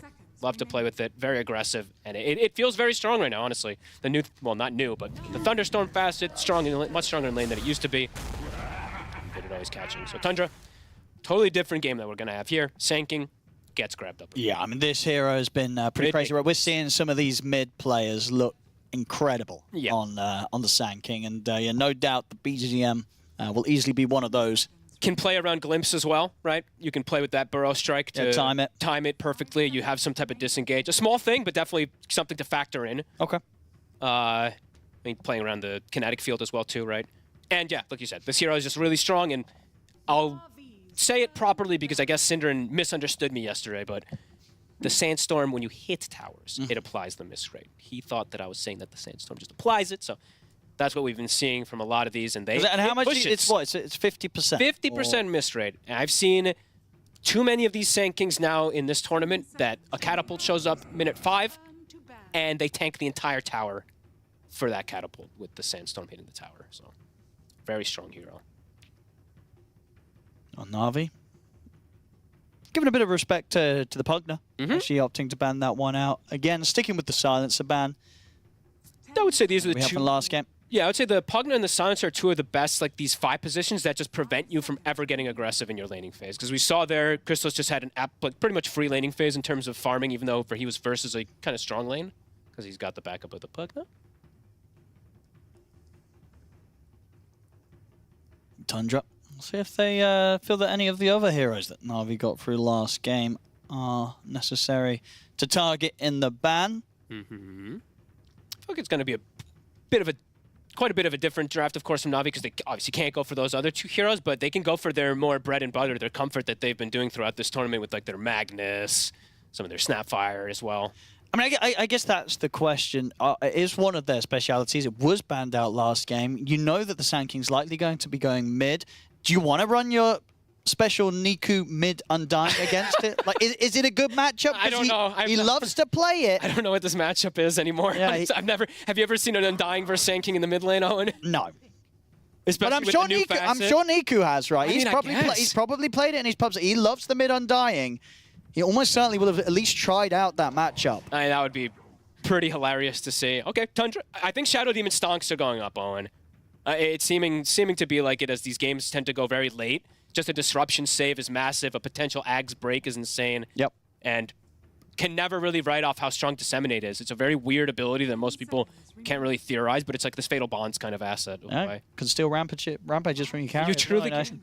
Look at that win rate, too. 71%. Super. That's pretty good. Yeah. That is definitely something to take notes of. And a save. Right. Always have to say, a save versus the Disruptor. And imagine because this will be Toby's hero, right? Yeah, very, very. And as we've seen with the play style that they've liked to have him on, they like him being on these saving spots. Well, I say that, but SD is usually a 4 position. I guess they can swap the lane, but maybe you're right. Maybe it's just gonna be Saxon. We'll get something else for Toby then. It tends to just be that 4 because you can just play so well around the stacking, and as a 5, I think Miposhka's like the only 5 Shadow Demon that I have faith in. Sure. Personally, but maybe. Na'Vi. Do they want to try and secure that hot pick in the mid? Yeah. Let's have a look. Do they want to get an information hero that gathers, get some vision in the backlines? Do they want to get a backline jumper to get the SD? Because something I did see in that last game in particular, they had the puck in the tiny, but Zayas was actually, the supports were getting their spells off for sure. So they'll go the Magnus. This is, they're, like I said, bread and butter. Do absolutely love playing this one. And it will guarantee them a hell of a lot of team fight already. Not a great win rate. Not the best one, that's for sure. Which is, as I like to play a bit of Magnus, but I do feel with this hero, you can have good games, but you will still lose. Sure. I don't know what it is about it. You get the chance, these cool RPGs, you get to do all the cool plays, but then somehow it ends up being your throne falling. Well, I will say one thing though, Owen, is for this team, it's a big flex pick. They played as 4 position too, so Zayats will play that with. We're seeing his record as well on it has been. It's been positive, which has gone against the majority of the results that we've had on this hero. So 2-1 on the support. Okay, they'll go for the Doom. Also, very comfort pick for them. Do they play this more as the carry then? Yeah, they are. They were the original. They were like the original inventors. Then they got the Juice Doom, the Radiance, the Harpoon kind of build that he. I want to say he invented it, but I'm not sure. But pretty sure though. Maybe there was one other pub guy that did it first, but I remember him like 2 years ago that had done it the first time. Again though, flexible, right? It could still be off lane too. It could. So. And sure, it's like we've seen Zayats be the one that has played the Magnus, but it doesn't mean that the Magnus might not still be in another position. Yeah, I mean, if honestly, I wouldn't even put it past Zayats playing the 4 Doom as he's done in the past. He did as well, yeah. He used to play a lot of 4 right. Doom, so I think there's definitely some flexibility, but I would be surprised if it's a support Doom. Very surprised. And they'll take the Undying for themselves, Tundra. Huh. And it's an interesting one. Is this going to be the 33 Undying on the off lane? Like, is this your lane duo, or do you think this is your support duo? 10 seconds remaining. This does not feel like a 33 hero. Okay. Unless he builds a Dominator on it. I wish you could. Yeah.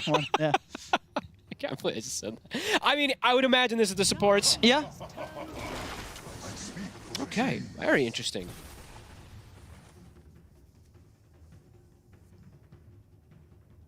Okay. I mean, that looks like the safe lane, right? Undying NP. Yeah, I think you're going to want to have Chrysalis on this MP. Yeah. I don't think that you're not doing anything crazy where you move him into support. And that does make it very hard for them to get aggressive onto this lane at all. With an Undying, you're playing versus what you would imagine, what you think is probably going to be a Magnus Doom. Yeah. Looks like it should be a pretty free time for the Ancient Nature's Prophet. And you have now it's double saves, right? So now they've got an SD Disruption and they've got the Grab Ally, whatever, Sunsfan likes to call it, Entomb.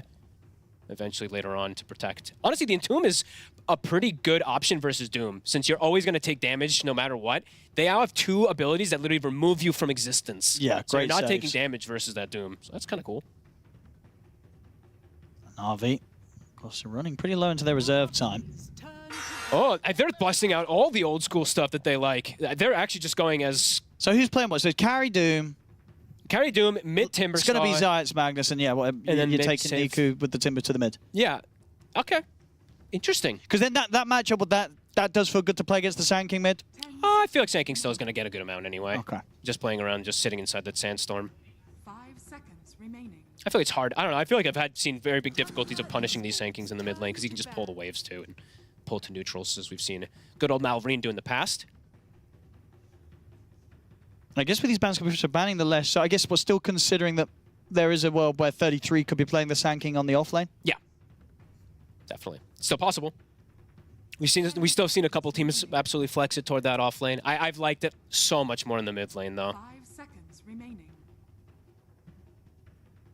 But he definitely was one of those original also inventors. The Venge ban. Oh. That. It's a very Na'Vi, you know, they're targeting Na'Vi, and this Na'Vi has a very specific way that they do like to draft. Because that would have been, what, the Venge offlane? You think this is Tundra looking at the offlane bans? Yeah. Pretty sure, at least. Yeah, they've done. Yeah. I'm pretty sure I saw it earlier. Was it today?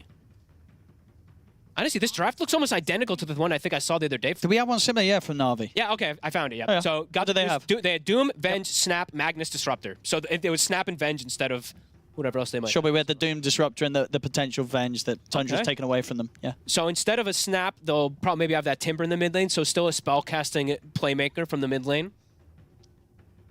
Okay, cool. And so I guess you're looking for some sort of saving offlane. I mean, honestly, after game 1 as well, can you actually go with the Centaur again? Now, getting on top of the Nature's Prophet sounds pretty nasty, right? Pot Stampede, easy setup for the Doom. Or does it? Undying is very, like, the lane is a bit annoying, I guess, in a way. Where a bit annoying, but you can maybe actually, yeah, maybe. They'll target Primal. I think that's a better ban. That used to be one of the best kind of through all the game versus Nature's Prophet. And that is definitely a Na'Vi hero.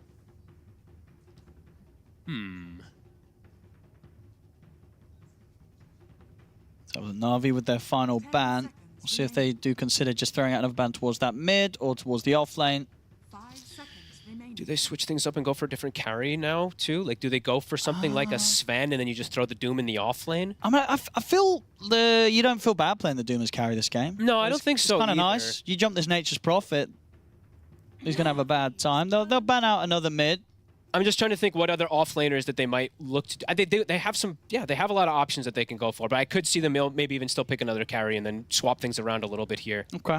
Zayats is talking a lot. See what the option is going to be here. 10 seconds. How is the actually? There's not that much stuns. Is there a Morphling in the pool? Okay, so they are doing a bit just of Core Magnus. All right. So Core Magnus. Zayat's playing the Shadow Shaman. Okay. Tundra. Both teams, I would say, were pretty limited on disables. Like looking out actually at Navi's lineup. Yeah. Like, how did they catch people? Is Glimpse, sure, they had ways to pull them in and skewer. They had great way distance catching, but control limited. Tundra also a bit of limited control. It's just really Sanking right now. So they're going to... So, because I think, Na'Vi with these bans, they definitely feel that at least picking the Timber is, I think in their mind, they feel that that's probably pushed the Sand King away from mid, so Tundra's going to get something else mid. But I think, as you said, there's definitely still a chance that Tundra will still play the Sand King mid. Yeah. And, with that Bristle pick, I think they will, right? They're just going to keep the Sand King mid, despite the fact that Na'Vi definitely, as I say, felt that they probably pushed it away. They hadn't. Unless there's going to be some mid-bristle, which we have seen actually as well from BZM in the past. True. So it could actually be bringing out, they could actually be bringing out the mid-bristle. They've done it previous tournaments. I would imagine it's the offlane bristle, but they're talking about it. They're seeing what they think is better. I mean, what is better? I mean, my thing is just that there's a shaman in the game, so eventually the 15 talent's going to be hitting. So I don't know if you really want to prioritize your mid laner as a bristle when you're going to get broken. So yeah, it's going to be the 33 bristle, and BZM is still going to stick with taking the Sand King to the mid. The other thing is, too, is if you're going to be putting the bristle as a high priority, you're playing versus Doom, Timber, and a built-in break on a shaman, right? So I feel like this is the better option. You put the bristle as the sacked hero, and you prioritize your Sand King and your NP to scale as much as possible. All right. So overall, what do you make of this? It does feel like that Na'Vi... I like their draft. Kind of got, what Na'Vi has been doing well with, right? I think their lineup. Navi's, honestly. Like Tundra, they got a lot of Tundra in particular, of course, but Na'Vi literally got everything that they love. It's their bread and butter on the absolute scale. Zayats even was one of the first ones before Shaman became literally the meta. Oh, he was picking it. Yeah, he was picking it all the time. And now, it's just Shaman kind of better than ever. Feels very good to play as the sport. And has already got some of the answers to some of these courses. You say, finishing with that bristle. What do you think they were going for with the bristle? Like, what does this sort of provide for them? Just someone to soak spells. And that's probably just the front line. Yeah, just front line guy. Just get information, let the Prophet know, and he's going to provide a good amount of minus armor and all this type of thing too. So, I think I don't know. Navi's looks really good. If they can execute it, it looks really, really strong again. I mean, obviously the one thing that Tundra will have this game, which is kind of what Na'Vi had last game, right, is that Tundra this time are the ones with the saves. Yes. They have this Undying, they have this SD. So a lot of ways to keep the Nature's Prophet alive in these sort of situations. And, you know, BZM on the Sand King, we've seen many times this tournament, Sand King popping off from this mid lane. And BZM himself as a player been popping off from the mid lane in some of the tougher games that Tundra has had. So big things could come out from that mid. But it's going to be interesting to see if Na'Vi kind of cause issues for him in the mid lane. Because I said with the draft from Na'Vi, it seemed like Na'Vi were like, there's no way he's going to want to play mid against this Timber. They felt that they pushed him out of it. BZM said, no, I don't mind. I'll still play at mid. We'll have to see. I haven't seen the Sand King versus Timber matchup now with this new facet, with the Sand King facet, and with all these things being changed up. So let's see how that matchup ends up actually going here for Niku. As Na'Vi getting absolutely everything they want. But I will say Tundra, they did get more early game as well, I would say, this time around than last time. Just having the Undying and the Shadow Demon and Crystallis being able to join fights with Nature's Prophet early. Probably some stronger early game, but Navi's is really strong. Constant ways to fight. Because if Niku does get a good start to this, isn't it pretty difficult for Tundra to kill a Timbersaw? I'm thinking the same gets thing. ahead? I'm thinking the exact same thing. That's why, what were the last two bans? I was going to mention this actually. From Tundra and RV? From Tundra. Do you remember? What were they banning out? They were banning out... Oh, wait, why did I say from Na'Vi? My bad. So the last two bans from Na'Vi, they were banning out the mids. They banned out the Leshrac and the Quap. And that's two massive spell... Thank you, that's reminding me. The two massive spell damage nukers that they're kind of lacking right now versus the Timbersaw potential in the later stages of the game, right? Like, early game right now, their damage can be pretty slow to ramp up. So this Timber could absolutely become pretty unkillable. Like, Lesh and Quap are the two highest overall damage dealers in terms of that case, so... Oh, we have a unfortunate pause here. Is this a dead Undying? I think so, right? I think so. These three heroes should be able to get him. They use the Thunder... yeah, I think should be dead, right? Yeah, does look like it. He's going to get a 3-man decay and live. I mean, that is the thing. He's going to have the big decay and have a few stick charges, obviously, once they throw this down. Let's see where he goes. No, he's dead. Do they not skill the... They skill the Shackles, we got Sprouted.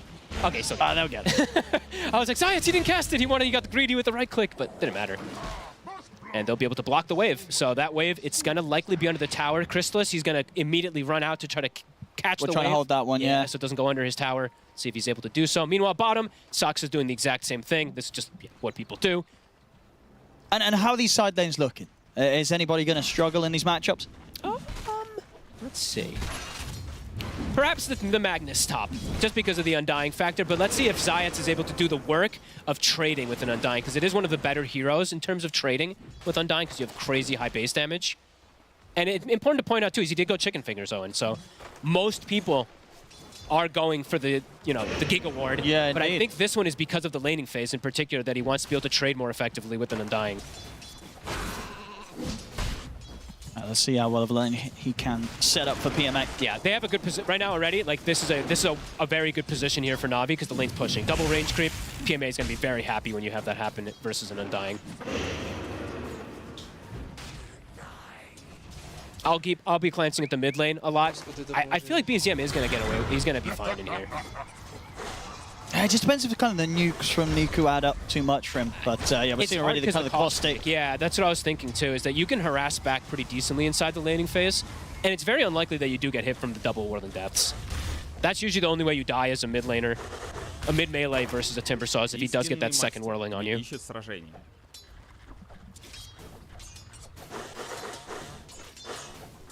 Bottom lane. So far on the CS, 6-1 on Bristle. They're going aggro. They didn't have enough damage to kill him. It's a lot of quill sprays there in return, so they have to be a bit careful. Hey, got the juice. The damage. He's just gets the stick charges, but he's dead. 6 stacks. Oof. Got to be a bit more careful about how they go about trying to take down the Bristle. 33 survives. They didn't really have to go for that either. They're farming fine. I guess someone made the call that they could try for it, maybe Riddies, and yeah, just not doing the numbers right. Zayats. They'll get the courier, but they'll almost certainly get his life. Yeah, I think this is what Tundra's looking to do in this game, is just have much stronger lanes in particular. Actually have kill threats as well, too, as we see off top. Lane for PMA. Still in a very good position, especially because the Tombstone is actually going to push it out even more. As we see it, I think it got onto 2 of the creeps, too. So it should push forward for him. but getting themselves kills. Okay, it's actually, so, yeah, interesting to say, Niku's actually the one cutting the wave, or attempting to drag the wave away from the Sanking. He doesn't want to sit in the Sandstorm. And BZM going to throw him a high five because he actually caught the wave himself.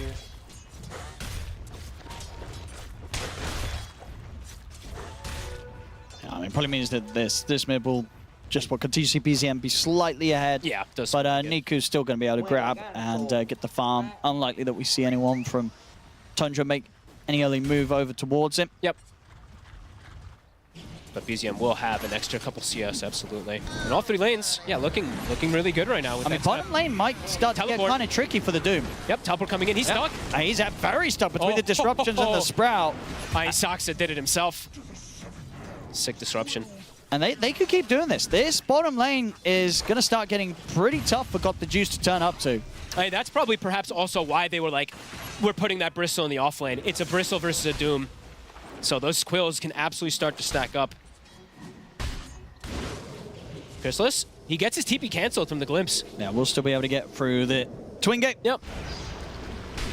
Top. Trying to go for Toby. We'll get one more decay off. PMA now potentially in trouble also. Chrysalis is in with the backup, and with the Tombstone down, Na'Vi have got to run. They're actually both going down. He's dead, and indeed with the zombies building up against PMA. And we got the stick charges, but the decay is there. That's a rough one. Both of these side lanes getting hit pretty hard. I mean, absolute disaster. Going for the solo kill onto the Undying, and he kills you both. Whew.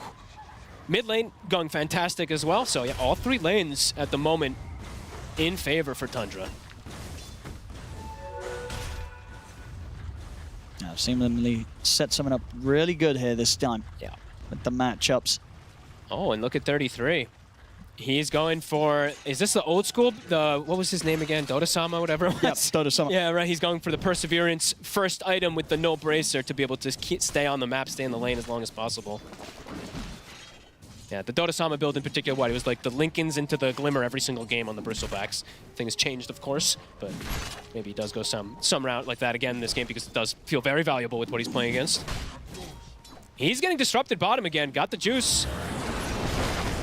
They're going to go straight for him. Sprouts down. The stick charges to keep him alive. It does have a Lotus and a Tango at the ready as well, so this time we'll survive. He's not getting much out of this lane, Owen. That's not easy. He's... Okay, he'll be able to get himself out of this one. Missing out on another full wave, though. Catapult will hit the tower as well. And next time... Mid lane. They're getting to get the kill. So Na'Vi able to put the pressure on there. Whilst the side lanes do continue to suffer. I mean, top lane PMA's got to be careful. That's probably going to be what they have to do is just play around Niku since he's got the Chakram, he's got this level 6. He has good kill threat on, honestly, on all 3 core zone. And because this is the thing, right? Next time round that sort of dive happens down bottom, if Niku is in position to TP and clean up, he can turn up and punish. Absolutely. He's probably the one to look at for this early game now that these other lanes have gone a bit disastrously. And yeah, he has great kill threat on all these cores, so if he can close the gap with that Chakram, it's very threatening.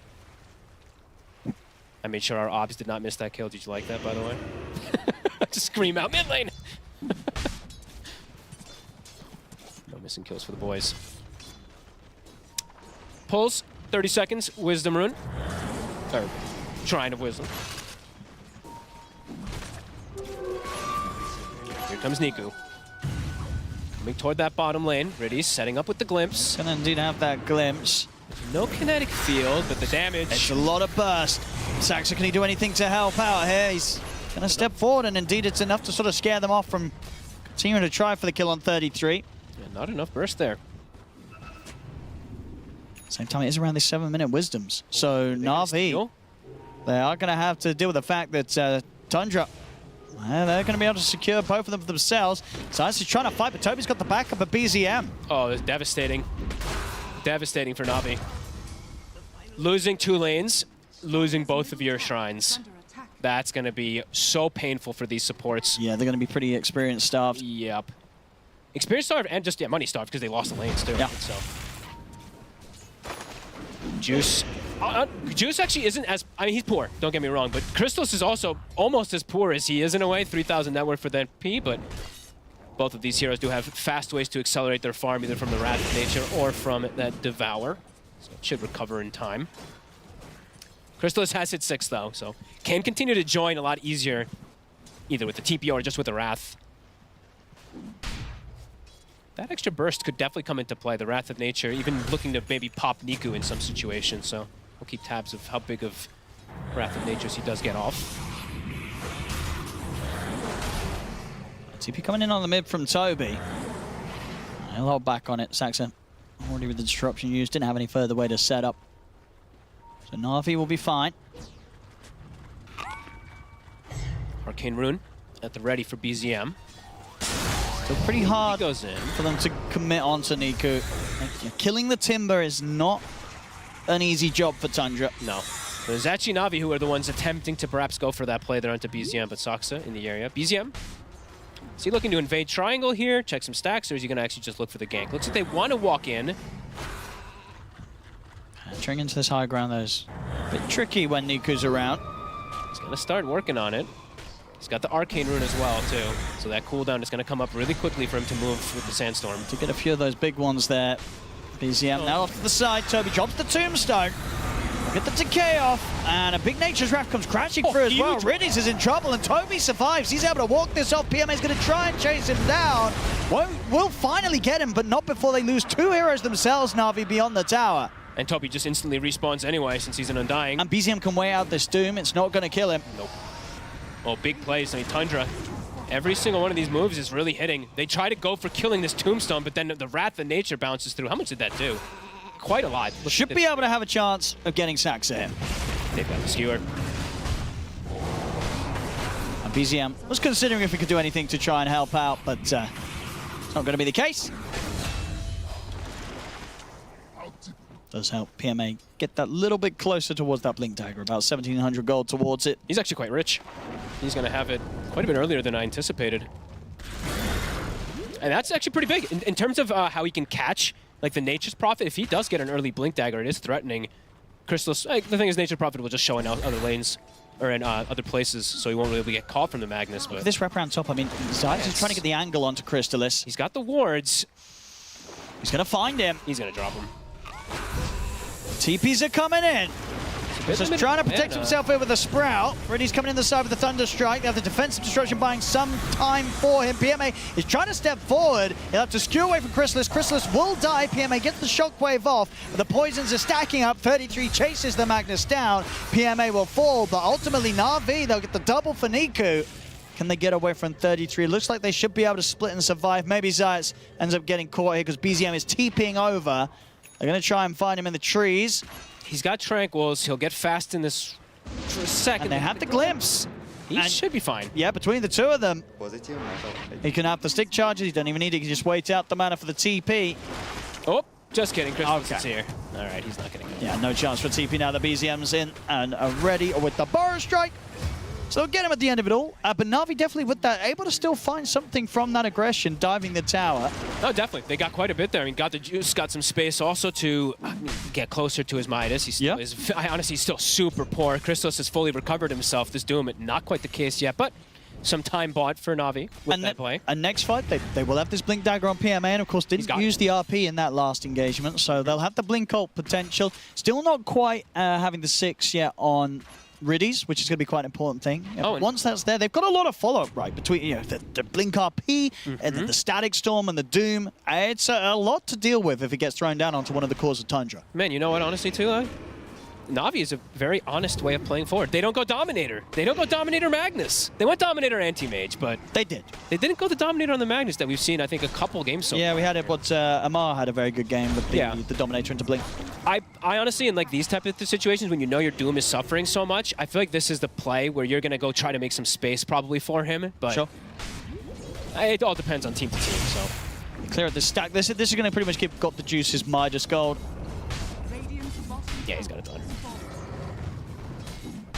Do they want to go smoke up and look for a play? Because 6 has also been hit now in Riddies, so they have the full combo to follow up PMA's Blink Initiation. Not really the healthiest, though. PMA is less than half HP, and Juice has nothing, so maybe they have to wait, heal up, and then potentially look for it there. Got the Juice gets spotted by this ward for a second there, and he shows 200 HP. I don't know if they're going to make a move on him, but he did show under that ward on the far left with 200 health. there's one thing they've definitely got going right, you know, with Niku in a good spot on the Timber. He could probably feel pretty safe walking out on the map in most places, right? Yes, absolutely. At this point, unless they have the Sand King, he's pretty safe on Niku. They'll find him here in the trees. Another kill here for BZM. 3-1 and 2 so far. Double 10. Keeping himself matched up versus Niku in terms of net worth and experience with these rotations. Yeah, I think BZM just, the only way they kill the Timber Saw is if BZM's there right now. Yeah, they he need gets that damage. epicenter. Yep. Niku. And PMA's making his way down.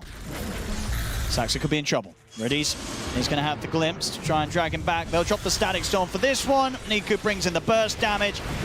It's going to be Saxa dead. Even showing PMA, I mean, displaying that they have that Blink Dagger finished just to go for that type of kill. 33. Is he about to have it done? Yeah, he is. He's about to have that Lotus actually finished up, so rather than going for that Linken's that we used to see, the Lotus definitely feels very effective this game versus the Shaman and that Doom. I mean, they can smoke up and go again here. They are. Na'Vi. They still have the RP, the Doom. Maybe expect, probably looking for BZM or Crystal, I would imagine. One of They're the those two would be the big cores. ones, absolutely. If they can slow down. Looks like it's attempted for BZM because they're looking to play around that power rune. Maybe they wait and try to bait it. Just kidding, Niku's just going to grab it. They're going to go to force. BZM shows. He jumps. He's taken the bait. He tried to go in upon them. There's the RP into the skewer. That's BZM gone. Zayat's with the bait, and BZM falls for it. Toby's going to get caught here by the shackles. He'll drop the tombstone, but they'll easily be able to kill him off and just farm the tombstone on top of it. What, Toby just walked in and gave a ton of gold. Actually, he just gave, what, 700 gold to the team? It looked like the call was already made. Like, Saxa was already completely out of there when BZM gone on. That's a bit rough. And surprising he finished that TP. And those timings there now, I pretty much as soon as that happened, you know, Niku, he's got a Blink Dagger on the way out. Zayats has got one as well. Wait, what? Zayats has a... Wait, what? Oh, he is farmed. That is dangerous for sure. Like, this is a lot of jump. You know, they have so much jump on lockdown. The catch, it's absolutely there for Na'Vi. And as long as kind of what Niku is around, they will have the burst. Wow, I mean, that's crazy how fast. As a 0-5 Shadow Shaman? Holy moly, yeah, 16. Yeah, he just got super rich in the last few minutes. Sure. Absolute dream for Zayats, getting so much. And they have Static Storm back available, so they could look to go for another play. And all in the meanwhile, got the juice. He's gotten that space. He's recovering. Devour plus Midas kicking in. Yeah. And I guess this is the thing, right? When you look at both of the lineups, especially at this point with these Blinks online, and Na'Vi, they've got many heroes that can kind of start a play, whereas with Tundra, they kind of need BZM, right? Yeah, BZM, he's the one to start off the action. The rest of them can kind of walk in, you know, to the fight. But when it comes to Blink, Stun, Jump, it's all on BZM. So if BZM kind of gets caught in those situations where he takes the bait or he gets found first, it's so much harder for Tundra to get a surprise jump onto Na'Vi as opposed to all of the options Na'Vi's heroes have. Absolutely, and I was literally about to mention this, and I think Saxa needs a Blink Dagger, right? Because as we're seeing in these fights, the repositioning that happens after the initiation, how is the SD or the Undying going to save? Oh, and bottom, that's the Epi. PMA's able to get away from it. Oh, he didn't blink, but he doesn't feel like he needs to. He's got backup, and he's got Blink RP in a second. Tundra's got to get away from him. Jump forward. There's the Blink RP onto BZM. He's caught by the shackles. Saxa's going to try and step up, but he can't get in range for the save in time. Crystal is. Tundra, can they fight back? Static Storm's going to get dropped down upon him. Niku, he's in on top of him, but Chrysalis has hit him pretty hard. Niku will fall. Chrysalis gets the kill. He's alive. See if he can get out of this. He should be fine. Nothing else from Na'Vi able to throw down upon him. So Chrysalis turning up just when necessary there with that Mjolnir, having enough to take Niku down. Very well played there from Chrysalis to show up, showing how strong he is with the Mjolnir too, right? The static charge throws it onto himself. Yeah, popping off. Inside of that static storm, it did a ton of damage. I don't think Niku expected to go down there to this. Yeah.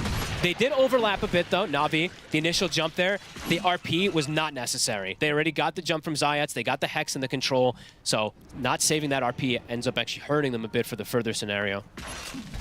Radiant's bottom tower is under attack. Close game though, 10-14. A lot of kills this time too. I think a lot of games that I've seen have been like 3-6 or 5-6. We have 24 kills in 17 minutes. This is quite exciting so far. Both teams being very active, looking for the fights. The old cooldowns soon to all be back up. About halfway in onto the Aghanims. I mean, definitely, you know, in the next moments though, the next sort of fights that Tundra go for, they've got to be a bit more careful around BZM, right? Saxa has to be closer, or BZM can't get caught out as he has been the last 2 plays. Sure, last one they were able to redeem it with Crystallis turning up, but even then it was very close. Crystallis got very, very low, so that they have to ensure that BZM is not getting caught out as he has been the last 2 times. Yeah, no, absolutely. Honestly, if Na'Vi didn't make those little mistakes there, right, with some of their spell sequences, then they could have potentially probably lost Crystallis as well, so. BZM will look to defend. He slowed down the push a decent amount here. Fair bit of damage, though, from these Serpent these Serpent Wards are still doing a fair bit. Yeah, he got, I mean, almost the entire tower here from that. And Zayats, yeah, he's very rich. Going for the lens next. Carrying those smokes, ready to make the moves. Looks like they, on the side of Na'Vi, waiting perhaps for that next item timing. Niku is about to have a BKB. Oh, the 33s considering starting off the Roshan. They're scouting. This is not an easy Rosh to go for. No. Like, Na'Vi have the ults up. Niku's not really the most healthy on mana, though, and it looks like he wants to finish the BKB before looking for any fight, so they might just give this up. I guess so. It does look like Na'Vi's not going to be getting here in time. Yep. Yeah, with the Goose stacks up and Crystallis coming in with the punches, they actually do take it pretty quickly. So Tundra, they'll get that Aegis secured easily on Crystallis. Heads up play. Radiant's top tower is under attack. I mean, Na'Vi, that's a choice, right? They're like, they could go to try to fight around there, but they're waiting for these items. PMA, the Ags was coming out in the Courier. The BKB was finishing up for the Timber. Got the Juice also. I mean, I don't think he was going near anything extra in particular, but looks like they didn't want to risk their timings to go for a fight that they didn't feel confident in. They'll be able to finish off the tier 1 bottom, but finding a team fight will be a little more complicated with that Aegis on Crystallis. As we saw earlier, he turns up. Sure, even if you're able to kill him twice, he's going to get so much damage out before you're able to take him down 2 times. Yeah. As long as he doesn't get caught completely separate, the Sun just died twice because of the crazy catch that Na'Vi has with the Glimpse. And they do place this deep vision, so they did get in and sneak into the triangle there and place a high ground ward. So that could actually potentially catch people rotating. Tundra, they're going to look to just set up for that Tormentor. Does that ward see it? Yeah, I think it saw them for a moment. So though with this Bristle, they can take these objectives very, very quickly. Yeah, no way to get there in time to contest. That's quite a nice one as well. So what's this? The shard here for Toby. He gets the free save. Exactly, right. That's what they're looking for. So now they have that on top of the disruption and also very close to having the Greaves as well done by Toby. So a lot of ways to protect heroes like BZM if he is getting caught at the start of the fights. Interesting. Interesting that he goes to finish the Greaves. Not really anything in particular. He's like dispelling, right? Like at all. I guess it's just he wants the extra benefit from the Grieve when they get low. On top of anything, is it just the frequency you can use it? But interesting. Ag's done for the Sand King. And the BKB on the other side here forgot the Juice. Okay. I mean, Na'Vi, they hit the 3 timings that they wanted to. So they're going to look for a fight, even though they're into this Aegis. Oh, BZM. He's going to drop the Epi just on Riddies. Oh, right. They go for another target here. Got the Juice, has got the BKB if he feels threatened. He's holding on to Precedent now. Jump for PMA. He'll get the Horn Toss here on it. 2 of them skewer back into the RP. Got the Juice, pops the BKB. BZM's he's gone. The damage is done. Tundra, they're going to try and fight on underneath the tier 2, but the wards are dropped down. Zayat's blocking them off. Static Storm as well, trapping Toby. Niku comes in with the damage to cut him down. Na'Vi is defending this tower very well. And they might not. Let's see if they can get anything more here, Na'Vi. Just going for the TP out. He'll make it away. But Na'Vi, knowing that they can try and go for this sort of action, even though it's Tundra having the Aegis on their carry. I mean, BZM, he really wanted that Disruptor dead. But again, it's another fight where he ends up dead on the Sand King. Overcommitment for sure. They just get an easy catch onto him there. A buyback come out from Riddies, but either way. Radiant's bottom tower is under PMA. Actually, dieback from Riddies, to be honest. He dies almost instantly right afterwards. And he did glimpse the Bristle back away when he was held down, so a little slight mistake there, but Na'Vi, they know their strength when they have these timings of items. They know that their draft is very, very powerful to fight, even into Aegis.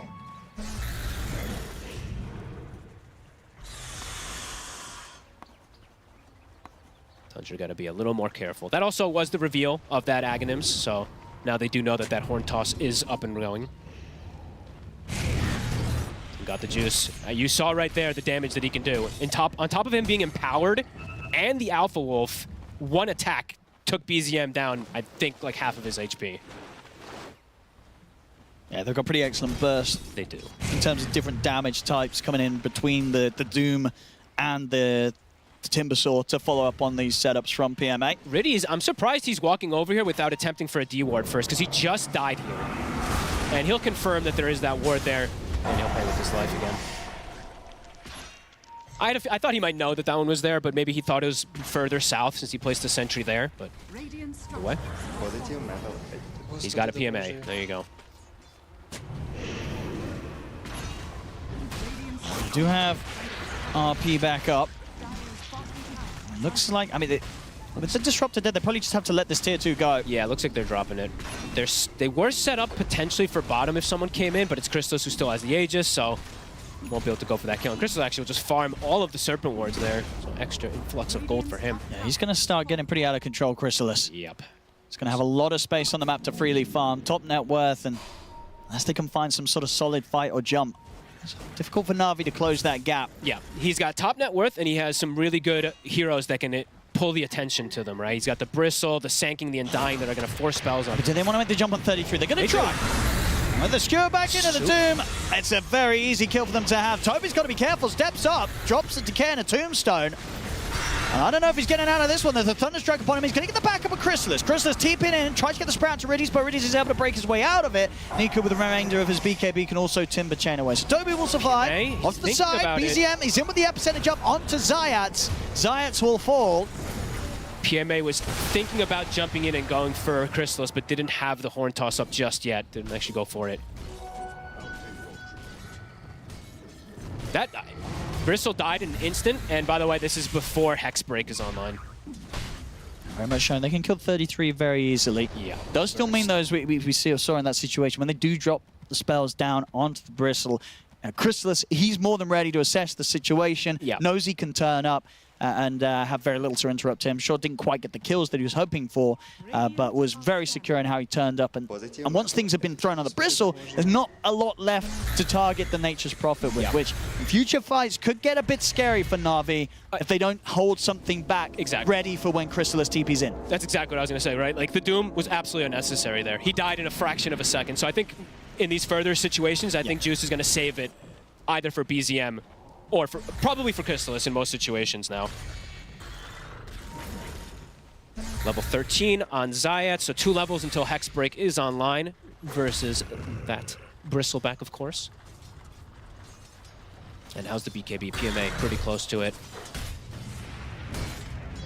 All right, maybe never mind. Maybe they will actually have to throw that Doom onto the Bristle, because now he went BKB. So now it actually might force the issue of having that, since they won't be able to just throw the spells up from the Timber onto him. So I like this itemization actually from 33 this time around. Glad to see him not building Dominator. Honestly, it's like it's been so many games that I've seen him do it now, that just seeing more of a more normal thing. Yeah, not a single Dominator this game, right? Nope. Dominator free this time. This is nice, honestly. It's quite relaxing. Nico, Mystical Whispers of the Dread. Very nice for him, and an amp damage and level 18. His damage spike has gone up massively, and he's got the Aghanims, so if he does see somebody, he could just insta-pop them here with the damage burst. Someone gonna show? No, it was close to that. Yeah. It does, if he actually connects with anyone there with the amp damage, it's like 2,000 plus damage, because it's 800 plus amp plus your double chakrams and whirling, so you can effectively just insta-kill somebody if you time it perfectly. RV looking for a smoke opportunity. Can they actually find anyone though? Tundra in pretty safe spots. Do they have the timing yet though? Because I remember they were like very close to the BKB on PMA. It looks like they're making the move before he has it done. He's he's selling the bracer, but it's gonna take a moment for it to come out to him. See if they can catch anyone around the tier 2 mid. Tundra, who are they gonna show? At the moment, just safely trying to clear the wave with Saxa. Tundra seems to know this is up. Looking at their posture on the map at the moment.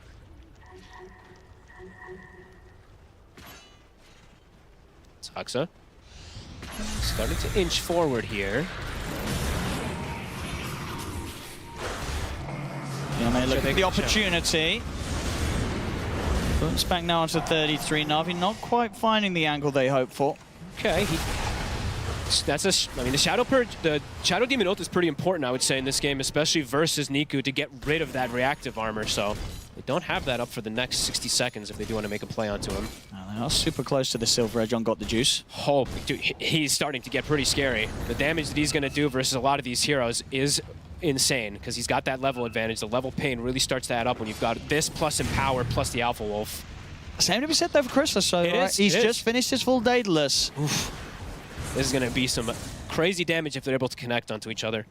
Yeah, somebody's got to have the jump ready for Chrysalis when he turns up to the fight. If he gets to just sort of stand there and right-click away, this Nature's Prophet is going to be pretty beautiful for Tundra. If he can turret, he can absolutely do it. And like we said before, he does have some pretty good heroes that are going to be absorbing the spells on the front line. And they do have a BKB now for BZM, so quite a bit safer.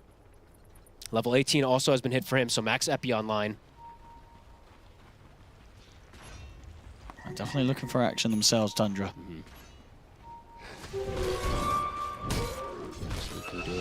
Not level 20 yet, looking to invade Riddies. Tundra's heading in. Even Riddies is a big kill because he's got the gem. Toby is ready to get the vision down. For Saxon, not quite able to get the disruption onto Got the Juice whilst he was under the sentry. Now they might smoke themselves after that. They are. Especially around this sort of timing, Roshan.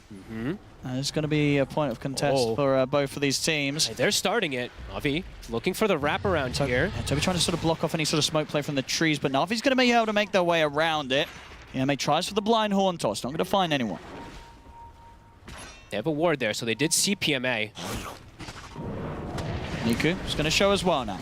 Tombstone dropped already, very early on a low ground. Toby's going to walk into this. Hey, whoa. Like, he respawns, right? He's got it up, so he is back, but doesn't have Tombstone. That was very aggressive from Toby. Probably someone on the team was like, bro, go out there, check if they're there. And then he's like, yep, they're there. I guess so, yeah. Been dropping the Tombstone, too. Even though he's back, his Tombstone's not going to be back for 50 seconds. And that's going to break a bit of this positioning. They do get the lane shoved in. And they're going to fall back from the Roshan. But they're setting up for the bottom Roshan, right? It's gonna that's true. You're right. Okay. Na'Vi themselves ready to start TPing over one by one to get over. Okay, so this is cool. They're going to look to still contest for this Rosh from this angle. It looks like that is going to be the case from them. Oh, Toby. Get his positioning right now. Tombstone back up in 20 seconds for him. All right, getting some good info. Oh, clearing out some of the trees. But Niku? BZM's looking to go.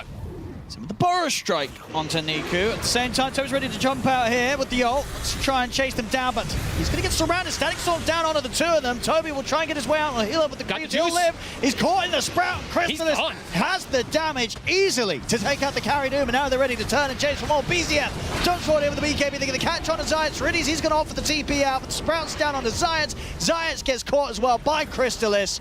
Niku will be able to run away. But as we're seeing, Chrysalis can find his spot in the fight.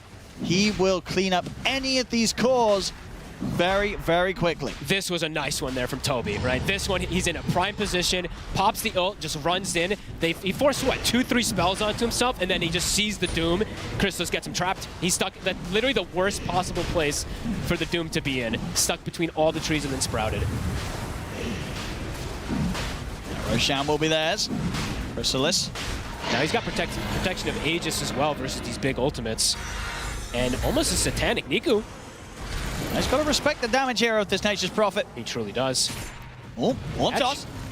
Quick catch on a Sax. He'll get the defensive disruption off, and Chrysalis is ready. TP and aggressively looks towards Riddy. PMA will hold him back with the RP, but they have to run Na'Vi. They're not going to get the chance. BZM's in with the Burrow Strike onto Niku. PMA is able to get the skewer off. Timber chains back up. And the chase continues. Saxa dropping the ult onto Niku. BKB's there, but the Timber Chain's not going to catch it. He's going to try for the TP out, but the right clicks are too much. Chrysalis cleans up another. Was he short on the chain? I guess so. He just didn't hit the tree. Ends up going down because of that when Tundra now have blown the game open. Yeah, they're getting a lot. Lead. And these hits are only going to get harder because the AC is pretty much done on 33, so you add that into the mix as well. You just can't stand anywhere near this Nature's Prophet. No. You have to get something thrown down on him. They'll catch him in with a horn toss. Let's see if the tier 4 does. Back, but Saxon's in with a disruption.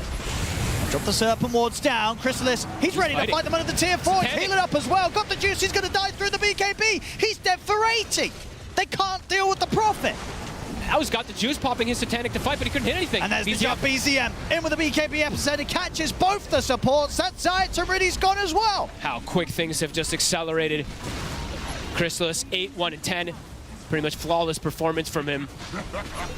I'd say this mid set of racks, maybe even the top one as well. They can't go for the bottom. Tier 2 still there. They could try and threaten the game maybe. They're hitting pretty hard and fast here with this Nature's Prophet. It's a lot of time still for that Doom, 50 seconds. I mean, PMA can look for a horn toss into the skewer soon, so Tundra do have to respect the fact that the play's there for the Magnus. Let's see what they get. Satanic for Chrysalis. He's going to be able to grab one of them. Disruption's there in time. Niku's back up in a second. They'll get the Shockwave. A lot of burst here with the Chakram as well. Right on the Lotus as well onto BZM. He's fine. With the Tombstone. Great disruptions from Saksa. This blink plus lens. Tier 4s are gone. Ancient's now exposed. PMA in with another jump. Gets the Shockwave and a skewer back into the Hex. They've got the burst to bring him down. Maybe not though. The Soul Repeals comes in. Doesn't matter. Explosion's there for Niku to finish off 33. So what they can go for now. Toby won't be able to defend his Tombstone. And almost certainly just be the sacrificial lamb here, buying space for the rest of Tundra to get out of there. And indeed, Na'Vi have to try and chase, but the rest of Tundra should be able to safely escape. Damage done. They take the mid set of racks, they get the 2 tier 4s. Very nice disengage, only losing these 2. I thought perhaps they might get one more if the Glimpse was able to connect, but not the case. Chrysalis now has hit level 25. TP is going to be all over the place. He can be everywhere. And they had to literally bring them into the fountain to be able to hold on to this game for now. Na'Vi need to have a much better attempt at execution for these team fights, because so far, Chrysalis has just been able to stand his ground. Stand way too strong. He's just never getting caught inside of it now. And all it really takes, yeah, that one fight. And look at the graph. Kind of tells the tale a lot of this game. Things were slowly building up. Na'Vi maybe getting an inch of hope, and then wham! Zayats. He's going to get the Serpent Wards down. He has the gem. It's a big kill. Backup's coming in from Niku. But yeah, Zayats is gone. And now Niku's got to be careful himself around Chrysalis. Niku. The disruption set up on a Riddy's. Riddy's also to fall. Easy kills here for Chrysalis to clean up. And Tundra Saksa can just go down and pick up that gem that was dropped from earlier. And now they're ready to push in. Another TP. Looking for more. Oh, that burst shot. BZM. They'll get the catch on Niku. Chrysalis is ready to just TP into the base. They get the horn toss. Skew as well. It's not quite enough to drag him into the fountain, though. Get him ever so close. Not quite in range. Got the juice, steps in. Infernal Blade dropped down onto Chrysalis, but they have to respect the fact there's still that Aegis to burst through it. Keep an eye on that skewer. PMA, has he got any play in time here? BKB's out from Chrysalis. Chance for a skewer. Niku's in. He's getting in very aggressive. He's pretty low here on the Timber Saw. Now pushing Tundra back for now. Still about 20 seconds or so until they'll have both supports back in the game, Na'Vi. They have this, I mean, this ward, they now know it's there because of that Wrath of Nature that bounced through, but it's seeing everything. They'll be able to get the D ward here. Oh, wait, is that right out of the range? It is. Oh, PMA off the mark. Oh, no, they got it. Just kidding. Get the horn toss. BZM. As they jump BZM. He's able to get the burst strike combo straight away on a PMA. PMA will get the BKB and the skewer off. He'll get himself over the Ancient. Trying to get away from these MP hits. He's so low, but he's not going to survive. Chrysalis gets in, finishes him off. There's no threat. The Magnus dragging them into the fountain now with him dead for a minute. Look at the shackles on Chrysalis, but Chrysalis can just stand his ground as the lockdown comes to an end. The takeout got the juice. Niku just trying to push back against the supports, but Toby's able to heal up. They're stacking up the damage onto the Timber. Niku has to get out of his own base. He can't hold the defense for now. Chrysalis onto the Ancient, ready to close this one up. As Na'Vi, they had the fortification, but just with the 3 of them, have they got any way of stopping this Nature's Prophet? I don't think they do. Zayats, he's going to try. He's in with the Hex and the Serpent Wards and the Shackles, but the defensive disruptions there from Saksa. Without their carry, without their offlane, Na'Vi, they cannot get them off the throne. This game, it's over. GG is called. Tundra will take game 2 and push this series to a game 3. An appropriate game 3. Much, much better game from Tundra this time around. Na'Vi, couple little sloppiness definitely adding up in this one. Some spells that perhaps they didn't need to throw onto some targets. And then just really that bottom fight, which wasn't really even too much of a fight, actually. It was Toby just getting the jump in, starting Chrysalis getting that sprout, which led them to get the Roche and get this huge advantage to snowball in it. Yeah, no, both times kind of seen the carries get to show off, right? We had the game 1, this anti-mage from Got the Juice. This game 2, Crystallis giving a pretty perfect performance on the Nature's Prophet, doing everything necessary. And I will say as well, when it comes to the picks in the draft, that Bristle ended up working out very nicely. It was beautiful. In terms of getting these objectives, especially in those early bits of the game where things were kind of close, it did allow them to stack up with the Goo, get that Roshan, get the Tormentor, which got that shard timing. It all worked out and fell into place very, very nicely for them.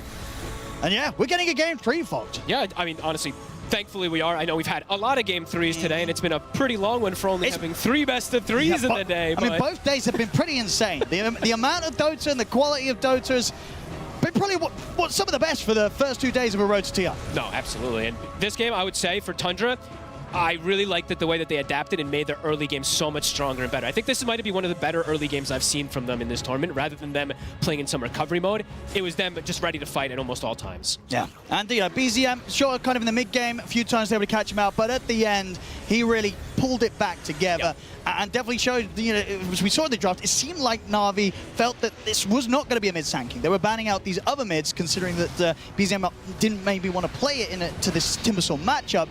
And we saw at the end it didn't matter. BZM able to get these jumps onto the Timber specifically and have enough damage to set up for these final few plays. We see it here. This was the big one, honestly. Catching PMA and bringing him as low as he was. If PMA was able to survive this, Na'Vi, they probably would have been able to hold on because they would have had that chance for these Horn Toss RP skewers into Fountains. But with him dead, with no buyback, their hopes were over. Yeah, their hopes were really over. Honestly, like that the whole bottom thing that led to that Roche was it was so disastrous for Got the Juice. It's like he's online, he has all his items, and he just gets sprouted and he's stuck in trees and just dies and does next to nothing. So, yeah, well played from Tundra and an appropriate game 3 for sure. And this might have been, it's so funny, this might have been one of the faster games on a 36-minute game. It's one of the faster games of the tournament. Yeah, yeah, you're not wrong about that. What's actually been the fastest game? We've had like a 20-minute, right? In the series over on the mainstream that we just have, right? Some of those games probably shut down pretty quickly. Probably, yeah. We do believe so. We've had a couple 30-minuters for sure, but still, a 36-minute here, pretty fast one, even though there's a crazy amount of farm in this and some level 25s. Either way, this time, Na'Vi, even though they got very comfort heroes, the Doom carry definitely not looking so hot. Yeah, didn't quite work out this time. Just had a bit too tough of a lane, right? We saw that sort of awkward beginning where they did go for that kill. They didn't get them the kill. Ended up and Got the Juice dying. That was huge. That was the beginning. That was a really, really big the downfall in that lane. Yeah, made it very hard for Got the Juice to get back in on the action. And yeah, the saves coming through. Saxa with those disruptions, slowing down some of the aggressive maneuvers that Na'Vi were trying to hit Tundra with in that mid game. SD stonks rising. Yeah, I think so. I think so. There's a lot of very good SD players here. Oh yeah, on the road to TI. So yeah, for certain we'll be seeing that show its face in the game 3 draft, whether it's in the bans or the picks. For sure. And yeah, got to give it to them. Crystallis has said both carries from me, each team getting to show off so far today. Game 1 Got the Juice on his anti-mage, and game 2 definitely Crystallis here on the Nature's Prophet. One of those games where you really couldn't ask for anything more from him. No, not at all. The fact that the way he showed up to fights, right? The bottom one jumps in, able to get that fight with the Mjolnir pick off, even though he just had that one item, he could do it. It was pretty beautiful. Oh, so. Yeah, very good play from Crystallis. I really like when I see the Nature's Prophet not scared to join the fights. That one bottom fight when he joined in originally, he had what? Tried some Mjolnir plus one small thing, and he feels confident to show up and get some big kills. So, yeah, good on him. Very nice. All right, well, ladies and gentlemen, of course, with that going down, there's more Dota 2 to be had today. We're going to be back with a game 3 here between Tundra and Na'Vi very shortly. But I believe for now, over to an interview, and then maybe over to the panel. I'm here with Zayats from Na'Vi. Zayats, the last time you were here in 2022, how does it feel to be back at the International? Yeah, it's amazing because, International for me it's like coolest drug because I can't live without that feeling to play top tier tournaments and yeah. And how different is it this time around? Back then we're secret. This time you're the captain, you're the drafter of this young squad. What's that like? Yeah, it feels different because I was in TIS at 19. I was young with Na'Vi, and 2022 I was with Secret, and I was like just a player. But now I become a captain, so I'm leader of the team, and my team is kind of young, so I guess it's maybe youngest team. What do you think the advantages are to having such a young team? Yeah, I guess it's flexible and just feeling that we want to win. Quite an easy team to captain. Not that easy, but yeah, it's kind of cool to work with them because they're, listen a lot and they're ready to learn. Sometimes it's easy, but sometimes it's hard. So, what was it like when you very first joined the team? Did you take a bit of time to listen, to learn, to figure out how they played? Or were you immediately coming in and, trying to make changes? First, I was feeling a lot of house, especially in our communication. They're young, everyone talking and spamming, and yeah, it was about house. And the second one, it was about how they really want to win and how they learning fast. Well, we hear a lot from Niku. He's very, very vocal, and I've talked to Riddies as well. Can you tell me a bit about PMA and Got the Juice? What's their biggest qualities as teammates? Firstly, starting with PMA. PMA, it's like strong guy. It's hard to break him. He's like. It's hard to break his mentality. Yeah, he's, you can trust him because, post 3, position 3, it's, you need to be like strong guy who going first, sometimes initiation, sometimes just a tank, so yeah. What do you think would be a good result for you here at this international? What are you aiming for? For me, it's to play in main stage. It's gonna be like good enough. Okay. And what do you think that would be like for the players who haven't played in front of a huge crowd before?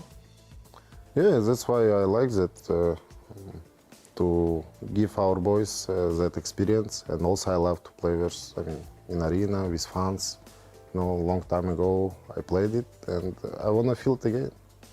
Excellent, Zayats. Thank you so much for coming to talk to me. Good luck at this international. I'm looking forward to seeing you play. Thank you.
Welcome back, ladies and gentlemen, to the Road to the International. I'm ODPixel here with Falcons, and we're getting ready for our final game of the day, I believe, right? Yeah, Game 3 coming up here between Tundra and Na'Vi. Draft has begun. Let's see what goes down. Of course, we had Game 1 go the way of Na'Vi, Game 2 go the way of Tundra. Both pretty exciting games, and as we were saying, some great chances for both of the carries to get to really flourish. Game 1, Anti-Mage got the juice. Game 2, Chrysalis on the Nature's Prophet. Game 3, what are we going to see? Yep. Let's see what type of pivots. Do they do the same bands? They do. So that worked for them. Honestly, the Earthshaker plus AM, making sure that they have this good carry to carry matchup. Yeah. Alrighty. Let's see. I also really liked the fact that Tundra, at least for me, it looked like it was just like, okay, guys, we're going to fix things up a little bit more in the early game so that we're never playing from behind at all. We're actually playing from ahead in most situations. The lanes looked really good. It really did. Wall up coming in again. Okay. So switching it up. They felt like that Disruptor didn't maybe do as much as they had particularly wanted it to do. It actually kind of forced them to go aggressive in a position where perhaps they shouldn't have in the bottom lane, so maybe going for more of a defensive route than aggressive route, I guess you could say. Sand King once again, and ultimately was able to come in with some big plays at the end of that one there, BZM. And of course did very well in that lane. Even against, you know, what Na'Vi threw against in the mid, this Timbersaw, which is, I think Na'Vi may have expected to go a little bit easier. Yeah, no, definitely. Nature's Prophet. All right, yep. You guys won. We won with Anti-Mage. You're going to ban that. You guys won with Nature's Prophet. We'll ban that one. All right. They've got to both do something a little bit different this time round. I guess the first question is going to be whether or not Na'Vi want to go with the Doom again. Like, is Doom going to be ignored entirely in this series? Sorry, in this Game 3 draft? Or are we going to see it banned? Like, what do you expect for the Doom? I'm honestly not too sure anymore, Owen, because I don't know. I'm not really liking Doom right now. I know it's insanely strong, and I'm completely wrong probably, but it's fine. For some of these games, I'm just looking, and I'm like, what is the Doom? Is just. I was going to say, are we able to get the win rate up for the Doom? How's the Doom actually been looking on the numbers? I can look for you in a second if we don't bring it up. Give me a second. I closed my tab. We've been seeing it obviously get through quite a few drafts. Yeah, it is 41%. Okay, after 17 games. Yeah, that's pretty. Right? That's pretty underwhelming. That's pretty underwhelming, I would say. But it is getting picked a lot, and it is getting sacked a lot in some of these games too. So, but I don't know. It just feels weird. Definitely just feels a little strange. But either way, let's see. Shadow Demon gets taken out. So yeah, literally just gonna have to switch things up. Yeah, that's fair. Tundra now with the ban. Do they want to continue to target further carries? And do they want to maybe target the Magnus now that they don't have a save from the Shadow Demon? Because honestly, a couple of these games I've seen, the SD kind of bails out people out of these bad scenarios, and if they don't have that one, maybe they're going to feel like they don't want to play against the Magnus. I mean, what are the other sort of meta saves that are still available?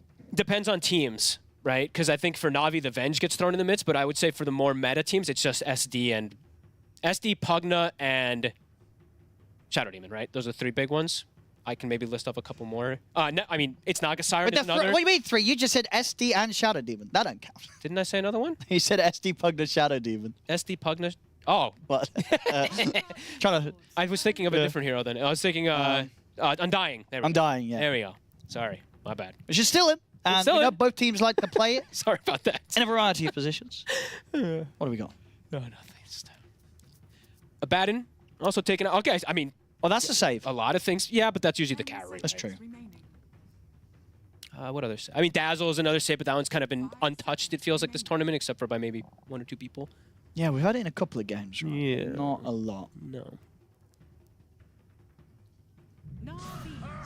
There's the Pug. There's the Pug. So that's one of the saves. One of them, yep. Warlock gets, if he's in range of the ward too, he kills himself on this thing, dude. Your spells cost a ton of mana. Is the temptation now not there to get a primal a little earlier in your draft if you're Na'Vi? Just pop it mid against the BZM Sand King. I wouldn't mind it. I mentioned that one to you the other day. I hate playing Pugna versus Primal Beast. Sure. Because you can't save with the life drain nearly as effectively. The damage is all mixed and all that kind of stuff too. So yeah, maybe Na'Vi does really like the hero. They'll go for their Centaur. So go. I like that. I was kind of hoping to see that one come through in Game 2. Obviously didn't in the end, even though they had the option.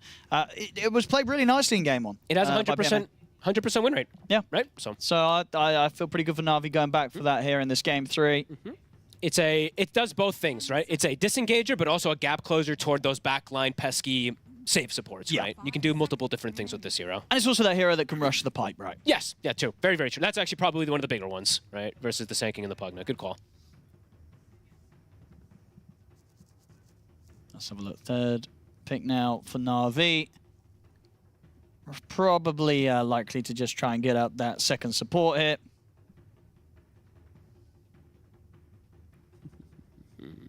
Ooh. What? They have banded out the last few times right, Na'Vi, and it has been left in this time. The silencer is still available. They're going to go for the Mirana themselves, but they banned it out both games against Tundra. Wait, what? That's an interesting one, because I was talking with Insania as well, with Aiden. He also feels similar. I always feel like this hero is quite underwhelming. I think that the thing we've got to take into account here, I think this must be something that Na'Vi's pretty good with, because game one, we did see Tundra, I believe their final ban was the Mirana.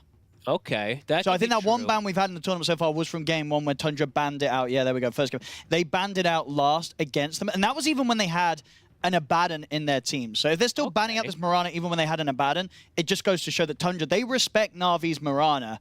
And yeah, Na'Vi getting through, we're going to see what they get to do with it. Void is going to be the carry coming out for Tundra. Very nice, of course. You know, you can't stampede out of that.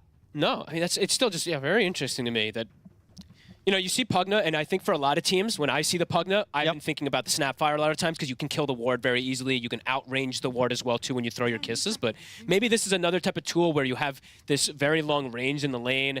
You're able to poke and harass. You can set up kill combos around the map. Moonlight Shadow is a tool that's always going to be pretty strong. I'm not sure. This is cool because I'm actually just looking at things, too. And Na'Vi hasn't played Mirana in not the last 20 games. Not Nate. I don't know, Owen. I mean, it must be something new from that they've been cooking in scrims. Because, yeah, Tundra banned it. Yeah, so it has to be something. They're going to go with the Disruptor themselves this time, Tundra. So they'll get that for their second support here. Okay, a lot of team fight. They've got Void, Disruptor, Sanking. They've got the Pugna also thrown into the mix. And Glimpse, of course, what fantastic against really both the Center and the Mirana. Yep. Whether it's Stampedes or Leaps, you're not always going to be able to run away from this man. No, not at all. Kinetic Field's going to be very nice for that. Yep. And for the lane, too, Mirana... Actually, wait a minute. Now they have Disruptor and Pugna. So Pugna will be the 4, Disruptor will be that 5 position. Disruptor can trade. The new Thunderstorm, like, Mirana doesn't trade too effectively with that slow attack speed and all that. He can actually just hit you and trade pretty effectively, too. Is that a balloon? Yeah, he was playing around with He's playing around with okay, cool, hype. Just sort of strengthening the lungs. True, true. Whenever I do that, it hurts my ears. What? You never had that when you, like, blow up balloons too much? That's because you're sticking it in your ears. Oh, come on. What do you mean? You know what. Morphling is coming in. I hear we had a couple of pretty exciting Morph games earlier on the other stream. Also, yesterday, I think it was, that Na'Vi stomped with 2 games with Morphling versus Heroic that I recall. Of course, one of those cores that can definitely prepare for like the chrono right and get themselves into a state where the Void isn't going to be able to get easy kills against the Morph early into the game. Also, the Morph versus Sanking is a pretty interesting kind of thing because he turns into the Sanking, goes inside the Sandstorm, and he can be really devastating on top of having another stun, too. And I guess it's they're setting up for sort of a similar dynamic in game 1 where you have this carry plus Warlock in the safe lane. Good luck punishing. Yeah, should give kind of a pretty free start to Got the Juice. And definitely some limited disables, got to say it, right? There's a Sanking stun. Yes, there's a Chronosphere for the later stages, but overall Disruptor Static Storm can be a bit difficult sometimes for you to trap a Morphling before he gets that shift off. You know what would be the big IQ move here from Tundra? What's that? That they probably won't do. Okay. You put BZM on the Pugna. Oh, no, they won't. And you last pick an AA. I don't think so. Okay. But if they do. But if they do, I'll give you all. AA Void, AA Sanking, it's amazing. I mean, it they does, line up. Honestly, you know what I mean? Maybe you're cooking something. Maybe an AA. Actually, like AA, it does look. It looks so good. Sure, but they won't do. But they won't because it kind of makes things awkward else. Yes. So if they're not doing that, what are they doing? What are they going to get in as their last call, Tundra? Well, he banned Puck and Ember, so same thing about these lack of disables. They don't want this super elusive one in the mid lane. But what does that mean? BZM might want here. Well, I think at the moment BZM's still going to play the Sanking, right? You're getting 33 last. Absolutely right. Yeah. So 33, what does he want? Obviously Beastmaster by now. I really like 33 on his Darkseer. I was going to say Axe. Actually, I think Darkseer is the best one, but like him on his Darkseer. I think he would have gone either the Axe or the Doom. I think these are the two that he probably would have gone for first. But yeah, I think Darkseer, it fits. It can add for the Wombo combo. Exactly right. Gives the him auras. Is amazing. I like that suggestion on. Let's have a look. Yeah, that does feel like it fits. That feels like it fits the best with what he has at the moment on his team, too.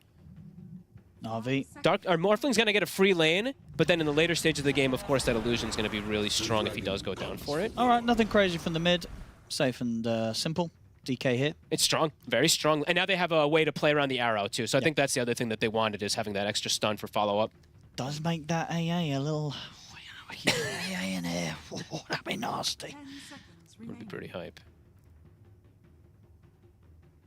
But yeah, risky. So more than likely looking for 33 to grab his hero to close this one off.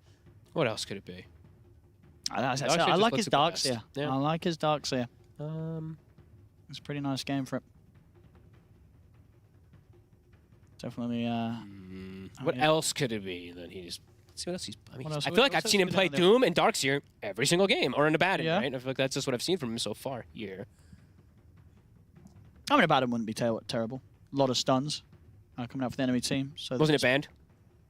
Yeah, it was banned. Oh, it was. They banned it themselves. A lot of them are taken out. Just testing the viewers. Keep them on their toes. Darkseer's the one that's standing out the most. Yeah. I'm continuing to look through the hero list and see if there's another. Lycan's gone. I mean, it looks like they've decided. Ooh! Oh, okay. So how good is it? A good brood game? Yeah. Who's gonna deal with it? Who's gonna go to the lane eventually when he hits 6? Who's gonna deal with it? And also the health restoration. Oh, that is true as well. Yes. Oh, so but the Warlock. Oh, wait a minute. Yeah. Oh, and the Warlock heal. Yeah. And the Morphling shift. It's really. Are they cooking? I think they're cooking on something here. The restoration is insane. You know, in the lane, when you eat a tango, you get like nothing. Yeah. It's pretty devastating. I mean, what? Yeah. What? I guess you still have to play the lane, right? You can't really dodge. This is interesting. It's a space maker too. So for like Crystallis in particular, it's a hero that occupies a lot of the map, brings a lot of attention, and can give a hero like Void space. The synergy in terms of the 3 cores isn't the greatest, I would say. But the potential to kind of win the lanes is that. That's what I'm kind of thinking about. Oh, exciting to see. I said 33, going for something that we are yet to see this tournament from any of the teams. I'm wondering what build he goes to. I've seen Manta builds, Orchids builds. I've seen some Conda builds. Koikfa likes the Conda build. He does. I know that. He talks about that one quite a bit, but that's not off lane usually. No. So, that's interesting. I'm wondering. It's definitely going to be Necrotic Webs, right? He's going to be looking to pressure and slow down the morph. But I'm curious what build he's going to go. Truly, if it is going to be just that Orchid, or if it's going to be Auras, or what it's going to be, or it's going to be Dominator. Yeah, that's true. Maybe. Maybe it's another hero that 33 can bring out a Dominator on. I just thought about it. I was like, wait a minute, this could actually be kind of dirty. That's probably what I was thinking. But overall, what do you sort of make of this? Are you looking at this brood and like, what do you think Na'Vi are thinking about the brood? Are they like, oh, or they're like, we can deal with that? I think they might be like, Because honestly, the Morphling matchup versus the Brood is also an interesting one. You don't want to skill Insatiable Hunger. That is true. Remember, I have to throw back. Yeah, that's. You got to wait. It takes a moment. You don't want to put a skill point on. Exactly. So eventually the matchup can be where if you accidentally put skill points in your Insatiable, I believe the shard is still the same, right? It is, too. So you have to be careful because you can just give this crazy potential for Morph. He probably just ends up not skilling it and just plays the pressure. Yeah, you can't skill it right. All right, let's see. You will regret skilling it. Let's truly see what ends up going down here. Besides that, I don't think we see anything too far out of the ordinary. All right. Okay. Game 3. Ladies and gentlemen, here Na'Vi versus Tundra. Both teams at the moment here on the road to the TI, 1 and 2 in their series performance so far. Road to the TI? I heard you. Road to the what? You said road to the TI. Yeah, that's true. It's like saying ATM machine and stuff. Machine. Yeah. Yep. Or pin number. Oh. That's a classic. Looking for the first blood. Yep. The Mirana specialty as well, too, from back in the days.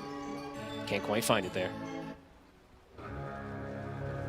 Let's see what Zayats is going to do also, right? Because we don't get to see that much of the Mirana. Actually, a decent amount here, but curious to see what he's going to do because he has his own approach to a lot of these heroes since he is a hero specialist. Stun from BZM. And with 3 bounty runes. Tundra to start things off. There's a slight chance mistakes. And yeah, what about this? So the DK in the mid as well. Something that I thought we've not been seeing too often. No. Nice chill mid to just put mid against that Sand King matchup. Yeah, I guess, but also, let's see if he can even pressure, right? Because the Sand King can just trade back with him with the Sandblast when he's got that applied debuff too, so we'll have to see how that one ends up going. I feel like Niku's going to be, I think he's going to be better in this one than with the Timber for some reason. I feel like he'll be able to just have a bit of a better start, at least. And yeah, let's see how much the necrotic webs, how much they come into play. I'm going to be continuing to look down here because you're gonna see when he tries to shift, you know, when he tries to eat tangos, get Warlock healed up, it's a lot more pathetic than it tends to be. Man, it scales up pretty, like, the numbers. The first one is terrible. Yeah, but it's like 10, 30, 50, 70. Yes. That's a big number. Not many other spells kind of go 7x their effectiveness at the, you know, compared to level 1 to level 4. Right? Yeah, definitely not. And also, do have to point out though is it's a change, but it's been now here for some time. Is you have to stay inside the network. Yeah, so you have to be on the same connection as as that of those that you want to affect with the necrotic web debuff. Because what the Broods were doing before that, where they were just placing webs in every lane, and nobody had restoration. It was very silly. Yeah, so that was. This was a. This is a serious game. Change. Yes. None of that silliness. Absolutely not. And with Pugna also, I always say it, I said it last game and the other game too, Pugna, one of the best harassers too inside laning phase aspect. So with that health restoration that gets reduced, he's just hitting them. He's literally just right-clicking them.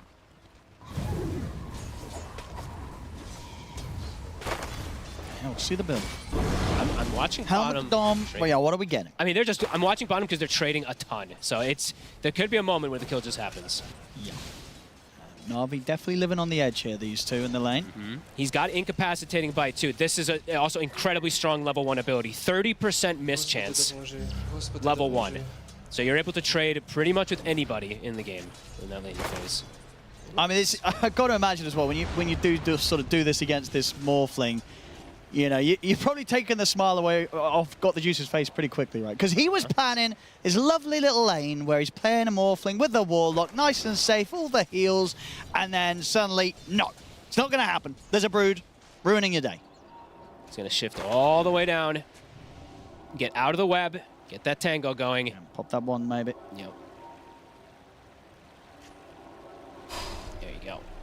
Back up to full he is. But 13 and 6 on 33. Yeah, he's going to get free farm down. He's getting so much out of this. So already the pick is working in terms of laning phase. Mid lane, we can glance really quick at the CS. Niku, he's doing better. He's definitely doing a bit better than he was doing on that Timber Saw in terms of versus the Sand King here. And Riddies, Sox is going aggro. He's going to have him. One more right click. Yeah. Is it enough? Not quite. He'll live. So close, but look at that pathetic tango, barely healing Riddies up. And still just, got the juice, just can't get the easy farm. I mean, it's level 2 webs are online. Now it's 30% reduction. You're truly seeing the devastation. This is some big brain stuff coming in with the Brood this game. Whoever called, I mean, it must have been 33 who said it, right? Completely shaken up what Na'Vi were hoping to do. It's like, oh, they're playing a full sustained safe lane with Warlock Morph. This is literally the most disgusting thing that you could probably do versus them in terms of shutting down their early potential of that lane. 21-8. So, and besides that too, Owen, it's like, it's the heal negation, but then also we have to say it. Yep. Which hero is going to go down there when he's got spiders online? Who wants to deal with it? There's not really too many. Mirana, Warlock, nope. We'll have to see. Yep. As we're seeing at the moment, though, for all the sort of pressure that's been put on down bottom, similar stuff is happening top. Now, when it comes to safe lane farm, very true. Good call. Crystallis is only getting kind of as much as that of Got the Juice on the other side. So. Overall, keeping things close here. Balanced on the side lanes, each side. How much the off lane is getting relative to the carries. I will say, though, that Juice is likely to get pushed out of the lane at some point, where I don't really see Crystallis getting pushed out of the lane up here, right? Especially once he's got the Dominator finished up, which will be pretty quick. Feels like he'll be able to stand his ground up here while the Morph might just get pushed away. Good connection there with that waveform, actually, on top of the Fatal Bond. They got a good chunk of damage onto 33. Things are getting a bit better for him. Kind of. Now the mid lane continues to be very chill. Yep. For both BZM and Niku. BZM, of course, trying to min-max by getting some of those neutrals as well. Okay, so he's doing the the old school Malrine that I used to like to call it, where he's just full out maximizing. He'll be able to get a good early neutral item out of it as well too. Arrow. Trying to chase down Sobi here. Quick dodge of the arrow. Yeah, may get in range for the Hoostum. Not quite, a little early on that one. Warrior, Sox is able to get. Just looking at the Morph just sitting at like 100 HP the whole laning phase. More so than usual too, right? Like you do always see Morph sitting low, but not like this because of that regen. Yeah, looks like it will be indeed the Dominator Brood. Another off-lane hero that 33 is ready to slip a helm of the Dom into. Nope. Okay, no, he's changing it. He's holding Hell back. yeah. Okay, Soul Ring into what looks like a Vanguard. I mean, obviously, once you have the Soul Ring and the Vanguard, you pretty much just got infinite sustain to stay out on the map. You're not going to get bullied out of the lane. You can hit the jungle. I feel like Dominator just does a similar thing too. He might still just go the Dominator, honestly. Okay. But we'll see. Yeah, a lot of options. He's got all the money to play with. Level 3 webs are online, Owen. 50% reduction. Niku. As the haste, we'll be able to zip across to get an easy pick off here by the looks of it. Burrow Strike comes in. But not before Zayas is able to get first blood by taking out Toby. He could also be in trouble. 3 seconds on Sandstorm. He's got stick. Sandstorm's there just in time. Saksa, also potentially now. And they want it. These two are they looking. Can they get Niku in time? BZM, oh, disjoints. Into the Sandstorm, but Niku ends up killing up the both of them. What a play. Niku, that was sick. Stands his ground, knows his strength. And yeah, it's looking like the DK versus that Sanking. He can stand his ground pretty decently. Hard for you to really hit and apply that debuff. That's nice for Niku. Mistakes were made. He's going to be looking for that Blink Dagger rush this game, Niku. Don't blame him. Be that Space Maker. And got the juice, even though, yes, as we said a million times, health restoration, blah, blah, blah. He is farming, so 32-1, 46 and 16, 33 though. It's close to being that 6. And then, yeah, we'll see what approach they want to go for. How do they push him out? It's not going to be easy. No. And Christos, the Dominator, is it pretty much done? It is, and yeah, he's gonna just stay up there, right, on his own. So could see a lot of movement start coming out here, and it looks like Tundra, they'll maximize. So Sanking will just go to the jungle. Toby will show himself in the mid lane. They might make a move on this Disruptor here. Dragon form in 1 second. A Dragon Form, Dragon Tail, and an arrow follow-up should do it. Yep. There we go. Want the old 1-2. I mean, BZM's going to try and come in and help out, but not able to stop them from getting an easy kill and getting some pressure now onto the tier 1 tower with this Dragon Form. These moves are very telegraphed when you do this, right? You show your 5 position in the mid lane, you know that it's him alone, so we'll be able to go for that kill easily. That's the TP away back to the tier 2 there on the bottom lane. Starting to see, as you said, with the Spiders now up for 33. He's going to be able to bully them that much harder. He's making moves, actually. He's looking to help his team join Zayas will be able to leap forward and get the kill against Saksa. Here come the webs, here come the spiders. The nightmare of Marana. Easy kill. Oh, neutral creep got it. Okay, indeed, easy tonight. Still though, with BZM and the amplified